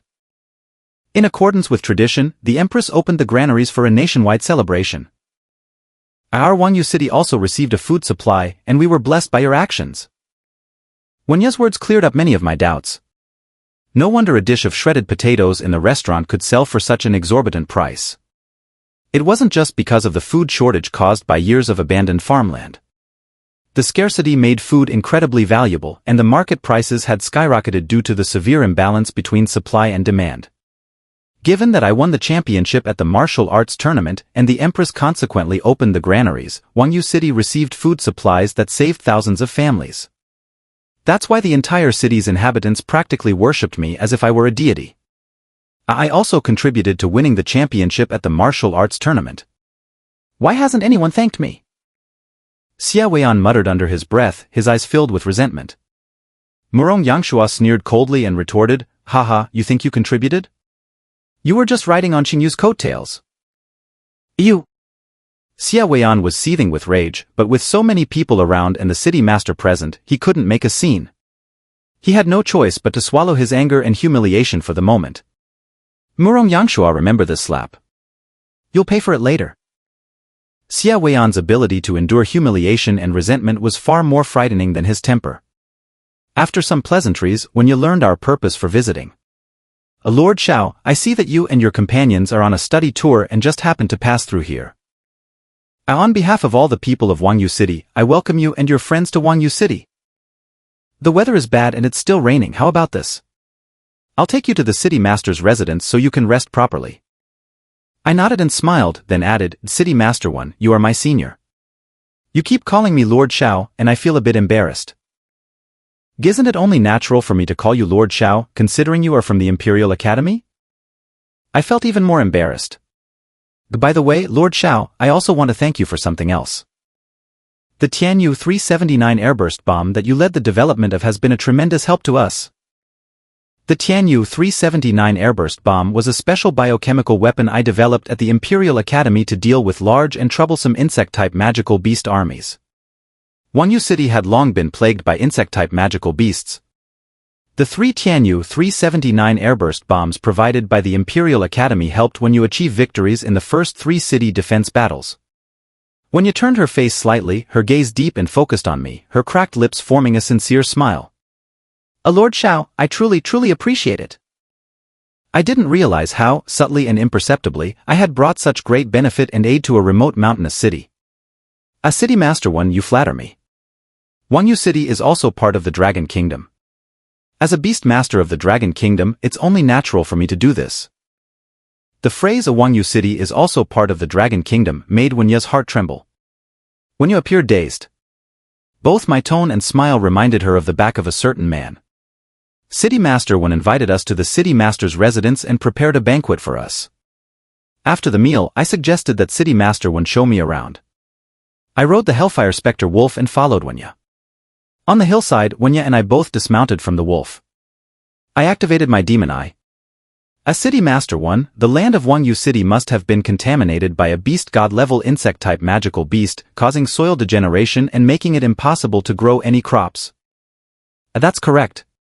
25 years ago, a beast god-level insect-type magical beast invaded Huangyan City. I was only 4 years old at that time. My grandfather and father defended the city together, but they were no match for that magical beast. Lord Xiao, the city should have been destroyed in that battle, but it was saved by the appearance of a predecessor. I asked curiously, who was that predecessor? Wenya hesitated but eventually had to answer, his identity is somewhat sensitive. He was the leader of the Yen Alliance, Xiao Lian. The name struck my ears like a bomb, leaving a ringing sensation in my head.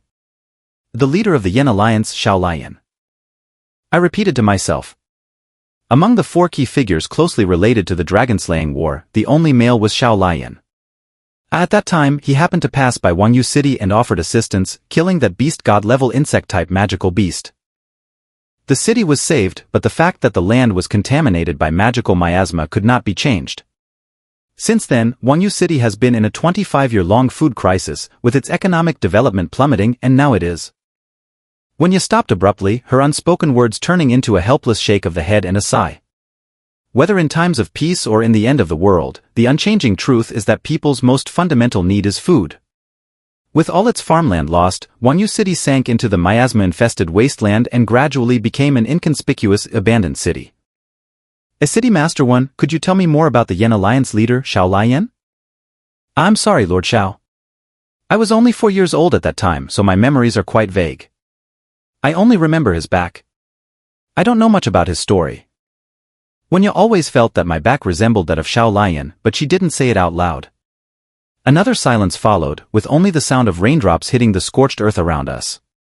I pondered for a moment and said, once my study tour ends, I will return to the Imperial Academy and establish a research project specifically aimed at developing biochemical agents to remove magical miasma. I will strive to restore the land of Huangyan City to its state from 25 years ago. Venya's eyes lit up. Yes, you are a black enforcer from the Imperial Academy. Perhaps you really can achieve it.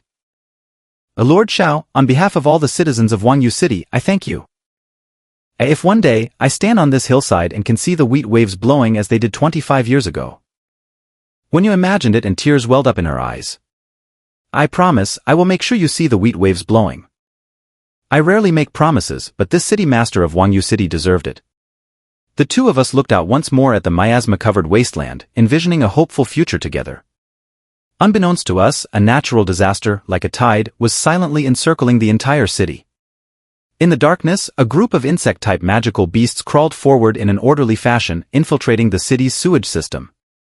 Huangyan City, drenched in endless rain, had already been hollowed out by pests. 25 years ago, Xiao Lian saved the city's life. Would I be able to extend its life once more, 25 years later? An explosion shattered the serene night. A magical miasma. I sensed the disturbance and looked up. In the direction of the explosion, several buildings were toppled, billowing thick smoke. Dark clouds appeared on the horizon, emitting harsh, screeching noises, thousands of black-winged locusts. The earth was torn open, and a purple, hellish spider emerged, releasing venomous webs that enveloped and corroded buildings.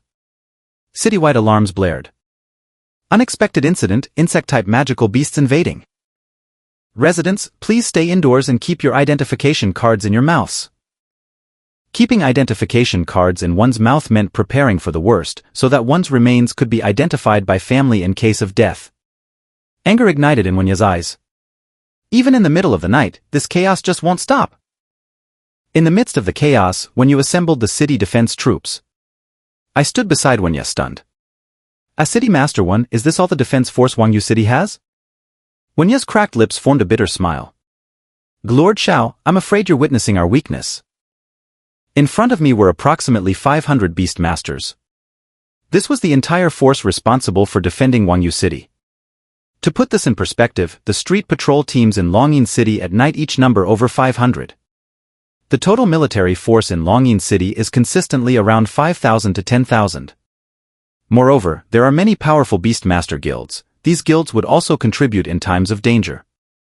What left me speechless was that Huangyan City's 500 troops had lamentably low ranks.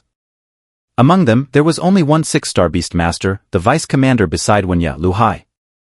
Lu Hai was over 65 years old, with a white beard and an old injury in his left leg.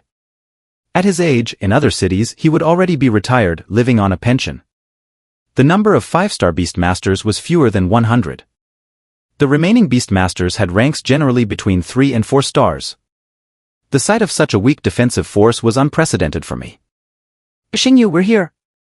Murong Yangshua and others arrived, including Xia Weiyan's team, the Shroud Squad. As City Master 1, our Punishment Squad and the Shroud Squad can't just enjoy the welcoming feast. We're willing to lend a hand and fight alongside you to repel the invading insect-type magical beasts. Wenya was moved and patted my shoulder. Lord Xiao, thank you. Xia Weiyan snorted coldly. Xiao Xingyu, I'm the leader of the Shroud Squad. What right do you have to make decisions for me? Xiao Yan suddenly stood up to Xia Weiyan. I'm leaving the Shroud Squad. What did you say? Repeat that. Xia Weiyan's eyes suddenly filled with blood, his gaze filled with malice. Xiao Yan emphasized her words and moved closer to me. I said, I'm leaving the Shroud Squad and joining the Punishment Squad. I want to follow Big Brother Xiao and fight alongside City Master 1. Xia Weiyan's breath grew heavy, and the muscles around his nose twitched slightly.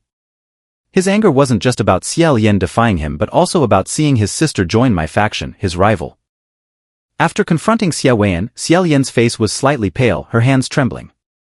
A Big Brother Xiao, I was a bit hasty just now. If you don't agree, I won't beg to join the Punishment Squad. I glanced at Murong Xinshin beside me. The immediate priority is to repel the magical beasts. Murong Xinshin's stance was clear. In the face of a real battle between humans and magical beasts, personal grudges became irrelevant. Fighting together as humans was the only way forward. As Xiao Yan, I agree to let you join the Punishment Squad for now. My wording was deliberate. The term for now gave Xiao Yan enough respect and an escape route while also preserving my own position. Thank you, Big Brother Xiao. No, thank you, Captain. Xiao Yan bowed deeply, tears of joy in her eyes. No one understood better than she did how moving from the Shroud Squad to the Punishment Squad was like jumping out of a hellish pit and stepping onto a train to paradise. Xiao Weiyan gritted his teeth. A traitor. Xiao Yan faced him fearlessly. Xiao Weiyan, stop shouting at me. I'm no longer the Xiao Yan who allowed you and father to control me. You. Xiao Yan's rebellious nature was triggered, her gaze fiercely fixed on her brother, Xiao Weiyan. The explosions continued, and the insect-type magical beasts swarmed in, launching a massive invasion of Huangyan City. The most challenging aspect of dealing with insect-type magical beasts was their numbers and movement patterns. On the battlefield, the speed at which a queen insect breeds larvae easily surpasses the rate at which its kind perishes, causing immense trouble and even potentially catastrophic disasters for humans with their sheer numerical advantage. Additionally, insect-type magical beasts could execute intricate strategies. Smaller ones could infiltrate sewers and other hidden spots, penetrating critical buildings in human cities, creating havoc from within and working in coordination with larger insect-type beasts. For the first time, the Punishment Squad and I were facing insect-type magical beasts, with little experience and relying entirely on my command. In a narrow alley, the battle was about to begin. I summoned my spiritual power and called forth 2 of my beasts. The gates of the underworld opened, and the Hellfire Specter Wolf burst forth like a fierce beast, emitting a thunderous roar. With a hellish flame claw, it shattered the head of a thousand-legged locust, green brain matter splattering everywhere, creating an extremely brutal and bloody scene. Xingyu, watch your back! Murong Yangshua shouted anxiously, Xingyu, watch out for your back! A black flying insect darted through the chaotic streets. Its body resembled an ugly, fleshy suction cup, its mouth full of sharp teeth, heading straight for my face. This was a fully evolved, Tier 1, insect-type monster, one of the fastest breeding varieties, the facehugger. Facehuggers were insidious and cunning, never attacking head-on. They would curl up in dark corners, waiting for the perfect moment to strike. If a Beastmaster made a mistake and was successfully ambushed by a facehugger, their entire face could be devoured by it. Additionally, facehuggers could parasitize inside a Beastmaster, taking control of their brain. Not far from me, a senior 4-star Beastmaster had been ambushed by a facehugger due to a small mistake. His face was a bloody mess, his body trembling. Once the facehugger completed its parasitism, it directly controlled the Beastmaster's brain, commanding his beasts to attack other Beastmasters. This was the terror of facehuggers. Despite their low level, the threat they posed to the human side was significant. At this moment, a facehugger was closing in on my face, its sharp fangs and venom-secreting suction cup about to touch my sweat-covered skin. Zzzt. A burst of electricity flashed. The thunderstorm Qilin descended from the clouds, its hooves treading on clouds, and it breathed out a bolt of lightning, instantly piercing through the facehugger's body. Murong Yangshua looked at my back and chuckled wryly, Xingyu, it's not the time to show off. Who are you trying to impress with that dramatic pose? I wasn't intentionally showing off. Just consider, when a man uses his perfect bond with the thunderstorm Qilin to activate the Qilin tattoo and simultaneously unseals the Sea Spirit Clan's holy artifact, the Eye of the Tide, to unleash the power of the sea god, does being impressive really require any extra effort? In the rain, I stood tall, my appearance reaching a new height. My golden hair flowed down, and my side profile and shoulder were adorned with intertwining lightning Qilin tattoos and mysterious Sea Spirit Clan runes. With a thought, the Eye of the Tide in the center of my forehead released a golden light, transforming into a golden trident, which fell into my hands. With a whoosh, I gripped the trident with both hands, its sharp end pointing down, and drove it firmly into the ground. The power of the sea god surged, turning the gentle rain into a torrential downpour. The dark night seemed to be split open by a divine sword, with the rain pouring down like a flood from the sea. Lightning rent the sky, and rain drenched the earth. In this weather, the thunderstorm Qilin went into a frenzy, its attack power increased fivefold. At the same time, the thunderstorm Qilin entered an elemental state, its physical form vanishing, leaving only a thunderous phantom. I focused my spiritual energy and shouted, Divine Might, Thunder Chains! Divine Might was a special power unlocked through a perfect blood bond between Qilin-type beasts and their Beastmasters. Under my training, the thunderstorm Qilin was now well-versed in this power. It roared to the heavens, its hind legs propelling it into the air, and combined with the power of the Eye of the Tide, it transformed into a gold-blue lightning bolt, weaving through the streets. All the facehuggers hiding in the shadows, waiting for an ambush, had nowhere to hide and were pierced through by the lightning strung together. Under the paralysis of the thunderous power, all facehuggers convulsed and were immobilized. Meanwhile, the Hellfire Specter Wolf stood atop a building, opening its mouth wide to unleash a Hellfire Lotus. The Hellfire Lotus bloomed beautifully. With thunder roaring and divine might shattering the enemies, all facehuggers were consumed by fire and lightning, turning to ashes. The coordination between the Hellfire Specter Wolf and the thunderstorm Qilin was a perfect display of thunder and fire together. This operation, including the explosive damage dealt, exceeded the realm of a 4-star Beastmaster. On the battlefield, against fellow humans, I always held back. Only when facing the monsters would I reveal my sharpest fangs. All of this was observed by Xiao. Hanyu squinted and couldn't help but exclaim, just how powerful is this Xiao Xingyu? Dongfang Qing muttered beside him, a captain, when Xiao Xingyu gets serious, his strength is indeed astonishing. Especially that thunderstorm Qilin, its attack value is off the charts. What's so great about it? The thunderstorm Qilin is so powerful only because it relies on the Sea Spirit Clan's holy artifact, the Eye of the Tide, to create a thunderstorm environment. Xiao was typical of someone who, unable to enjoy the benefits, criticized what he couldn't have. Before one problem could be resolved, another arose. A new wave of facehuggers surged from the ruins, coming in a relentless and endless stream. The Star Punishment Squad was surrounded by a vast army of facehuggers. Murong Yanshua bit his lip, damn it. These creatures reproduce so quickly, we can't kill them all.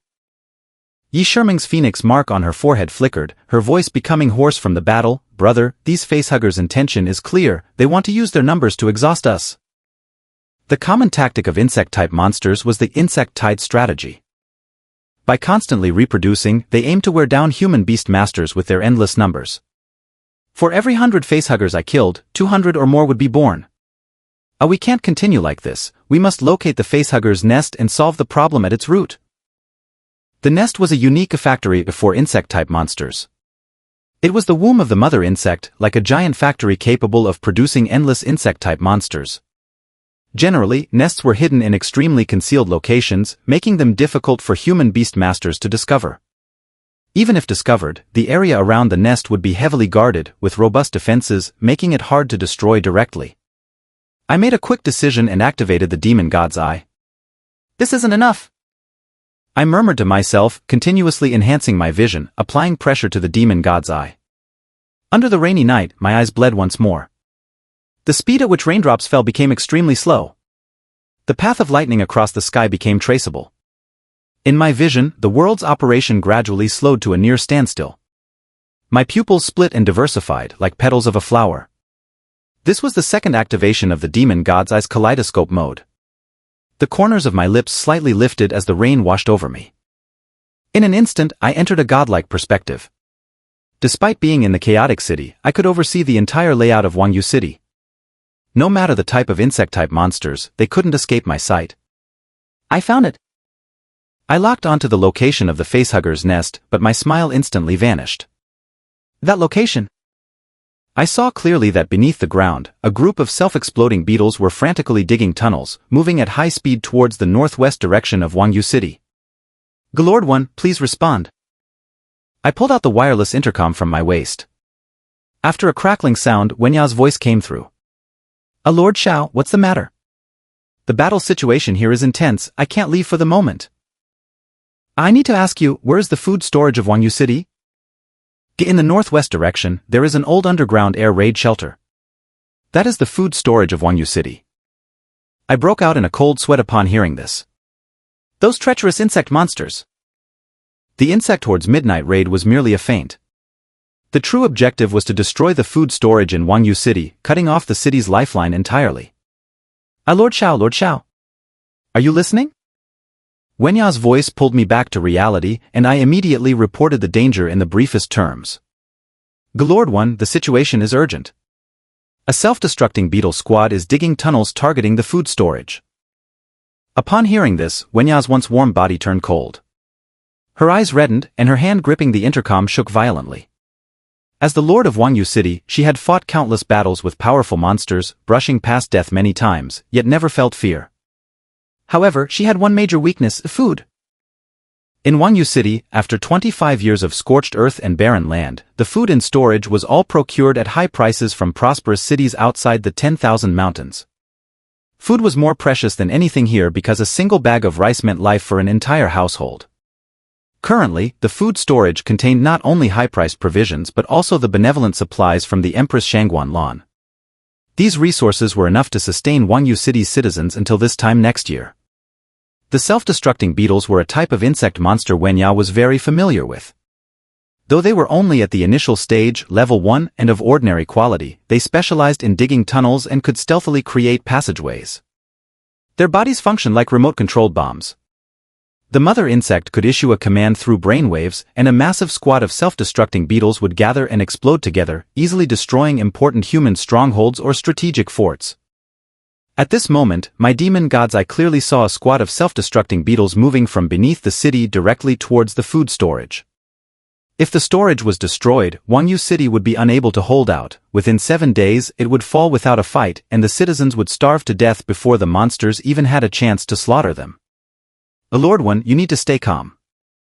I have your Beastmasters protect you. I will also quickly withdraw from the current battle, and together we will head to the food storage. We can definitely stop the self-destructing beetles. My suggestion wasn't brilliant, but it was the only option we had. Wenya took a deep breath. All right, we'll head to the food storage together. After shutting off the intercom, I kept my mind focused. A 6 Gene. Murong Xin appeared beside me. She had been there all along. The location of the facehugger's nest is hidden in the basement morgue of the Xiamen Hospital in the east of the city. I have other matters to attend to so. Before I could finish, Murong Xin used her spiritual power, summoning the Calamity Bloodbat Beast. It flapped its wings, releasing a rain of necrotic arrows, killing numerous facehuggers and clearing a path through the encirclement. Go do what you need to do. I'll handle the facehugger's nest. A6 Jean. I smiled with relief. The white-haired girl standing in front of me, with her delicate and small frame, had grown up unconsciously and was now capable of holding her own on the battlefield. Xingyu, go with peace of mind. We'll destroy the facehugger's nest. Murong Yangshua and Yi Shimeng stood on either side of Murong Xin. Count me in too. Xiaoyan also ran over. Without hesitation, I leaped onto the back of the Thunderstorm Qilin. In the next moment, a flash of lightning left a residual image, and the Thunderstorm Qilin had already leaped 3 blocks away. The facehugger army regrouped, and the breakthrough Murong Xin had created was filled by the newly spawned facehuggers. Murong Yangshua's expression was serious, beads of sweat forming on his forehead. There are too many of them. Even if we manage to create a small opening, we won't have time to reach the Xiamen Hospital in the east of the city. Yi Shimeng's face was covered in dust, her twin tails swaying amidst the battle. Sister-in-law, facehuggers have a strong sense of crisis. Once they realize we are heading for the nest, they will chase us down and surround us. The only way to solve this problem is... Xiaoyan suddenly stepped forward. Divide our forces into 2. One team will distract the facehugger army, and the other will head to the Xiamen Hospital. This was the only solution to the current predicament. Murong Yangshua sighed, who will distract the facehugger army? I will. Xiaoyan raised her hand, her gaze firm. Murong Xin glanced at Xiaoyan, who forced a relaxed smile. Don't you believe I can do it? Murong Xin, my beast, the Snow Fox Dancer, excels in mental control. I can guarantee that I'll hold off the facehugger army for 10 minutes. Murong Xin decisively said, 10 minutes is enough. Thank you. Xiaoyan was momentarily stunned. She didn't understand why hearing thank you from Murong Xin made her feel happy, like she had eaten honey. If given another chance, their relationship shouldn't be like this. Even if they couldn't be close friends, they could at least be acquaintances. Xiaoyan's fighting spirit ignited as she poured her spiritual energy into the Snow Fox Dancer without hesitation. The Snow Fox Dancer spun on her toes, dancing in place. Snowflakes fell heavily and the ground froze. Within a 50-meter radius centered on the Snow Fox Dancer, the ground turned into a mirror-like ice rink, reflecting a cold light. The Snow Fox Dancer danced gracefully on the ice, her movements elegant and her demeanor enchanting. All nearby facehuggers were captivated by the Snow Fox Dancer's performance, moving towards her and gathering to quietly enjoy the beautiful dance. This was the Snow Fox Dancer's innate ability, Fox Dance. When the Snow Fox Dancer danced, she could attract the enemy's attention, temporarily dissipating their combat desire and anger. This ability was a form of mental control, a supportive skill with extraordinary effects. However, it took a significant toll on the Beastmaster, consuming both Xiaoyan's spiritual energy and her lifespan.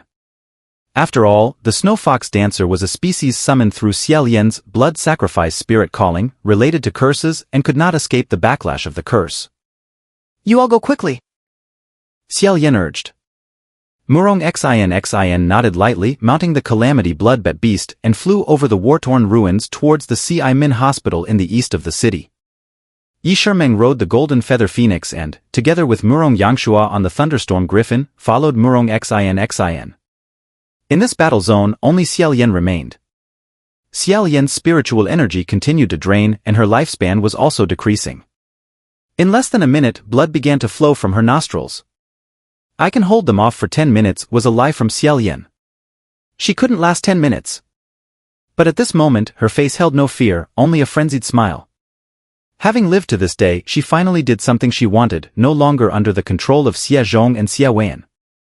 In the midst of the battlefield, the Snow Fox Dancer continued her dance, ensuring that the surrounding facehuggers remained captivated and did not regain their senses, remaining immersed in the dance. Nostrils bleeding, ears bleeding, eyes bleeding. This girl, whose 7 orifices were bleeding, was the true Xiaoyan, reclaiming herself.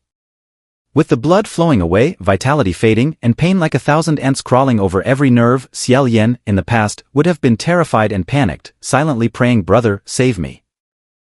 This time, she did not pray silently because she knew that no matter how many times she prayed for help, the only response she would get would be from herself.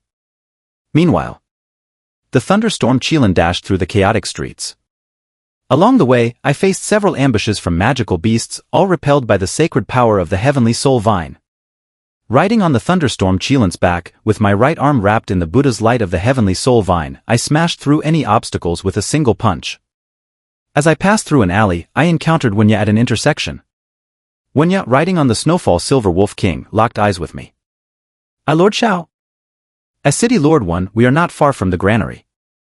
Let's speed up and we should be able to arrive before the self-destructing beetles.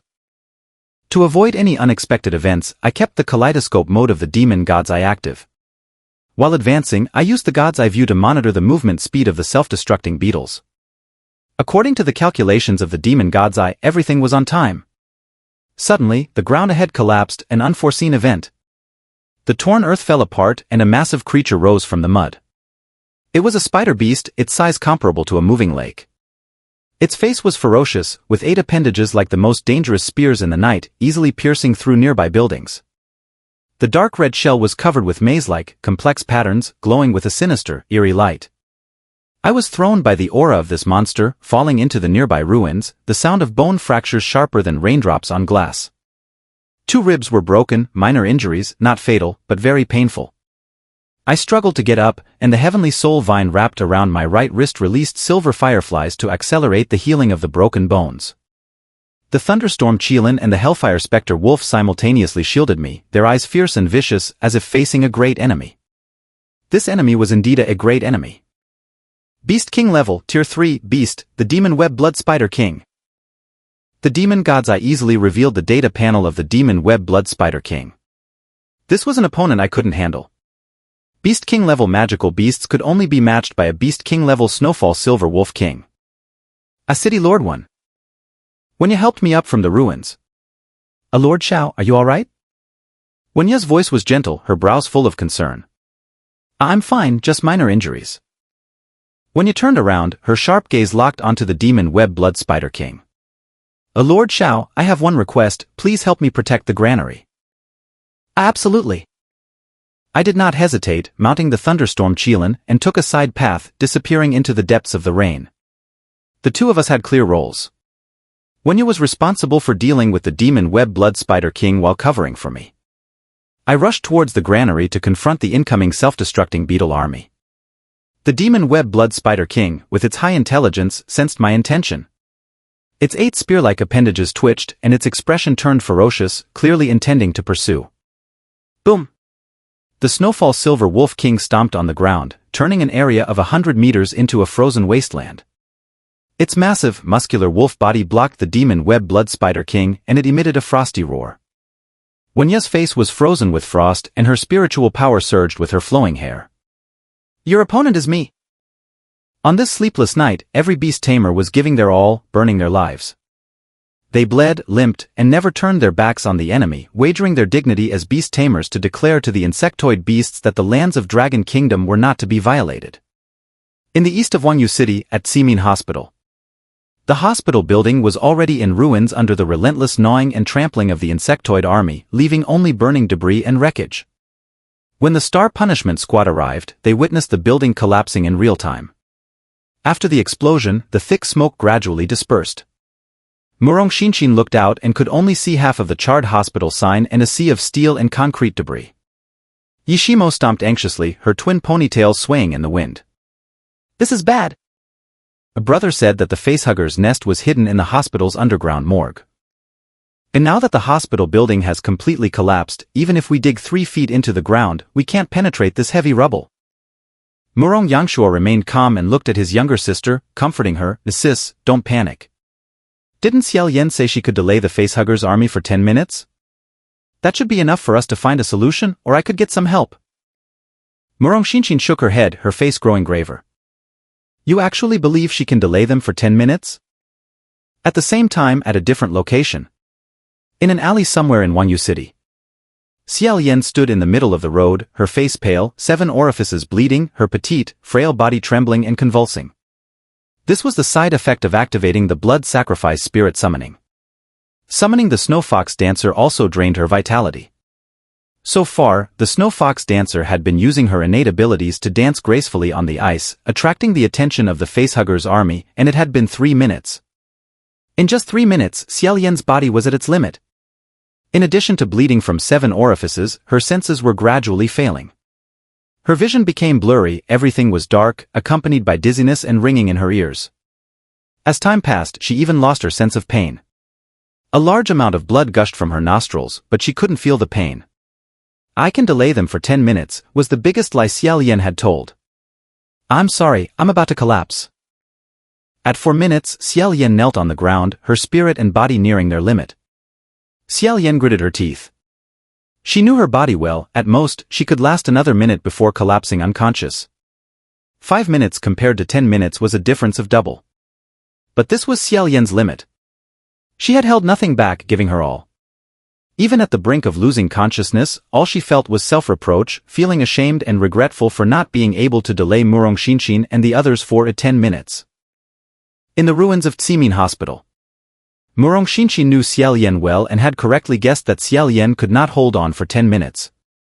Once Xiao Yan's spiritual power was depleted and the aftereffects of the blood sacrifice spirit summoning fully erupted, she would lose her combat effectiveness and become a midnight snack for the Facehugger's army, leaving no trace of her. Murong Xinshin furrowed her dark brows, knowing she had no time to hesitate and had to play her trump card. "Brother," Mei Meng stepped back. "Sis, what are you going to do?" "I don't have time to explain." "Step back." Though Murong Yangshua and Yishimo were puzzled, they had no choice but to trust Murong Xinshin in this critical moment. After the two moved back, Murong Xinshin stood alone not far from the hospital ruins. She locked eyes with the hovering Calamity Bone Bloodbat beast. They had a deep connection of understanding. The cold wind swept across the damp, chilly ground, and Murong Xinshin stood in the midst of a thunderstorm. The occasional lightning in the dark clouds made her beautiful face flicker between light and shadow. Murong Xinshin slowly closed her eyes, channeling her spiritual power with the same rhythmic breathing and exquisite control as I would. The Calamity Bone Bloodbat beast opened its large mouth, and a dark green fireball began to form at the edge of its throat. Under the catalyst of spiritual power, the fireball gradually changed shape. Murong Yangshua was astonished, exclaiming, "Hellfire Lotus?" Yishimo's eyes widened in alarm, correcting him, "No, it's not Hellfire Lotus, it's Wraithfire Lotus." A dark green flame lotus spun and leaped at the edge of the Calamity Bone Bloodbat beast's mouth. This self-created battle technique was learned by Murong Xinshin from me. The Wraithfire Lotus of the Calamity Bone Bloodbat beast, except for the color of the flames, was identical to the Hellfire Lotus of the Hellhound. When Murong Yangshua and Yishimo thought that a Wraithfire Lotus was the end, Murong Xinshin's next move left them dumbfounded. They realized that the Wraithfire Lotus was not the end, but the beginning. A thin layer of cold sweat covered Murong Xinshin's forehead, her lips pale. She precisely controlled every strand of spiritual power, compressing the Wraithfire Lotus. "Brother Yangshua, the Wraithfire Lotus seems to be shrinking." Under Murong Xinshin's mysterious operation, the Wraithfire Lotus's size continued to shrink. Murong Yangshua stood stunned. "It's not just shrinking, it's compressing." "Wait, this scene seems so familiar." When the Wraithfire Lotus's size shrank to that of a butterfly, Murong Yangshua suddenly realized. And no wonder it looks so familiar. This technique mimics the Hellfire Emperor Lotus created by Xingyu. On the final stage of the martial combat tournament, the Hellhound's Hellfire Emperor Lotus was world famous and entered the history books. This technique was extremely difficult and tested the beast tamer's control over spiritual power. Only those who had mastered spiritual power to perfection could precisely compress the Fire Lotus into an Emperor Lotus. At this moment, the Fire Lotus by the Calamity Bone Bloodbat beast's mouth was as small as a butterfly. This was the state after spiritual power compression, concentrated into its essence, also known as a Wraithfire Emperor Lotus. Murong Yangshua couldn't help but marvel, is this what they mean by marry the chicken, follow the chicken, marry the dog, follow the dog? My sister has learned all of Xingyu's techniques. Murong Xinshin once again fueled the spiritual power. Due to excessive consumption, she let out a muffled groan and had to lean against a nearby abandoned street lamp to barely stand. The Calamity Bone Bloodbat beast emitted a sharp screech. The tiny Wraithfire Emperor Lotus, resembling a lighter's flame, seemed harmless as it flickered with the wind and floated above the hospital ruins. The trembling Wraithfire Emperor Lotus, like a wingless angel, slowly descended. Its small size allowed it to easily slip into the cracks in the ruins and pass through layers of obstacles. Deep underground in the ruined morgue, the massive heart substance emitted a foul odor, pulsating and continuously producing new facehuggers. This was the facehugger's nest, the factory responsible for churning out the relentless army of facehuggers. The Wraithfire Emperor Lotus, glowing with a green ghostly light, descended slowly onto the surface of the nest, like the arrival of the Grim Reaper. Boom! A violent explosion echoed throughout the city, and a gigantic green fire lotus burst open with a thunderous roar. The hospital ruins erupted into a sinkhole with a diameter of over 20 meters, with thick smoke forming a mushroom cloud rising into the air. Murong Yangshua, covered in dust and dirt, rubbed his eyes and looked down into the sinkhole. Green sludge splattered everywhere in the sinkhole and a stench filled the air. The facehugger's nest was reduced to a black tar-like substance, seeping into the ground fissures under the rain's wash. A success? Murong Yangshua shouted with excitement. A single Wraithfire Emperor Lotus had effortlessly destroyed the facehugger's nest. Yishimo collapsed on the ground, taking a deep breath and revealing a cute smile, admiring Murong Xinshin's back with admiration. No wonder you're going to be my sister-in-law.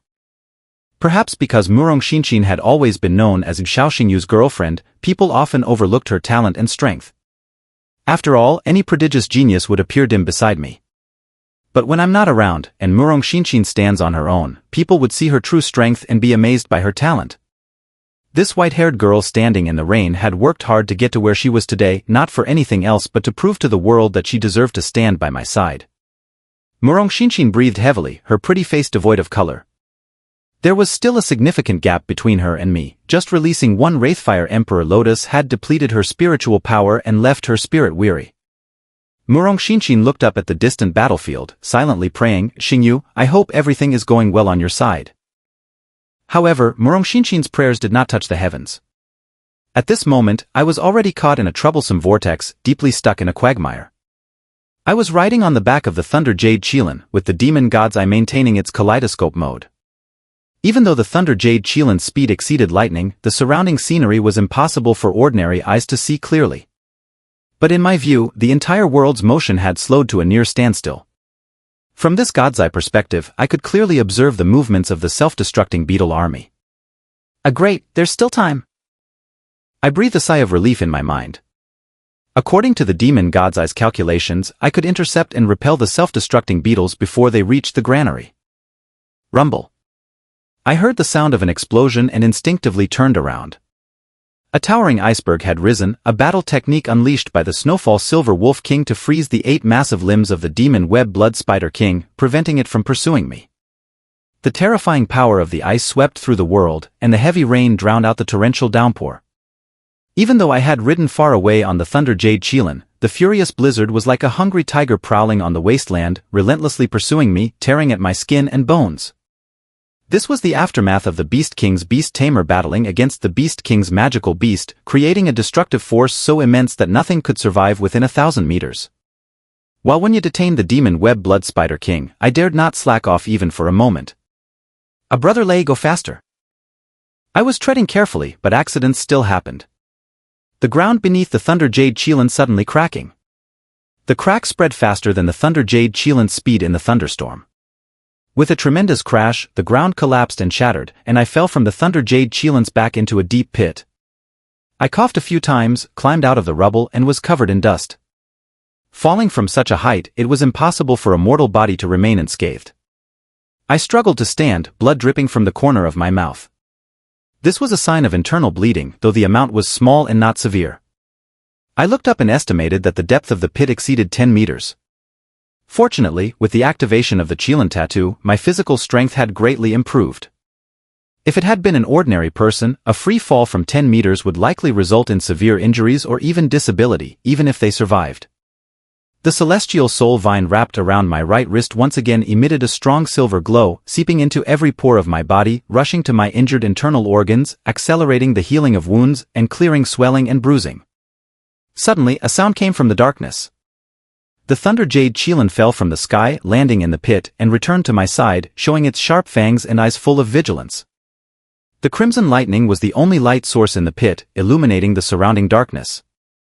At that moment, I finally saw the monster before me clearly. The pit was filled with dense, blood-red tentacles. These tentacles secreted a sticky, toxic fluid and were covered with barbed suckers. All the tentacles originated from a massive fleshball.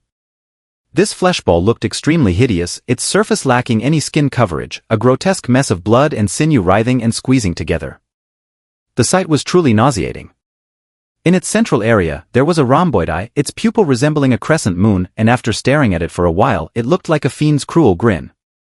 Seeing this, my heart sank to the bottom. This was a second-tier, extraordinary, insect-type magical beast, the burrow demon worm.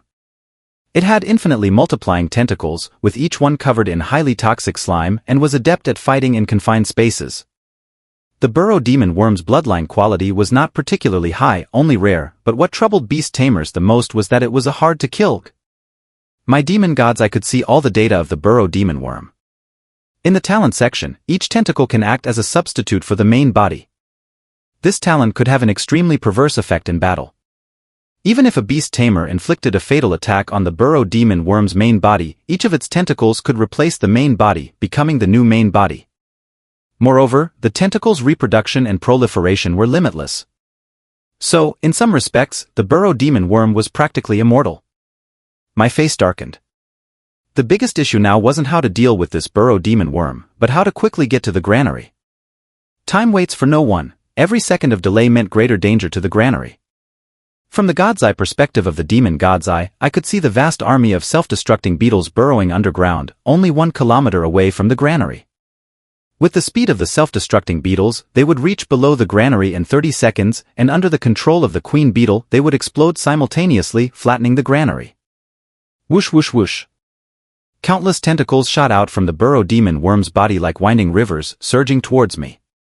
Damn it!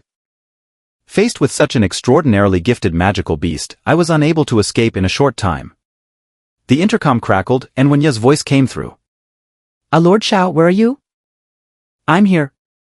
The burrow demon worm suddenly emitted a special sonic wave similar to a whale's call. Huangyan heard this sound too. Lord Xiao, have you encountered the burrow demon worm?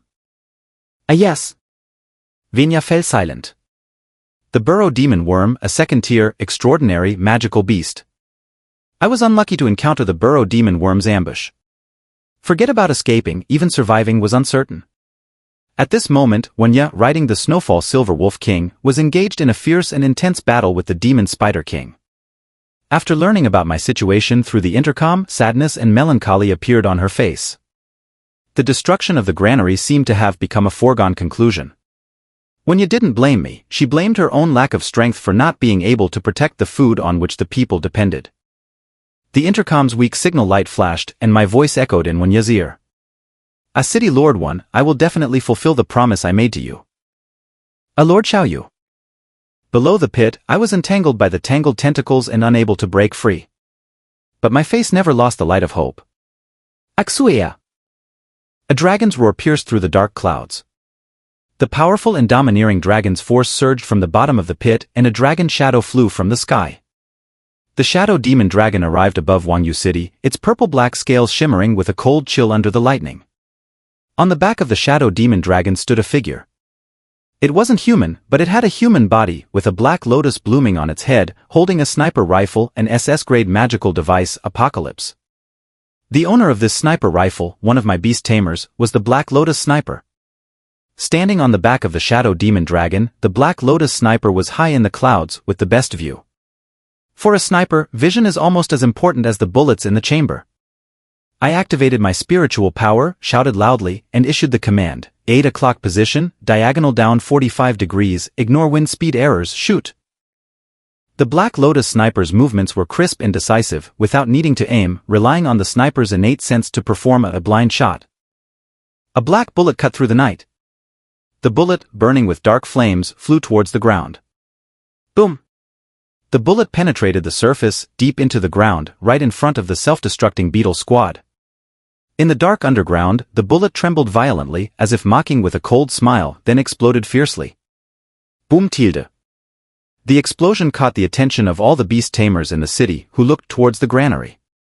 A grand black fire lotus blossomed 500 meters away from the granary, illuminating the dim sky. This was not an ordinary bullet but a Hell Emperor Lotus. Everything was part of my plan. I was trapped in the pit, surrounded by countless tentacles, and dragged by the burrow demon worm, unable to reach the granary in time. To intercept the self-destructing beetles, the only option was to complete it through a remote-guided killing. The Shadow Demon Dragon was responsible for taking the Black Lotus sniper to the sky, providing the elite sniper with the best view and shooting position.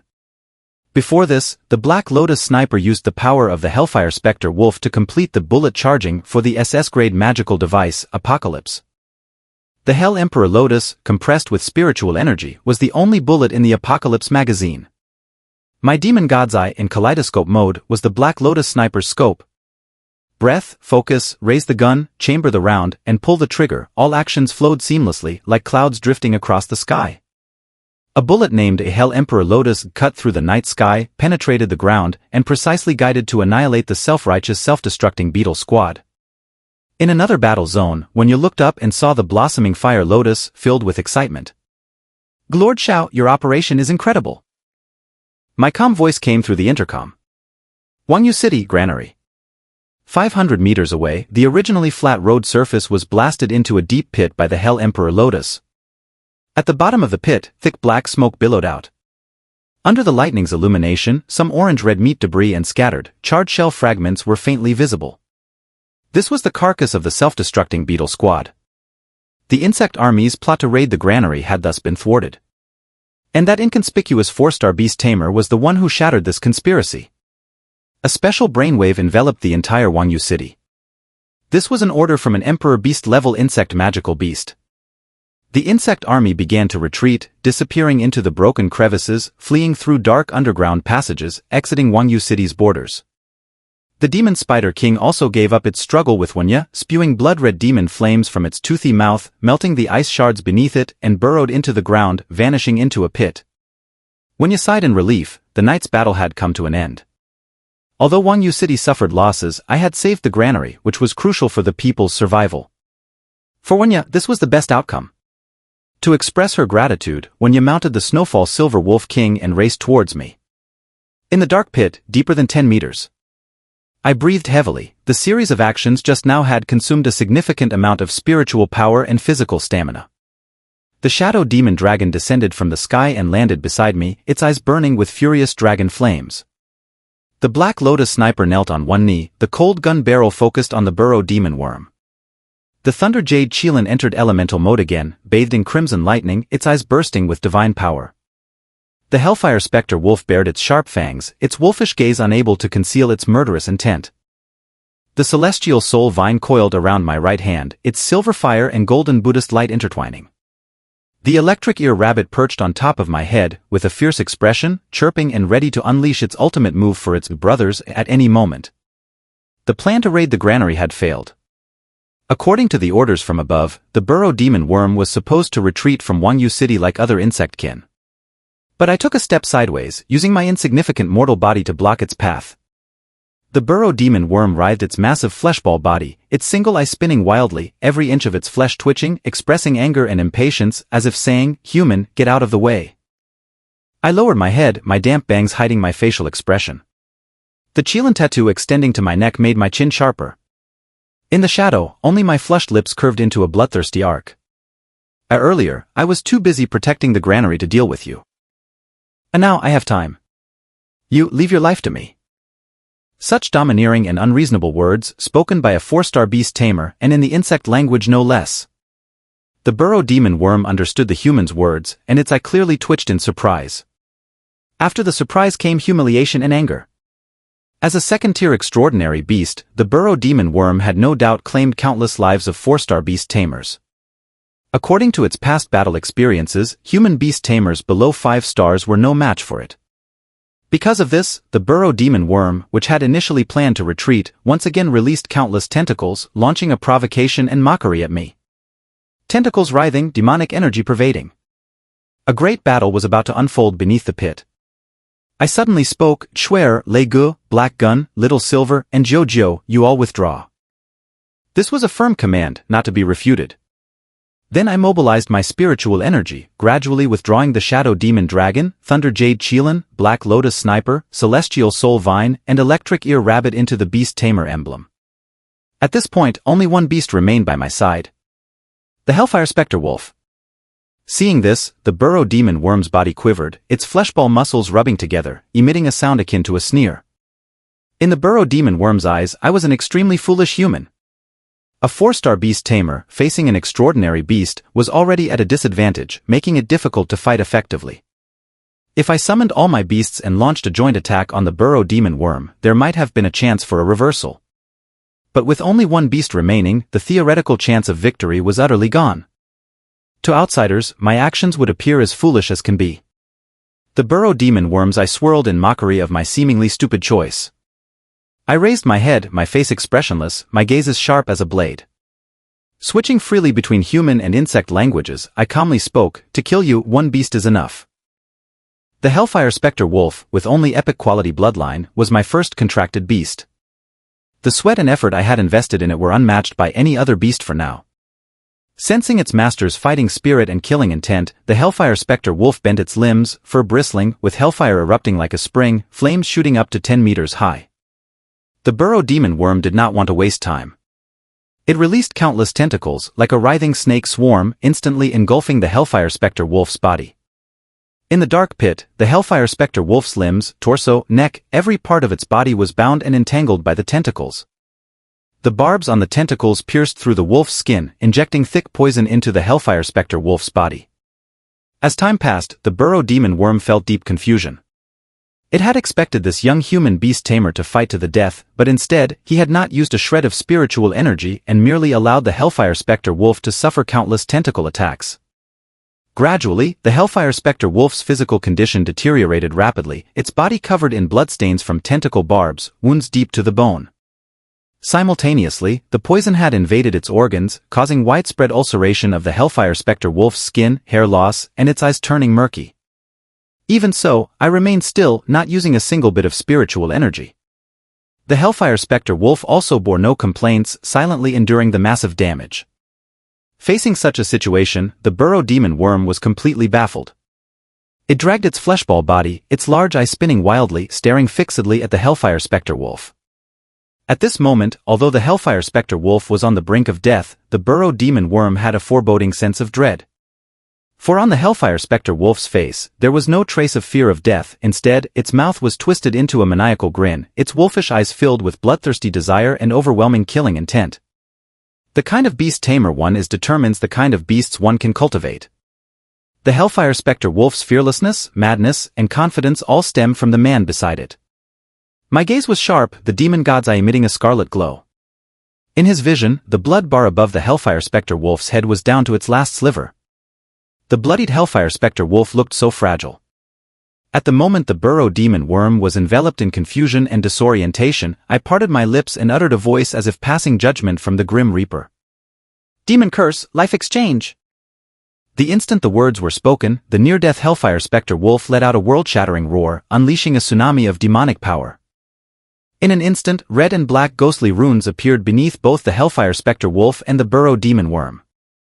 The runes were surrounded by countless blood droplets, swirling between the tamer and the demon beast, resembling a crimson storm. Without any warning, the burrow demon worm's body began to rupture, wounds expanding and bleeding profusely in a bizarre manner. At this moment, in my vision, the burrow demon worm's blood bar plummeted rapidly, leaving only a thin, gauzy layer of blood.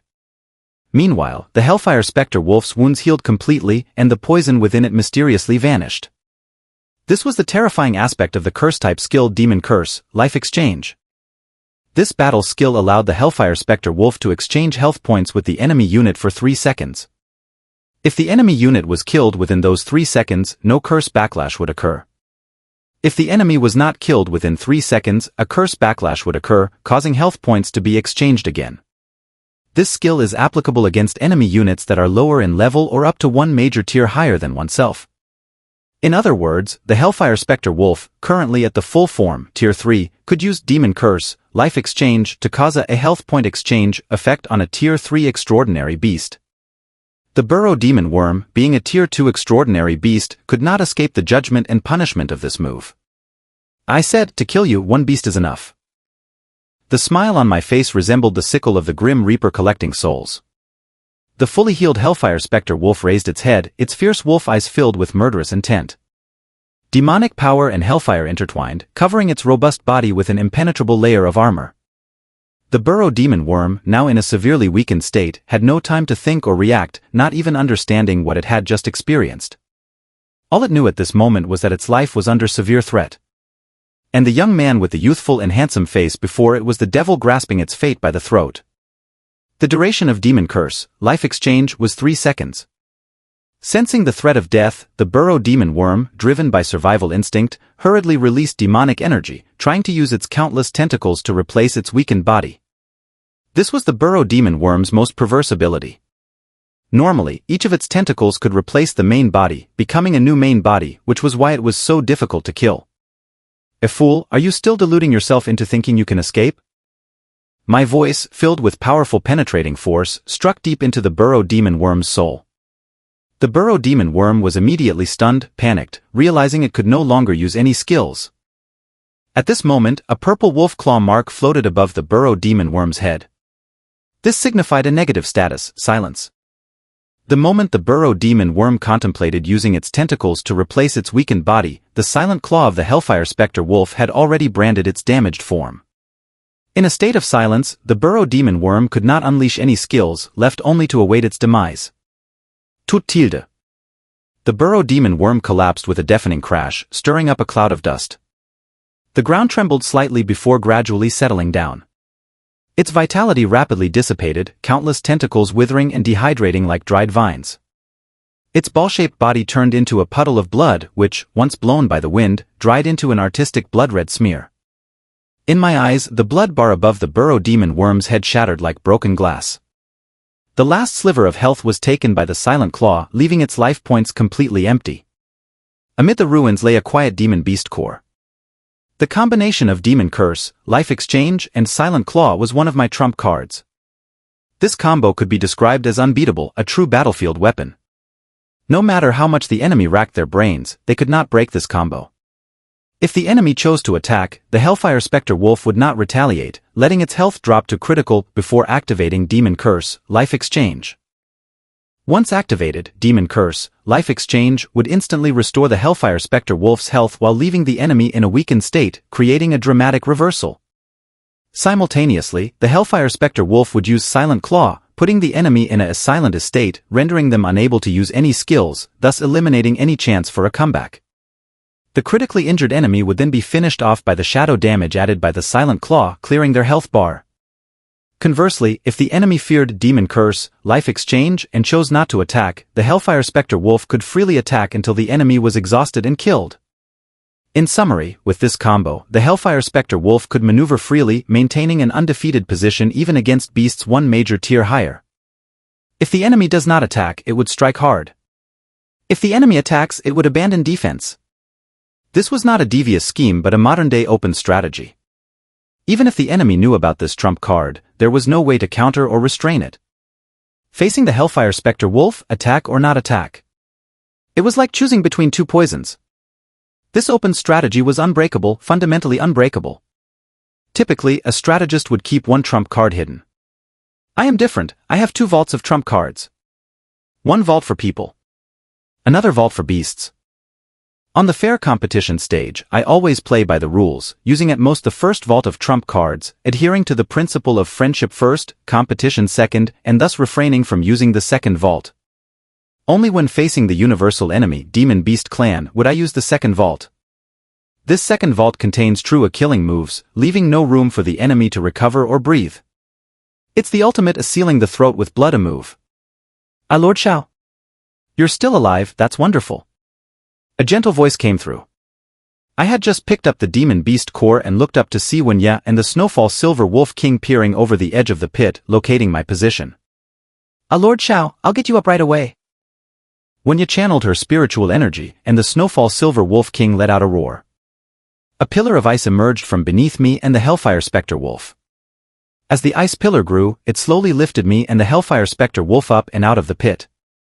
Once we were back on the surface, I took a deep breath of fresh air. My complexion returned to normal, though the demon god's eye was slightly blurred from overuse. Lord One, don't worry. I'm fine.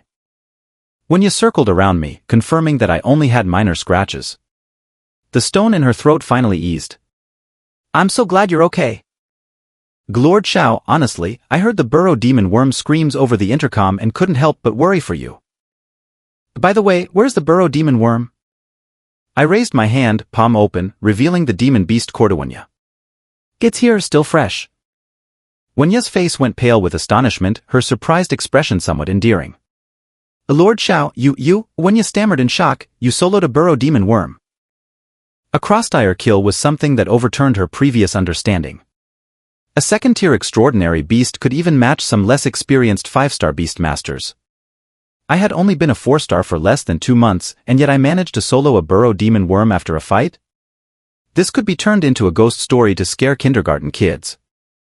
Lord Xiao, you truly are a prodigy, the future of our Dragon Kingdom. Wenya's gaze was filled with reverence, offering me the highest praise. If I, as a 4-star, could achieve such feats, what kind of powerful human warrior would this young man become with time? Meanwhile, 300 miles from Huangyan City, on a desolate mountain, a vast army of insectoid creatures emerged from the surrounding slopes in an orderly fashion, hastening their gathering process. A storm of rain and lightning played the prelude to a massacre. On the mountaintop, a creature over 100 meters tall displayed a cruel smile. It had a human physique, with pitch-black skin, and was ablaze with orange flames. 6 massive arms were slung behind its back, and its bare chest muscles were knotted. Its skin bore the mark of one of the 6 paths, Ashura path. Its enormous head was a combination of a locust's and an ant's, with an ugly and fierce face that couldn't hide its excitement and madness for war.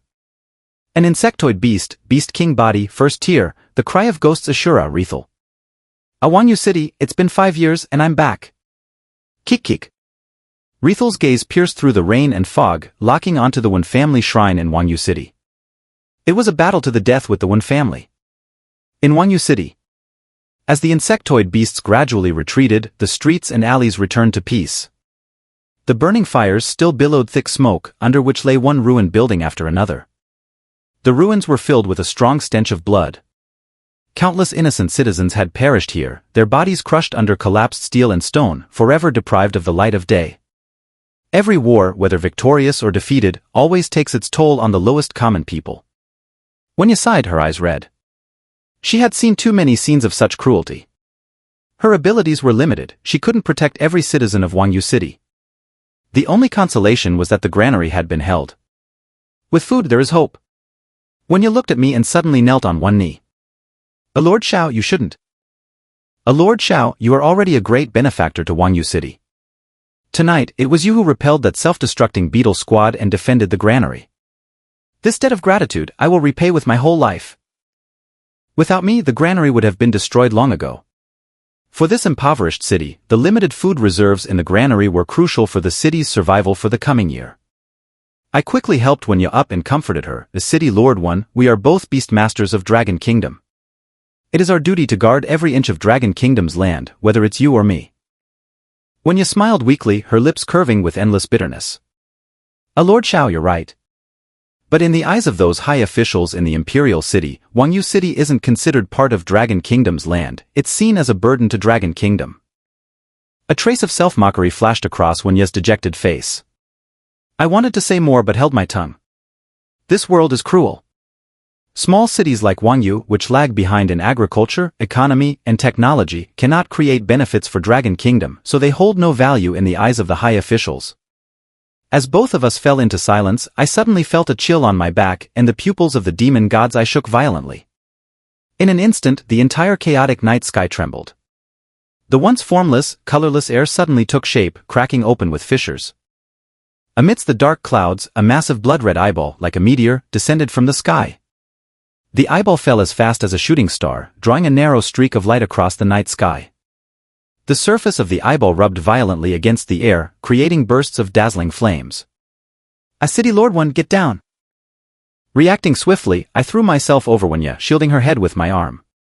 The soul-tethered vine, eager to protect, activated Buddha Shield, Golden Bell Shield, enveloping us in a thick layer of Buddha light. The Snowfall Silver Wolf King also sprang into action, letting out a low growl. The power of ice spread wildly, forming a hard ice shield outside the Buddha light shield. The blood-red eyeball accelerated its descent, like an oversized bomb, piercing through the mist and crashing down heavily on the granary. Boom tilde. In an instant, the explosion erupted like a grand fireworks display, with flames and light illuminating the entire night sky. The earth of the entire city shook, and the shockwaves of the explosion overturned the streets and destroyed the buildings along them like countless bulldozers. I don't know how long it took, but as the aftershocks diminished, I slowly opened my eyes. I lifted my strained neck, ignoring the pain, and looked toward the distance, clenching my fists with anger in my eyes. Huangyan, who was protected under me, was still unaware of what had happened. I cough, Lord Xiao, thank you. Huangyan coughed up the dust lodged in her throat, and as she looked up at me, her face changed drastically, and she appeared as though her soul had been drained. Her lips trembled, tears streaming down her face, while her gaze became vacant. At this moment, the end of our sight was consumed by a blazing inferno. This fire was where the massive blood-red eyeball had fallen, and it was also the location of the granary. Zizze tilde. The intercom's signal light blinked and emitted a crackling sound. When the signal stabilized, a hurried voice came through. "A city lord, there's a serious problem." Huangyan's voice was choked with emotion. "Oh, what happened?" "The granary." Huangyan couldn't bear to hear more and abruptly turned off the intercom. She slumped in the ruins, covered in dust and dirt, her long hair in disarray, while the relentless rain battered her frail body. The explosion and fire had completely destroyed the granary. Drip, drip. Even the city lord, who faced the beasts with unwavering resolve, had finally broken down. Tears marked the ground. I placed my hand on Huangyan's shoulder. "A city lord one." I'm good at comforting people, but at this moment, I couldn't find a single complete sentence to say, as all words seemed inadequate. It's coming again." After adjusting her emotions, Huangyan's eyes were bloodshot, her nails digging into the rough ground, and she let out an angry growl. I frowned, did? Demon Kryazura Rethzel. At the mention of Rethzel, my expression subtly changed. In the first week after entering Azure Dragon Academy, I had read every book in the Azure Dragon library and memorized them thoroughly. When you mentioned Demon Kryazura Rethzel, images from the complete bestiary of insect beasts surfaced in my mind, and I couldn't help but mutter to myself. The Complete Bestiary of Insect Beasts, Volume 3, page 57. Demon Kryazura Rethzel, Beast Emperor Body Stage 1 Beast. Insect Emperor Bloodline Legendary Quality, with SSS Beast Power Azura Path, one of the 6 paths. I have a photographic memory, and I am well versed in all the descriptions of Demon Kryazura Rethzel from the book. From this moment on, my mindset changed. Though I wanted to help Huangyan and defend the city, if a Beast Emperor-class beast personally led the insect army to besiege Huangyan City, the city's forces would be completely inadequate. I'm not one to sacrifice myself needlessly, I value my life more than anyone. 300 miles from Huangyan City, on a hillside, Rethzel stood tall at over 100 meters, its 2 antennae glowing with a scarlet light. Its left eye socket was empty, looking like a blood hole that was too daunting to look directly at. What happened to the left eye? Just now, Rethzel personally gouged out his left eyeball and hurled it towards Huangyan City's granary. Gurgle tilde. This was the sound of flesh and blood writhing in regeneration. In Rethzel's empty left eye socket, a wrinkled mass of flesh emerged, looking quite nauseating. Within 5 seconds, a brand new eyeball filled the vacant socket. This is the terrifying power of the SSS-grade beast energy Azura Path. Any organ of Rethzel, once lost, can quickly regenerate. And each of his organs possesses devastating attack power. For instance, an eyeball can produce a meteor fog effect, instantly destroying Huangyan City's granary. But this is only the tip of the iceberg of Rethzel's true strength. To deal with this Beast Emperor-class beast, don't even think about it without an 8-star Beastmaster. In Huangyan City, the highest-ranked Beastmaster, Huangyan, is only at the peak of 7 stars. Rethzel showed a sinister grin and ordered, "Deliver the challenge letter to that woman." In the ruins of Huangyan City, I had just helped the disoriented Huangyan to her feet when a red demon ant flew by from above. The red demon ant opened its mouth, dropping a beast-skin scroll. It landed right in front of me, and I picked it up. Unrolling the scroll, I realized the message. This is a challenge letter from Rethzel. The beast-skin scroll had Dragon Kingdom script scrawled in a twisted manner. Respected City Lord 1, your father's death anniversary is approaching. Tomorrow, I will bring my family to visit him. Signed, Rethzel. Wenya's hands trembled with anger, her eyes burning like a dam about to burst. A city lord one, stay calm. Lord Xiao, do you know? My father died at the hands of this beast. Wenya and Rethzel have a deep-seated grudge, it's a vendetta. This challenge letter is a blatant provocation. Tomorrow, Rethzel will lead the insect army to attack Huangyan City. Rethzel is a beast emperor-class beast, which is beyond my capacity to handle. A city lord one, this is an emergency. We should contact the royal city for support. Wenya shook her head with a bitter smile. Perhaps other cities would get support in such a dire situation. But for us in Huangyan City, even if we are destroyed, we will receive no aid. It's a harsh truth I've known since I was a child. It's cruel, but I'm used to it. At this moment, Wenya seemed on the verge of breaking down. He fell silent. The land of Huangyan City is indeed part of Dragon Kingdom. But the city itself is a worthless abandoned city. In the torrential rain, it sways precariously, like an abandoned infant waiting for death in fear and panic. Late at night, the flames of war in Huangyan City had temporarily subsided, but the calm was merely the tranquility before the storm. Every Beastmaster responsible for guarding the city found it hard to sleep. They knew that their lives might very well be buried alongside the city come tomorrow. I didn't step into the ancestral hall but instead made calls to Dean Meng Chongguang of the Imperial Academy and Director Luo Tianan of the Mining Bureau, hoping they could provide support for Huangyan City, but both refused. At that moment, a figure appeared beside me. Xiao Xingyu, sometimes I find you incredibly naive. The sudden arrival was Xiao. Xiao stepped closer, a smirk curling on his lips. Even though you're a black-robed lord of the Imperial Academy and a rising star in the royal court, you're utterly clueless about the rules. Listen carefully. In our Dragon Kingdom, there are some unwritten rules. Within Dragon Kingdom, all cities are implicitly divided into 3 levels based on their own value. Dead defend, must defend, and abandoned. These 3 levels are straightforward, meaning exactly what they say. Xiao continued. Throughout Dragon Kingdom, only the royal city and the 4 major border cities in the southeast, southwest, northwest, and northeast are considered dead defend level.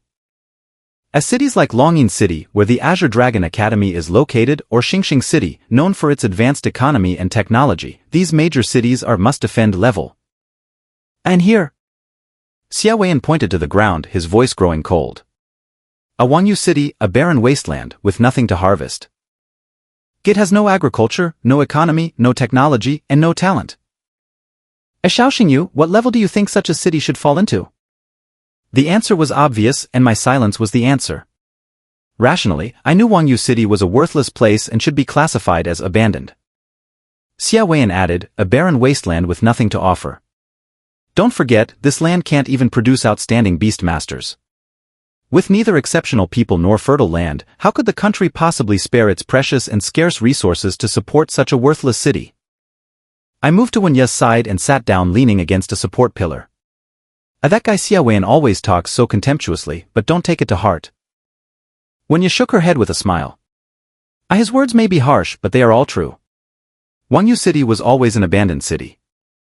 Lord Xiao, tomorrow Azure Dragon Academy will send a special plane. You and your companions should leave as soon as possible. Even if Huangyan City cannot be defended, we cannot drag you down. After all, Huangyan City has no future, but you do. A city lord one, this isn't the time for despair. I'll make a few more calls. You know, I'm a black-robed lord of the Imperial Academy, and I have a good relationship with the Empress. Wait. I can call the Empress directly and request her to send troops to support Huangyan City. I took out my phone, but Wenya held down my arm. She said nothing, just firmly pressed my arm to stop me from calling Shangguanlan. I looked up at the neatly arranged family tablets on the altar, my heart filled with mixed emotions. Yes, I was too naive. I lowered my head with a bitter smile. If calling Shangguanlan could solve the problem of Huangyan City, there wouldn't be so many family tablets on the altar. The Empress is a kind person. I've never blamed her. Don't put her in a difficult position. Wenya's words came from the heart. Shangguanlan had indeed treated her very well. Shangguanlan had also given her a choice. But between promotion and staying behind, she had resolutely chosen the latter. This woman had resolved to dedicate her entire life to Huangyan City, the city where the Wen family's loyalists had defended. At the same time, in the Imperial City at the Night Lawn Palace, Shang Guanlan was playing chess with Raven, the leader of the Imperial Soul. Raven suddenly set down his chess piece and asked with a furrowed brow, "Your Majesty, what about Xiao Xingyu?" "I did instruct you to protect him, but one can't be too excessive. A youth is, after all, youth. It's time for him to undergo a transformative growth." As Shang Guanlan made her move, the game became clear Raven lost. Shang Guanlan looked out the window, her bright gaze illuminating the plum blossoms in the snow.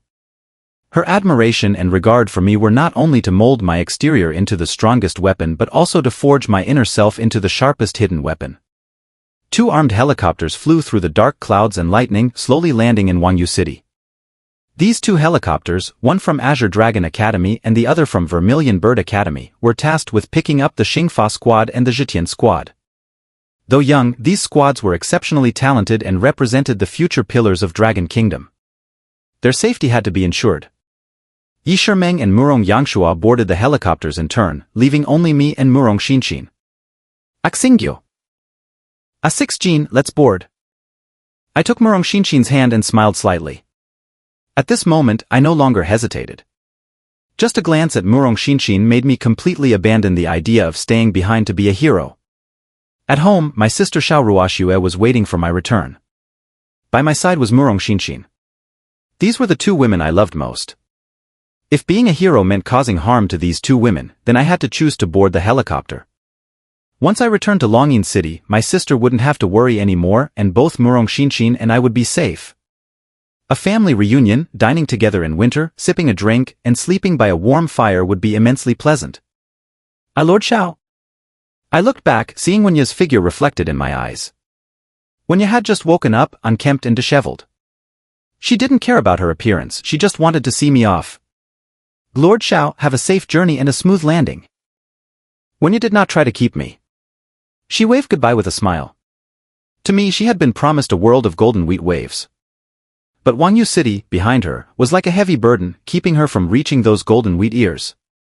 The engine roared to life. The Vermilion Bird Academy's special plane had taken off, rising slowly towards the clouds. A shell fired from afar arced through the air and landed squarely in the center of Huangyan City. An explosion nearly destroyed 3 blocks of Huangyan City. After the explosion, the shell did not dissipate but transformed into countless black demon ants, swarming into the shattered streets. Black demon ants, first stage, tier 1, insect-type monsters, were low-level but adept at gnawing and had the ability to easily bite through steel and concrete. Whoosh whoosh whoosh. Shells streaked across the night sky, accurately landing in various residential areas of Huangyan City. The black demon ants proliferated wildly, forming massive swarms that left no vegetation in their wake. Even buildings over 50 meters high were reduced to nothing in an instant under their relentless gnawing. Immediately afterward, the sounds of insect-type monsters' shrieks echoed from outside the city. A torrent of insect-type monsters surged toward Huangyan City's gates at a storm's pace, like a flood breaking loose. Inside the city, I stopped in my tracks. The urgent alarm, the cries of the citizens, the roars of the monsters, and the explosions from the battle. All the chaotic noises merged into one, like a clanging bell continuously pounding my eardrums. "Lord City Master, the insect army is at the city gates, and their numbers are enormous. There's a Beast King level monster leading the charge. We can't stop it. This is bad, we can't hold the gates." The sound of the city gates breaking echoed as swarms of insect-type monsters poured into the city. In the cabin, Murong Yangshua shouted urgently, "Xingyu, little sister, hurry up and board." I frowned. I could sense the presence of a Beast Emperor-level monster. The terrifying Azure power covered the shattered city, and the wails of the ghostly cries filled the night sky. When you faced a familiar enemy, an adversary with a personal vendetta against her. The ghostly cry Azure Razel. When you was caught off guard and attacked before she could even activate her spiritual power. Swish swish swish. The earth was torn apart, and from the fissures, a web of crimson spider silk, densely packed like a star cluster, shot out unexpectedly. These spider threads intertwined like withered trees and creeping vines, seemingly dragging the entire fallen city into an abyss. Wenya's arms, shoulders, chest, side, legs, and ankles were all bound by the spider silk. As the silk wrapped layer upon layer, Wenya was trapped like prey in a cocoon, unable to move. She could only expose her head, gazing up at the sky, her eyes burning with uncontrollable anger. On the ruined city wall, a massive spider was crawling. Its 8 legs, sharp as spears, could penetrate entire apartment buildings with a slight movement. The blood spilling from the windows of the floors already indicated the tragic fate of the residents. This spider was the Beast King level monster she had fought last night, the Blood Web Spider King. But now, the aura it emitted was even more terrifying than the night before. Its eyes had changed from red to orange-yellow, resembling burning flames. The orange-yellow flames were unique, and Huangyan was very familiar with them. These were the Azure flames, a signature of the ghostly Cryazura Razel.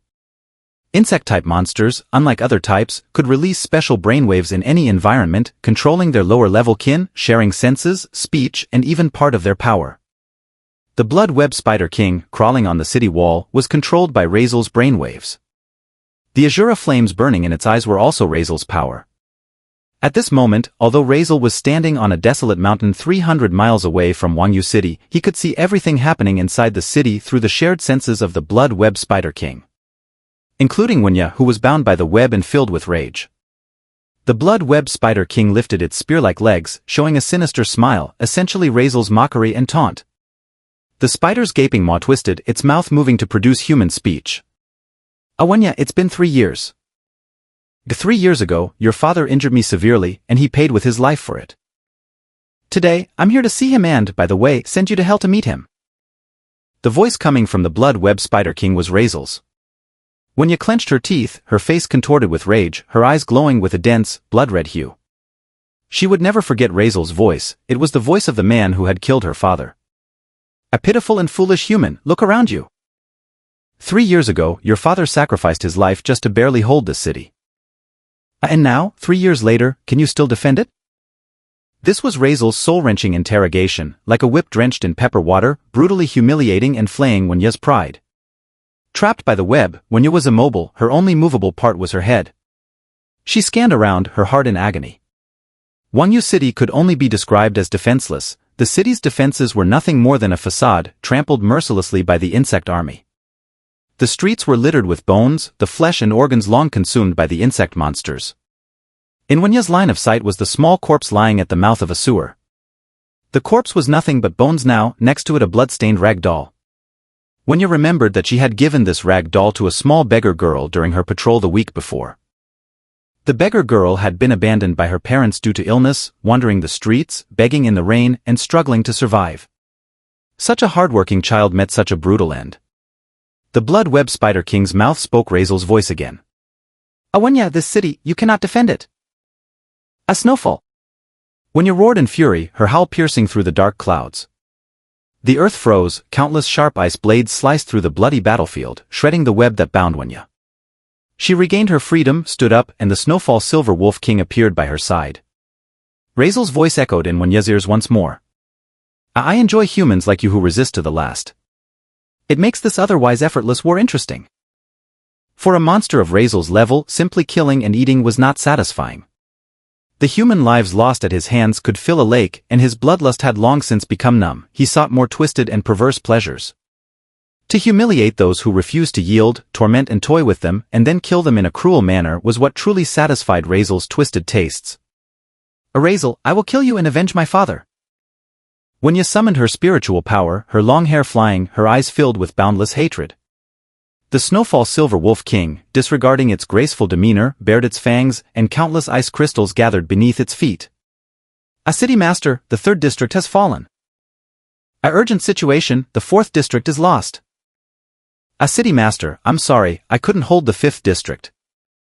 It's unfortunate, city master, I can't continue to accompany you on the path ahead. The intercom crackled with the voices of comrades. Each voice ended with the sound of a blade piercing a chest or the thud of a body falling into a pool of blood. The flames of fury in Huangyan's eyes seemed to be extinguished by rain. The disparity between the enemies was enormous. This was an unwinnable battle. On Huangyan's face now appeared a look she had never shown before. A look of despair. Despair can strike at any moment, catching you off guard and rendering you powerless to resist. The Beast King-class Blood Web Spider King stood right in front of Huangyan. Within the city, various war zones fell one after another, and the beast tamers defending the city fell one by one. The citizens, without spiritual power or beast tamers, were like fish on a chopping board, left to be brutally slaughtered by the insect demons. In such a dire situation, how could Huangyan, a 7-star beast tamer, turn the tide? Boom! The explosion made Huangyan's eyes go blank. The explosion originated from the Wen family shrine. That shrine was her only solace, the place where she licked her spiritual wounds each night. With that explosion, her only solace shattered amidst the blood and chaos, and with it, Huangyan's fighting spirit crumbled.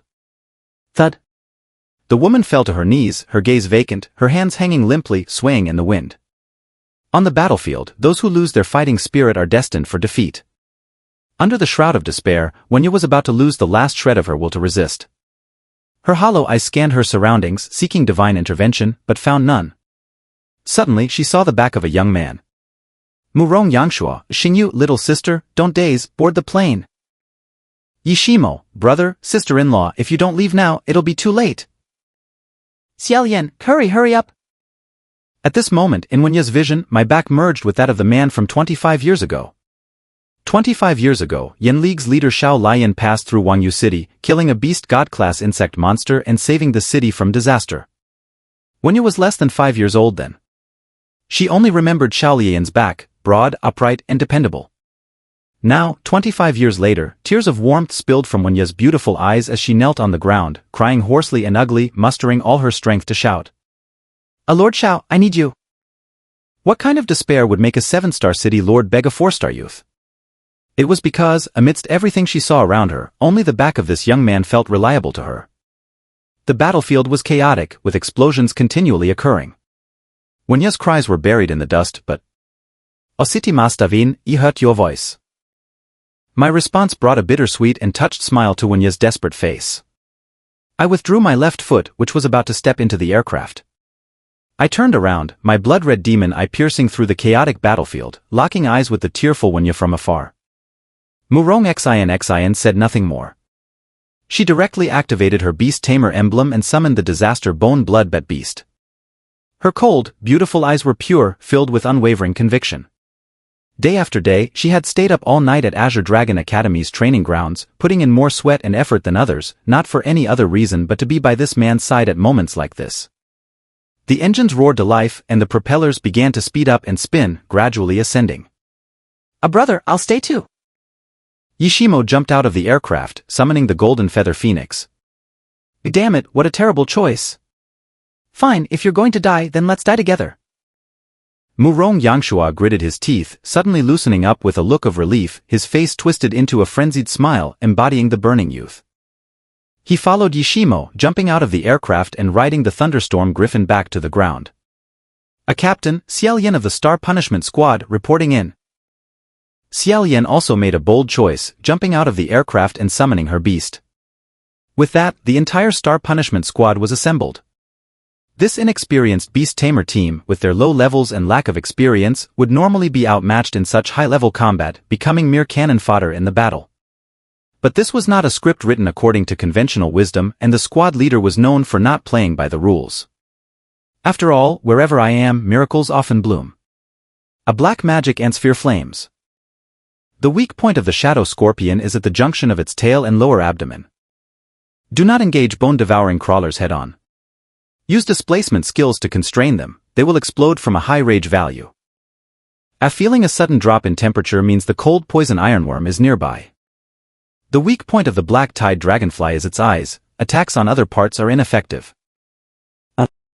I gave detailed analyses and counter-strategies for each type of insect monster, more comprehensive than even the insect clan bestiary. Yishimo patted her chest confidently and said, "Brother, I've memorized it." The members of the Star Punishment Squad were all exceptionally talented, with top grades in their theoretical classes and strong memories, though they were not as exceptional as me, who could remember everything at a glance. I took a deep breath, the flames of battle burning intensely in my lungs. Attention, everyone! A mission, assist Huangyan in defending Huangyan City. A mission goal, kill the enemy while protecting yourselves. No matter the outcome of the war, you are not allowed to die. You must return to me. Murong Xian, received. Murong Yangshuo, received. Yishimo, received. Xiao Yan hesitated for a moment, noticing my sidelong glance at her. Having accumulated too many negative emotions recently, Xiao Yan was mired in a sea of pessimism, ready to die in battle. Rather than returning to the cold Xie family mansion and dining with her uncaring father and brother while feigning smiles, dying in battle was, for Xiao Yan, a form of relief. I, as if a deity, could easily see through her heart with my glowing eyes. As Xiao Yan, you are not allowed to die. After the war, you must return to me. At that moment, Xiao Yan's resolve to die in battle wavered. Return to the Xie family or die in battle? She would choose to die in battle as it was a form of release. But I offered her a new option. She could choose neither death nor returning to the Xie family. She could stay with the Star Punishment Squad, which would be her new home. Xiao Yan's eyes welled up with tears, her voice choked with emotion. Received. Everyone engage. Kill. My command was crisp and decisive. The Star Punishment Squad, riding their beasts, plunged into the bloody and chaotic battlefield. With full knowledge of the enemy's weaknesses, even though the Star Punishment Squad's levels were low, they handled some of the lower-level extraordinary beasts with ease. Moreover, the Star Punishment Squad, while fighting, could also share the weaknesses of various insect monsters with the beast tamers defending the city under Huangyan's command. Knowing oneself and one's enemy leads to victory in every battle. However, this was only the first step to stabilize the situation, not yet enough to fully rebuild confidence. To turn the tide from such a dire situation, I needed to execute more advanced maneuvers and strategies. Whoosh! Lightning flashed, and the Thunder Jade Qilin appeared next to the Snowfall Silver Wolf King, its hooves crushing a blood demon beetle pierced by lightning. Next, the Hellfire Specter Wolf emerged, spewing hellfire to incinerate a group of black magic ants, with an electric-eared rabbit perched on its head, occasionally refreshing its ultimate skill. The Shadow Dragon descended from the sky, unleashing dragon power with a thunderous roar that frightened countless insect monsters. The Black Lotus Marksman raised his dual pistols, spinning and shooting as he entered the battlefield. His elegant movements and superb marksmanship made short work of insect monsters below the extraordinary body level. When you looked up, and my back appeared before her. This figure perfectly overlapped with the one from 25 years ago, giving Wenyu a sense of reliability. Lord Xiao, I'm sorry, After regaining her composure, Wenyu fell into deep self-reproach. Feeling helpless, she had taken me as her lifeline, but on closer thought, this was akin to dragging me into the abyss, doomed to share the fate of this city's destruction. Stop with the sentimental words. We are not without hope. I hope? How much hope do we have? Huangyan City Lord, I'm here to win this battle. Your performance had better not disappoint me. My words infused Wenyu with renewed strength. She rose to her feet and stood beside me, the fluctuation of her spiritual energy making her hair dance, and her face regained its former confidence. Lord Xiao, the disparity between us and the enemy is enormous. Do you have any strategies? I activated the demon god's eye to survey the battlefield. Risel's tactic is simple: attack where we are unprepared and catch us off guard. This night, we were caught off guard. Now, the soldiers' morale has collapsed and needs to be rebuilt urgently. Meanwhile, we must clear the invading monsters from the city as quickly as possible and re-establish Huangyan City's defense system.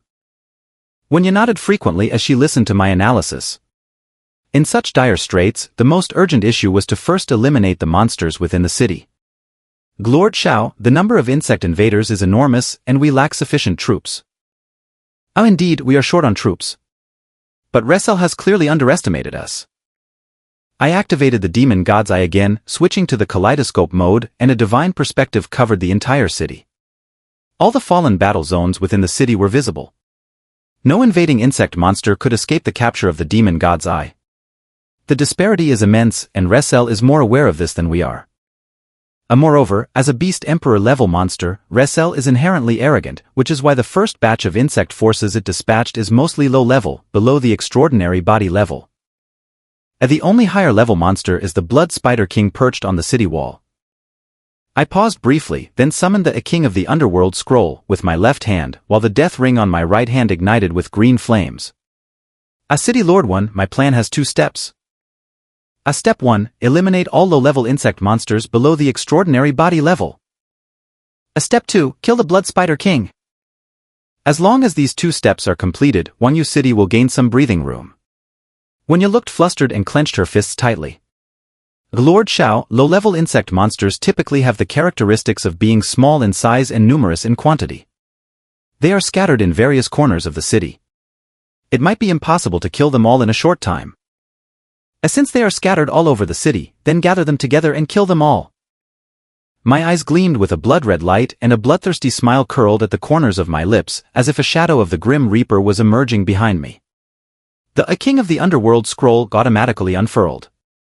The death ring quivered violently. I extracted a death-type extraordinary body monster core from the spatial ring, bit my finger, and inscribed an unknown necromantic spell on the monster core. Thunder Nether Drum Array Necromantic Taunt. I shouted loudly, my handsome face twitching with muscle contractions.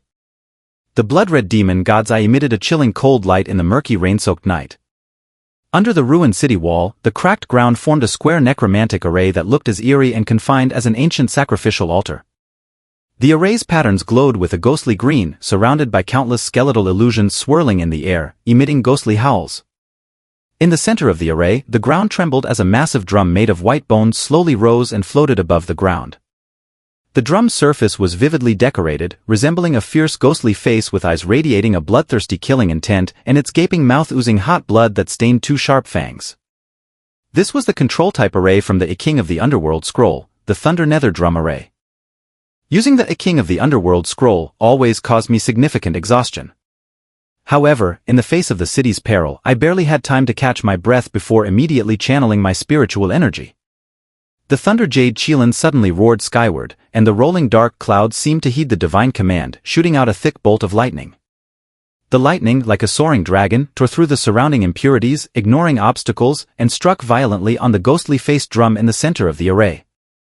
Boom tilde. A deep and resonant drumbeat echoed like the heartbeat of the earth, reverberating through the vast air and evoking a profound sense of awe. In an instant, low-level insect monsters scattered throughout the city came to a halt. They lifted their heads, their antennae quivering slightly, all looking toward the ghostly-faced drum. The Thunder Jade Qilin's roar grew even more magnificent and resonant.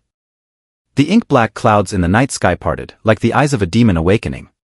Thunder roared, shaking the earth, and the lightning bolts descended straight down like powerful drumsticks, furiously striking the drum's surface in the center of the array. Boom boom boom. The rapid and resounding drumbeats created a passionate atmosphere in an instant. The rhythmic beats of the drum were like thousands of spirited warhorses galloping across a vast battlefield, causing adrenaline to surge and blood to boil. The drumbeats inspired the morale of the human soldiers. At the same time, for the low-level insect monsters invading the city, each drumbeat struck by the lightning on the drum's surface was a mockery and an insult to them. In every corner of the city, all low-level insect monsters were lured by the drumbeats, their anger levels maxed out, and they surged toward the Thunder Nether Drum Array. In the blink of an eye, when you looked on in shock, she witnessed a breathtaking scene. A vast army of insect monsters surged from all directions, converging on the Thunder Nether Drum Array. This was the effect of the Thunder Nether Drum Array Necromantic Taunt. The drumbeats struck by lightning enticed the low-level monsters, below extraordinary body level, causing them to become enraged, lose their reason, and mindlessly gather within the Thunder Nether Drum Array's circle.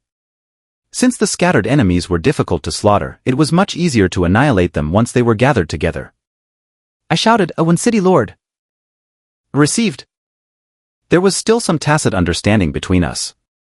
When you ordered sharply, all units, attack the array. All Beastmasters unleashed their full spiritual power, commanding their beasts to use their most powerful skills against the Thunder Nether Drum Array. In an instant, the dark night was illuminated by colorful battle techniques. Different elemental powers were all poured into the Thunder Nether Drum Array. The low-level insect monsters gathered within the array were still being enticed by the drumbeats, immersed in their hatred. Boom tilde tilde tilde. The Thunder Nether Drum Array exploded instantly, and the surging necromantic power spilled out in all directions like an uncontrollable flood. After the explosion, the ground was scorched black, littered with the corpses of low-level insect monsters, and the air was filled with a slightly burnt stench. A City Lord, the crisis in District 3 has been resolved. A report. All monsters invading District 5 have been eliminated. A good news, District 6 has not fallen. A series of good news came from around Huangyan. These were all results of the Thunder Nether Drum Array's effects. She exhaled a breath of relief, showing an excited smile, and glanced at me. Lord Xiao, the array you set up just now was truly miraculous, managing to lure all the low-level monsters together. I didn't expect you to have another identity as an array master. I stayed not out of impassioned heroism or to save the damsel in distress. I, with the demon god's eye and my own intellect, calculated everything meticulously, remaining eerily calm. When facing insufficient forces and a disparity in strength, we use tactical strategies to compensate. I am the strongest support on the battlefield, controlling the overall situation with my own strength, planting the seeds of miracles in the land of despair. After the Thunder Nether Drum array dissipated, necromantic power overflowed wildly. On the damaged city wall, the Blood Spider King showed a look of surprise, its eyes burning with orange-red azure fire. 300 miles away, Razor could see everything happening in Huangyan City through the shared vision of the Blood Spider King. What exactly was that strange array? According to intelligence analysis, when did Huangyan City gain an array master? The air is filled with, yes, the scent of necromantic power. The Blood Spider King's eyes darted and quickly focused on me. This human seems somewhat unfamiliar. What is that thing in his hand? Razor, using the Blood Spider King's eyes, saw the Necromancer's scroll in my hand. While it didn't know the origin of the Necromancer's scroll, it could sense the terrifying power contained within it. At that moment, its gaze fell on my chest, where 4-star badges were hanging. A 4-star Beastmaster? Tilde. The Blood Spider King's mouth emitted Razor's mocking laughter, like a blade scraping a blackboard, grating on the ears. In the next second, a massive surge of demonic energy swept in, creating a storm of destruction within the city.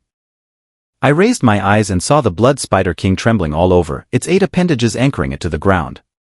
Suddenly, countless strands of spider silk, wrapped in demonic energy and venom, emerged from the ground. These spider silks extended, converged, wove, and knotted in the sky. This is its ultimate move, the demon web cage. I stated calmly.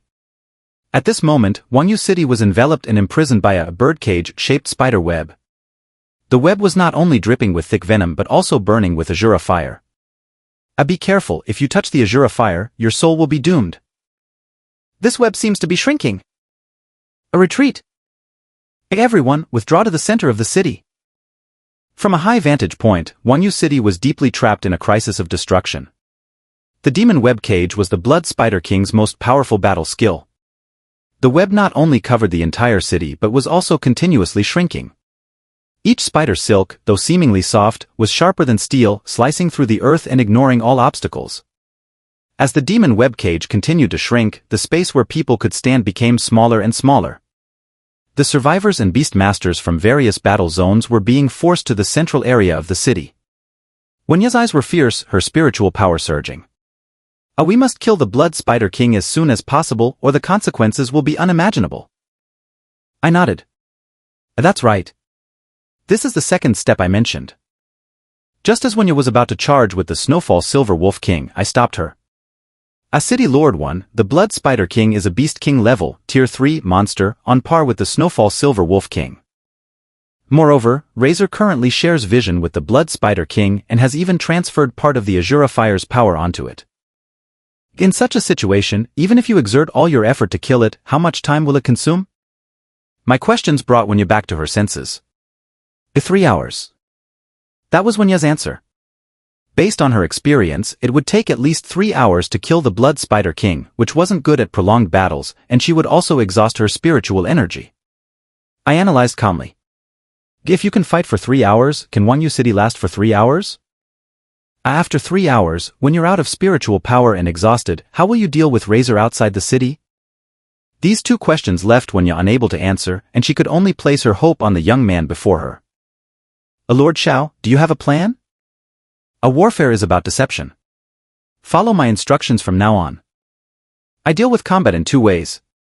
1. Overwhelming force *, no need for tactics, just raw strength. 2. Desperate situations * maximize tactics, achieve divine strategy. In a desperate situation, my mental exhaustion is even greater than the scale of casualties on the battlefield. When brute strength won't suffice, intellect must prevail, and that's my greatest advantage. At this moment, with the demon web cage trapping the city and danger looming, everyone is relying on me to break the deadlock. The shoulders of the 4-star youth carry the fate of the city, and the heavy burden has yet to bend his upright posture. To save this city, the only solution is to address the problem itself, the Blood Spider King. I whispered a few words into Wenya's ear, explaining the strategy one had devised. A hint of doubt flashed across Wenya's slightly furrowed brows. Lord Xiao, is this method really feasible? What if? There is no what if. I have absolute confidence in my strategy, as the demons I not only sees through human hearts but also penetrates the hearts of beasts. Let's begin. GMHM. Spiritual power erupted from my body, and my gaze was as sharp as a blade. Adakfang. Howl. Chunks of steel and concrete occasionally fell from the ruined city walls. The corpulent Blood Spider King, perched atop the wall, let out an ugly, sinister laugh, its eyes burning with azure fire. 300 miles away, Razor, using the Blood Spider King's eyes, observed everything happening inside the city. Seeing humans kneeling and praying and crying with their heads in their hands, its heart could hardly contain its frenzied excitement. It relished the process of tormenting humans even more than killing them directly. Especially when it saw despair on human faces, its good mood reached its peak. Whoosh! A tall figure emerged from the thick smoke, coming into Razor's view. It was a young and handsome boy, dressed in tattered 4-star Beastmaster robes, riding a Hellfire Specter Wolf. Razor was momentarily stunned and then thought to itself, the one who activated the mysterious necromantic array earlier is this young fellow. My gaze, like lightning, locked onto the Blood Spider King's eyes, a visual link spanning 300 miles, confronting the Beast King level monster, Razor. The 4-star Beastmaster and the Beast King level monster were identities that should not intersect, yet they did at this moment. In front of Razor, my presence seemed as insignificant as an ant. A Hellfire Lotus. I emptied all my spiritual power, channeling it entirely into the Hellfire Specter Wolf. To make the performance more convincing, I needed to deplete my spiritual energy for a full-force strike. Exhausted of spiritual energy, I fell from the wolf's back, entering a free-fall trajectory. Roi. The Hellfire Specter Wolf opened its jaws wide, its fur standing on end, and let out a thunderous howl, spewing forth a pitch-black fire lotus. This was an oversized Hellfire Lotus, its size comparable to a meteor from the sky. The lotus contained the fires of hell, demonic power, and the power of the hellish path. The Hellfire Lotus spun rapidly as it flew towards the Blood Spider King's abdomen. The abdomen was the Blood Spider King's weak point, unprotected by a shell and directly exposing the internal organs. Typically, every beast would deliberately protect its weak points and not expose its vulnerabilities easily. However, facing a full-force, spiritual energy-depleted strike from a 4-star Beastmaster, the Blood Spider King's eyes showed intense disdain and cruel amusement. Youngster, you're too naive. The Blood Spider King's mouth again emitted Razor's voice. The voice carried disdain and mockery. The Blood Spider King, being a Beast King level, Tier 3 monster, was so formidable that even a full-force attack from a 5-star or even 6-star Beastmaster could not inflict fatal damage on it. As a mere 4-star Beastmaster, my attacks would be inconsequential if the Blood Spider King chose to dodge or enter a defensive state, which would be beneath its dignity as a Beast King. Moreover, at this moment, the Blood Spider King's senses and awareness were controlled by Razor. With the confidence of a Beast King level monster, Razor let the Blood Spider King forego its defenses and deliberately expose its abdomen, intending to withstand the Hellfire Lotus. This was Razor's way of humiliating humans. It enjoyed watching humans exert all their efforts only to be incapable of inflicting any harm, savoring their frustration and despair. Giant raindrops poured down like rampaging bulls, battering the nearly collapsing rainy city. The imposing Hellfire Lotus advanced through the storm, coming close to the Blood Spider King's abdomen. 300 miles away, Razor's lips curled into a grin, revealing its foul-smelling black fangs. Foolish humans, you know nothing of the flesh strength of a Beast King. This was meant to be heard by me as I fell from the sky. Just as Razor expected to see despair on my face, the situation reversed in an instant. My voice reached Razor's ears. Foolish insect, you know nothing of human wisdom. Amidst the Hellfire Lotus, a vivid blue shadow suddenly appeared. Wenya's voice, hoarse yet melodious, said, "Prepare to die." The Hellfire Lotus began to dissipate and a massive wolf figure emerged from within. It was the Beast King level, Tier 3, beast, the Snowfall Silver Wolf King. At this moment, the Blood Spider King was unable to react in time as the Snowfall Silver Wolf King's claws had already torn through its abdomen. The bloodied intestines spilled out from the wound, and the intense pain made the Blood Spider King let out a mournful cry. Ice breath? At Wenya's command, the Snowfall Silver Wolf King opened its mouth and unleashed a blizzard of cold crystals, furiously injecting them into the Blood Spider King's wound. The icy power, filled with fury, froze the damaged intestines, the thick bones, and the dense blood vessels. A silver lightning-like streak of lightning illuminated the night sky and the earth. People looked up and could clearly see the same scene. On the city walls, the once arrogant Blood Spider King was now frozen from the inside out by the icy power, resembling a finely crafted ice sculpture emitting an overwhelming cold. Crunch crunch crunch. The Blood Spider King lost its vitality, its rigid body shattered into ice shards, melting in the rain, leaving only a glittering, purple-glowing monster crystal core. 300 miles away, Razor felt a slight dizziness and pulled its gaze back from Rainy City. With the Blood Spider King dead, Razor needed to use its mental waves to control other monsters to continue observing the situation inside the city. Razor squinted, looking at the burning Rainy City and the storm, its voice low and heavy. A cunning and devious youth. What an interesting 4-star Beastmaster. My appearance piqued Razor's interest. Inside the city, after a moment of deathly silence, there was a wave of cheers and screams. "A Lord City Master, we've killed the Blood Spider King."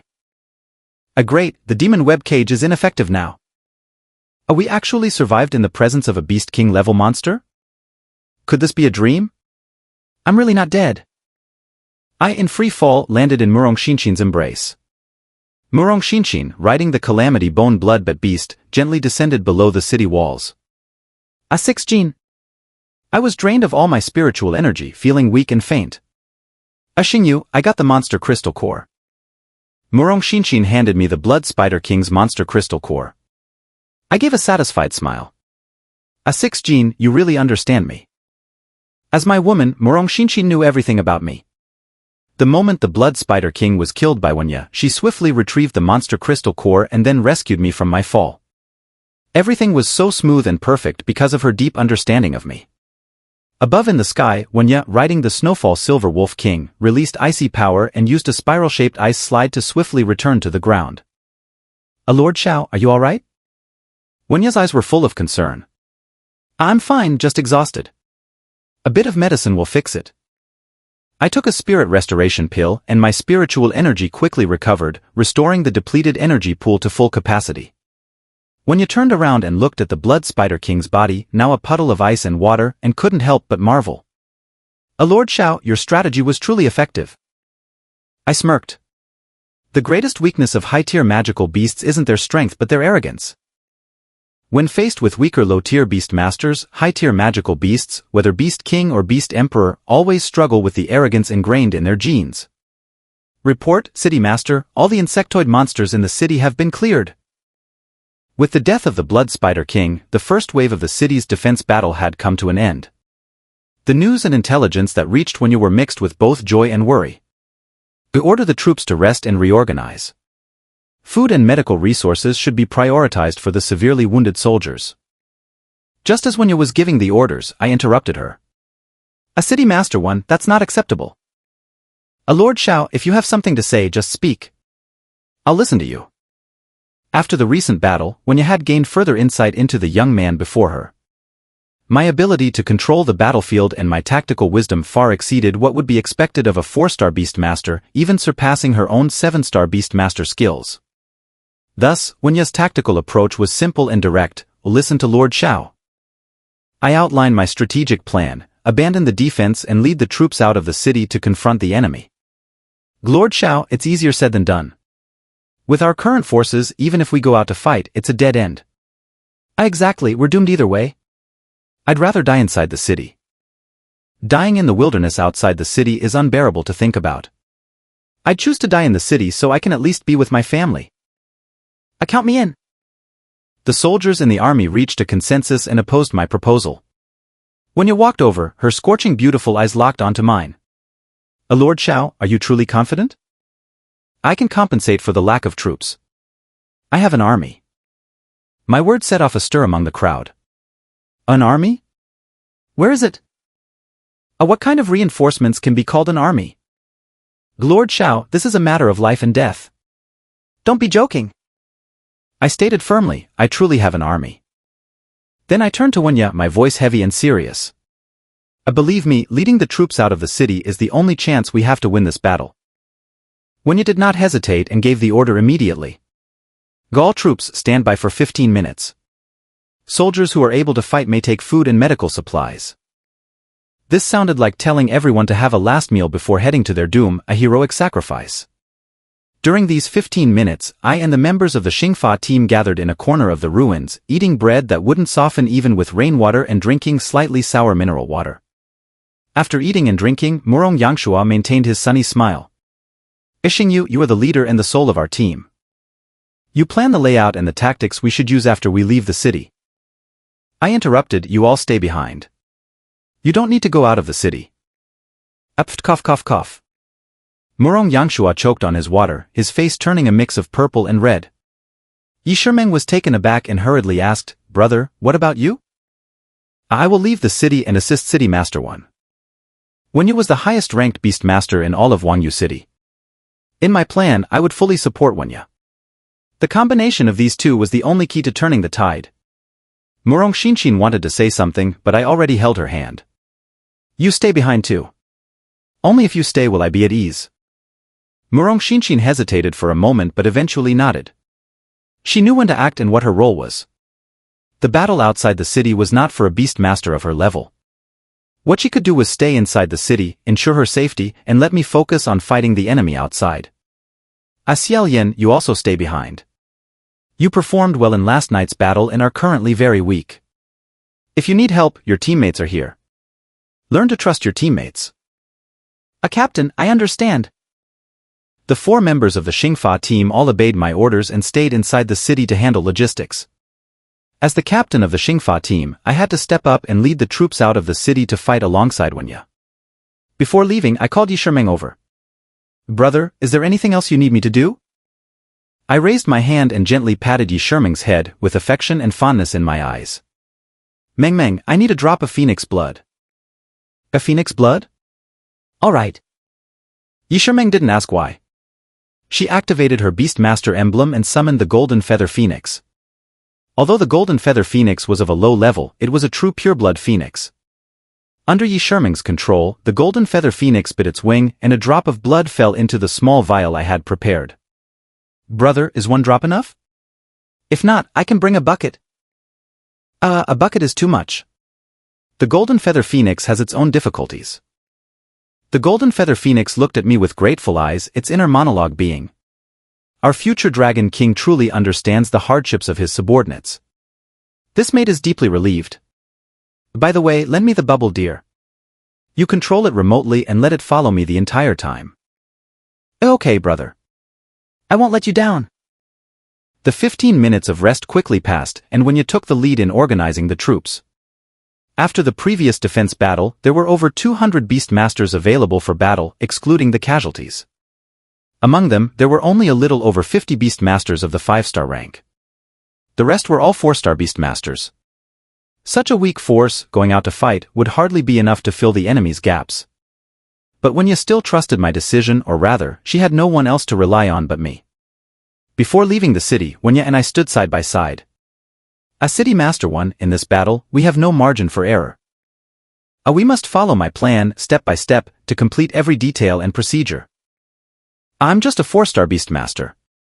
What I can do is to assist you and make that assistance as effective as possible. Vinya nodded firmly. I wiped the bloodstain from the corner of my mouth and activated the demon god's eye again. To reiterate, we have no margin for error. If we don't kill Razor within 10 minutes. As City Master 1, then I'll have to accompany you to heaven to watch the wind blow over the wheat fields. There was no trace of fear of death on my face. I was even smiling. Wenyu was deeply shocked, covered in goosebumps. She couldn't understand why a 4-star youth would be so nonchalant about life and death. 10 minutes, only 10 minutes. Within 10 minutes, I could make the cheat function at its best and provide Wenyu with the strongest support. After 10 minutes, if we haven't won this battle, then we've lost. There was no retreat for Wenyu and me. In this battle, every Beastmaster was filled with the resolve to fight to the end. Wenyu, all troops out of the city. Outside the city. The black clouds pressing down on the city seemed to open an endless gate, shooting billions of silver arrows at the earth. The rain was like a wild symphony, mingling with thick demonic energy, crashing into the ground with an unstoppable momentum, shaking human eardrums. Wenyu led a Beastmaster force of only 200 to actively go out of the city to fight. On the distant barren mountains, countless black shadows moved swiftly. These were the elite forces of the insectoid army. In the Rainkang Valley, just 10 kilometers outside the city, the two sides were on a collision course. The valley was filled with standing water. The rushing water was dyed black by the demonic energy, emitting a bloody stench and spreading various viruses. Huangyan rode on the back of the falling snow silver wolf king. Despite her exhausted body, she remained upright, letting the wind and rain pummel her resolute face. I rode on the back of the Hellfire Specter Wolf, following Huangyan. My role was to control the overall situation and bear the heaviest task in this desperate battle. Lose or win? My performance was the core key. Facing the encirclement of the insectoid army, the Hellfire Specter Wolf's eyes were extremely determined. It was not afraid of the powerful enemy and even showed a joyful smile. But whether you stay hidden in the city or come out to fight, your end will be as tragic as your father's. Razor's mocking laughter filled the air, and the surrounding insectoid monsters grinned widely, jeering at the weakness and ineffectiveness of humanity. Facing the overwhelming gap in military strength, the Beastmasters behind me were gradually losing confidence and fighting spirit. Don't panic. I told you, I have a legion. My voice served as a shot of adrenaline for the soldiers. Huangyan and I exchanged a glance, both of us understanding each other's resolve. A Razor, today, I will kill you, avenge my father, and repay the hatred for the warriors and citizens of Rainkang City who have died over the years. Huangyan shouted angrily, her blood-red eyes bursting with unprecedented killing intent. Spiritual energy erupted, and her long hair billowed. Riding the falling snow silver wolf king, Huangyan charged toward Razor with a face set in fierce determination. Foolish, ignorant humans, you don't even qualify to approach me. Razor glared at Huangyan with disdain, twitching the antennae on its forehead to release a frequency-specific brainwave that covered the entire battlefield. Under Razor's control, the insectoid army entered a berserk state, doubling their movement speed as they surged toward Huangyan like a black tsunami from all directions. At the moment Razor revealed its contemptuous smile, a cold voice reached its ears. A necromantic bone rain formation activate. A Wraith Legion formation activate. A King of the Underworld's protection formation activate. With my roar echoing through the heavens, the stormy night sky was suddenly enveloped and imprisoned by the overwhelming and grim power of the undead. The chaotic air was thick with a pungent, moldy odor, reminiscent of decaying corpses. On the battlefield swept by the fierce wind, 3 massive necromantic formations appeared simultaneously. 3 formations opened together, staining the sky with blood. This was the limit of my current power. My once sturdy body was ultimately crushed by the drained spiritual energy and willpower. I knelt on one knee, hands constantly forming seals.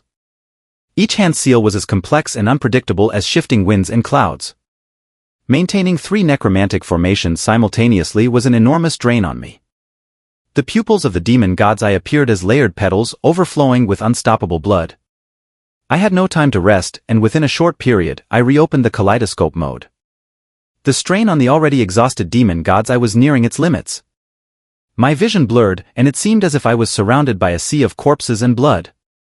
The yellowed pages of the King of the Underworld scroll were stained with blood, like the script of the Grim Reaper.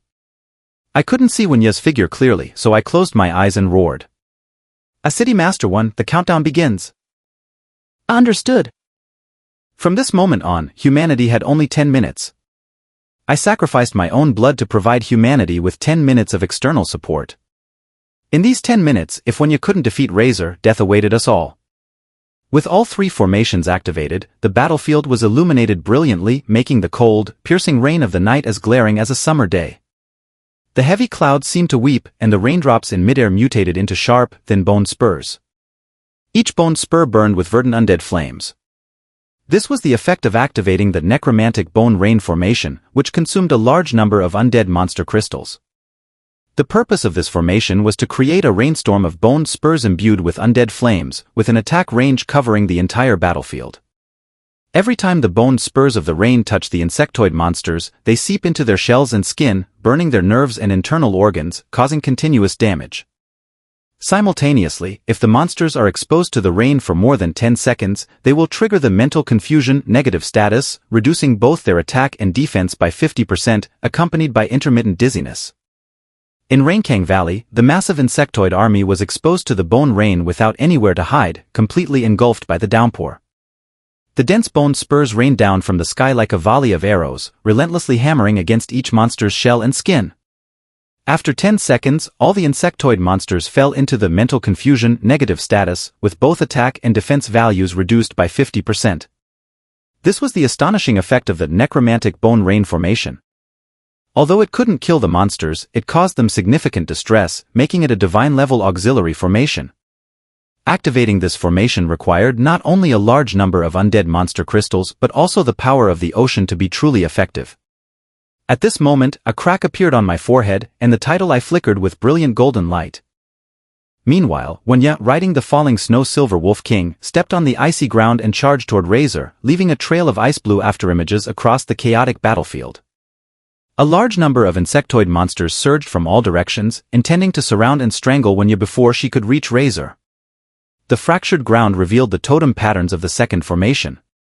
The rock layers trembled, the soil loosened, and skeletal remains erupted from the earth.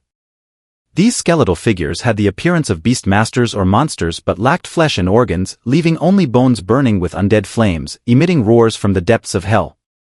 As cracks in the ground spread, more and more skeletal giants rose, rapidly forming a massive undead legion. This was the effect of the second necromantic formation I had activated. This formation was called Wraith Summoning Formation. Once activated, I could use the King of the Underworld scroll to issue commands summoning the slumbering undead beastmasters or monsters buried underground, transforming them into undead forms, and assembling them into an undead legion for my use. The previously enormous disparity between the enemy and us was completely overturned by the appearance of the undead legion. The surrounding beastmasters were stunned, their eyes nearly popping out. Lord Xiao really brought forth a legion. I can't believe my eyes. How did he manage to do it? With this undead legion, we have nothing to fear. Let's charge! The undead legion, imposing and orderly, with their undead flames burning brightly, dominated the vast wilderness, illuminating the night sky. The appearance of this legion restored the confidence and fighting spirit of the people. Blood from the backlash trickled from my mouth, and black curse ripples, like bloodthirsty worms, spread from my neck to the side of my face. Even though my mortal body was enduring the backlash of the undead power, I didn't even furrow my brow. I lifted my stubborn head, my trembling left hand tightly gripping the King of the Underworld scroll, and the aura emanating from me resembled that of a commander-in-chief wielding a military talisman on an ancient battlefield. Form up the entire army, and charge in a cross formation. At my command, the undead legion roared thunderously, surging like a tidal wave of bones into the depths of the battlefield. All the beastmasters also mixed in with the undead legion, charging and battling together. The tide of insectoid monsters that had previously aimed to intercept and kill Huangyan collided violently with the undead legion, entangled in a fierce clash. On the intense battlefield, bone spurs rained down with the storm, and the legion of undead, burning with undead flames, created a white bone sea that continuously piled up to form a colossal white bone wall, isolating countless insectoid monsters. Under the cover of the undead legion, Huangyan rode the falling snow silver wolf king, moving like wind and lightning, swiftly crossing the vast battlefield and closing in on Razor.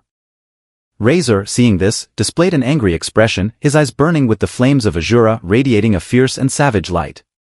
This 4-star Beastmaster again. The treasures he wields are extraordinary, they can activate such a powerful necromantic formation. Razor's gaze fixed on the young man behind the undead legion. The King of the Underworld scroll in my hand radiated intense heat, surrounded by complex magical symbols, like a cluster of fireflies. Razor, if you dare to look away, you're doomed. Just as Razor's attention shifted from me, he sensed a chilling presence.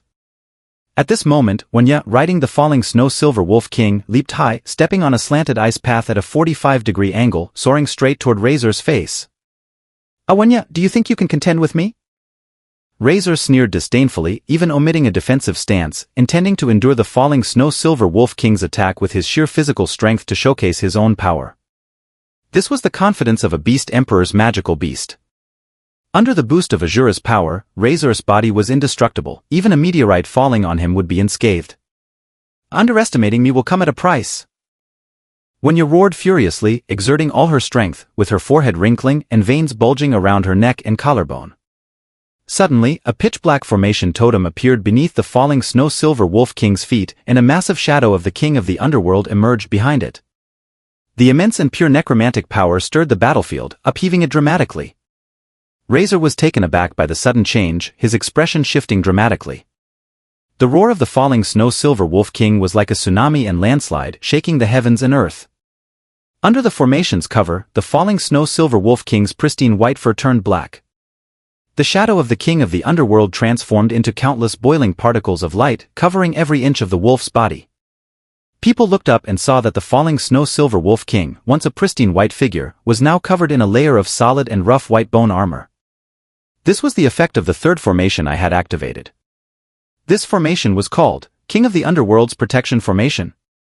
Upon activation, with the power of the King of the Underworld statue, it provided a designated allied unit with a O King of the Underworld armor, doubling both attack and defense and briefly granting the SSS level beast power, Power of the Underworld. With the power of the Underworld, the falling snow silver wolf king's strength surged. The ice power and the power of the Underworld merged, transforming into jet black ice crystals. Sizzling tilde.